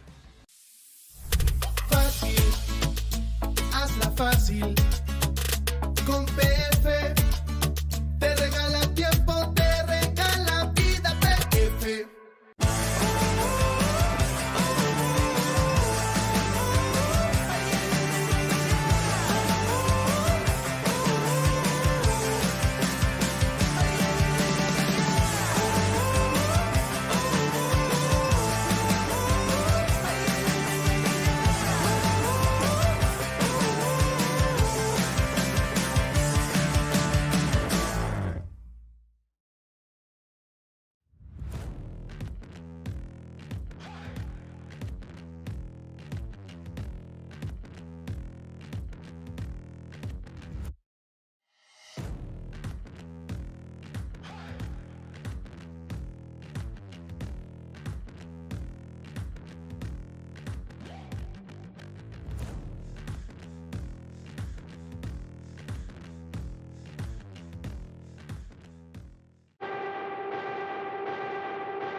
Fácil, con PF te regala tiempo, te regala vida. PF.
All right, then, continuing coverage of the 2022 Pan American Water Ski Championships, day one. We've got some scores coming up for you. The latest from the judges, and the women's trick leaderboard shows that with 3,650 points, Cameron Davis takes the lead in the girls under 14 competition. She will be last off the dock in the under 14 girls tricking final tomorrow.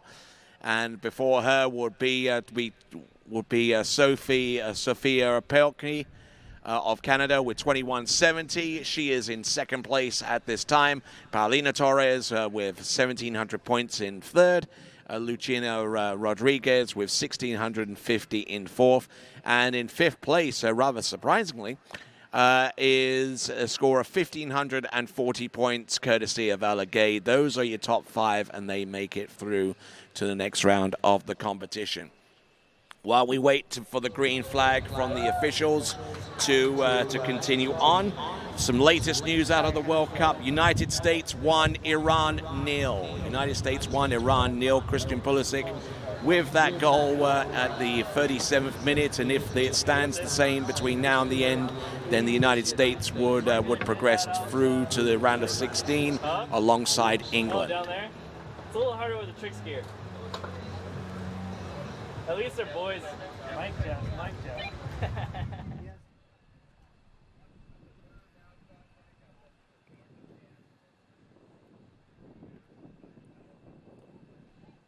So just waiting for our officials to give us the thumbs up. They'll do the phantom pass because the delay has been over 10 minutes in length. There has to be a phantom pass, one up, one down, and then we will continue right along here at Lago Los Maras, the home of the 2022 Pan American Water Ski Championships, also the home of the 2003 Junior World Water Ski Championships, the 2012 FISU World University Water Ski Championships, the 2013 IWWF World Open Water Ski Championships, and coming up this January will be the IWWF World Junior Water Ski Championships, once again coming to you live right here from Lago Los Maras. The action starts on the 5th of January, and all this to be covered exclusively live on TWBC.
All right, continuing right along, our next skier up should be Jarrett Goulart from Canada. You'll be our next competitor up, followed by Pablo Bello, Samuel Jaramillo, Noe Osorio, and Dylan Anderson. The remaining skiers to go in Boys Series 2 in the under-14s. Just to let you know that we're at 8 minutes to 5 o'clock in the afternoon here. Tuesday, November the 29th. It's Chilean summertime, the 75 degrees Fahrenheit. Sunset time is going to be at about 8:35, which means we've got about 3 hours or so to play with before the sun sets on the first day of action here at the 2022 Pan American Water Ski Championships. To the back and to the front.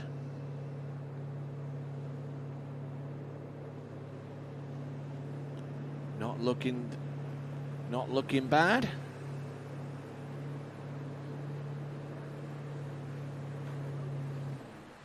Oh, and getting in a little bit deep there with that wake spin.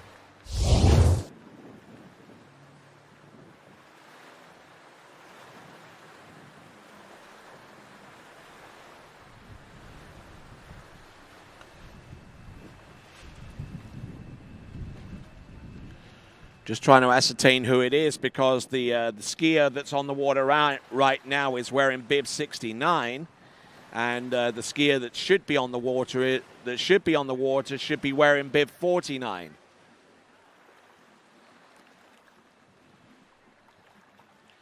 Actually, I'm calling it. I'm saying that the skier on the water is actually Pablo Bello, based upon the bib number and based upon who I just saw in the boat, a member of the Columbia water ski team.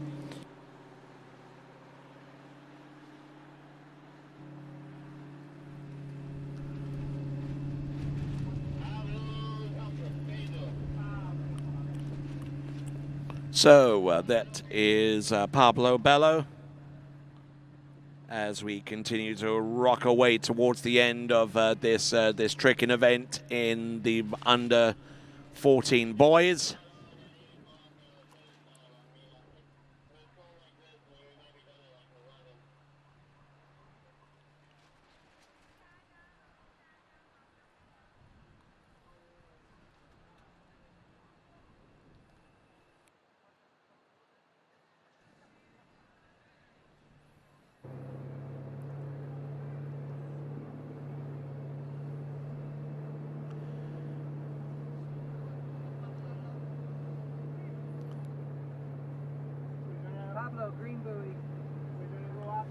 All right, so here we go. We got Pablo Bello, our fourth skier out.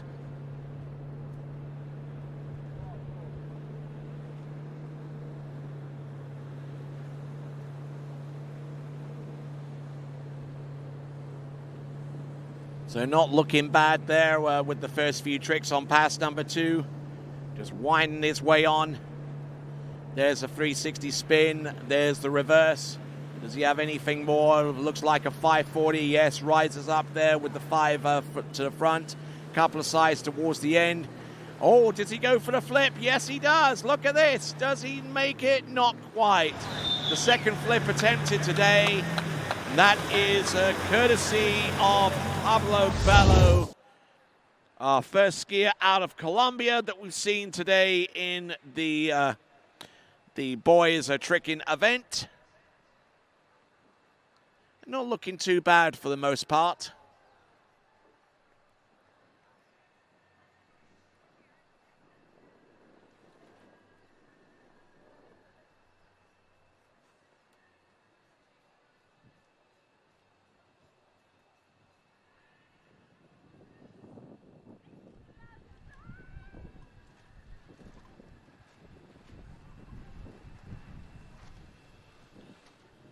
All right, so just looking at the continuing action on the water with Pablo Bello as we transition from one skier to the next.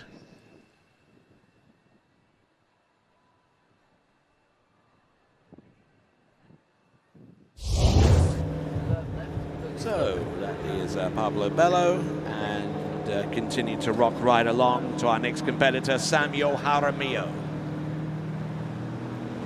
Right then, folks, it's gone halftime in both of those Group B matchups in the FIFA World Cup. Wales versus England 0-0, United States 1, Iran 0. As it stands at the moment, England and the United States would progress to the round of 16.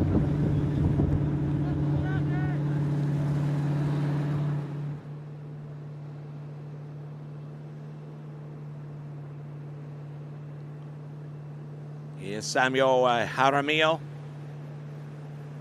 looking in good, solid shape here. Wake back to back, and it's reversed, just trying to... Oh, now he's going to go for a flip. Does he get it? Yes, the first successful flip we've seen today. Third time it's been tried since the start of the under-14 girls competition. And that's the first time we've seen it successfully completed right here.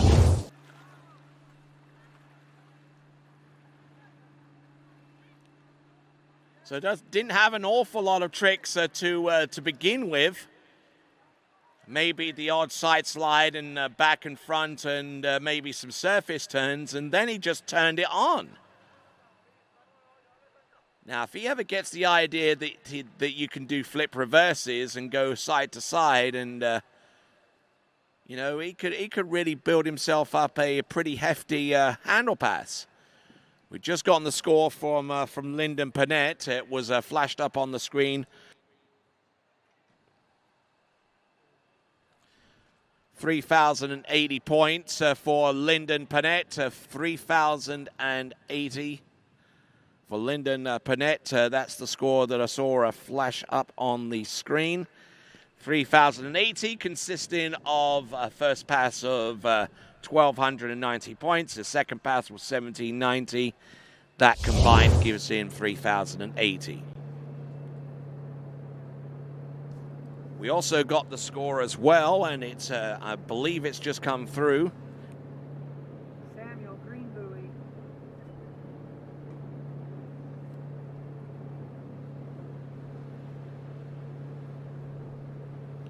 All right, here we go, folks. On the water. Samuel Jaramillo. Toe sides and looking good, trying to go for the reverse toe back, which he gets now. Toe back to backs. Oh, almost broken over a little bit. Yeah, there you go.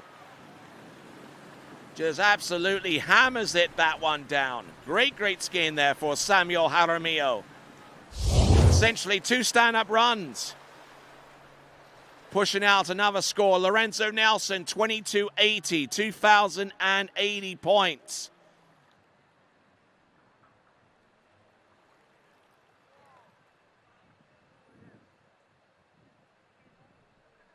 So 2,280 points for Lorenzo Nelson, consisting of 1160 on his opening pass and 1120 on the reverse pass, on the return pass coming back. So there we go. That is Lorenzo Nelson. We've got the score for him, and we've also got the score for Lyndon Panett. And incidentally, folks, for those of you that are on the shoreline and actually want to get a brief look at the trick sheets for each of our skiers, when those results actually come online, there is actually a link next to their names that you can actually click, and that will send you to a PDF file which will actually show you each trick that was scored, and obviously, just as importantly, each trick that wasn't scored, and giving you the pass totals and also the grand total at the end as well. So for those of you that are connected with a tablet or a cell phone or what have you, and are able to check in on the event scoring website, which you can find at IWWF-EA.org. Yeah, try saying that again in a hurry. You know the site, the IWWF scoring site. Then check that out, and you'll be able to see what they scored and how. All right, skier on the water. Green buoy. Is going to be Noe Osorio.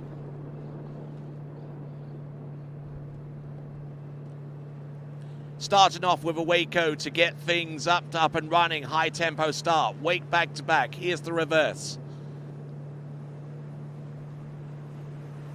There you go. He's ratcheting up to do something big, and this is that something big. Here's the second flip. Oh no! And he goes in hard. Goes in short on the landing and just absolutely catapults him out the front.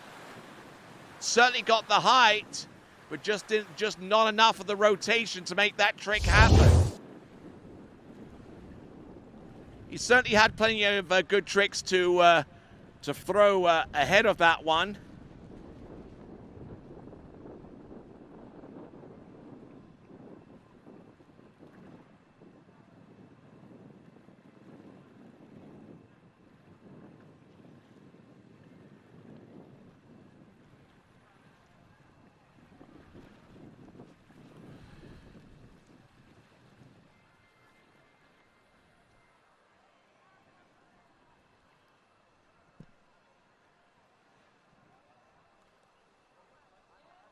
Good elevation, but just looking down at the water, trying to spot the landing too early, I would fancy, and that is Noe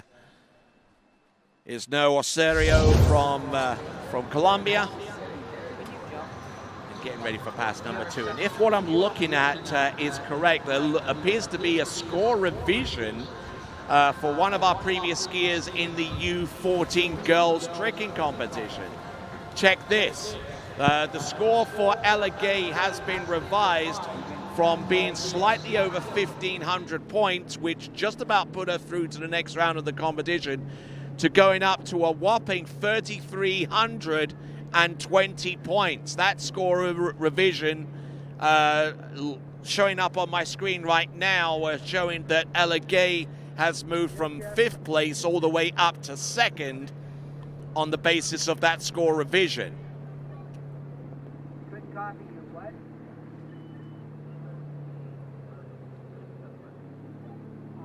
That's how the dock starter sent him. This is Noe, bib number 67.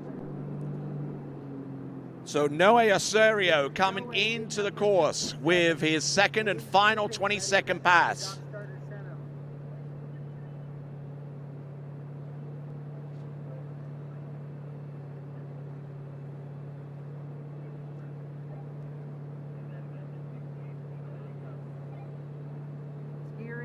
Green buoy.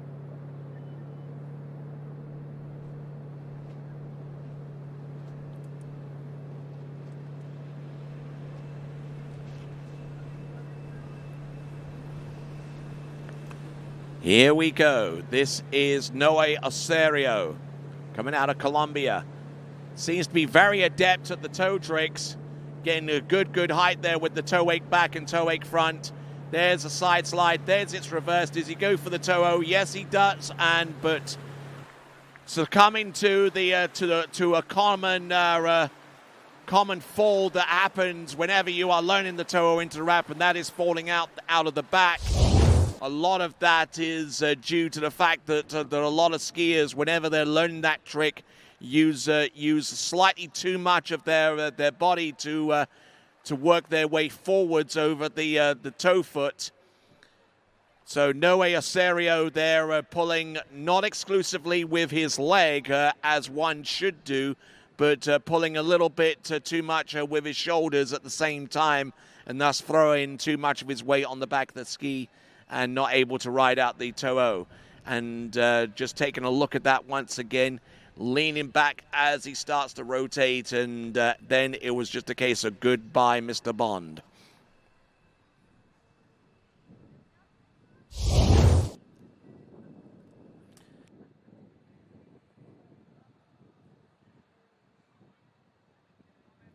All right, looks like we're going to take a little bit of a breather once again, and we'll return with continuing action of the 2022 Pan American Water Ski Championships with the Under-14 boys elimination round of tricking. We'll be back right after these.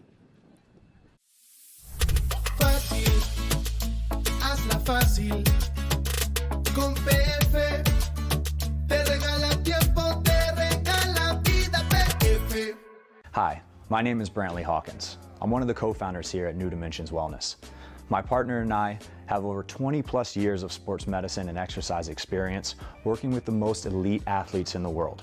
Together we have developed a proven system that has been sought out by these professional athletes and is now available to you. You will move your body and loosen your joints in ways that you haven't before. It's not your typical weight training, it's not CrossFit, and it's not crunch fitness. Once I got in here, it was a big eye-opener how much different that they go about everything.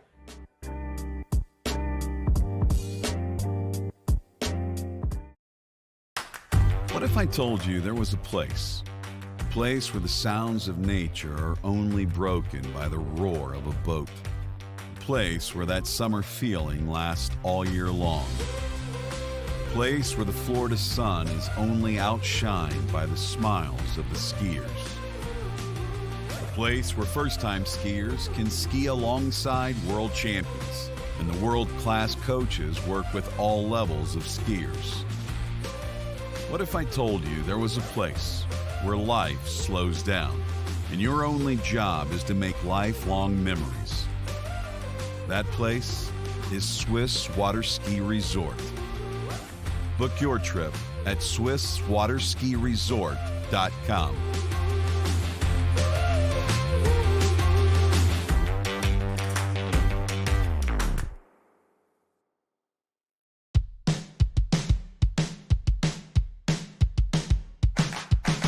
Today is gonna be a little something more. I've got a plan in mind, a special thing in store. The light bulb inside my head says, get out and play, 'cause you never feel this way.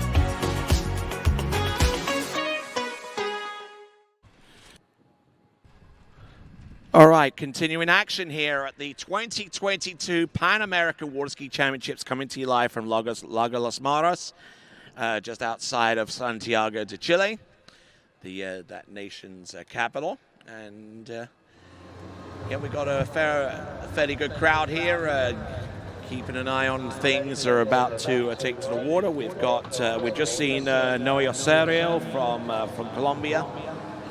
And Dylan Anderson will be our last competitor out in Series 2 boys tricking in the under-14s. 7 of our under-14 boys competitors will make it through to the final. Hey, Dylan, I got you at 68. Me too. Yes, sir. Looks like we are going to get the green flag to continue running with bib number 102. It is Dylan Anderson.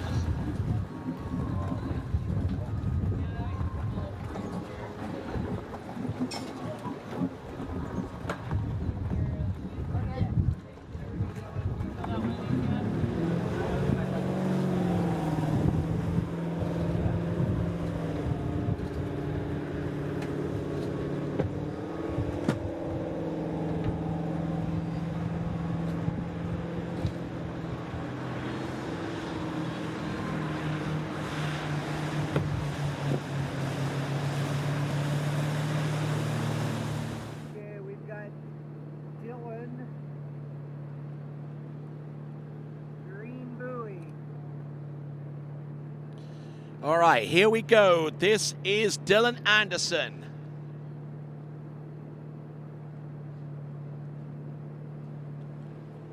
Good, solid strike there with the first trick, the Waco, keeping the handle down nice and low from one trick to the next, up and over, keeping the handle down low. Surface 5, to the back and to the front. The front was the reverse direction. Oh, nicely done. Smart looking opening pass, no mistakes, nothing out of the ordinary, but just totting up the points. You know, it could come down to whoever survives rather than whoever has the biggest tricks going into the event. You know, it's tricks are just sometimes like that. It could actually be more of a war of attrition than anything else. Take, for example, last year's visit Lake County, Florida IWWF World Water Ski Championships. Certainly, you know, the trick skier that won that event, Dorian Llewellyn, certainly didn't have the biggest run going into that final, but he was the one that managed to score more of what he had planned and ended up being the champion in the world you know, and beating out some very, very fancied names going into that event, and you know, proving that you just need to go out there and perform. You know, it doesn't have to be your best, but you know, if you do more of what you have planned, you know, more of what you have planned, you know, it could end up sending you right up to the top of the podium, as exhibited by the likes of Dorian Llewellyn.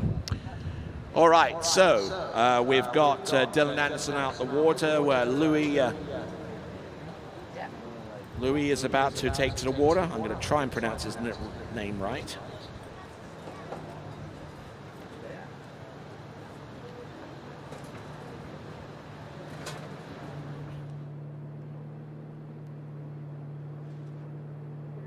All right, looks like we got some scores that have been presented.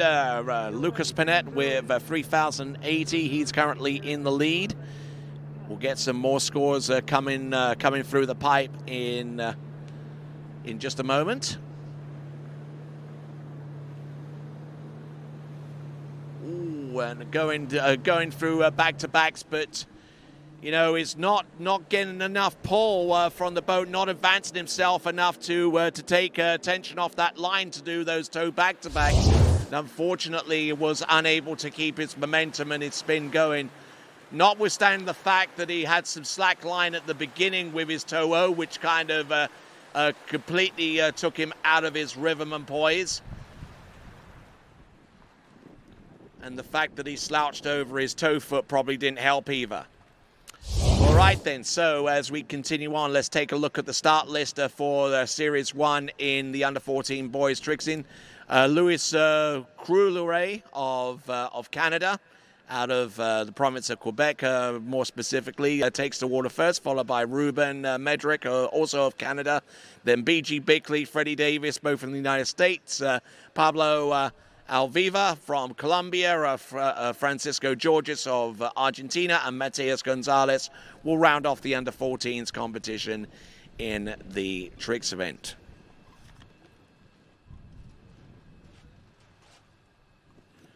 And that is our current leaderboard. Lyndon Panett with 3,080, Lorenzo Nelson with 2,280, Samuel Jaramillo with 1,540, and Pablo Bello with that score towards the end in 4th place.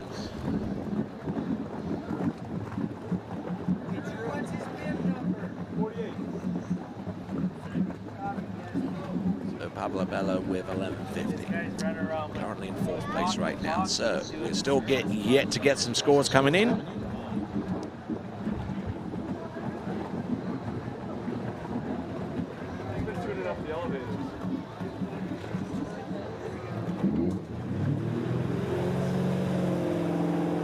So Louis Crouleray from Canada, getting a little bit closer to being able to pronounce that right. Actually had a brief conversation with his father, who came up to me after the first event. So this is Louis Crouleray. A little better, yeah.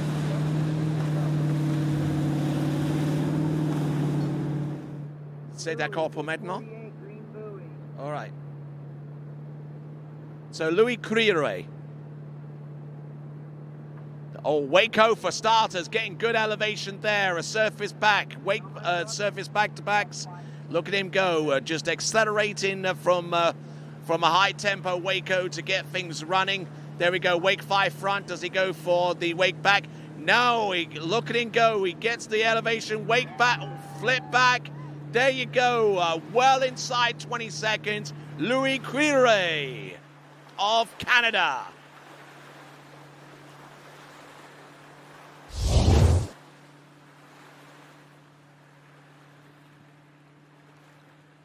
Getting a little bit deep in there with that with that Waco. I actually thought that he spun enough to go with a wake 5, but I think he didn't get enough of that ski rotated in the last third of that rotation.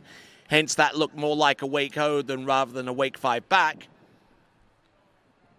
And thankfully, he had enough presence of mind to realize that he'd under-rotated it, so he held on to that handle and continued to rock his way. And I tell you what, when it comes down to backflips, that's about as stylish as they come. Boom! Hits the wake, spots the landing. Nothing better than that. So Louis Quire of Canada, and he is our first skier out in Series 1 in the under-14s.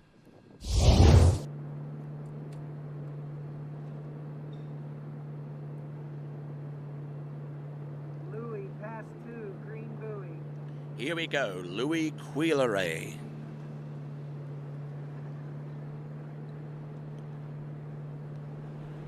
Pass number 2, setting himself up for some good toe surface tricks. Toe wake back, toe wake front, a little bit early there with the toe wake front. Now there's the toe side slides. Here he comes with the reverse toe back to back, reverse toe back to the front. He goes in for the toe O, nails that one. Oh, and he goes out. He falls on the way out, which means the one on the way in might have a chance of scoring. But Louis Quire looking very, very strong out there. Noe Osorio with 26.10, 2,610. Noe Osorio with 26.10. We got another point score coming through. Dylan Anderson with 14.80. Dylan Anderson with 14.80. Trick scores are coming left, right, and center in rapid fashion now. Lucas Panette still in the lead with 3,080. Noe Osorio with 26.10. Nelson there with a little over 2,200 points. And like I said, the point scores coming through thick and fast.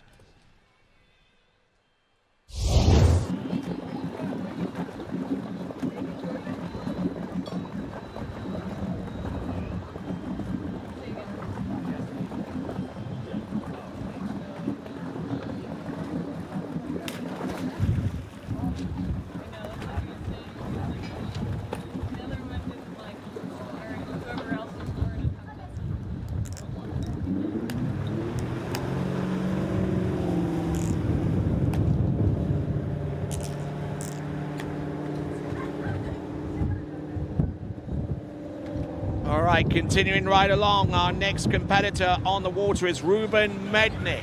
Ruben Mednick out of Canada,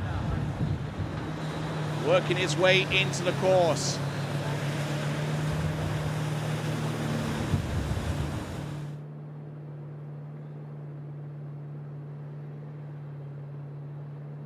Ruben, green buoy.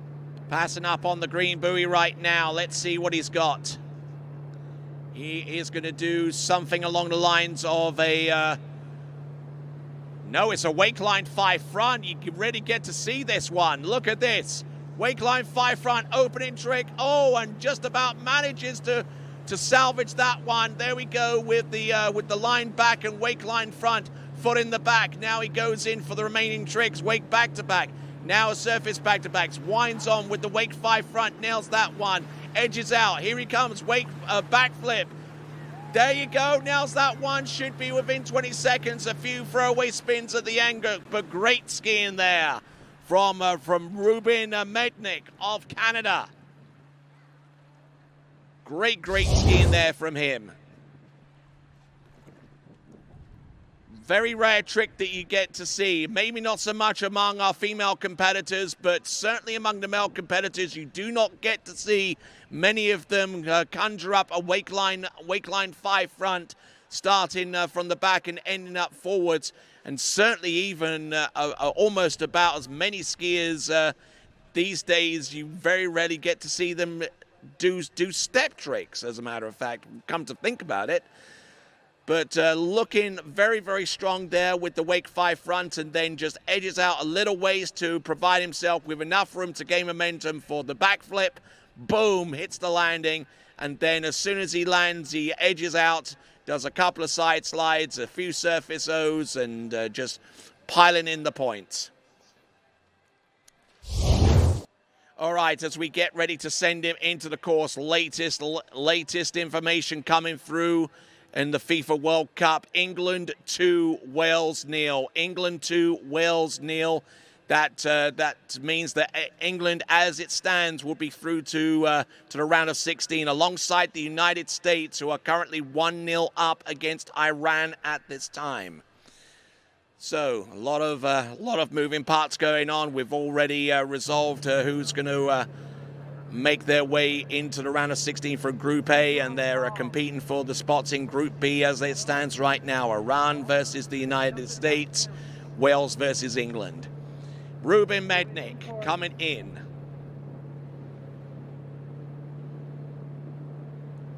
Toe pass looks like it's going to either be a toe 3 or a toe 5 back, which is exactly what that was. Toe wake back to, throws himself into the toe wake back to back and going down as a result. Started his edge and then backed off, and unfortunately for him, it was that backing off towards the top that pulled him in closer into the wake as he began his back-to-back spin. The toe 5 back didn't look too bad. The surface toe back-to-backs looked pretty exquisite. Held on with the toe wake reverse, and just tried to throw that spin around, and unfortunately came up short on that endeavor. So Ruben Mednick down there after about 3 or 4 tricks with the toes, as we continue on with the elimination round in the under 14 boys tricking competition.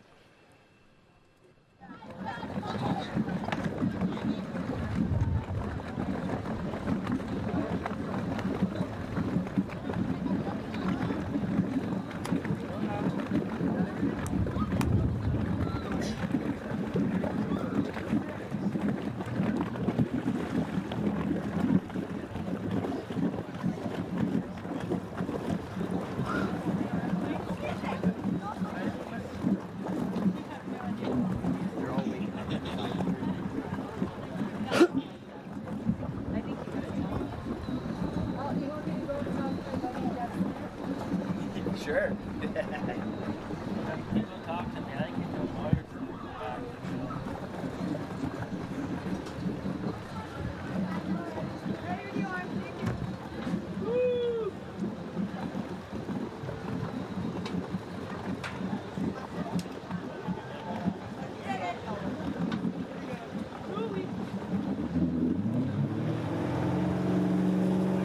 All right then, folks. So skier on the water right here, right now, is B.G. Binkley.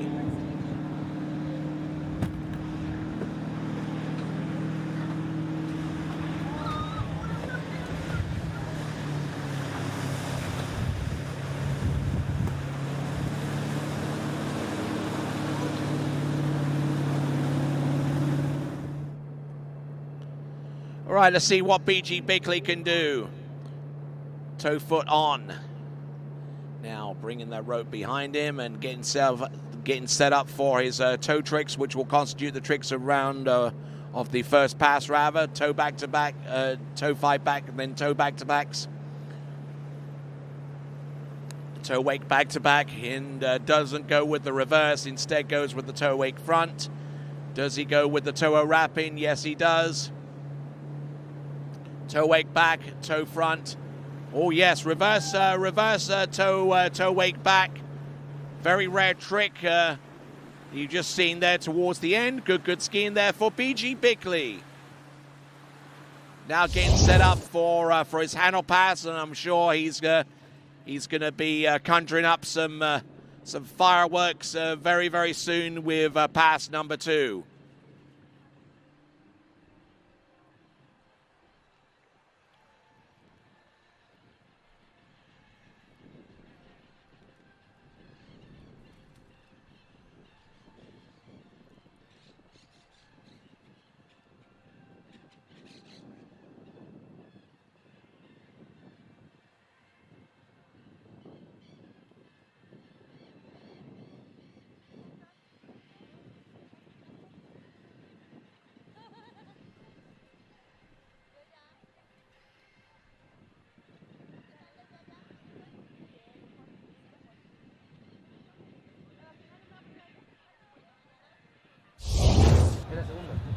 So B.G. Bickley out there and getting ready for his go out there. It's going to be Freddie Davis from the United States.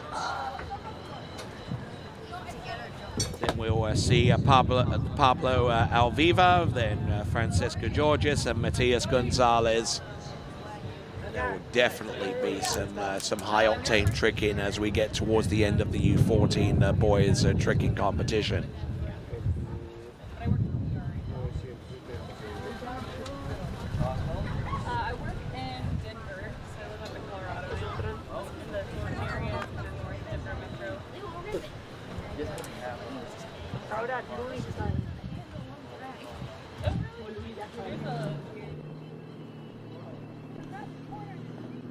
All right then, folks, here we go. Skier on the water at this time, B.G. Bickley.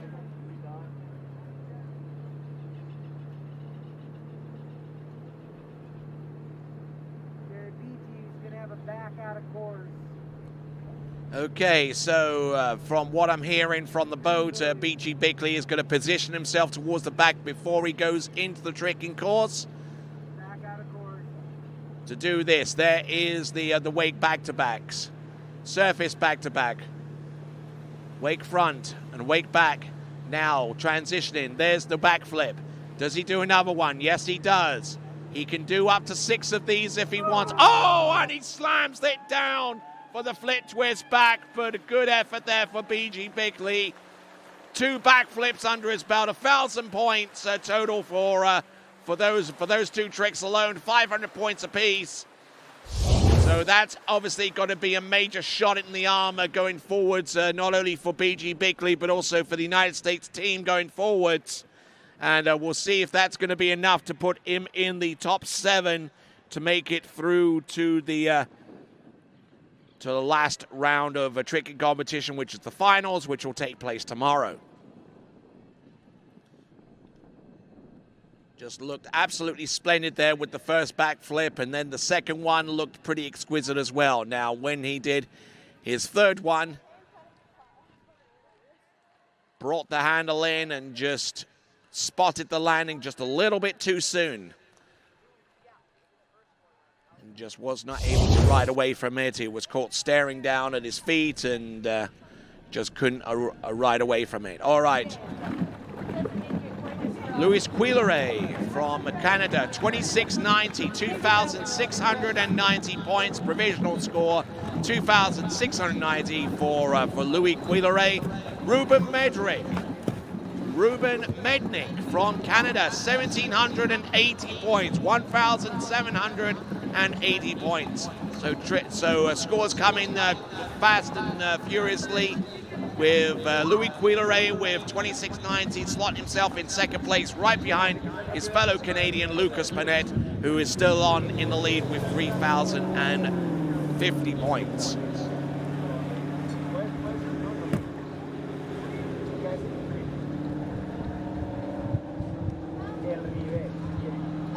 So, coming in on his opening pass is going to be Freddie Davis.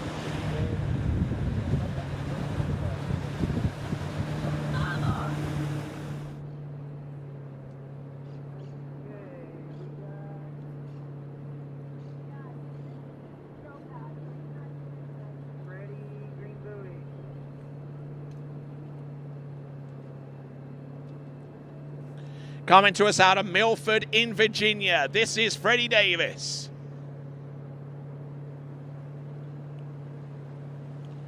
There's the toe 5 back, toe wake back to back. Here it comes with the toe wake front, bulks out of doing the reverse, toe sides, toe back and toe front. Does he go for anything more? Reverse toe back to backs on the surface, slowing everything down in order to get to this point, which was the toe 5 front into wrap. And unfortunately, pulling a little bit too much with the upper part of his body and just accelerating him into the water and falling with that opening on that opening pass. So he'll swim to the back platform, change out his ski, change out his rope in anticipation for the tricks which will be coming up in a few minutes, which will constitute the handle pass on pass number 2. Not looking too bad with the toe tricks, however. Still has a chance of pushing the point scores up towards the level where Lucas Panett is at right now with over 3,000 points to his credit. And just keeping the toe foot close to the standing leg, always a good method of doing toe tricks. But just unfortunately pushing on the ski and leaning back a little bit way too much towards the end there with that wrap-in toe trick. And that is Freddie Davis, and we will see what he's got in store for us on pass number 2 in just a few moments.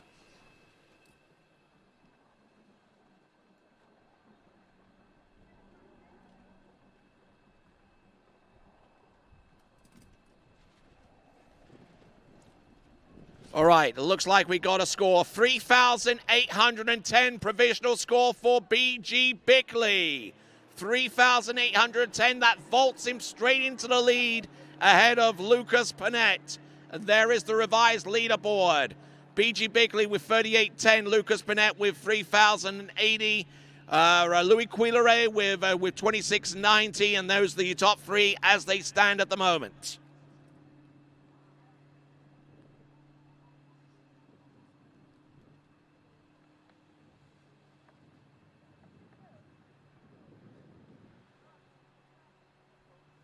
So continuing right along as we wait for Freddie Davis to come into the course. Latest update from the FIFA World Cup. England 3, Wales 0.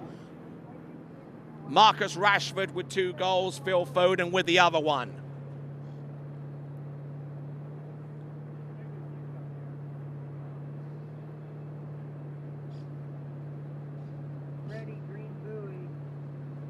Here we go, Freddie Davis coming into the course.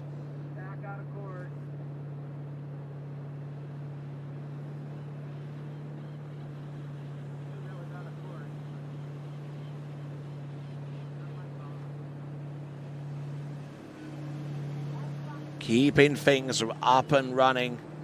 There's the wake back. Coming in for the back flip. Oh, nicely done. Nails that one. Has a few tricks on the outside the wake to throw in for additional points, including the Waco. Does he have anything more? Wake 5 front. All right, Freddie Davis tricking like there's no tomorrow. And if the trick points are... if the tricks that he scored come to fruition, that may not be the correct expression, because there would be a tomorrow for him, courtesy of the U14 boys trick in final. I tell you what, great effort there. Good elevation with the first few tricks, and then just winding it on in anticipation for the backflip. But he had some wake back-to-backs, some tricks that were very close to the top of the wake. And the Davis family skiing out of Milford, Virginia. I'm sure they're watching in right now and seeing Freddie conjure up some absolute magic out there on the water. Some side slides, no doubt some 360 spins, and going on from one trick to the next. And you know, it's a great tricking out there. But what I'm seeing a lot of is whenever someone does a backflip and has enough time towards the end to put the 360 degree spins and a side slide or two.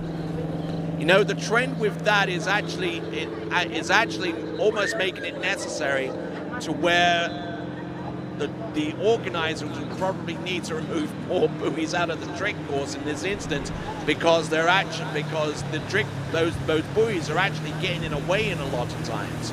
So maybe a talking point for a future discussion going on down the line, or it may be something that could be acted upon before the end of this tournament. Who knows? All right, then, here we go. We have got on the water Pablo Alviva from Colombia.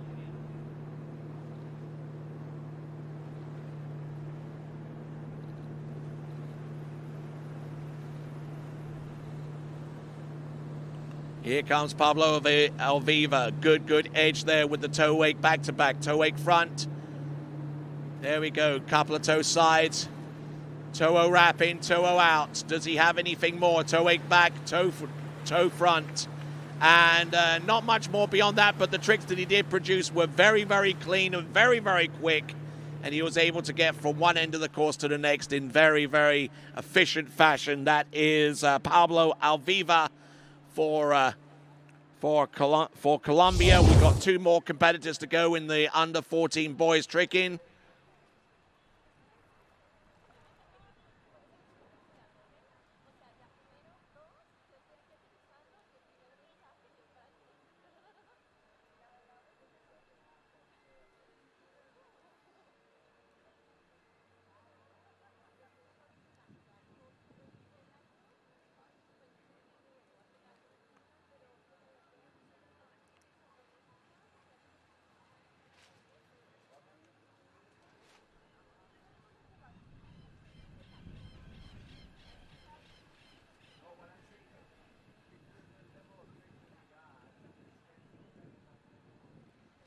All right, so good trick in there. Looking at Pablo Alviva from Colombia.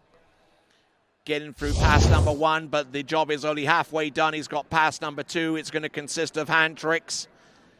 And as our skiers work their way towards maybe making a appearance in tomorrow's final, we're waiting on the score from Freddie Davis. We have already had the score from B.G. Bickley with 38-10. He's on the top of the leaderboard right now.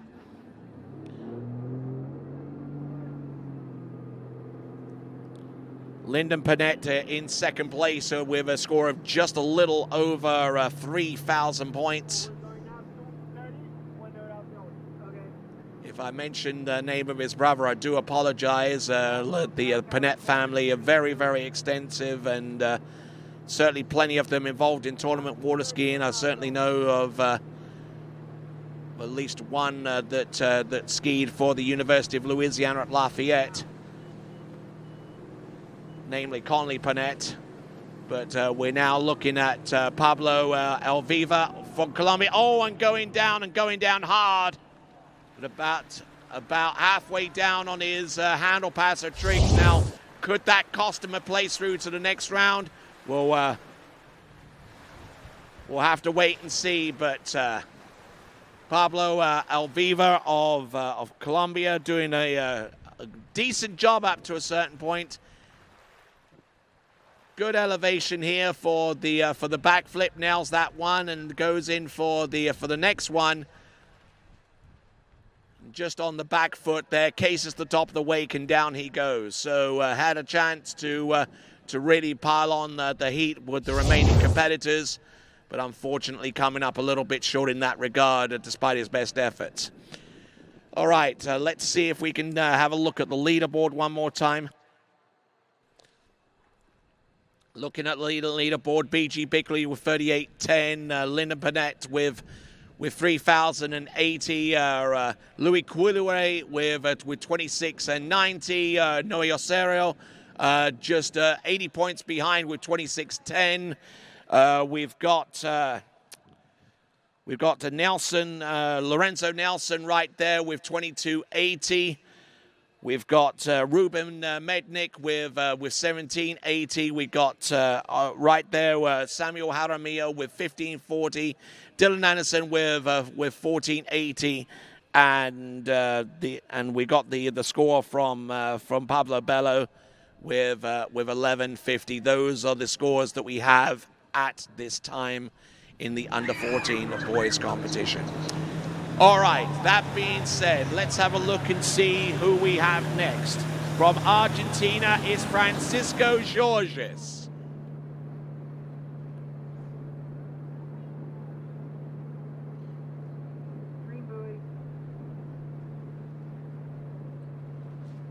Francisco Georges.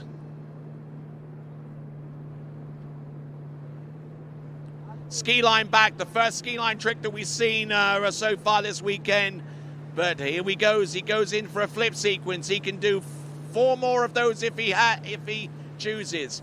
Flip twist to the back, flip twist to the front, and going down on his 4th flip out of 6. But decent effort there for Francisco Georges.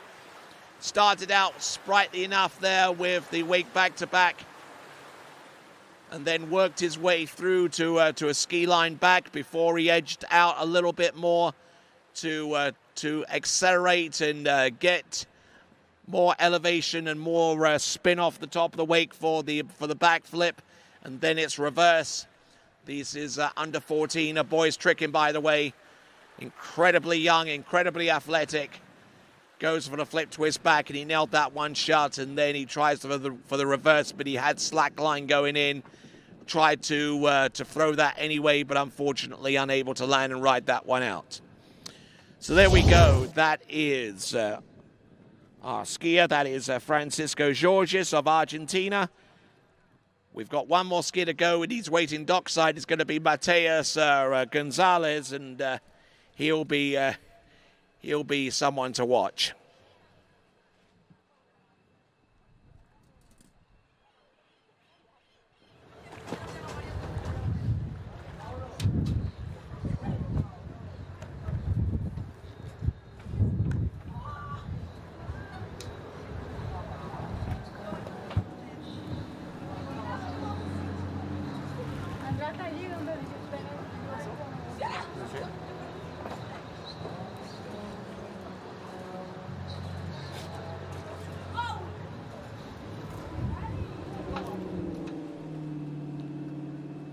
All right, continuing right along.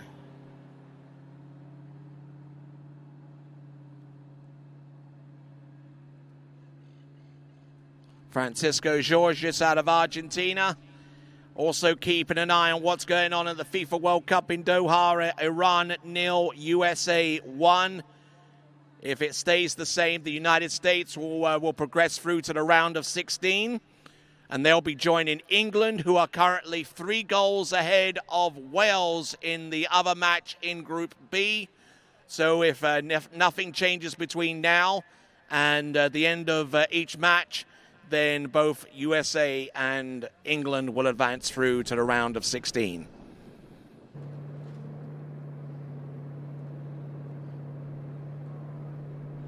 Francisco pass 2, no position. Here we go, coming in, pass number 2, toe tricks. Francisco Georges. Toe 5 back, toe wake back to back, toe wake back to back reverse. The first time we've seen that today. Toe 5 front, nails that one, toe O out, toe O straight back in, grabs the line, toe wake O a little bit short of the wake, but manages to do a toe wake line back.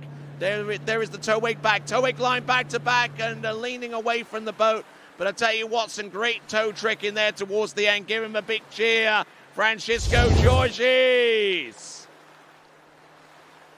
Superb effort from start to finish there with his toe tricks. Started off with a high tempo toe 5 back, and then went in for the toe wake back to backs. And I say toe wake back to backs plural because yes, he did 2 of them. And just went on his merry way with the toe 5 front. We got a score for Freddie Davies. It's 3,080.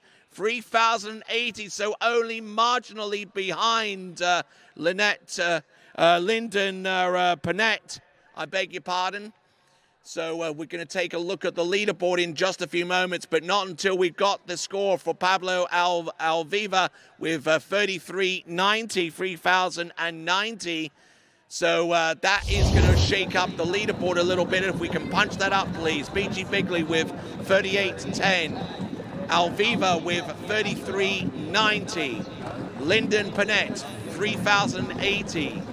And Freddie Davis with 3,010. Bear in mind, only 7 competitors make it through to the next round of the competition.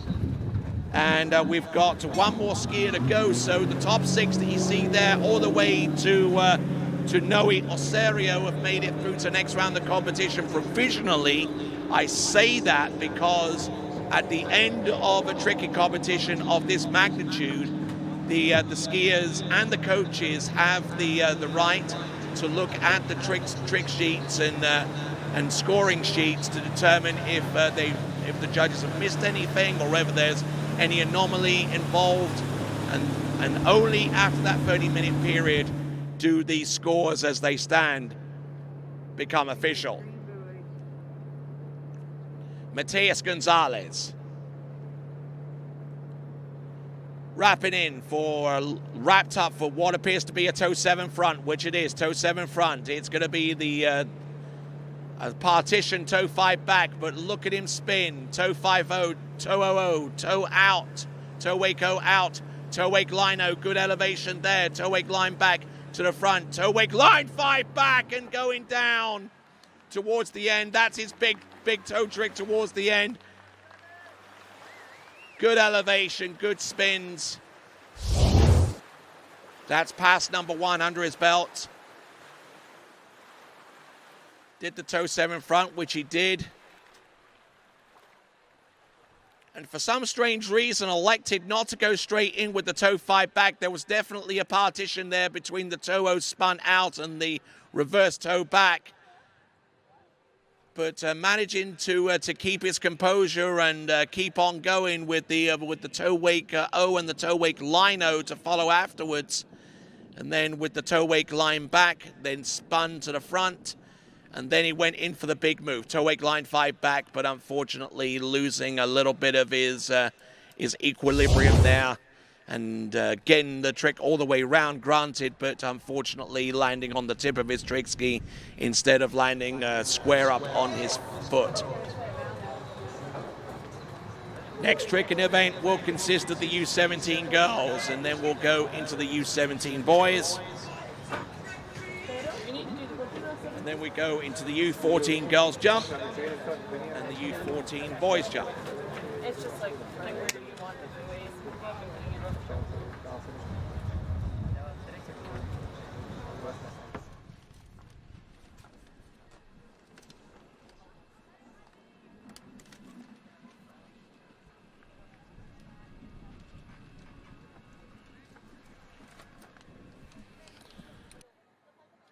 Okay, so just to clarify, we got the remaining tricks events to come. We got the under-17 boys, and then we'll carry through with the jumping tomorrow, starting at 8 a.m. tomorrow morning with the U17 girls jump.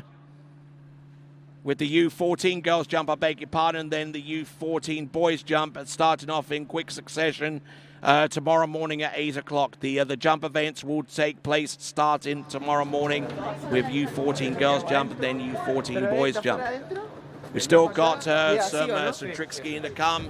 We're at almost 6 o'clock in the evening. We're at 10 minutes to 6, and we still got about an hour, maybe a little over 2 hours. 2 hours worth of sunlight left in the day. Sunset is 8:35 this evening,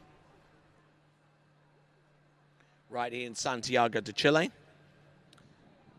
And let's have a look and see what Mateus Gonzalez can do with the handle pass. Check this one out, folks. Mo back-to-back for starters. It's reverse. He's got 4 more flips that he can do. There is another flip. There is a flip, twist back. Flip, twist back, reverse. Does he have anything more? Front flip, nails that one shot. There we go with the ski line 0 to the back. Wake 5 front, wake 0 out. Ski line back and rushing to get those tricks in. But I think it's safe to say that Mateus has done enough to make it through to the under 14 trick in final. As we push out another score, Francisco Georges, 48-90 4,890. He's taken the lead, but how long will he keep that lead for? We won't know until we get the final score for Matias Gonzalez, but certainly not tricking his absolute best at this time, but tricking enough to take the lead, one would fancy. And Matias Gonzalez, great effort here. The current world champion, and certainly one of the best competitors you'll ever see on a trick ski for his age. And there we go, good skiing there from Matias Gonzalez as he swims in towards the shore. So, there we go. Currently, before we see Matias Gonzalez's total flash up on the screen, Francisco Jorge is currently in the lead with 48.90. He's through to the next round of the competition. BG Bickley with 38.10. He's also through. Pablo Alviva out of Colombia with 33.90. Lyndon Panette with 3,080. Freddie Davis with 3,010. Louis Aquilare of Canada with 26.90. Noe Oserio with 26.10. So those are currently the top 7 at this time. We're waiting for one final score to come through. One final score to come through. The U17 girls tricking event. We'll start off with Francesca Pagozzi, followed by Soli Stanger, then Karen Andai of Chile, Martina Pedrahita from Colombia, Elizabeth Hall of the United States, Cristina de Elsma of Peru, Emma Davis of the United States, then 2 Canadians, Megan Pelkey and Hannah Stopnicki.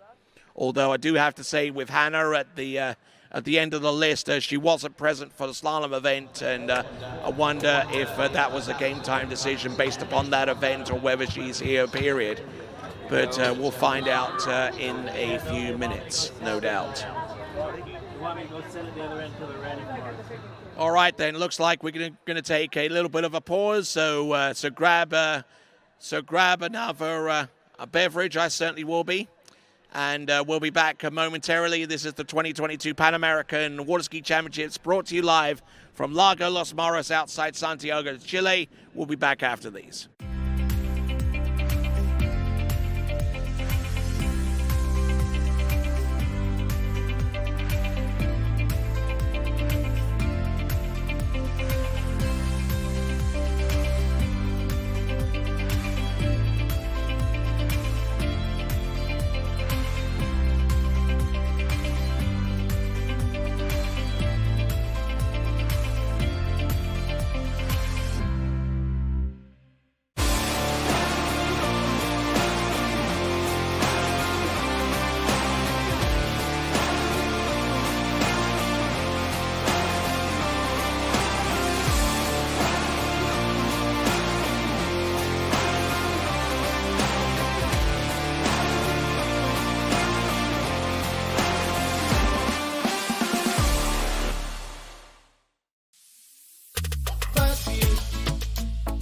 Fácil. Con PF te regala tiempo, te regala vida. PF.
All right, then. Welcome back to continuing coverage of the Pan American Water Ski Championships for 2022 out of Lago Los Moros.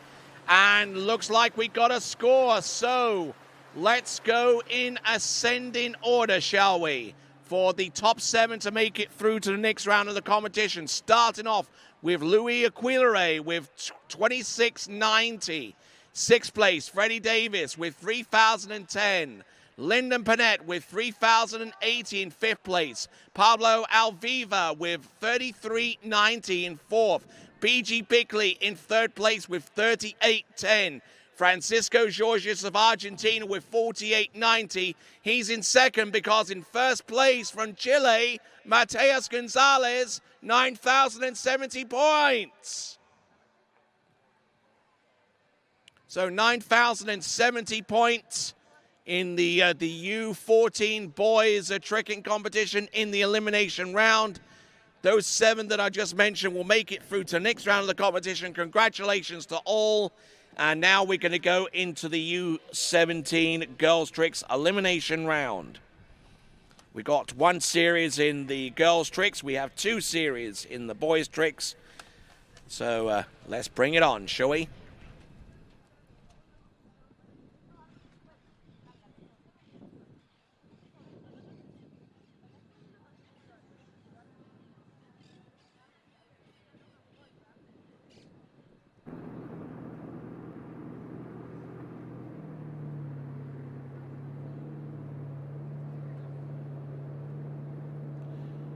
All right, here we go. First skier out in the U17 girls tricks, Francesca Pigozzi.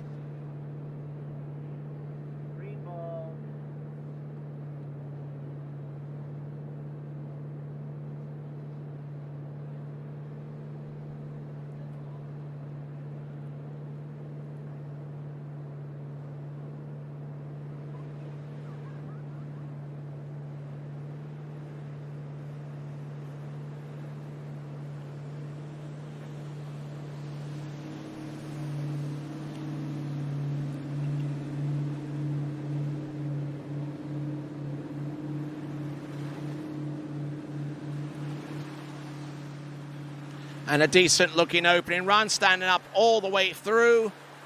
Good skiing.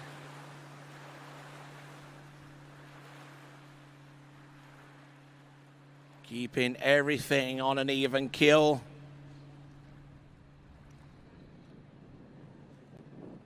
Just keeping the handle very, very close, enabling her to do her surface spins, looking in very, very good shape from one trick to the next.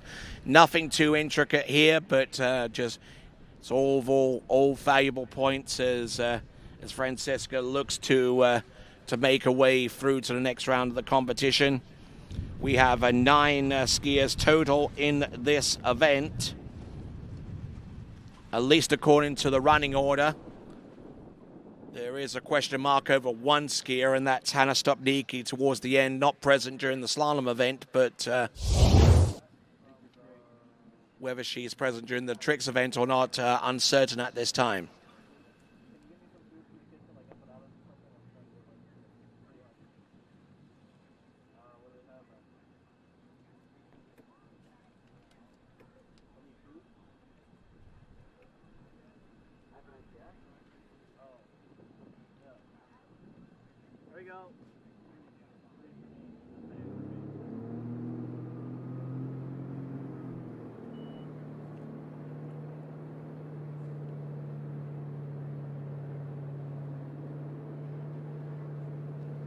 Okay, so all trick sheets now are available for all of the tricking events. They are now available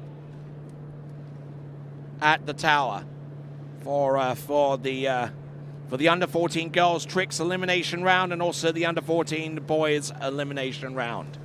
Here we go, under 17 girls elimination round of tricks. There we see Francesca Pigozzi going with some toe tricks, and there is a surface, a 5 back, and she's satisfied with that, so she'll ski into the dock. No worries there.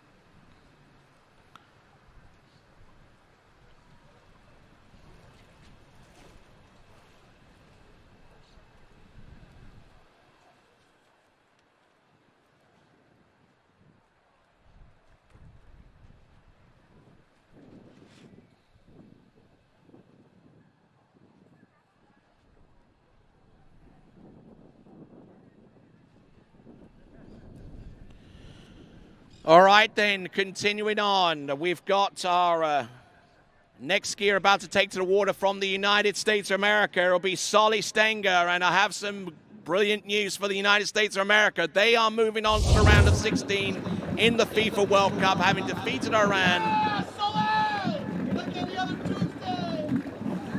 So the United States beats Iran 1-0. They move on to the round of 16. They will take on the Netherlands in the round of 16, and England will take on Senegal in the round of 16. So congratulations to England and to the United States of America. They are moving on.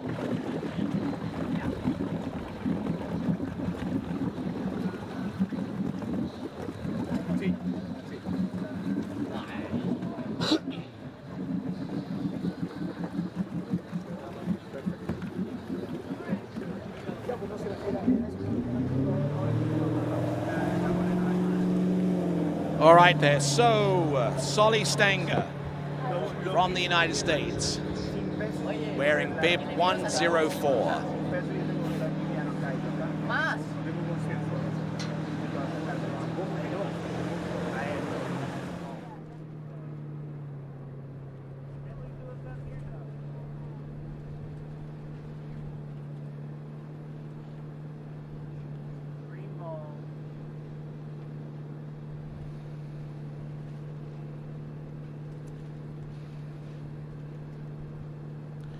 Here we go. There's the wake front, and there's a wake front reverse, wake back. There we go. Good elevation there with that wake trick as well, with the wake back to back coming back in, and then keeping the handle very, very close to her lead hip. Waco, good height, decent skiing there. Brilliant athleticism there from Solly Stenger.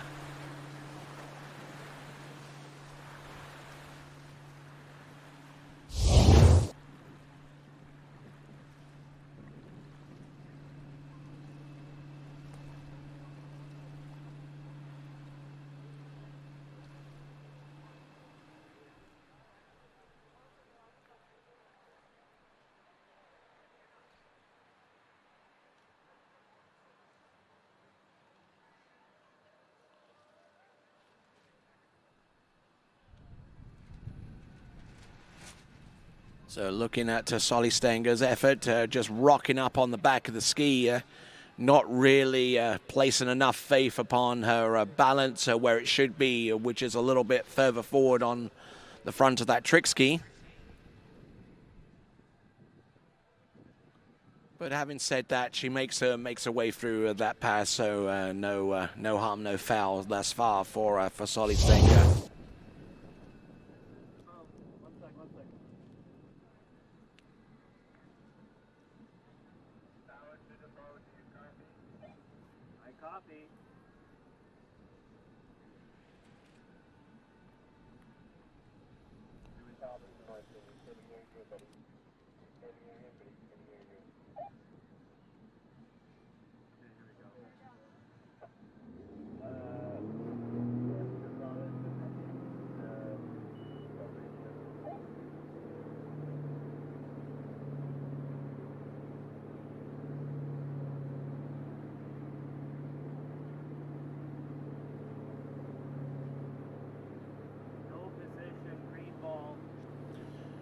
All right, here we go. This is Solly Stenger.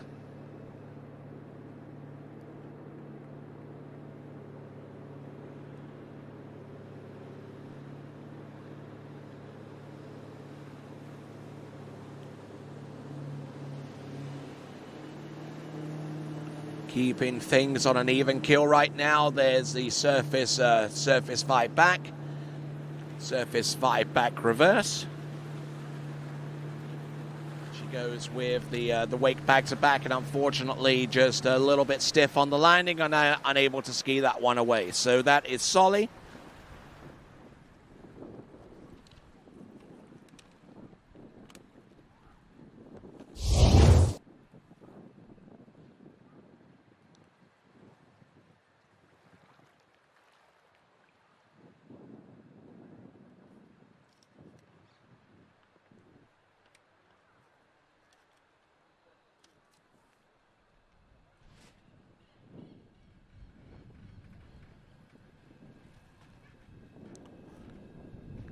right, so Solly Stenger just reviewing her her trick and performance out there on the instant replay. Not looking too bad for the most part.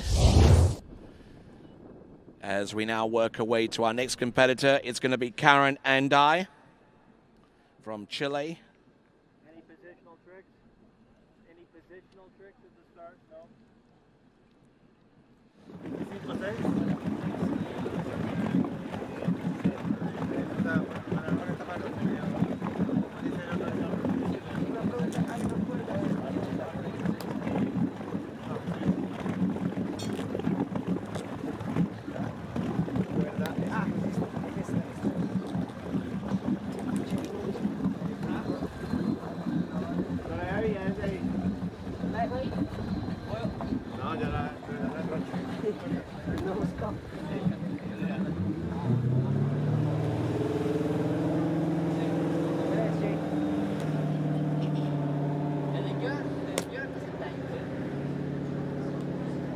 All right, so skier number 3 on the water right now and wearing bib number 15. It is Karen Andai.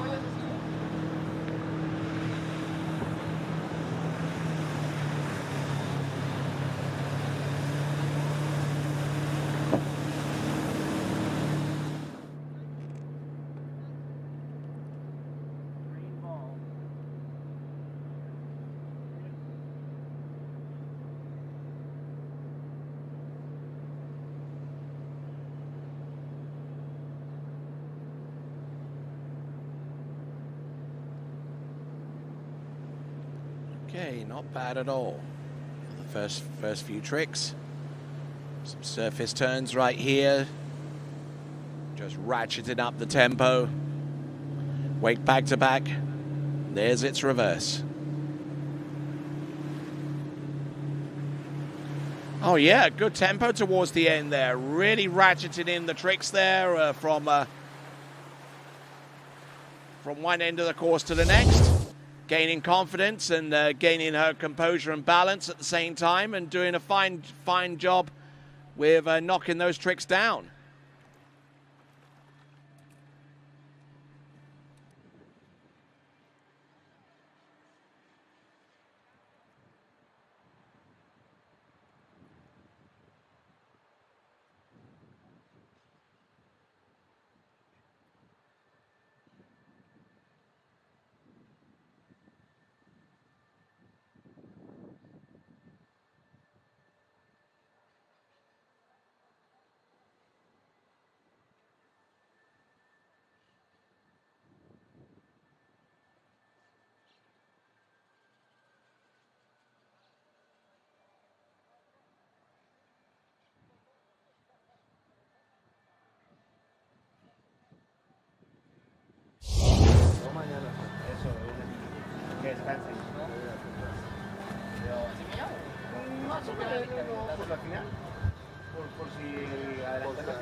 Okay, coming in second run. This is Karen Andai. Some side slides to get things off and running, and maybe a toe back or two, but unfortunately just not able to continue our edge and momentum to the outside of the wake for a clean place to land. So there we go. That is Karen Andai with her effort on pass number 1 and as much as she could get out of pass number 2. Next skier to take to water, Martina Pedrita.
working our way through to our next competitor, Martina Pedrita of Colombia.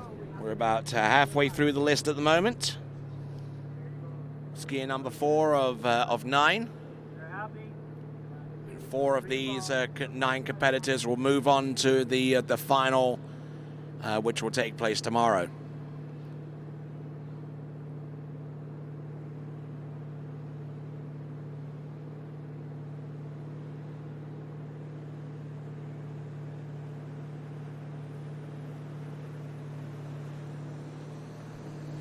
Yes, getting a lot of elevation, good edge, good spin.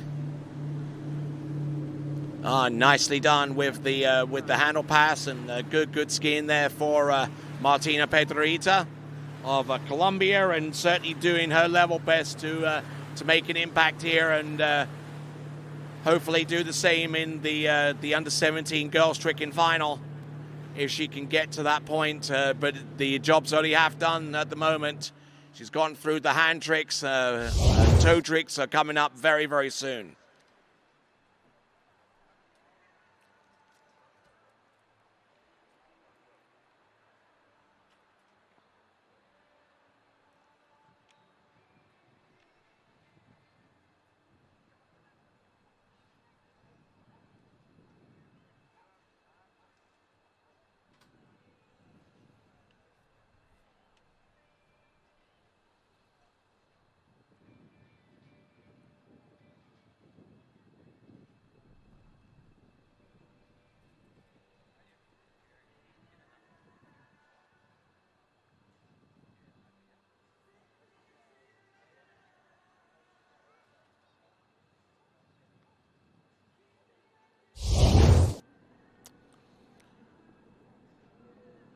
So Martina Pedrita of Colombia now getting ready for pass number 2. Still got a few more skiers to come. We got Elizabeth Hall, we got Christina De Osma, along with Emma Davis, Megan Pelkey, and on this list we also have Hannah Stupnicki as well.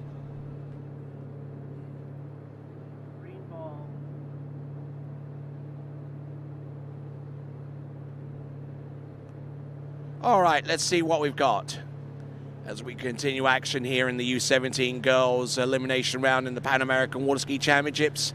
Toe 5 back. Toe back-to-backs on the surface. Toe back and toe front. Reverse toe back holds. Oh, and cases the top of the wake and going down very hard and very quick.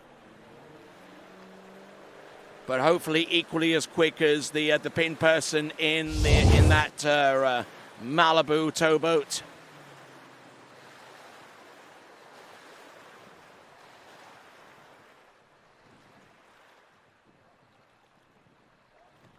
But decent effort all the way throughout for Martina Pedrita from Colombia as she swims into the shore after her effort out in the water. We'll get a score from her and the skiers that preceded her in just a few moments.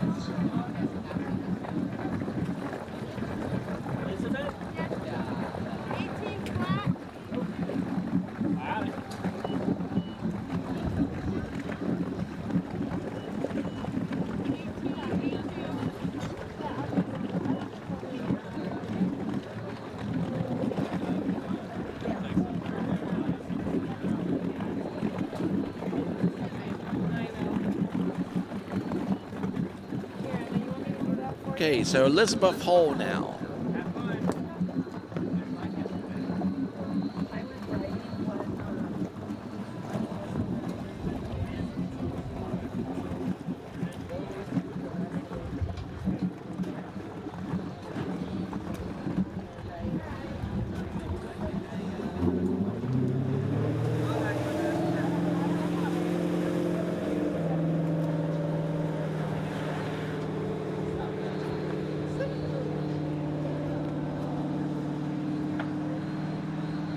Let's see what Elizabeth Hall can do with the 2 20-second passes she has at her disposal. The U17 tricks competition.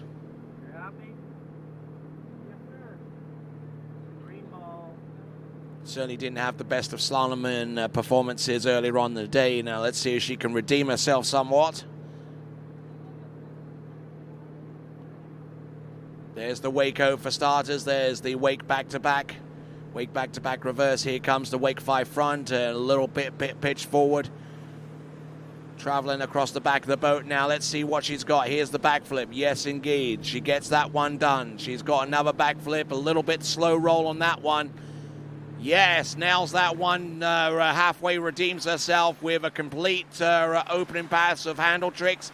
That is Elizabeth Hall with 2 backflips towards the end, and certainly a good way of exercising the demons after the slalom event, where she came up unusually short of the mark in her quest to make it through to the under 17 girls slalom final.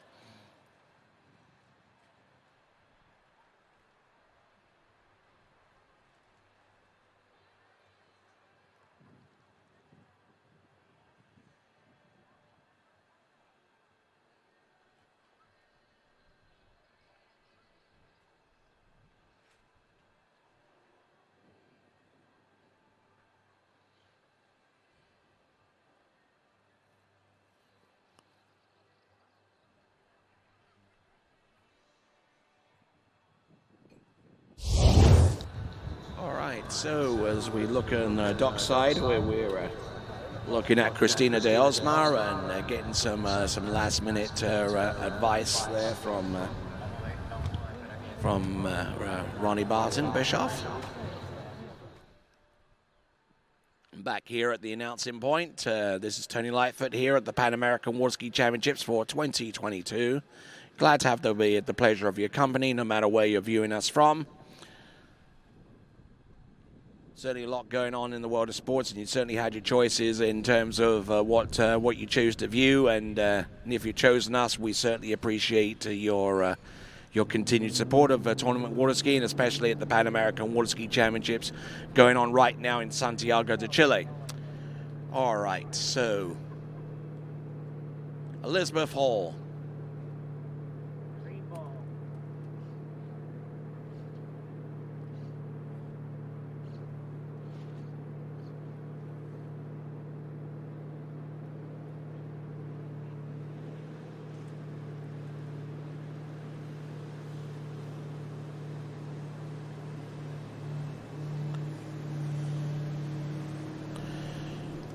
So Elizabeth Hall coming to us out of Newman in Georgia. Looking okay with the toe tricks. Very, very deliberate with each one, and just making absolutely sure that she stood up all the way through. Elizabeth Hall probably making her last appearance at the Pan American Championships in the U17. From here on out, it was going to be U21 skiing for her after this competition, but not looking too bad with the toe 5 back, and looking at her produce the remaining tricks with the toe back-to-backs on the surface. All of them looking fairly credit-worthy as far as I can see. Toe sides from one to the other. Reverse toe back, holding on to that one. Decent elevation. Looks like there was plenty of air between the ski and the water in order for it to count as a toe wake trick. And there was the toe wake front, and there was the toe wake back, and she had a little bit of room to spare before she turned to the front, in as much to say, I got this. So good effort on both passes for Elizabeth Hall as she skis back to the dock. All right there, Christina de Osmar, our next competitor, is about to go out in just a moment or two. Looks like the signal has been given by our officials, and so she is cleared to proceed. Skiing behind the Malibu.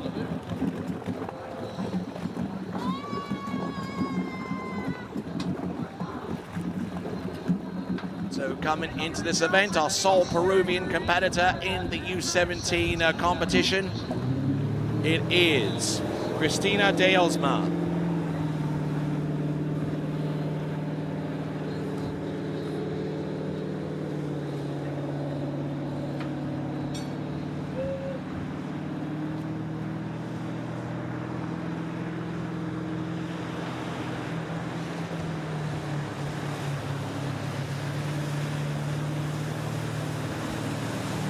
here we go, folks. Getting the boat speed set. Slalomed into 11.25 meters a little bit earlier on today in the U17 elimination round in the slalom competition.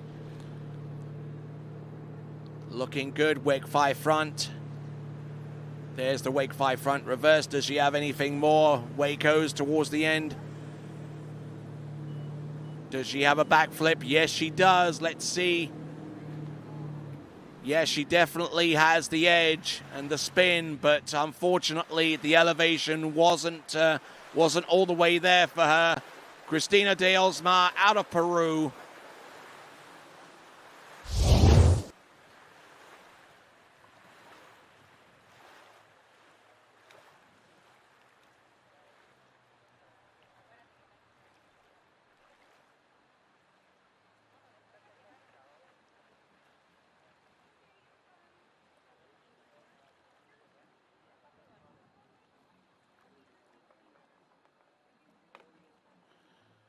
Looking at her edge from one wake to the next,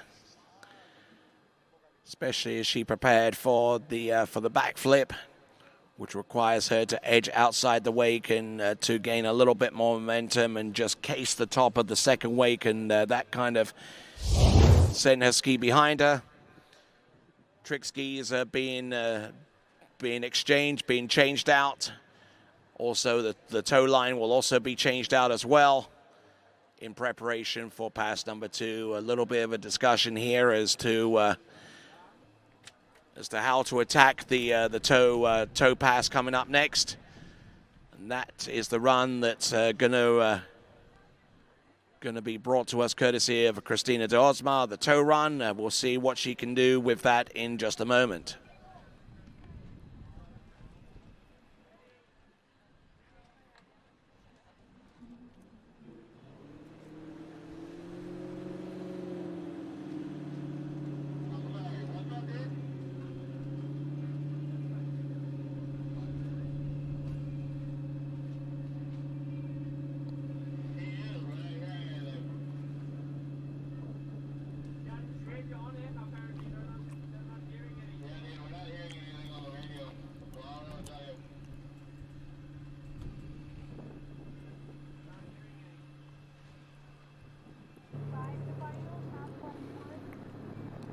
All right, here we go, folks. Cristina de Osmar.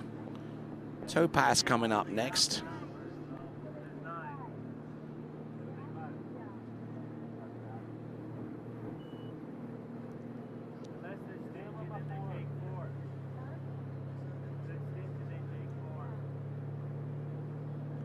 Setting herself up well.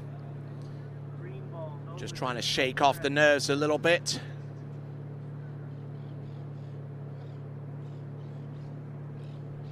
Seems to be quite common for many of our competitors before they do toe tricks, is to just to shake all the nervousness through the arms and hands before they start off their first move. But looking at her go, looks like she's producing some excellent stuff there. Toe wake back, toe side from one to the other. Good skiing there for Cristina de Osmar. In great shape, skiing all the way through to the end. So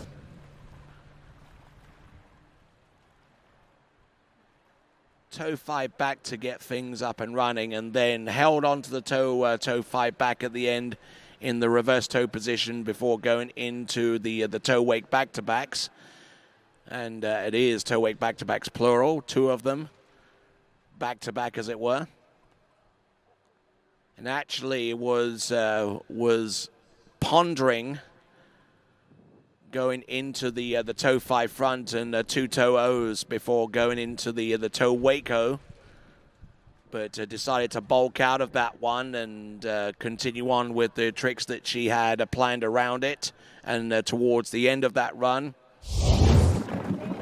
that is Cristina de Osmar, wearing bib 85 and making her way all the way through on that particular run.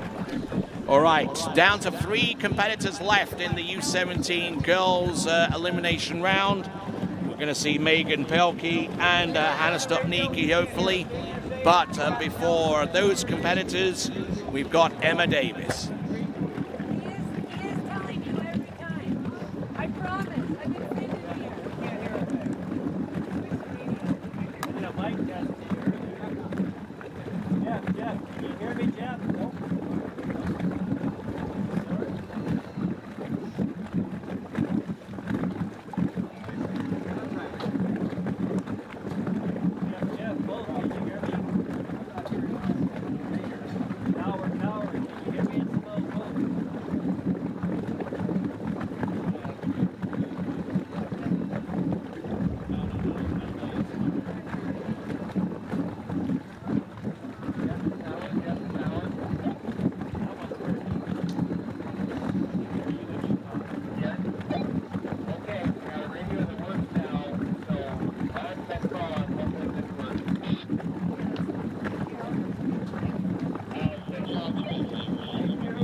All right, as we get ready to bring Emma Davis into the course, a big welcome back to continuing coverage of the 2022 Pan-American Water Ski Championships from Lago Los Maros, just on the south side of Santiago de Chile, not too far outside, maybe about a 20 or a 30-minute car ride south we are from the nation's capital.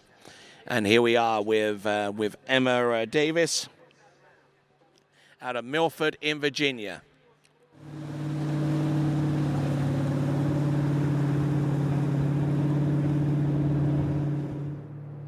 Doing some tricks out of course just to get settled in.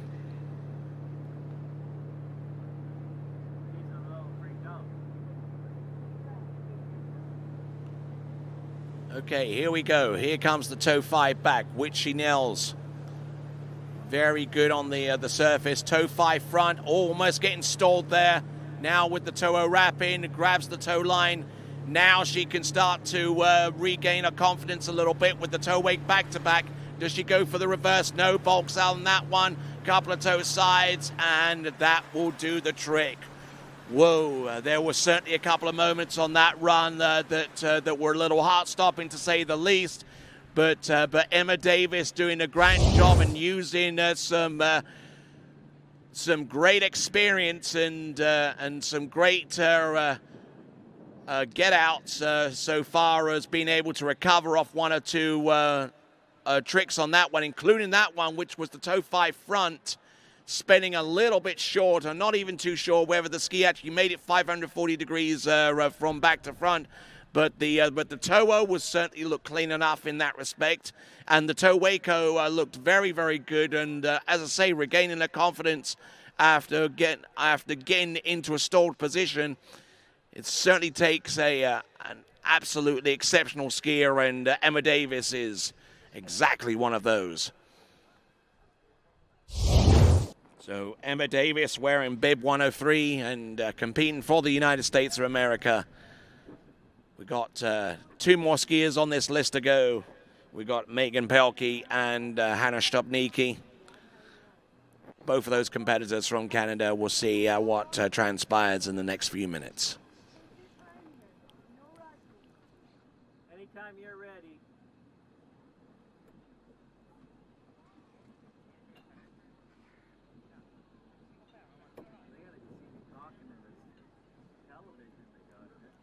All right, so here we go.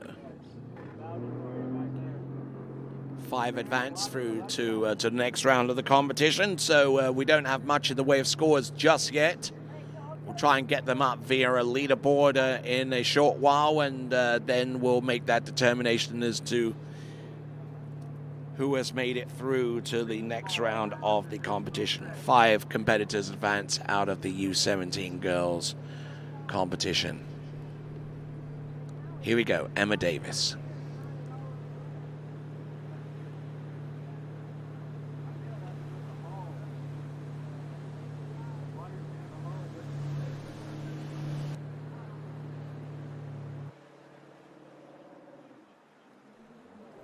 Oh, and going down about midway through that second pass of handle tricks.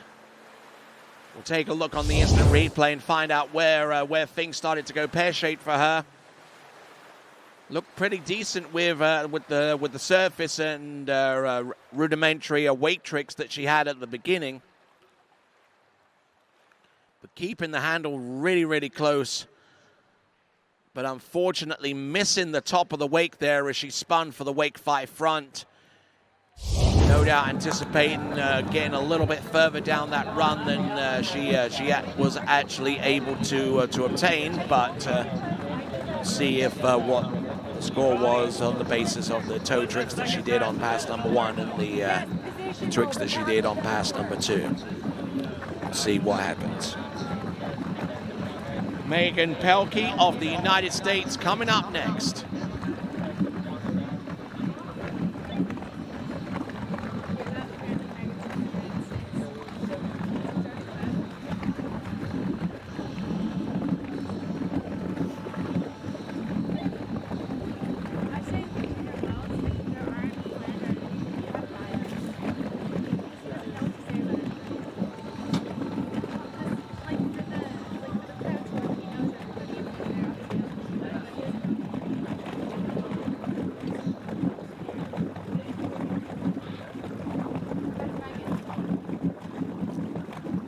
Okay, Megan Pelkey from Canada.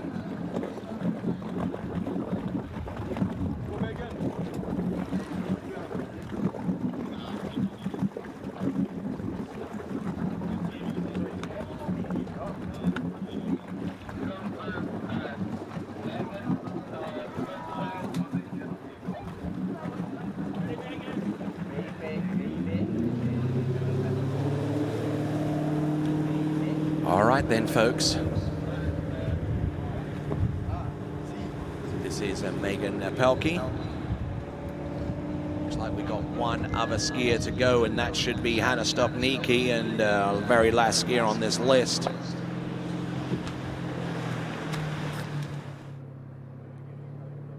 So we got a full list of 9 trickers in this event, 5 of which would advance through to the U17 girls tricking final. Our penultimate skier, Megan Pelkey, representing Canada. Good surface spins, wake 5 front, wake 5 front reverse, bringing the handle in, wake 5 back. Good elevation there. Here she goes with the backflip, nails that one. A little bit off kilter with the reverse. Surface 5 front, couple of side slides, and that should do the trick there for Megan Pelkey from Canada. Yes, nicely done. Working rapidly from trick to trick, including that wake back to back and its reverse. Just trying to increase her tempo, going from one trick to the next. No worries there for her whatsoever.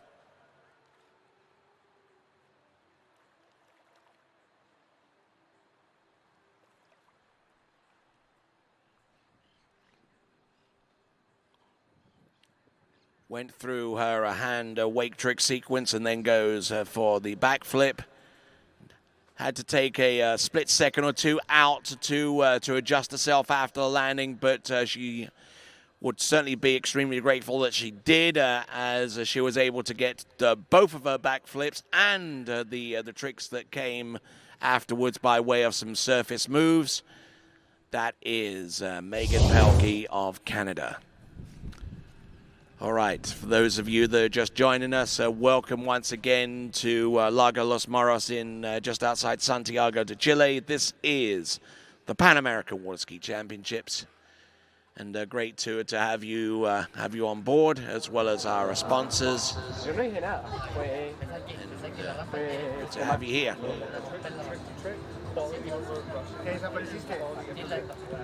There on the starting dock, Hannah Stupniki.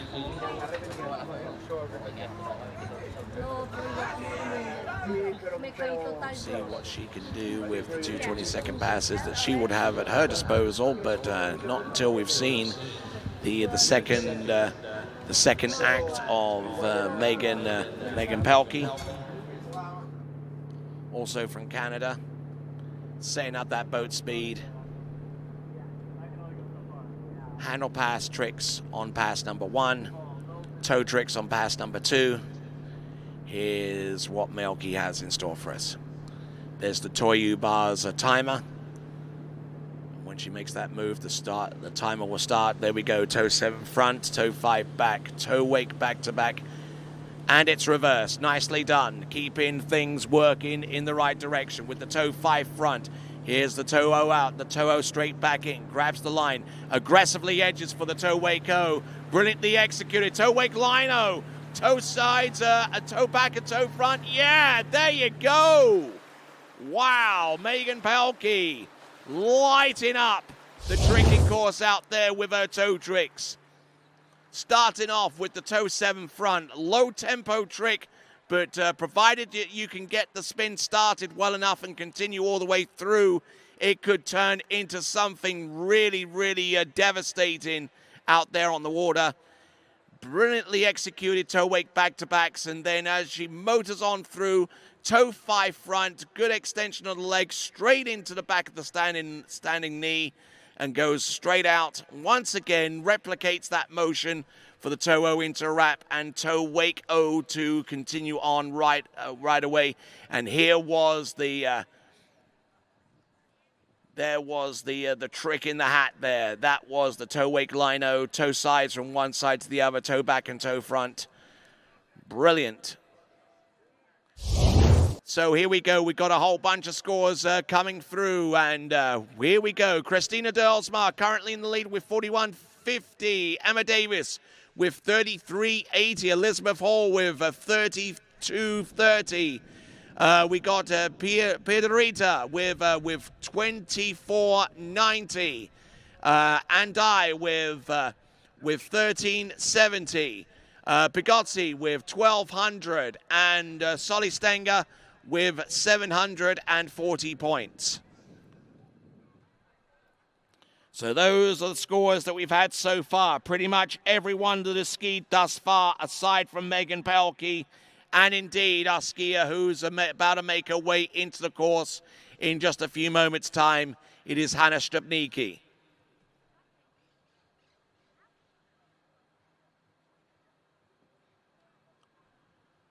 So building up to a crescendo here with the tricks event. Just a reminder that the jump event starts tomorrow morning at 8 a.m. for the under 14 girls and under 14 boys.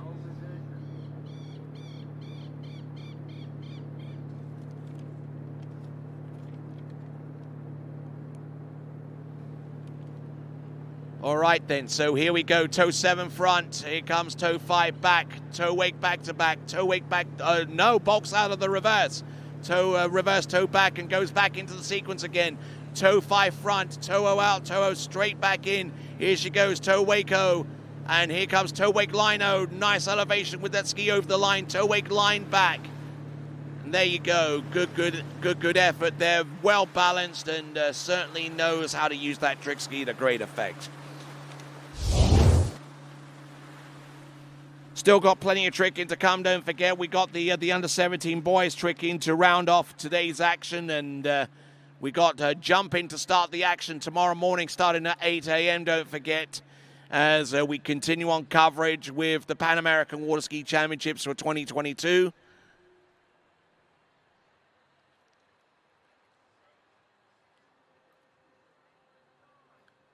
Just looking at the leaderboard right now, some impressive stuff there from the likes of Christina de Osma and Emma Davis and Elizabeth Hall with scores towards the high end. 5 competitors make their way through to the next round of the competition out of the 9 that start this U17 girls tricking competition. And we are on to our last U17 girls tricker in the elimination round in the form of Hannah Stupnicki.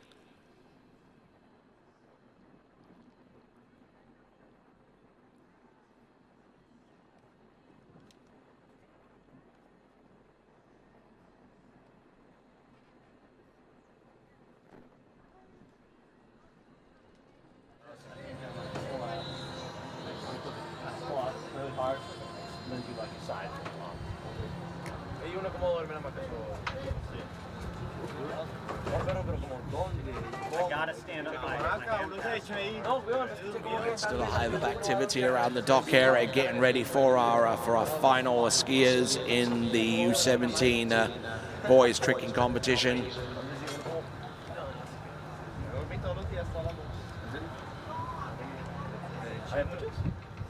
We've got Vito Bloyer out there getting ready for his go out there on the water in the tricks event in Series 2. 12 skiers remaining after Hannah Stupnicki, the 6 in Series 2 and the 6 in Series 1 in the U17 boys elimination round of tricks. Here we go, Hannah Stupnicki.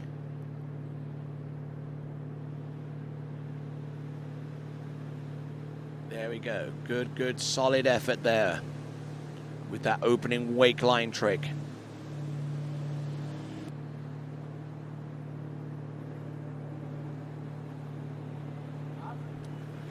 There we go, wake 5 back, edges out. Backflip, beautifully executed, and she stands up both runs. Giving herself the best possible opportunity for her to advance out of the elimination round. That's Hannah Stupnicki. Good solid skiing there from her, no two ways about it. We'll have a look at the instant replay. Her opening trick was a wake line 5 front, and she performed that one elegantly. I tell you what, one of the best looking wake line 5 fronts I've seen in many a year. Good skiing there from Hannah Stupnicki, and working away from the initial steps and going on to the handle, the beef of her tricks with the handle run. Wake 5 front, a quick little turn to the back, and goes into another wake 5 as we see the score from Megan Pelkey of 5,400 points. Edging out, a good elevation, dropping in hard, and good skiing all the way through for Hannah Stupnicki. So let's have a look at the leaderboard save for one skier score yet to be revealed. Megan Pelkey, a correction there of 5,300 points, 5,300 points. She's through to the next round of the competition. So is Christina de Osmar with 4,150. So is Emma Davis with 3,380. And so is Elizabeth Hall with 3,230. We're keeping one place open because we know that score from Hannah Stupnicki is going to be high enough to send her through to the next round of the competition, and we send 5 skiers through to the next round of the competition.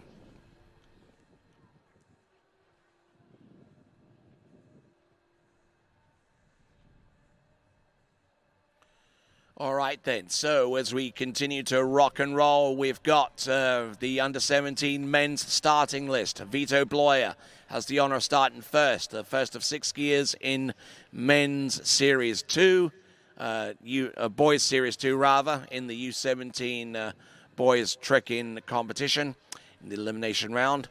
Vito Bloyer will go to water first, followed by Daniel Botero, Santiago Escobar, Federico Humada, Sebastian Martinez, and George Malinowski.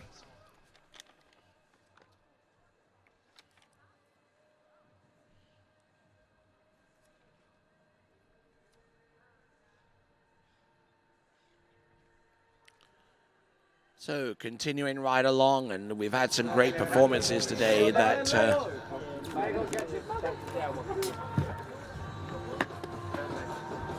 Necessarily el breakdown de cómo the brakes falling apart. No. All right, so we're down to our last 12 competitors in the tricks event.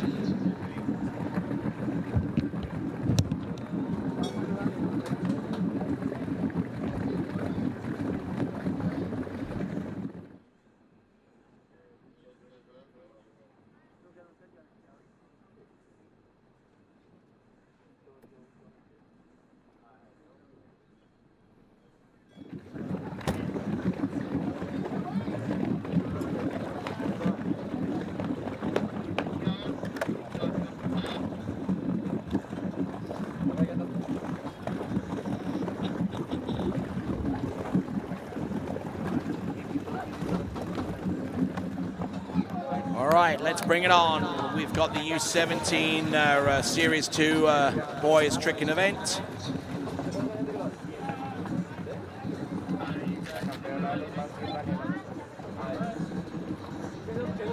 Yet to get the score for Hannah Stupnicki. When that score comes in, we'll put that up on the leaderboard and show you the 5 skiers that have advanced through to the U17 girls tricking final. All right, so Vito Boyer is up first. He comes to us out of the state of Minnesota, and representing the United States right here and now. All right, looks like we're taking a bit of a break, but we're almost set to go with the U17 boys Series 2, and when we are set, then we'll return to it, and we'll be back right after this. For skiers and water enthusiasts, Florida lakes are what dreams are made of. Combined with world-class golf, remarkable weather, natural beauty, theme parks, and so much more, it's easy to see that Florida is paradise. For more than 30 years, I've enjoyed Florida's lakes and many offerings. If you are interested in Florida real estate, let me be your guide and trusted advisor as you search for your paradise. Together, we can make your dreams a reality.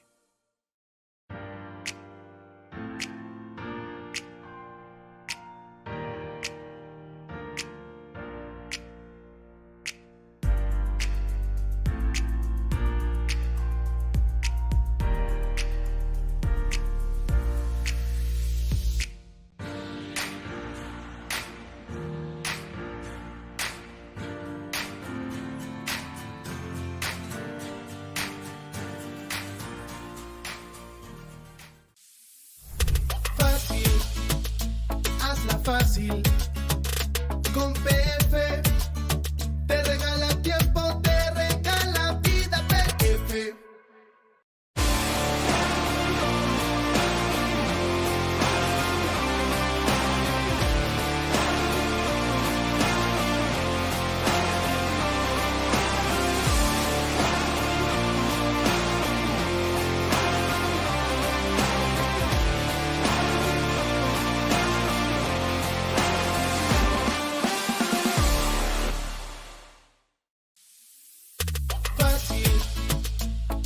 Fácil, con PF te regala tiempo, te regala vida. PF.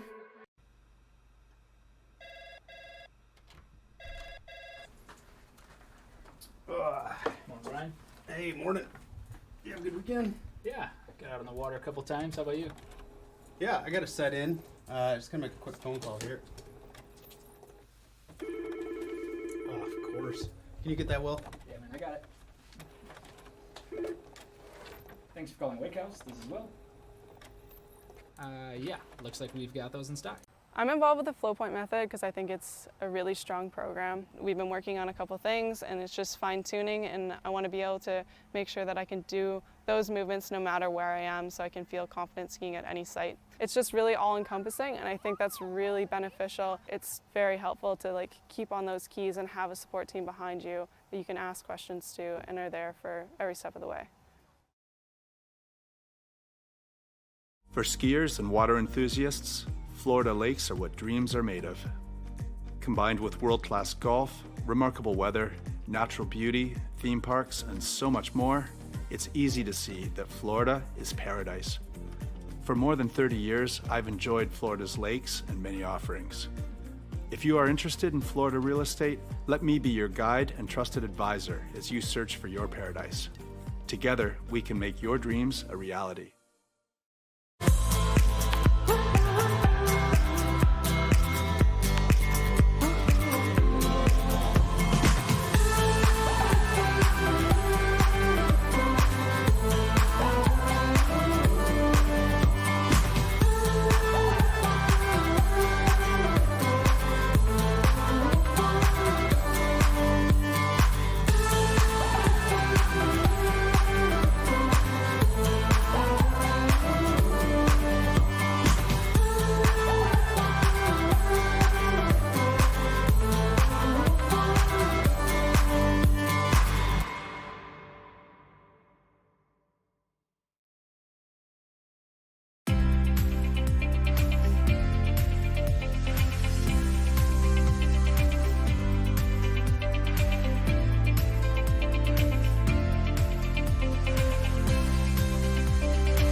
Try match play at bplayfield.com. Fácil, hazla fácil. Con PF te regala tiempo, te regala vida. PF.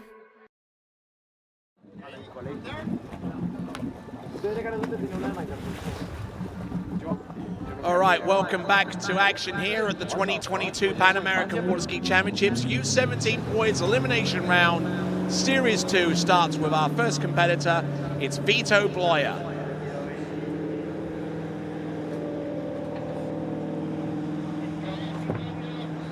And here we go. We got the point scores, and surprisingly, Hannah Stopnicki in second spot with 5,010 points. Megan Pelkey of Canada with 5,300 points. Christina de Osmar in third place with 4,150. Emma Davis in fourth. And one other person there has made it through to the next round of the competition in fifth place. We'll get that leaderboard up for you again in just a moment. Vito Bloyer coming into the course with the toe 5 back. There we go, surface toe back-to-backs. Toe back and toe front, toe back, and going in for the toe wake back-to-back. Decent skiing there from him, just trying to hold everything together. Toe O wrapping, toe O. Oh, partition spin out. Does he recover? Yes, he does. Just in time as well. Just trying to hold his shoulders level as he rotates off that toe 5 back. Seems to have unusually freakish balance considering how tall he is and how he stands on that trick ski, able to make his way through the tricks that constitute his toe pass. But using that balance, it was able to edge effectively for the toe wake back-to-back, and then came back in for the toe wake front. Couple of toe sides, one in each direction. And then just pulls in for the toe O interwrap. A little bit of loose line there, and that could have caught him out. And in all seriousness, it really did. But he was able to play Houdini at that point and ride away that particular move. So good effort there. All right there, so just to round off the leaderboard, Elizabeth Hall in fifth place with 32.30. So Hall, Davis, de Osma, Stupniki and Pelkey all through to the U17 girls tricking final, which will be tomorrow. All right, so still got plenty of action to come. The U17 boys are tricking has only just started in Series 2. Diego Hernandez at the helm of that Malibu Response TXI.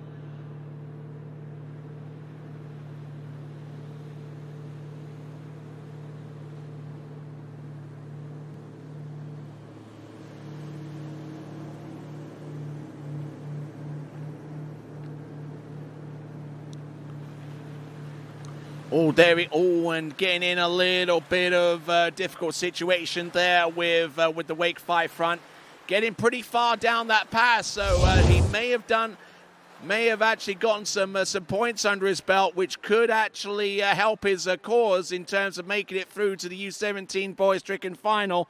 We've yet to wait and see on that one, but certainly does himself no harm at all by getting that far on his tricking performance, and certainly redeeming himself a little bit in comparison to what he did this morning in the slalom event. So always good to see a little bit of redemption out there, a little bit of personal redemption so far as that is concerned. So Vito Bloyer there, skiing for the United States of America, and a nation that's certainly celebrating tonight in bars and grills and the sports places all across the nation this evening by virtue of their win against Iran, assuring that they've made their way through to the round of 16 in the FIFA World Cup. Alongside England, and the pubs across England will no doubt be overflowing with rowdy supporters as well.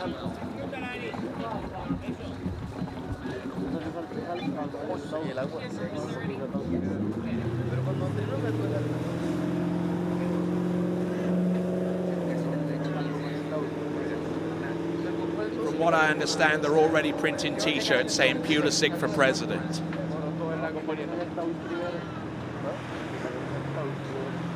All right then, so Daniel Botero from Colombia.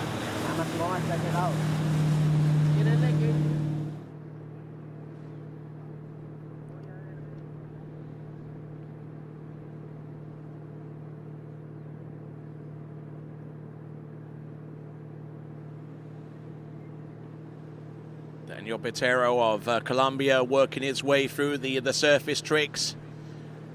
Piling on the points, Wake back and Wake front. A very, very high boat speed considering what he's doing.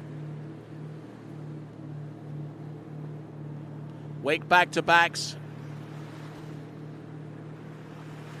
Let's see what he's got for a backflip. Nicely done. It takes the landing and unfortunately unable to ride it out. That would have been around about 19 seconds anyway. But a decent effort there from Daniel Botero as he works his way from one trick to the next.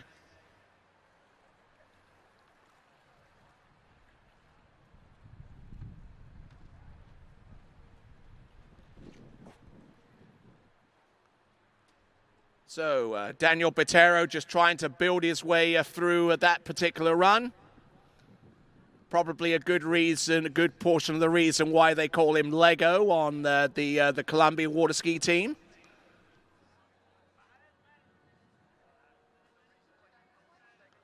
Yes, I hear certain things from certain people, so you just need to keep an ear open for that kind of stuff.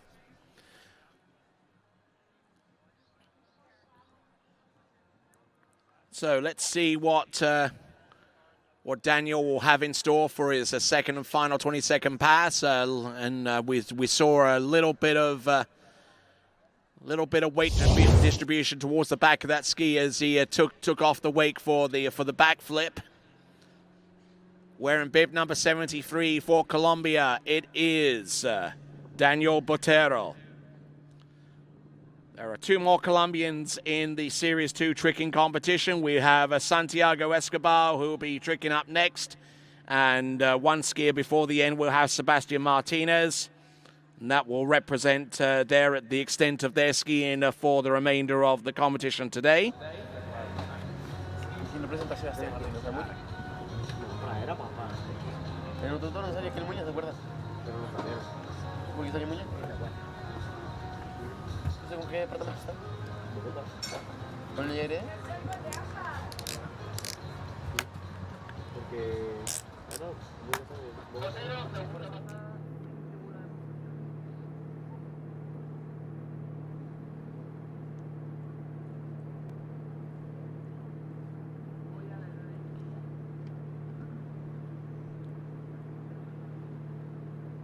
Here we go.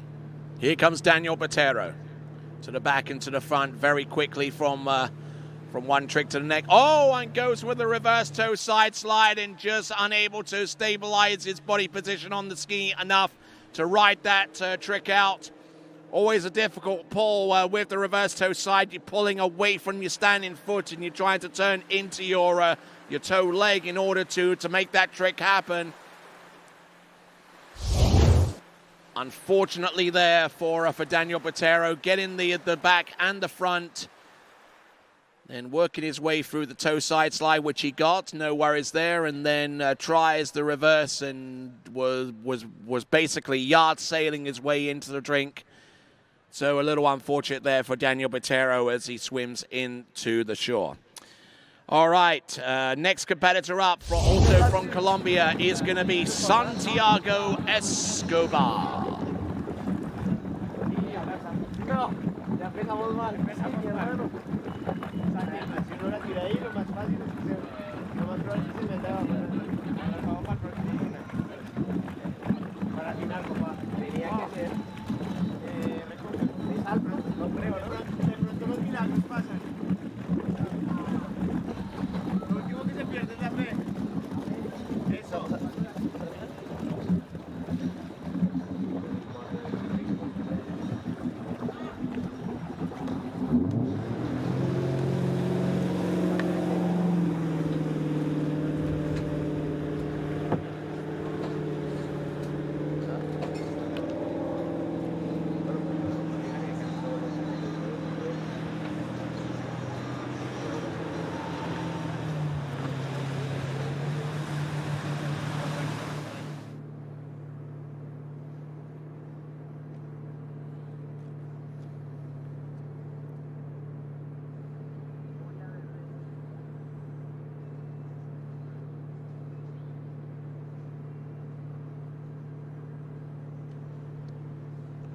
Here we go.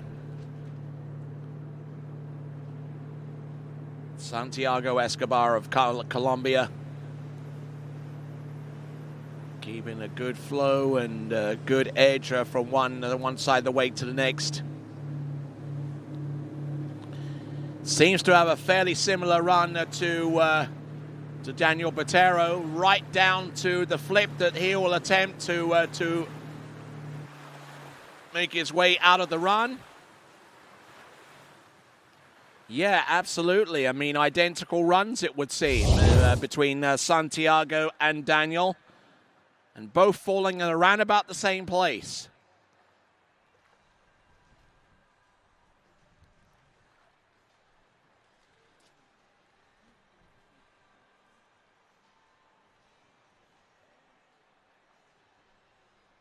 Handle up a little bit high up on the body. You want to try and get it as low as you can possibly have it without breaking at the waist too much. Something like that certainly helps there for Santiago Escobar.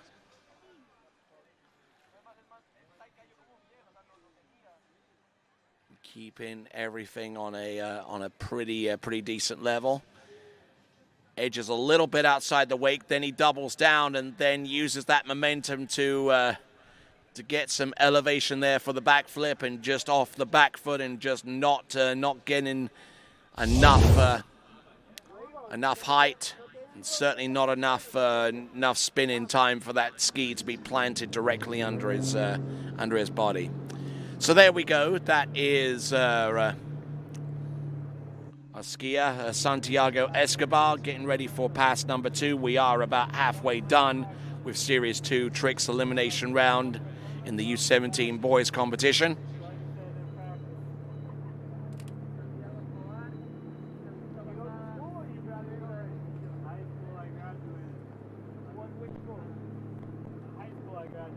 So we're pushing some scores out in just a moment, and here we go. Vittorio Bloia, 3,040, 3040 for Vittorio Bloia. So he is top of the heap right now. We're waiting on the score for Daniel Botero, although I would imagine that Daniel's score would not be anywhere close to Vito's total.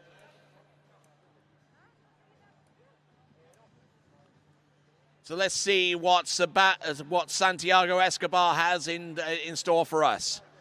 Looks like he's going to wrap out of something here. It looks like it's going to be a toe-o out, unless he's more adept to toe tricks than he is to hands, in which he would attempt a toe 5 back. No, he goes for the toe-o out, the former rather than the latter. Toe back and toe front. Does he go for a no, reverse toe back and toe front? Toe wake back. Does he go for the toe wake front? Yes, he does. Good spin. Very well centered on top of his ski. Toe side and toe side reverse. A reverse toe back to the front and to the back, to the front. And should be well outside of time by that point, but a decent effort nonetheless for Santiago Escobar. Able to get through all of the tricks that he wanted to on pass number 2. Good solid effort all the way throughout for Santiago Escobar.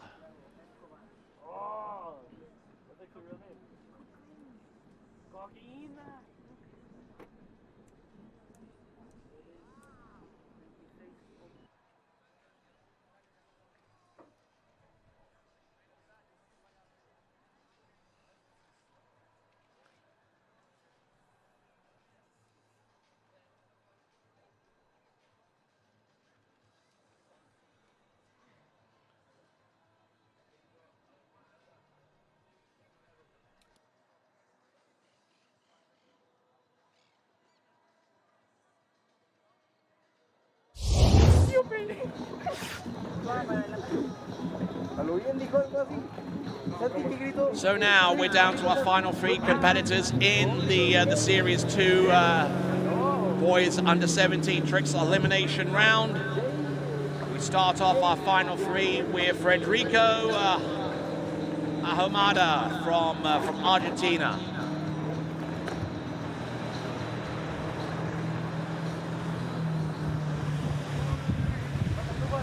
Federico Ahumada from Argentina. Yes, and tricks out of course just to get limbered up. Now, setting himself up for either something like a toe O or a toe 5 back, and it's going to be the latter, the toe 5 back. Toe back to back's a little bit skittish though, and just trying to maintain his balance. Trying not to use too much of his arms to overcompensate for his lack of balance. There we go. This is Federico Ahumada from Argentina, working his way a composite run there with toe tricks at the beginning, a few hand tricks at the end, and a decent effort nonetheless. One wonders by the nature of how that run was constructed, whether he has something special to throw into the mix come the handle pass. Maybe it's a pass that's almost totally laden with backflips and with maybe 1 or 2 surface turns to add at the end. Who knows at this time? So, Federico Ahumada of Argentina. We'll see what he's got on pass number 2, and that will come to us in just a few moments. But got out of the toe strap and stepped over the ski, stepped over the line rather, with line back and line front, wake back and wake front. So, see what he has coming up next.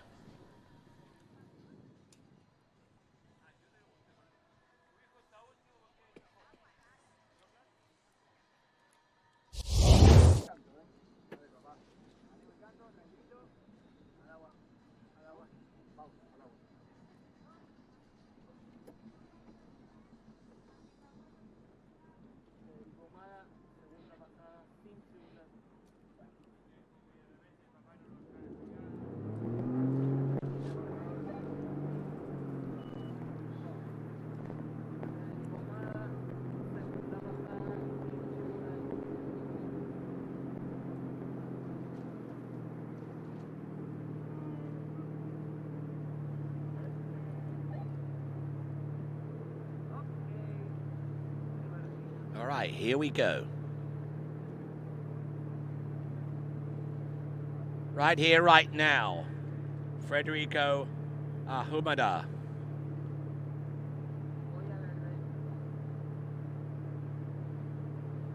From Argentina, coming in on pass number 2. Handle pass. He's going to start off with a Waco or either that or a Wake 5 back. Let's see what he's got.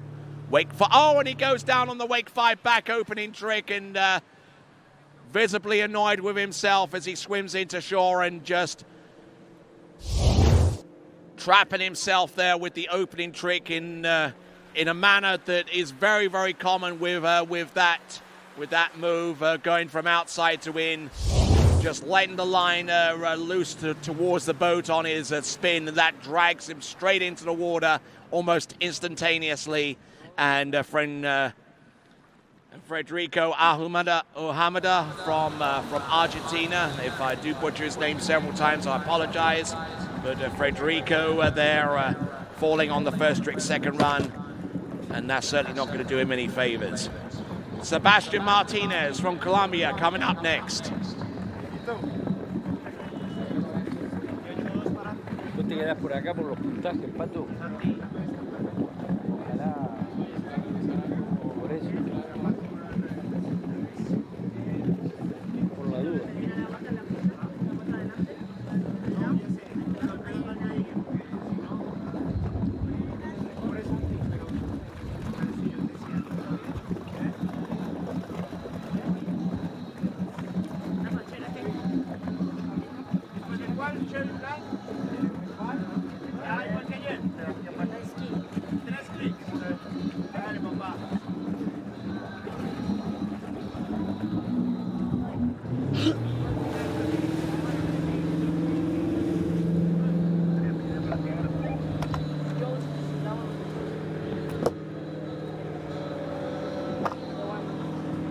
Rocking our way through our penultimate skier in Series 2. We got Sebastian Martinez.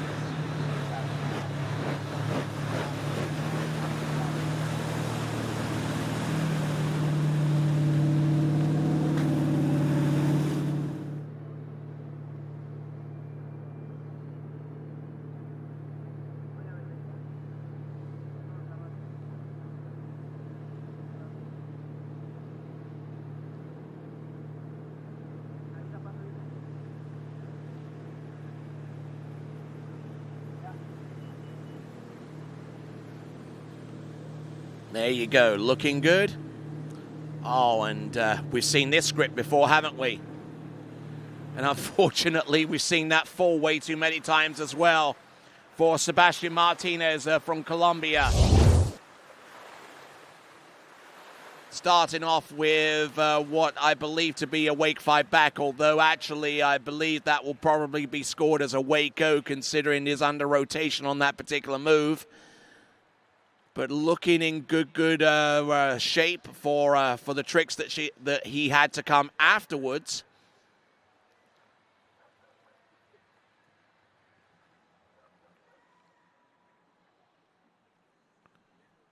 And just looking towards the end, a little bit of an edge out, and he will bring that one back in. And just really hike that backflip, not really pushing the ski up and behind him, as is conventionally the case for most successful backflips. He just threw everything into that one and came up short as a result. So there we go. That is Sebastian Martinez on pass number 1. Let's see what he's got on pass number 2 after we've plucked him out of the water and he gets ready for that effort. Welcome back to continuing coverage, 2022 PanAmerican Water Ski Championships. Great to have you on board, and also great to have our great sponsors here. The Good Ski Technologies, Masterline, Pefe. We've also got the Miranda Ski and the Chilean Water Ski and Wakeboard Federation, as well as the Chilean Ministry of Sport. Thanking all of those good folks indeed for their support of this event. It does not go unappreciated, I can tell you.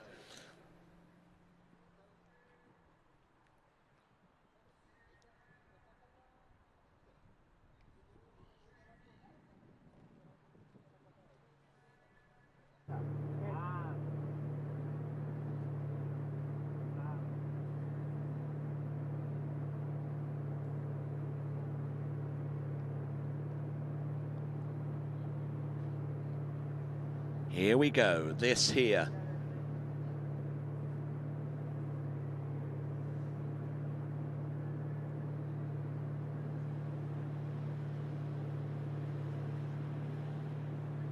Here we go, toe 5 back, toe back to back, and it's reverse. Now holding the reverse toe back there for the toe wake back to back.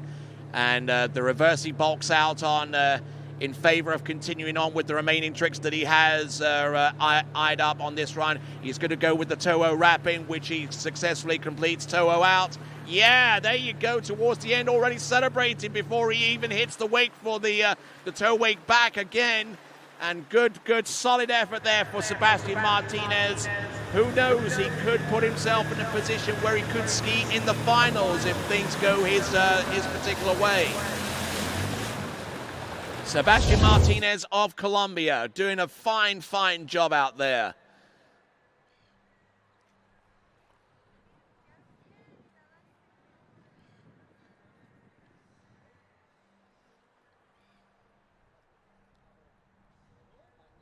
And pushing out another score, this is Daniel Botero's 1,120-point trick run. 1,120 points for Daniel Botero. That's one of our outstanding scores.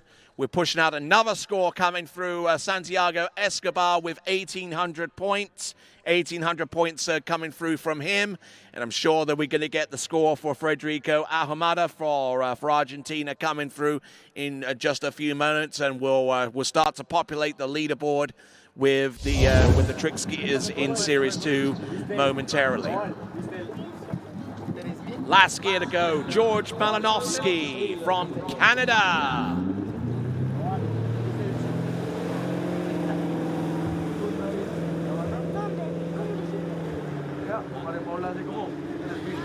George Malinowski of Canada, and looking at the leaderboard, Vittorio Bloia with 3,040 points, still in a very strong lead, but is that going to be enough to send him through to the next round? Well, we won't begin to know until we get at least a couple of skiers into the Series 1 U17 boys trick and elimination competition.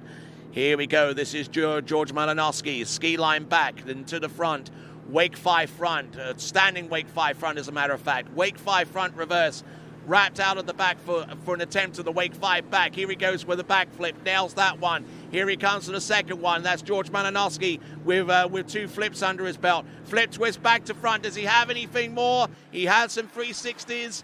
And looking very strong out there with his opening salvo of tricks, especially with those backflips, and just really sent it out there with his third one with that flip twist from back to front. Beautifully executed. And just looking in great shape there, and certainly has a good amount of strength and good amount of speed with the spin. Just got a little off axis there with his attempt on the wake 5 back, but realized that very quickly and made the adjustment to land just a simple wake-o as an out on that one. And just looking at him again, twists to the back, just elevates and just boom, slaps the ski down like he knew what he was doing.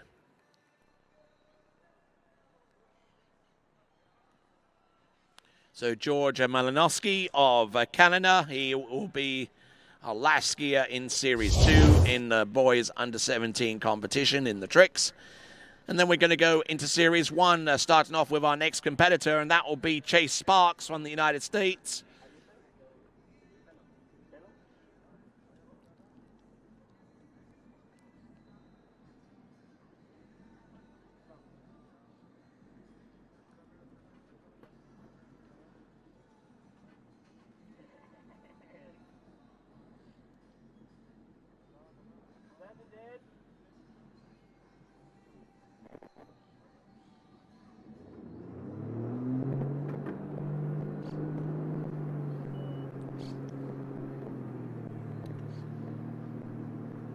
So we're now down to 6.5 skiers remaining on this list. The 6 in the Series 1, which will take place next, and the second half of George Malinowski's performance, which we will see right here, right now, representing Canada.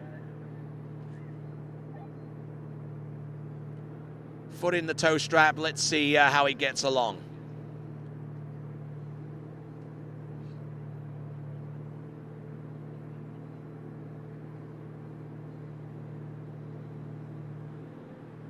There we go, toe 7 front, toe 5 back.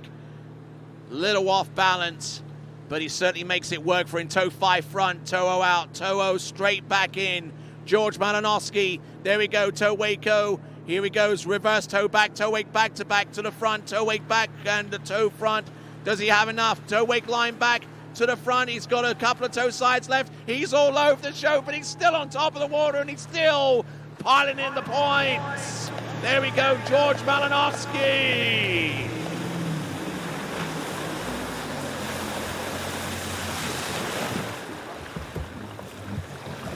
So great skiing there from him. Absolutely a treat to watch that little performance.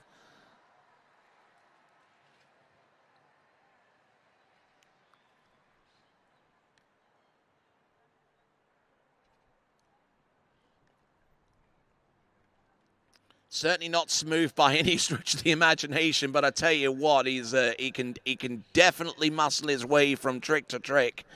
And, you know, especially with that toe wrap in and the toe Waco, good elevation there, stomps the landing. And then we're pushing out another score, Federico Ahumada with 2,010 points. 2,010 points for Federico Ahumada as we look at the tail end of George Malinowski's performance. Toe wake line back, good effort there.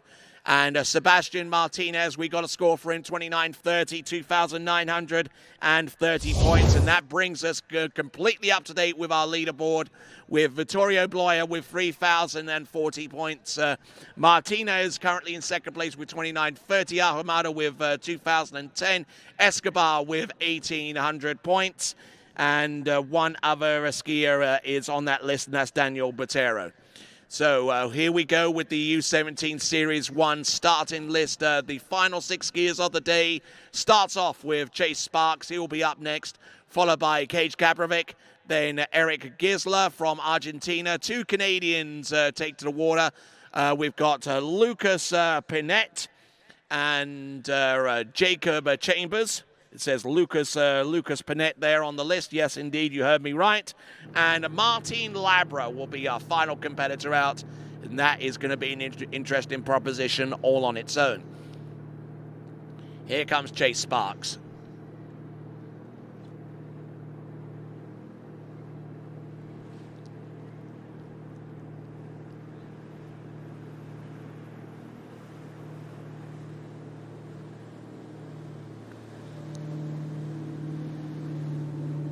There you go, just trying to get some good elevation there. Chase Sparks on each trick there from one to the other, taking quite a considerable amount of time between each trick before he attempts the next one.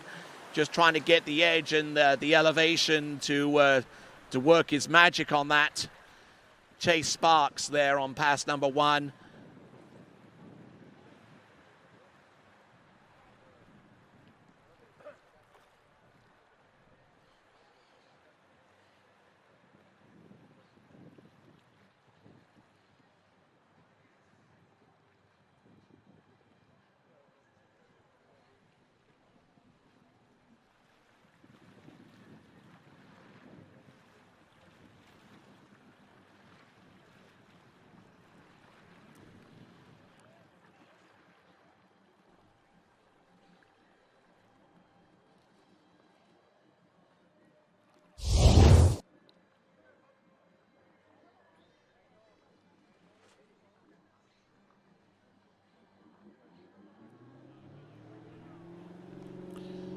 Okay, as we continue right along, we've got Chase Sparks out on the water right now, getting much of his work done on the first pass of 2, 20 seconds with handle tricks, some wake backs, wake back-to-backs, and Wacos thrown in for good measure, but certainly getting a little bit bogged down on that run by any stretch of the imagination. We'll see what he can do with his second pass of toe tricks. All right, Chase Sparks after him. We'll have Cage Gabrovic, Eric Gisler, Lucas Panet, Jacob Chambers, and Martin Labra.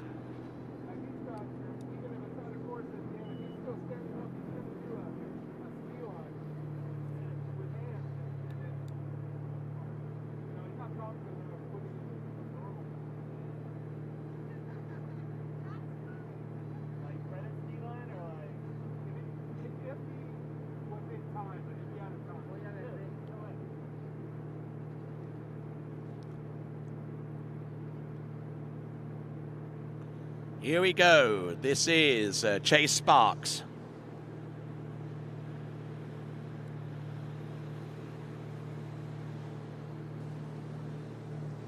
Here he comes. Decent skiing there from one trick to the next. Out of the toe hold into the handle tricks.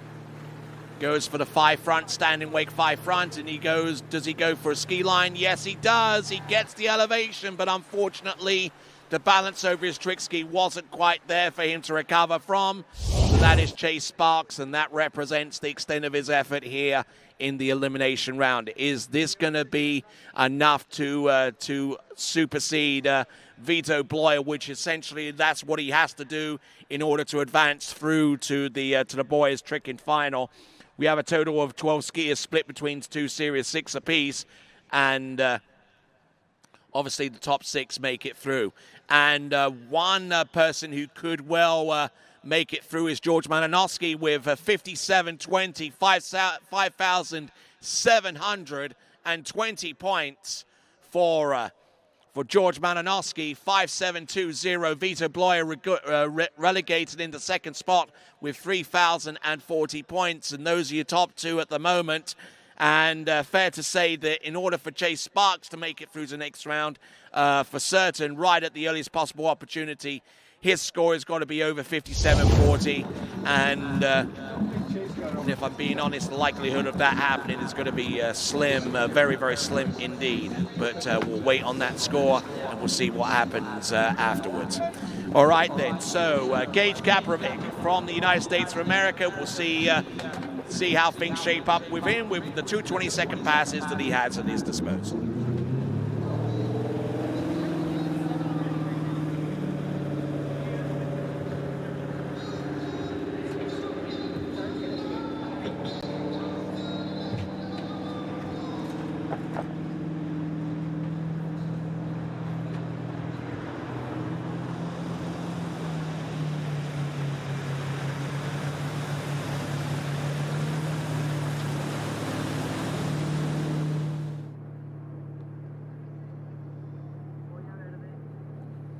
All right, setting the boat speed up, and this is Cage Gabrovic.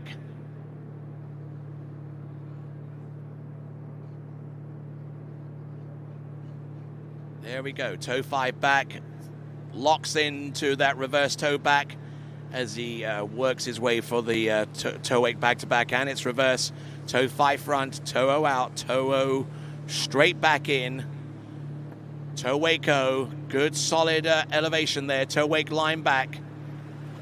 Couple of toe side slides, and falling on the reverse toe side slide, but he won't be too disheartened with that as he got the majority of the tricks that he wanted to under his belt. So he probably fell at around about 19.5 seconds anyway, so he probably didn't have an awful lot to lose beyond that point. But Cage Gabrovic, splendid effort there on pass number 1 with toes, and certainly has a good feel for the event, at least so far as the toe tricks are concerned. We'll wait to see what he's got with pass number 2, which will be hands. But we wait to see if Chase Sparks' score is indeed over the mark that would enable him to make it through to the next round of the competition. The current lead score is 57.20, courtesy of George Malinowski.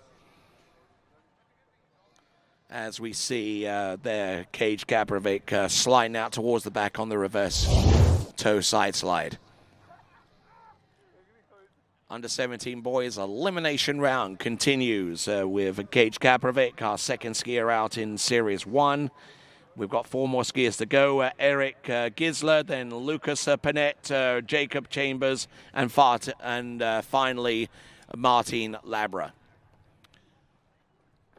Great to have you once more as we continue to stream worldwide here from Lago Los Maras here in Santiago de Chile for the 2022 Pan American Water Ski Championships.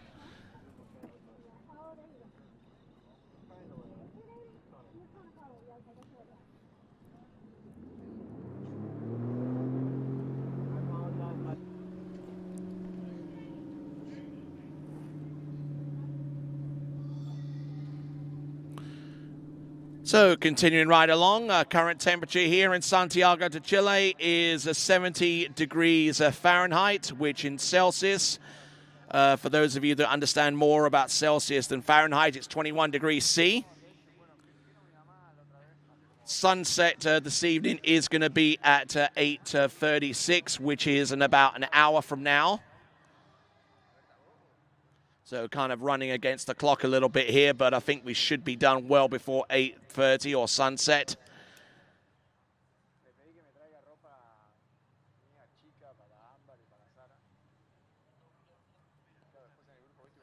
All right, so continuing right along, Cage Gaprovic, second and final 20-second pass coming back for him. We've got 4 more skiers to come to round off Series 1. Cage Gaprovic just trying to get limbered up for the tricks that he has scheduled on pass number 2. There we go, wake back-to-backs. Looking fairly fluid there with the 5 front and bulks out of the 5 front reverse, as a matter of fact. Look at him go for the backflip. Nicely done. 500 points there, another 500 right there. 1,000 on those 2 tricks alone. Goes for twists. Nicely done. Good skiing. And all right, he makes it all the way through on pass number 2. Added to the points that he produced on pass number 1, he should be in pretty good shape for making it through to the next round. We're still waiting on the score for Chase Sparks and indeed Cage Gaprovic. And we'll see how they measure up against George Malinowski with his effort of nearly 6,000 points.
All right then, Eric Gisler from Argentina now.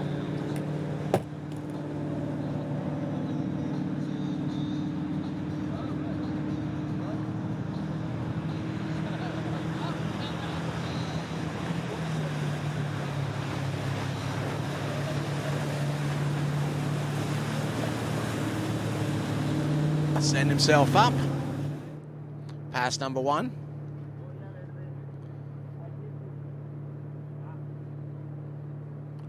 Last skier out of the day out of Argentina. Let's see what he's got. He's going to go in for a wake line 5 front.